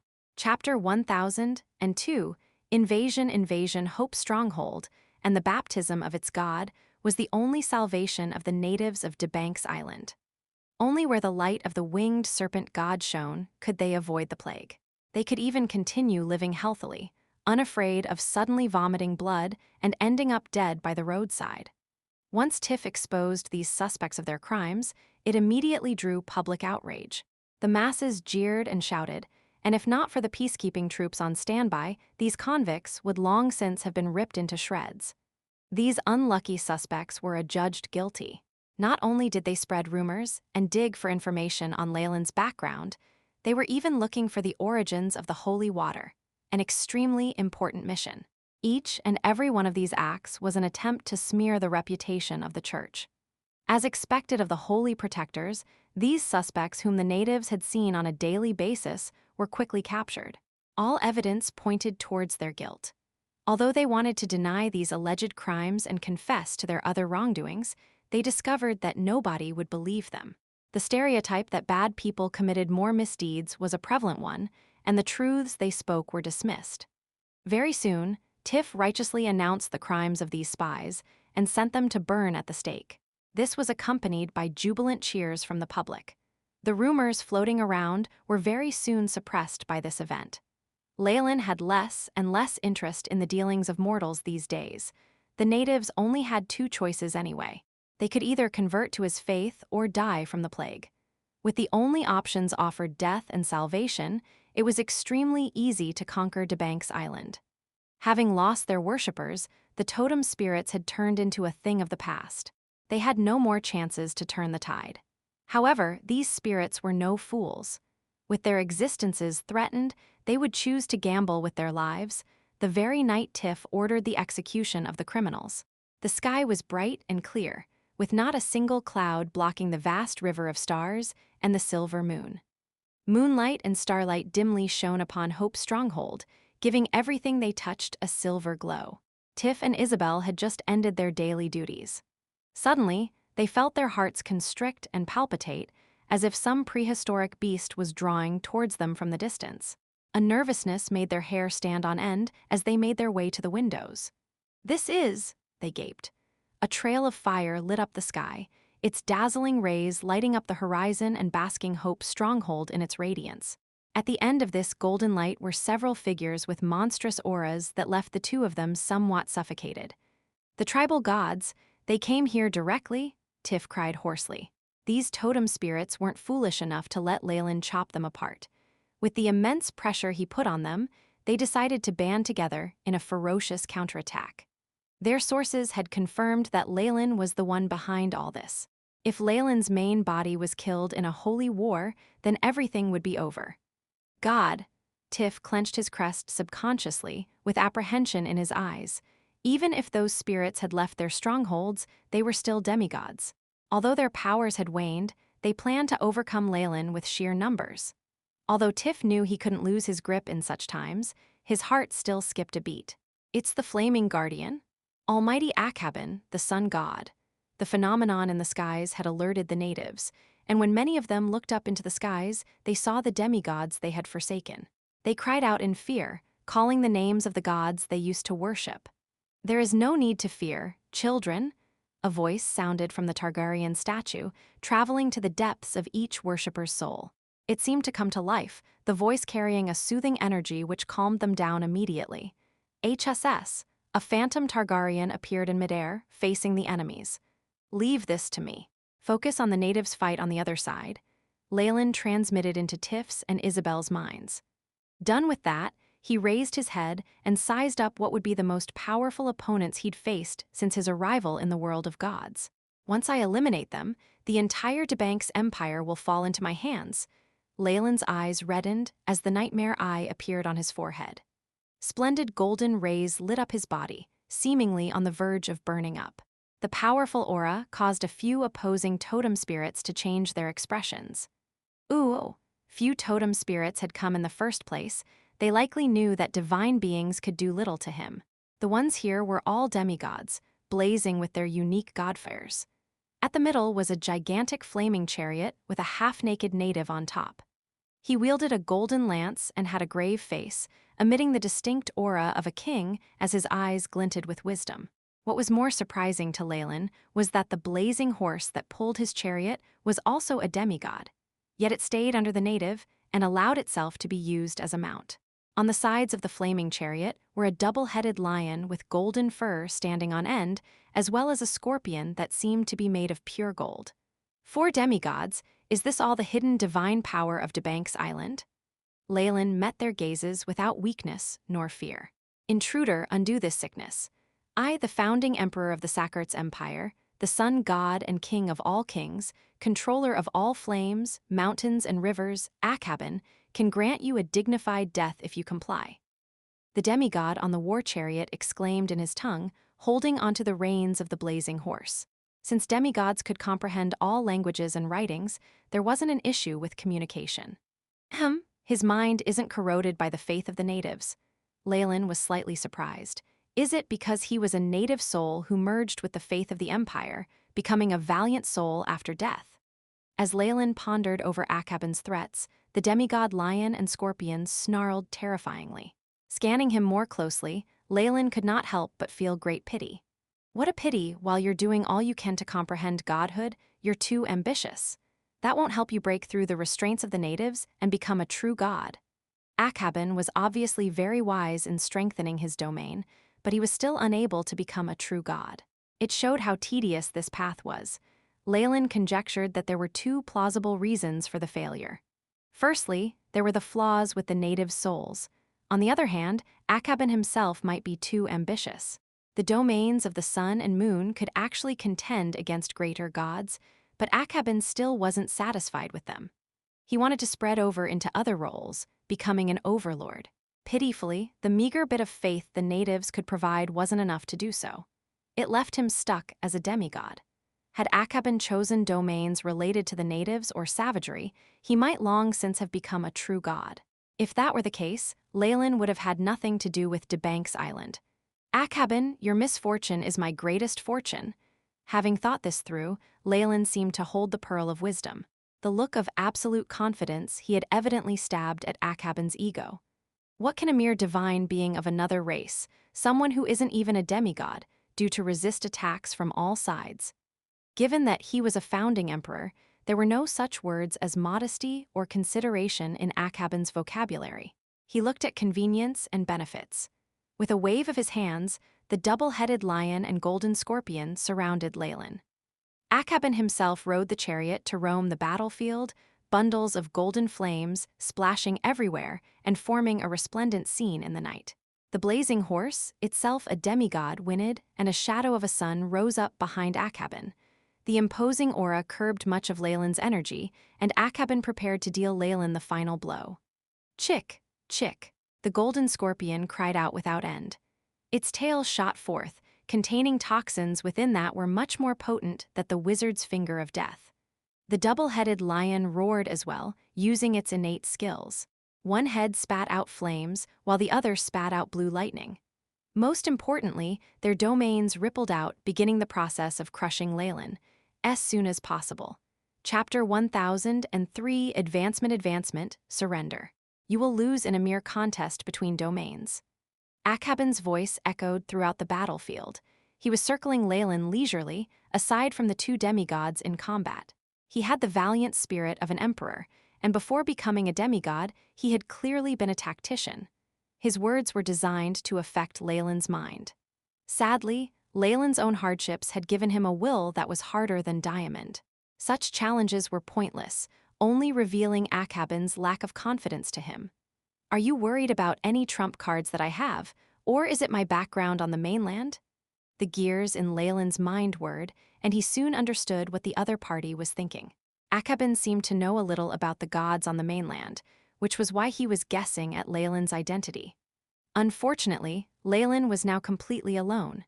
Even if he were to be killed here, nobody would cause trouble for Akhabin besides his main warlock body, that is. I can wipe out all 4 of them easily if I use the floating city, but then it won't be a secret anymore. Leylin looked deep in thought.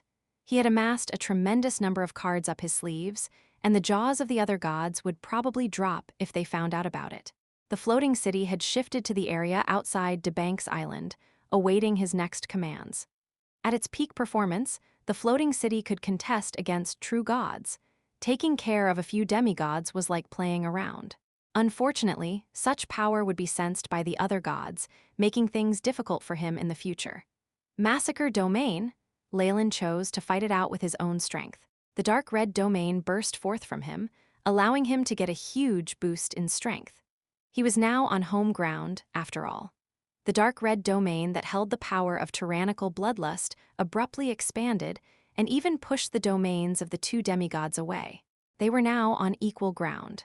Such pure bloodlust and the strength of this domain, watching from the sidelines, Akhabin immediately seemed to be put deep in thought, as if he'd gotten some inspiration from Leylin's domain. Is it the purity? I was too greedy in the past. To become a true god, I'll need to completely grasp at least one aspect.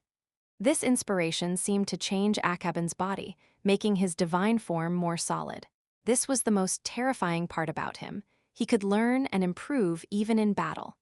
If Akhabin could walk out of this battle, then he would be able to get rid of the heterogeneous elements in his domain and obtain a divine domain.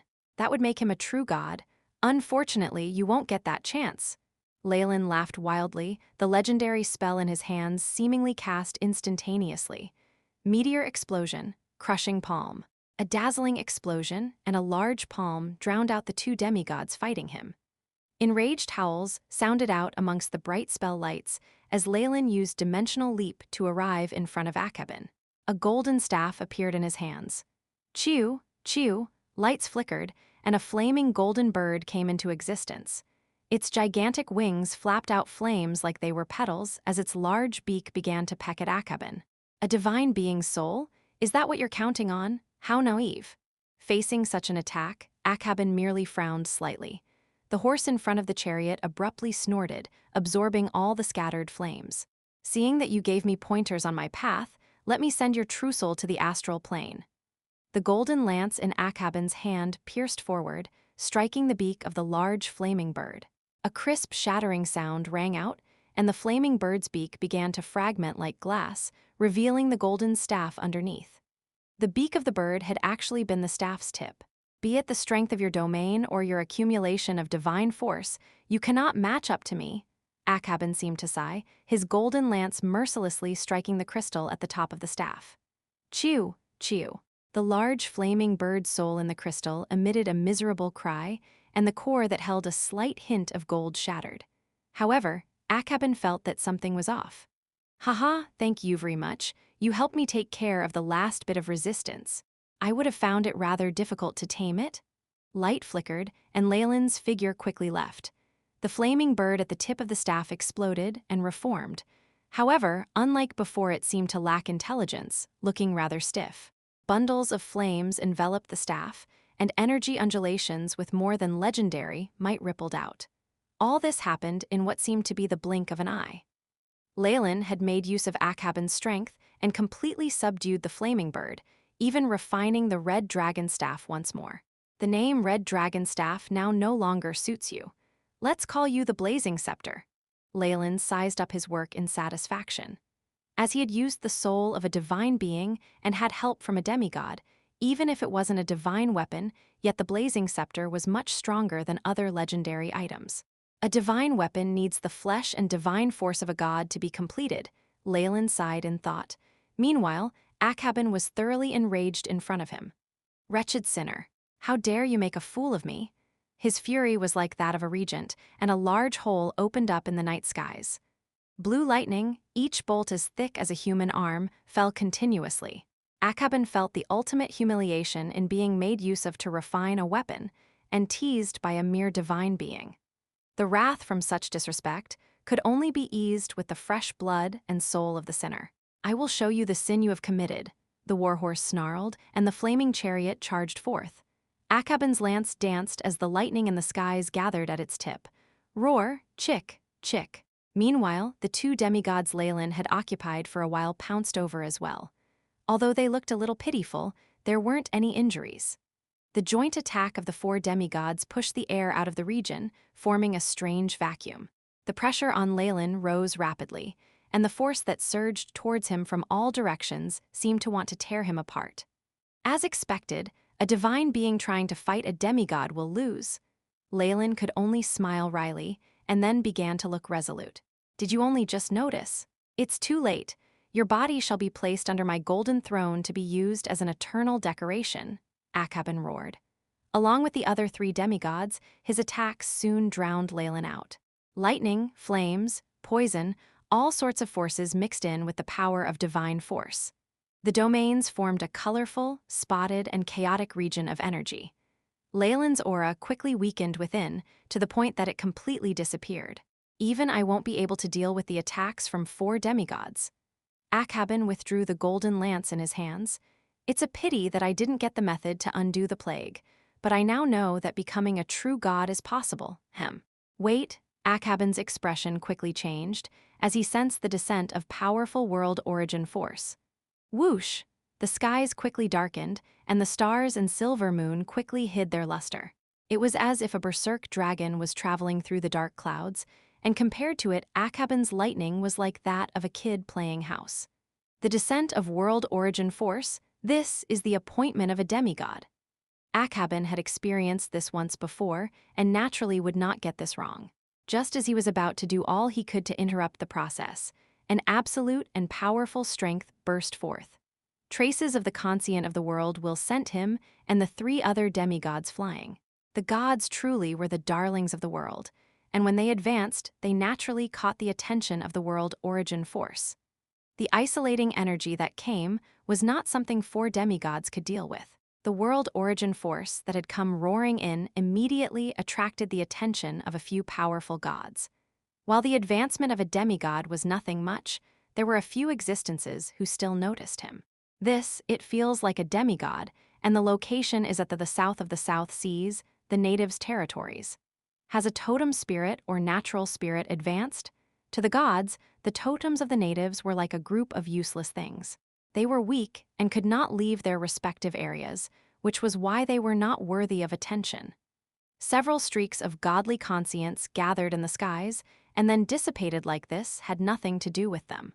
However, no matter how careful Leylin was, his reputation of being the youngest legendary wizard was sound, and he had caught the attention of some existences. Golden light flickered on Fallen Island, within Joaquin's church. It turned into a woman dressed in luxurious golden robes. "I could never be wrong. This aura is that of the wizard. Has he become a demigod?" Joaquin's eyes crinkled in a smile. "Interesting. His name as a genius will probably resound through the continent once more." At this thought, Joaquin called out sternly, "My servants! Mistress!" A few priests of wealth knelt and listened to the goddess' commands, as soon as possible. Chapter 1004, Demigod Leylin had no time to care about the events outside. He was currently immersed in an extremely peculiar state. Becoming a demigod was as difficult as scaling into the skies, but it was no issue for Leylin. He'd amassed enough divine force a while ago, but he'd lacked a turning point. That turning point appeared today. The immense pressure of four great demigods allowed him to break past his limits and push the ignition of his godfare. Becoming a demigod required cooperation with the laws of the world. It was a very valuable experience for Leylin. In the moment of becoming a demigod, one is shrouded in world origin force and laws. It is probably the safest place. Leylin did not worry about the events outside, immersing himself in his senses. This was just him becoming a demigod.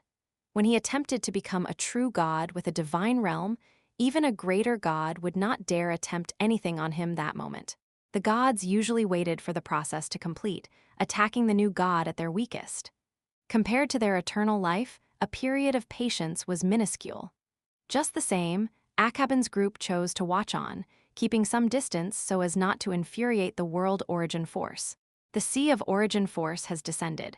A golden light glinted in Akhaban's eyes as he saw a large sea of origin force that was even greater than the weave. It surged forth and whistled, forming songs of praise. Based on the current situation, the chances of his success are high. Akhaban frowned, sensing that he now had another impressive enemy. But then he laughed involuntarily. Unlike him, the three beasts did not have many worries. Even if that divine being successfully becomes a demigod, he's still a newbie who can't control divine force properly yet. How could he be a match for the four of us combined? They only felt an instinctual fear right now, unable to help growing intoxicated from studying the process in the hope of benefits. It was a rare opportunity to watch the sea of world origin force surrounding the ascent of a new god, and no god would let it pass them by. These fellows? Akhaban shook his head, shutting his own eyes and using his divine vision to observe the web of origin force. This gushing sea of energy represented everything in the world of gods, showing Akhaban its secrets from behind the veil. However, this intoxication only lasted for a moment. Akhaban's eyes widened in shock as he turned in Leylin's direction. The origin force had already formed a spiral like a black hole, its might leaving his heart thumping in fear. What a huge tide of origin force. This is already comparable to a true god. Does that mean his accumulations far surpass my own? The strength of Leylin's ascent was several times greater than his own. The implications left Akhaban in no mood to appreciate the world origin force further. Few in the history of the world of gods could have drawn such a tremendous sea of origin force as a mere divine being. Although Akhaban did not know what this meant exactly, his expression turned dark. However, no matter how complicated his feelings were now, he could only watch the whistling origin force surge and roll before being sucked into the black hole with Leylin at the center. Beep, unknown energy detected, host soul has experienced a transition. Secondary system updating, the AI chip went to sleep. Legendaries of the world of gods were equivalent to morning stars of the Magus World. High-ranked legendaries were comparable to radiant moons, while divine beings were at the breaking dawn realm. A demigod was close to rank 7. In other words, Leylin's clone was now as strong as his main body in the Magus World. It was quite natural for the accumulated energy to allow the AI chip to upgrade itself. Leylin was already beginning to anticipate the day he could return this upgraded secondary system to the original. When they combined, they would surely possess terrifying abilities. Originally, the powerful cheat that had helped him become a Magus, the AI chip, was all-powerful amongst those below rank 7. However, beings of laws had thinking speeds that did not lose out to the supercomputers of his previous world. A series of inexplicable changes occurred as they traversed through space and time, and the AI chip had fused with Leylin's soul it could now develop with him. The chances of such an event were so small it would likely never occur again in the multiverse. This miraculous property had allowed the AI chip to upgrade itself multiple times, assisting Leylin. It could give him the upper hand at decisive moments during battles with other beings of laws. It's good for the AI chip to sleep for a while anyway. I want my main body to feel the power of laws again. Leylin slowly withdrew his divine conscient. The golden luster on his body had grown even more dazzling, causing him to seemingly turn into a god made of gold. It made each and every action of his seem holy. Lights converged and began to blaze underneath the sea of origin force. Leylin had taken in Beelzebub's worshippers from the mainland and established a base in the outer seas. Just the faith from that could support a demigod, but he wasn't satisfied with just that. He'd crossed the seas to occupy a portion of DeBank's island, and he now had over 300,000 native worshippers. They were indebted to him for saving them from the brink of death, so their faith was very enthusiastic. Even with the flaws in their souls, the power of this faith was still massive, more than enough to support a new god. All these things combined, Leylin's accumulations could be said to have reached the limits of a demigod. His massacre divinity had condensed to a point unprecedented in history. A regular divine being would just explode, unable to contain so much power. However, Leylin was different. His main body was near rank 7, and a warlock at that. His previous experience allowed his divine will to reach all parts of his body, controlling everything. At this moment, all the followers that worshipped Leylin felt a surge of desire in their hearts. In this state of intense longing, all of them set aside what they were doing. They faced the holy radiance in their hands, a statue in the church, or even just the skies as they began to pray. Our Lord, Kukulkan, you are the world serpent that devours all. With the sharp blades of your massacres, even the stars in the sky lose all their luster before you. An exceptionally strong wave of faith rushed forth, immediately giving rise to an even more intense change. Rumble, the divinity on Leylin's body, was now completely visible. It burnt off all his clothing, leaving him in his birthday suit. Amidst this surge of faith, he was like a huge fire in a pool of gasoline. Rumble. Golden flames immediately appeared on his body, glowing with a sacred luster. With the amassed power of faith and the massacre divinity, Leylin's own fleshly body fueled the resplendent glow of the flames. Drip, drip. Leylin closed his eyes, each and every action following that of the world origin force. Under the illumination of flames, his perfect body melted like wax into the flames. The powerful aura fell silent as everything condensed down, including the golden flames. The god-fear shrank to the size of a soybean, but the power that bean gave off was horrifying. This was the foundation of a god. The godfire, once it was ignited, divine beings would become demigods, truly demarcating themselves from mortals. They had reached the realm of the gods. The godfire seemed to be a condensation of all laws, and it kept shrinking and growing. It was like the flames were breathing in faith, transforming it into a pure divine force. Only with divine force were gods able to bestow divine spells upon their followers. It was what qualified them to be gods. This godfire was what allowed the power of faith to be transformed into divine force. While Leylin had amassed a large amount of faith with the unceasing prayers, his pitiful priests had not one divine spell. They could only spread his faith through word of mouth, and if not for the holy water that could cure the plague, he could probably die trying to spread his faith on Debank's island. Doing the same in the continent would render far worse results. The golden threads of divine force sketched an outline of a human figure, forming first the golden bones, then the flesh, veins, and the skin. This was followed by his eyes and other features, as a god's body made of divine force took form. This was a process all demigods had to go through, their lives themselves experiencing a qualitative change as their souls were refined to a higher level. The golden divine force vanished to reveal the divine body's true features.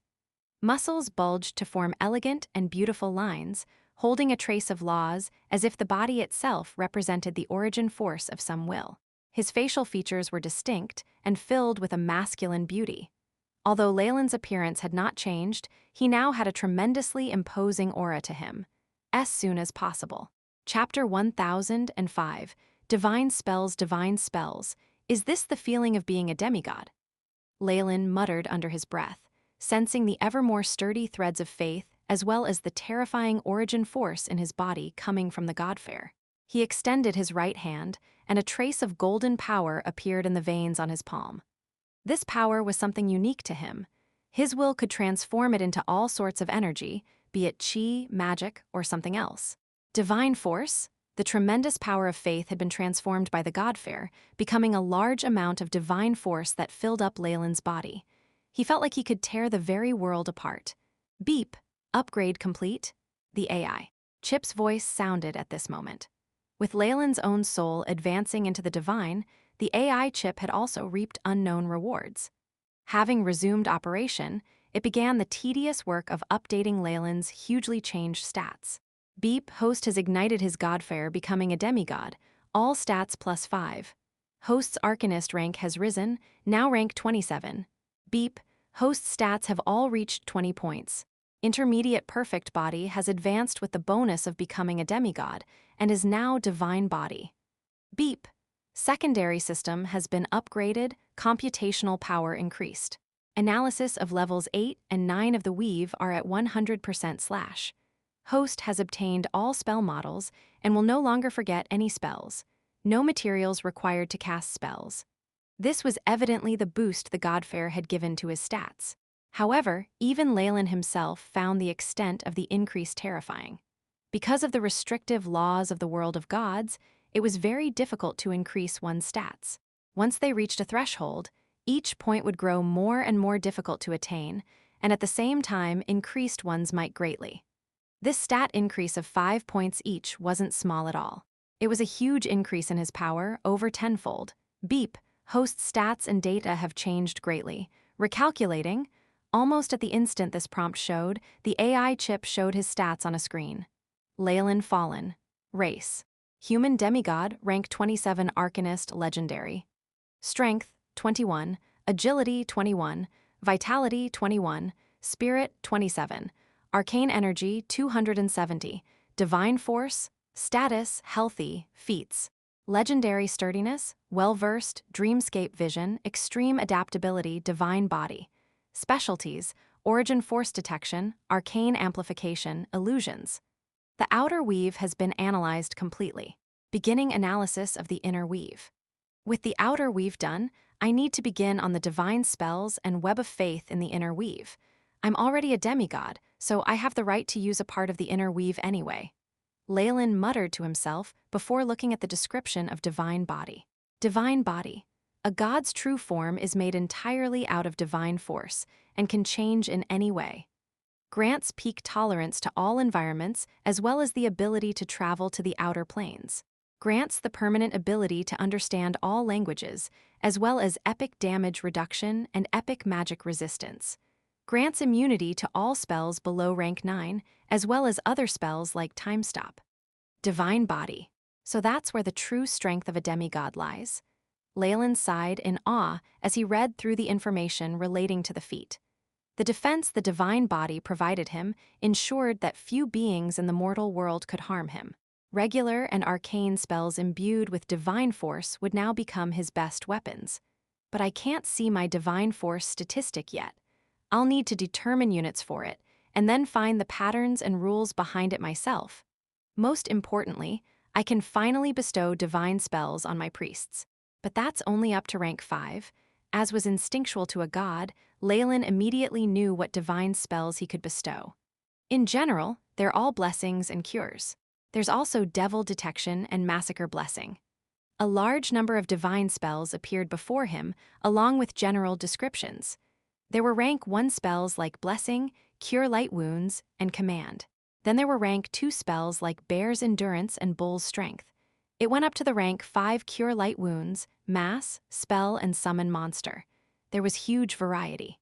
The 2 specific spell models he named left Leylin in deep thought. The divine spells priests could cast were all virtually the same, but sometimes there were unique ones characteristic of the god that bestowed them. These 2 were Leylin's. He was proficient at identifying devils, and his domain was the Massacre domain. It gave his priests spells like Devil Detection and Massacre Blessing.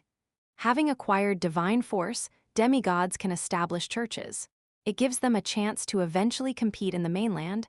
After all, there isn't much of a difference other than the lower-level divine spells.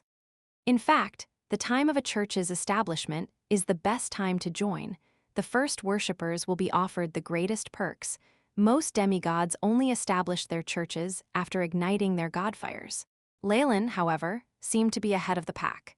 If not for his astonishing capabilities and the devil worshippers and natives aiding him, he couldn't have done it so easily. Now, his church finally had a sturdy foundation, which gave him a shot at competing with other gods for faith. There was a special title for such demigods in the world of gods. They were called false gods. They could bestow holy spells and reply to their worshippers' prayers, but weren't true gods yet. They were often repressed by Helm, the god of protection. However, Leylin's church was located on DeBanks Island, so he wouldn't have to fend that off. The churches on the mainland would wind up in a worse state, so much so that they would have to cease their operations and hide in the abyss. This caused originally good demigods to shift to evil as well. The transformation ended. What seemed to be a long while to Leylin was only minutes for the 4 demigods. He's out. Once the tidal surge of forces died out, Akhabin looked solemnly at the figure that emerged. Leylin had put on an illusory white robe now, and although his features weren't different, he possessed an imposing aura. This was the authentic aura of a demigod. "You've gathered a lot of faith." Akhaban looked Leylin deep in the eye, his expression betraying his jealous thoughts. The two-headed lion, the golden scorpion, and the blazing horse had similar reactions. "I am the devouring serpent, the ruler of massacres, the monarch of the devils, the winged serpent, Kukulkan." Divine force streaked past Leylin's eyes. He did not pay any attention to the four demigods, instead letting out a divine decree. A giant half-bodied phantom appeared above Hope's stronghold, declaring Leylin's authority and might.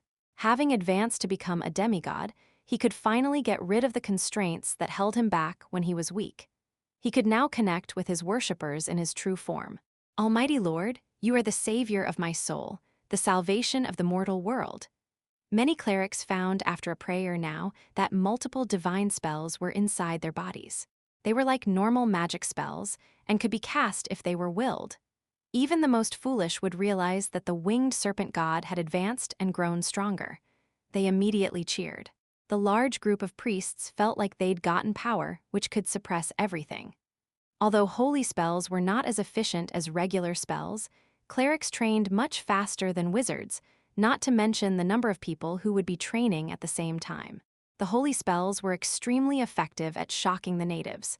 No matter what plans Akhaban had made, they'd now failed completely. The numerous cheers and the tidal surge of faith formed an astonishing current beside Leylin. Not good. Now that he's a demigod, this is his domain. Retreat. As a regional spirit, Akhaban had the same weakness as totem spirits. The power of faith he possessed waned if he left his lands, and another divine domain would suppress him. Before Leylin had advanced, it hadn't been at evidence. Now that he had, though, the suppression was one of equal levels, and it had a frightening effect. Akhaban had originally dreamed of crushing Leylin with numbers, but after seeing Leylin's true might, this founding emperor of Sakarts shuddered in fear. "First you taint my domain, then you want to leave? Isn't it too late for that?" The massacre domain stretched out, covering the entire sky in crimson. It had already been strong, but Leylin's advancement had maximized its potential. "I control massacre itself. The ichor of gods will provide me strength, their wails giving me energy. Your bones will form my scepter, and your eyes will be turned into jewels." These words sounded like a song of legends and the decree of a curse. Leylin instantly appeared before the two-headed lion. "Roar!" The demigod knew that it was in danger and let out a crazed roar from the depths of its soul. Immense divine force appeared from its jaws, as soon as possible. Chapter 1006 Kill Beep.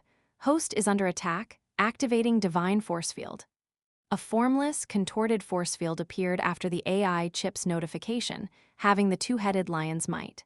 What remained had no more effect on Leylin's divine body, not even affecting his robes. Divine force field.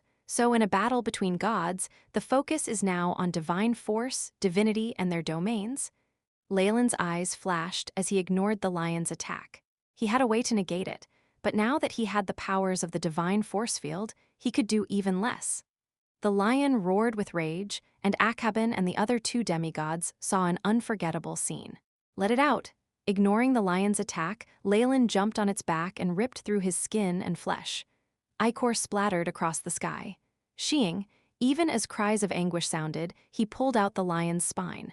Such a thing would cause severe injuries even to a demigod with a divine body. After all, the divine body took an immense amount of divine force to build. Leylin had used the world origin force to make it the first time, but such a thing could only happen once. "Your blood will give me strength." Leylin's chant reverberated in the massacre domain, as if the best of musical accompaniment. "Your bones will form my scepter, and your eyes will be turned into jewels." The chant reached a high note, and the severely injured lion shuddered. 4 grotesque claws appeared from the void, stabbing the two-headed lion's 4 eyes. These claws were a murky green, the skin as dry as the bark of an ancient tree. Strange curse runes were all over them, more intricate even than the runes carved by arcanists. The 4 claws pressed on the lion, causing it to cry out in extreme pain. Soon, each of its 4 eyeballs had been forcefully extracted from their sockets, and they flew to Leylin's palm. "And your soul will become the pool of energy for my divine weapon." Leylin looked at the lion and spat out the final line in this sacrificial rite. Boom! Golden flames filled the sky, melting the lion's spine to form a short staff. The eyeballs shrank continuously in midair, finally embedding themselves into the crown, becoming 4 differently colored jewels. Once Leylin spoke the last line, the world itself had seemingly stopped. Formless power restrained the lion, bringing its body in front of Leylin. Incinerate! A wisp of black flame began to engulf the lion. One could see the shape of the totem's spirit within, forcefully being extracted from its body and transferred into the staff. The flames licked at the corpse until they reached the godfire. Bang! The golden flames dimmed after the lion's death. It extinguished itself on its own, the power it had contained leaving Leylin cautious. Crackle! White lightning streaked across the sky, as if sending off this fallen demigod. Only then did Akhaben and his party regain their senses. These demigods only wished to leave this dreamy state. What had they just seen? A demigod perished. He was on the same level as Leylin, but he was slaughtered like a lamb and turned into a divine weapon. It had happened too quickly. By the time they regained their senses and wanted to help the lion demigod, it was already dead. Leylin ignored the other demigods and looked at the staff embedded with 4 jewels. Although it's a weapon made from a demigod, it's an incomplete divine weapon, at most at the same level. Still, it should be enough as the sacred item of the church in the mortal world. What's next? Is you guys? Leylin's eyes slanted to one side as he glared, emanating an incomparably murderous aura. Chick! The golden scorpion chirped, turning into a black gust of wind as it disappeared. The speed at which it fled made Akhaben's expression turn even darker. His trustworthy comrade had actually been scared away from just a glare. This isn't the strength of a demigod. Who are you? Akhaben asked, teeth clenched. He knew that the void had locked in on him, so he instead chose to ask the wise question. Me, I am the winged serpent Kukulkan, the serpent which devours everything and controls all massacre. Of course, you can address me as Leylin. Leylin grinned and walked over to Akhaben. The increasingly pressing aura left even the demigod's horse neighing in unrest. Although they were both demigods, Akhaben could only feel fear in front of Leylin. Are you mocking me? How could an ordinary demigod have a strength such as yours? Akhaben howled, his eyes turning red. You just watch me advance, Leylin replied honestly, but it made Akhaben want to puke blood. If he knew that Leylin would be this powerful after advancing, he would have killed Leylin at all costs the moment he appeared on Debank's island. However, it was too late for regrets now. Leylin laughed inwardly as he saw Akhaben in a state of bewilderment. Although he had accumulated many trump cards, he was ultimately only a demigod. To really crush others on the same level was impossible. However, he didn't just have one body. There was an even more powerful warlock, nearing rank 7 in the Magus World. Once Leylin advanced in the world of gods, the injuries to Leylin's main body had recovered. They did share the same soul, after all. He could now provide even more strength to the clone inside the world of gods. Hence, fighting Leylin right now was like fighting a demigod and a near rank 7 warlock at the same time. Furthermore, a long period of research, along with the appearance of the world origin force and laws, had enlightened Leylin in many areas. It allowed him to transfer Magus spells over to this world. The claws from before, the ones that butchered the 2-headed lion, were an amalgamation of his learning. However, he still wasn't very familiar with the laws of the world. He could only cast Magus spells every once in a while, and even he hadn't expected such good results. It had only been theorized before. The extremely powerful Magus spell had killed a demigod and scared away another. Leylin could not have asked for a better result. Of course, Leylin would not reveal these secrets to Akhaben, only creating a fearsome image which would be imprinted in Akhaben's mind. Even if you are an evil god from the main continent, don't ever dream of controlling my empire. A holy war between gods was based on the power of faith, which was the most raw and resolute of battles. There wasn't an inch for negotiation. Akhaben's gaze was resolute, as golden rays radiated from his body. Nay, as if understanding his determination, the blazing horse in front of the chariot neighed loudly as a light golden domain was opened. Conquest domain, huh? And with such a combination, the AI chip's light flashed in Leylin's eyes, but he was not one bit unafraid. That's great, it's about time to test units for divine force. Chip, begin recording. Beep, mission established. Collecting host data, monitoring divine force, the AI Chip's voice intoned. Ha! Akhaben was riding the flaming chariot now, waving his golden lance about. The sun runes on his body were even more visible than before, as the shadow of the sun behind him grew even more radiant and searing. A tribal demigod is indeed just that. There's no technique at all, Leylin said in disgust, a wave of divine force welling in his hands. Divine force transformation, absolute break. With divine force as the source of his power, this legendary arcane spell had obtained even more power than before. A dark light instantaneously hit the tip of Akhaben's lance. A crack soon spread from the tip of the lance, looking like a spider web. A moment later, the lance turned into dust. The same came into effect on Akhaben's chariot and his blazing horse's armor. Akhaben stared in disbelief as he separated from the flaming horse. This absolute break spell had obtained an unimaginable victory for Leylin. However, the native demigods really are destitute. Apart from the weapon and the chariot, there weren't any other artifacts. Leylin waved his hand, and the golden light of divine force formed a palm. Shattering fist. The golden first grew larger and larger, the runes on it as clear as water. This fist seemed to be made of flesh and blood, and carried a massive amount of power as it sent Akhaben flying with a trail of blood. This is the strongest demigod on Debank's island? What a disappointment! Leylin waved his hand again, and this time an incomparably large mage sword appeared, shining with divine force. He chose not to control this one with his spirit, instead grabbing it by the hilt.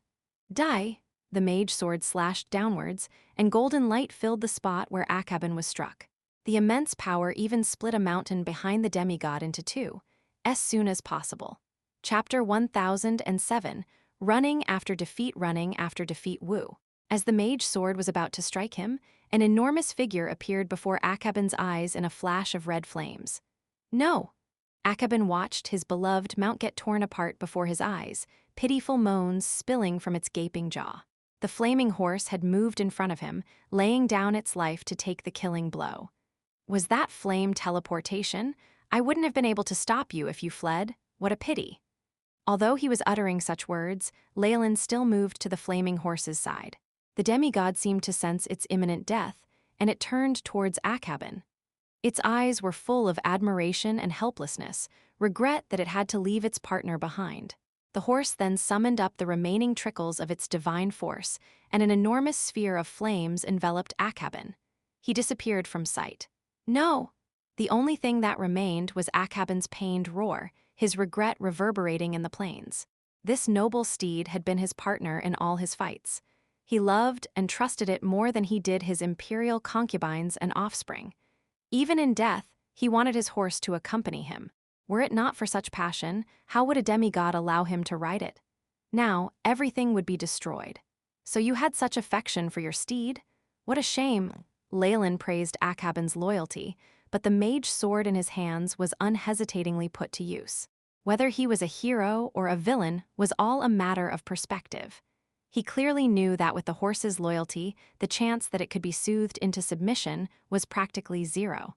What was his course of action then? With the grudge between them only resolvable by death, he considered the complete destruction of his opponent the most reasonable course of action. He's already escaped the outskirts of Hope's stronghold. He really is quick. Having shut his eyes and sensed a faint trace of Akhaben's coordinates, Leylin gave up on his plan of pursuit. After all, Akhaben was one of the tribal gods of the natives. With the power of faith in the Sakart's empire, he was infinitely close to becoming a true god. Given Leylin's current strength, chasing after him would be a masochistic idea. This went the other way as well. Had Akhaben not acted so stupidly in bringing his subordinates into Leylin's divine domain, he wouldn't have lost as badly as he had.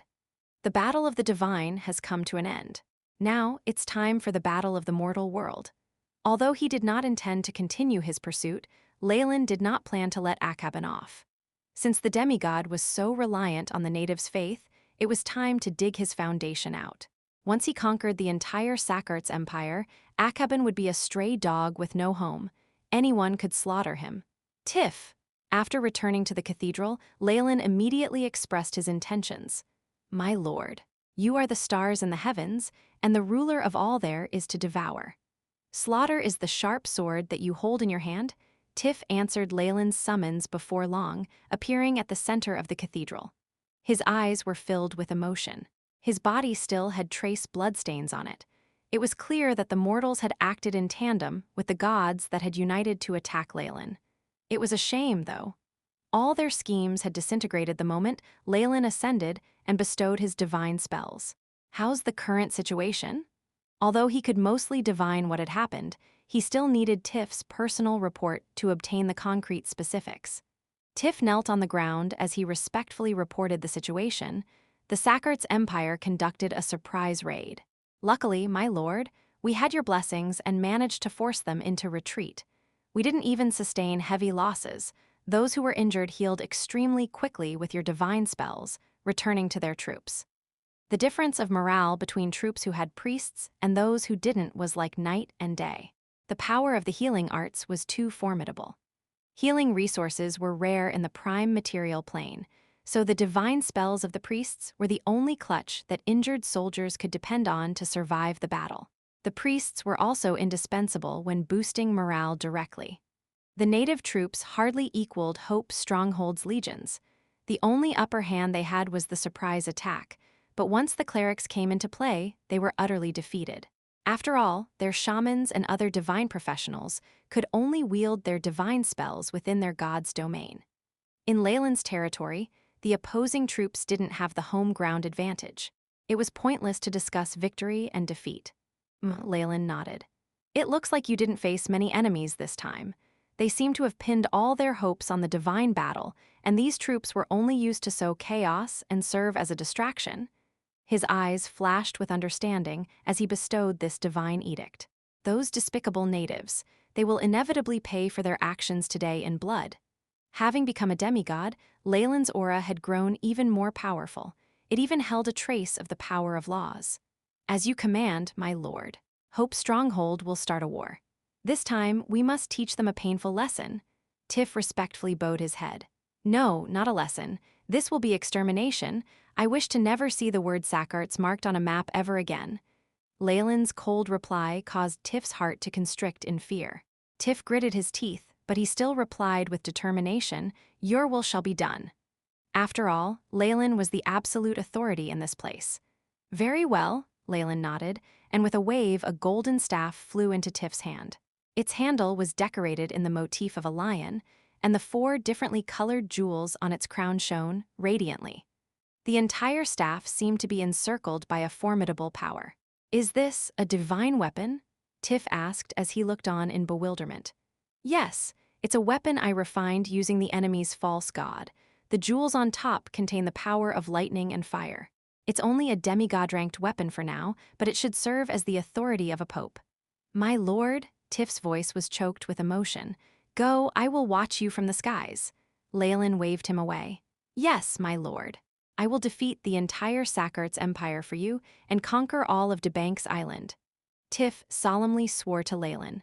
Leylin's ascension hadn't just affected him. Hope Stronghold itself had grown enormously stronger.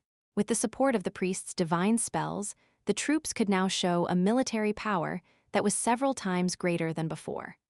As for seizing the opportunity to conquer the Sackart's Empire in battle, it was already a foregone conclusion.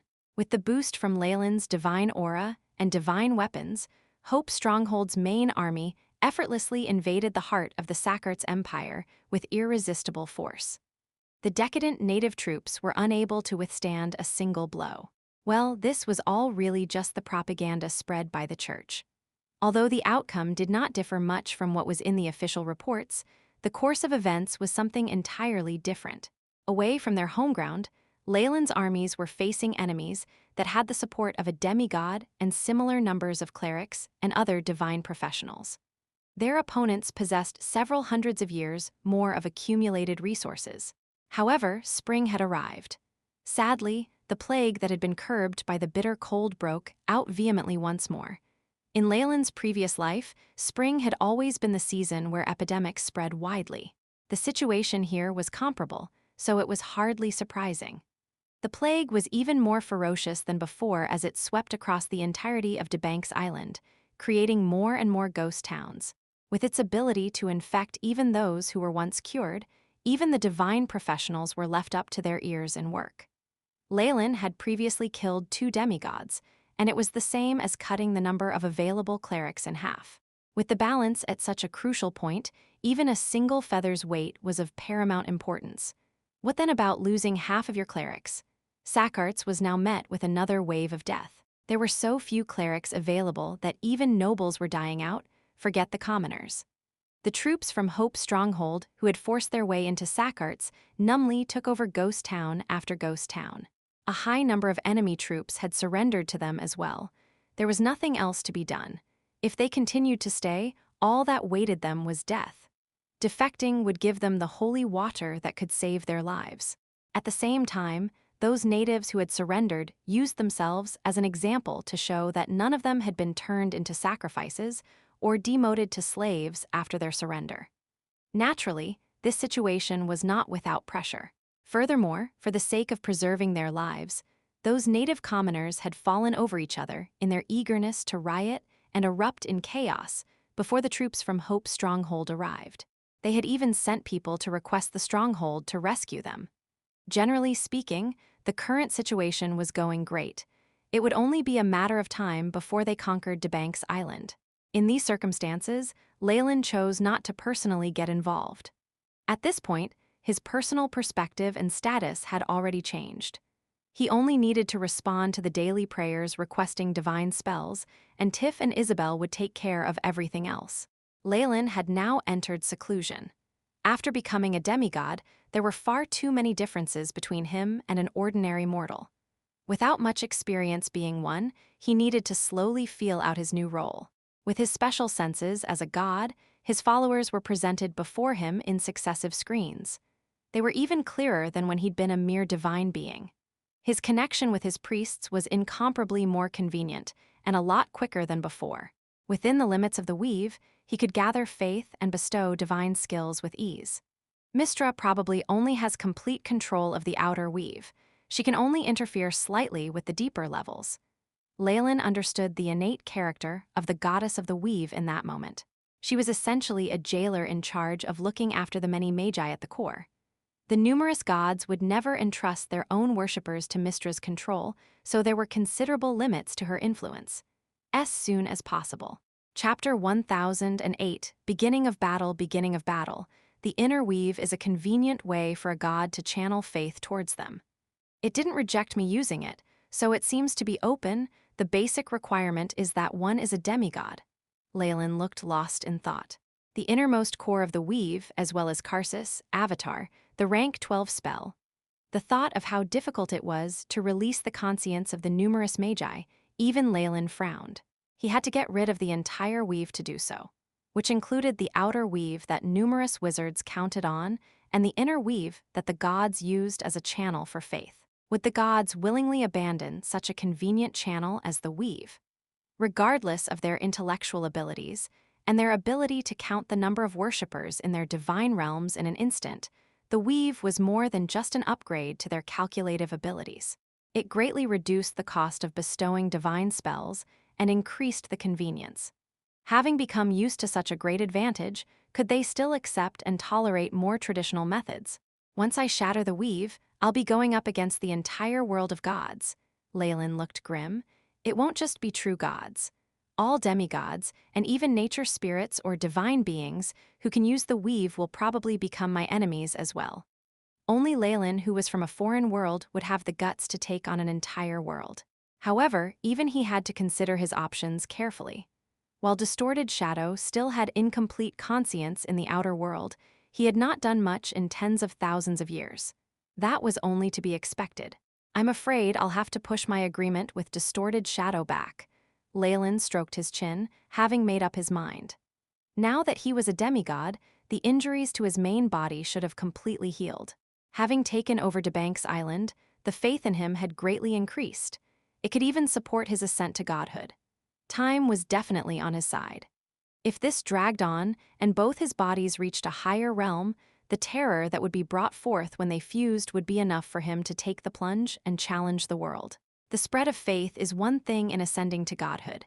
Another is to guide my worshippers, forming my unique role as a god. Leylin was now aware of the relationship between faith, godfire, divine force, and a god's roles. Faith was the source, being transformed by the godfire into divine force. This was the root of all gods, and the power of faith wasn't all the same. There were slight differences, and for example, the soul energy radiated by great anger was completely different from that in extreme fear. The faith in a demigod was heterogeneous, so it took a lot of effort to transform it into divine force. A god's roles acted as a guide, planning for the soul energy of their worshippers in advance. If Godfire was an engine that purified faith to provide a more stable source of power, a god's roles were the key to separate the diesel from gasoline. While in general, the soul energy that could be absorbed after a god classified themselves would decrease, it would grow in purity. It reduced the burden on the divine, to the point that the amount of divine force left after the transformation was actually greater than before. After all, which was easier, burning either diesel or gasoline or both? Most probably would know the answer to that. A god's rule doesn't simply separate soul energy. It involves delving deeper into that domain and acquiring even more terrifying might. Leylin could now sense the faith from the pious worshippers and their tremendous soul energy. His godfire burned more vigorously than before, a few runes representing laws beginning to appear. When it came down to it, a god's role was an embodiment of their laws. These runes indicated that he would soon form his own. Even the incomplete golden characters allowed Leylin to gain a better understanding of the world of gods. The essence of the runes seemed to tend to massacres and conquest, as well as sickness and healing. Will my first role as a deity be amongst these? Leylin's eyes flashed with the rays of the AI chip. AI chip, is it possible to record this script? Although these law runes were incomplete, they were very unique. They weren't three-dimensional, instead perhaps near four-dimensional. The AI chip of the past would have been powerless at this, but after the upgrade, its limits weren't defined yet. Leylin wanted to test what it could do. Beep. Mission established. Beginning scan, the AI chip loyally intoned, large amounts of blue data streaming past Leylin. Beep. Target scanned. Discovered high-energy force field, attempting to break through. Successful, beginning to analyze the characters of laws. Recording. Beep. Target has the properties of a 4D image, discovered interference from space-time radiation. Data partially lost. Beep. Characters have been scanned. Records only 67.66% complete. The large paragraph caused Leylin to grin in glee. He looked at the database of the AI chip, seeing a subdirectory under laws called Godly Role Runes. Within it were the characters that had just been scanned. Although they seemed less complete than those in the Godfire, they still had the distinct charm of the original. The AI chip of the past would definitely have been unable to make this scan. That it could force a partial copy gave Leylin a pleasant surprise. If all these characters are analyzed completely, the chances of even natives igniting their godfires to obtain godly roles should increase by 50%. Leylin nodded in satisfaction, and then focused on the analysis of the characters. Massacre and conquest, sickness and healing. The results of the AI chip's preliminary scans were according to Leylin's expectations. This was indeed the image he gave the natives of DeBanks Island. The selection of a god's role could easily give rise to battles between gods. Based on the AI chip's conclusions, Leylin sank into deep thought. The characters of laws show that most of my faith comes from massacre and sickness.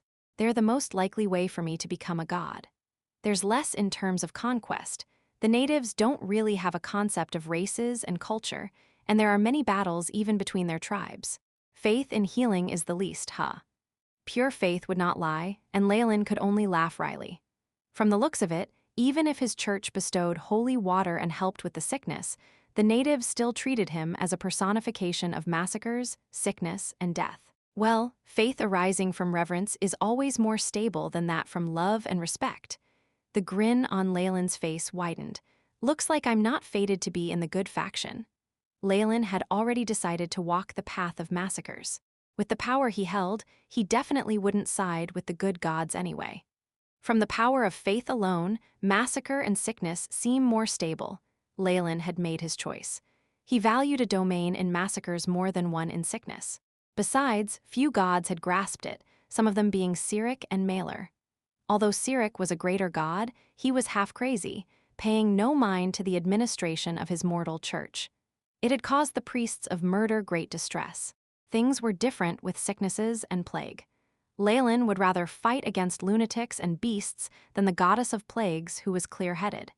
He did not wish for there to be occasional plagues in his territories. And Cyric, Leylin lowered his face, ridiculing him with soundless laughter. From the viewpoint of the gods, everything on Debank's island was right before their eyes. Saintess, our vanguard has already taken over the 2 citadels in Adu City and Dole City. As long as we get Dull City as well, the capital of the empire shall be right before our eyes. The troops of Hope's stronghold were proceeding smoothly along the massive lands. The girl Leylin had conferred a title to, Saintess Barbara, had completed her routine prayers. She was now listening to the routine reports of a native army official. Golden light flashed on her fair forehead, causing her to be bathed in a holy luster. Aya and her little brother stood respectfully at her side, having become her maid and servant. Out of gratitude for their savior, as well as the need for survival, the 2 of them now worked for her. The saintess seemed to admire the great relationship of the pair and had brought them with her. The capital, Aya's eyes lit up as if she had recalled something, but that quickly dimmed. Barbara seemed to think of something, and she asked, Aya, you came from near the capital, right? I was once a clanswoman of Adu City's Juna tribe. I escaped with the rest of my tribe once plague struck. Aya spoke slowly, and her brother bowed his head as if he had recalled something terrible. Truth be told, most of the natives that had fled with them had died on the way. Sickness and famine were the greatest natural enemies of the commoners. Less than 1 in 10 had gotten across the mountains and waters, making it to Hope's stronghold as soon as possible.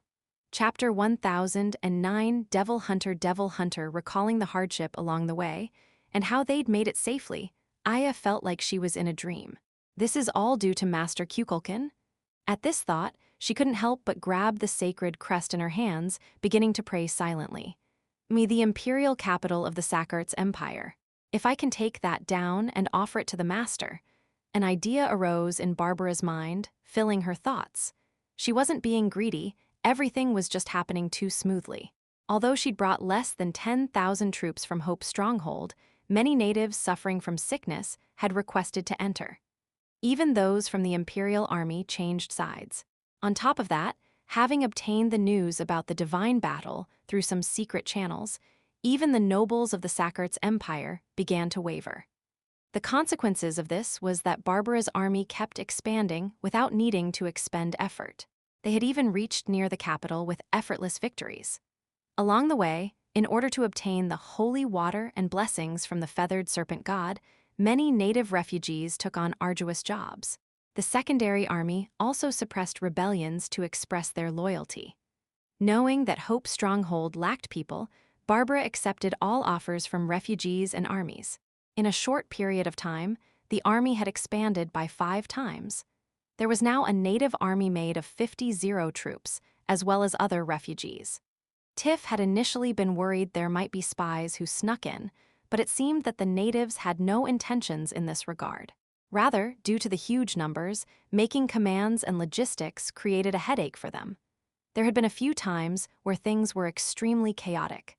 The Sakarts Empire now looked to be done for, when it could not even take care of such an oversized army. The continuous successes naturally raised Barbar's ambitions. As long as I take down Dole City, the imperial capital will lose all its protection. Barbara planned in her mind, before watching the chaos at the city in the distance, stunned. Thick black smoke and screams could be heard from afar. Report! A knight darted over, looking to he had something urgent to report. Let him come! Barbara waved her arms, and the guards that had held him back dispersed. Saintess, a few leaders in Dole City have joined hands to create a rebellion. They have now gotten control of the entire city and agree to giving up their faith to accept the feathered serpent god, but only if we give them the holy water as soon as possible, and that they hope we can take in people from the city that's now in chaos. Proceed. Barbara nodded and sent down the order. At the very beginning, this sort of scenario had gotten her all excited, but she was now numb to it. She was even feeling disappointment of achieving something herself. However, at this moment, she had something more important to do. The takeover of the city went smoothly. Under the threat of death, there were very rare cases of false surrender. Barbara had used her previous experience and sent a batch of people to help fight the fire. She then met with the few leaders, and after promising that the holy water would be provided, the entire Dole city was somewhat in her grasp. The reason why it was only somewhat in her grasp was because there were still altars and priests. These were also the last bit of resistance in Dole City. When it came to battles stemming from faith, they were far from intense and terrifying than usual ones. For this reason, Barbara did not relent and headed to the altar. Saintess, the altar here is for the two false gods, the giant flaming horse Woods and the emperor who established the empire, Aikben. While the priests of the giant horse has lost all power, the clergy of Aikben still have support with divine force. They've managed to get a group of soldiers to guard them. One of the leaders who now sighted them led the way with sly smiles. After changing sides, their totem godly spirit had immediately become false gods. If Leylin were here, he would definitely lament at the practicality of humans. I understand. Leave the rest to the church. Barbara watched the altar that was now treated as a defensive structure, and her beautiful brows furrowed slightly. While she was disgusted at the betrayal of these leaders, she had no choice to take them in as examples for the rest. After losing two demigods, the priests of the demigods could no longer handle the demand for healing required, and at this rate, death was certain.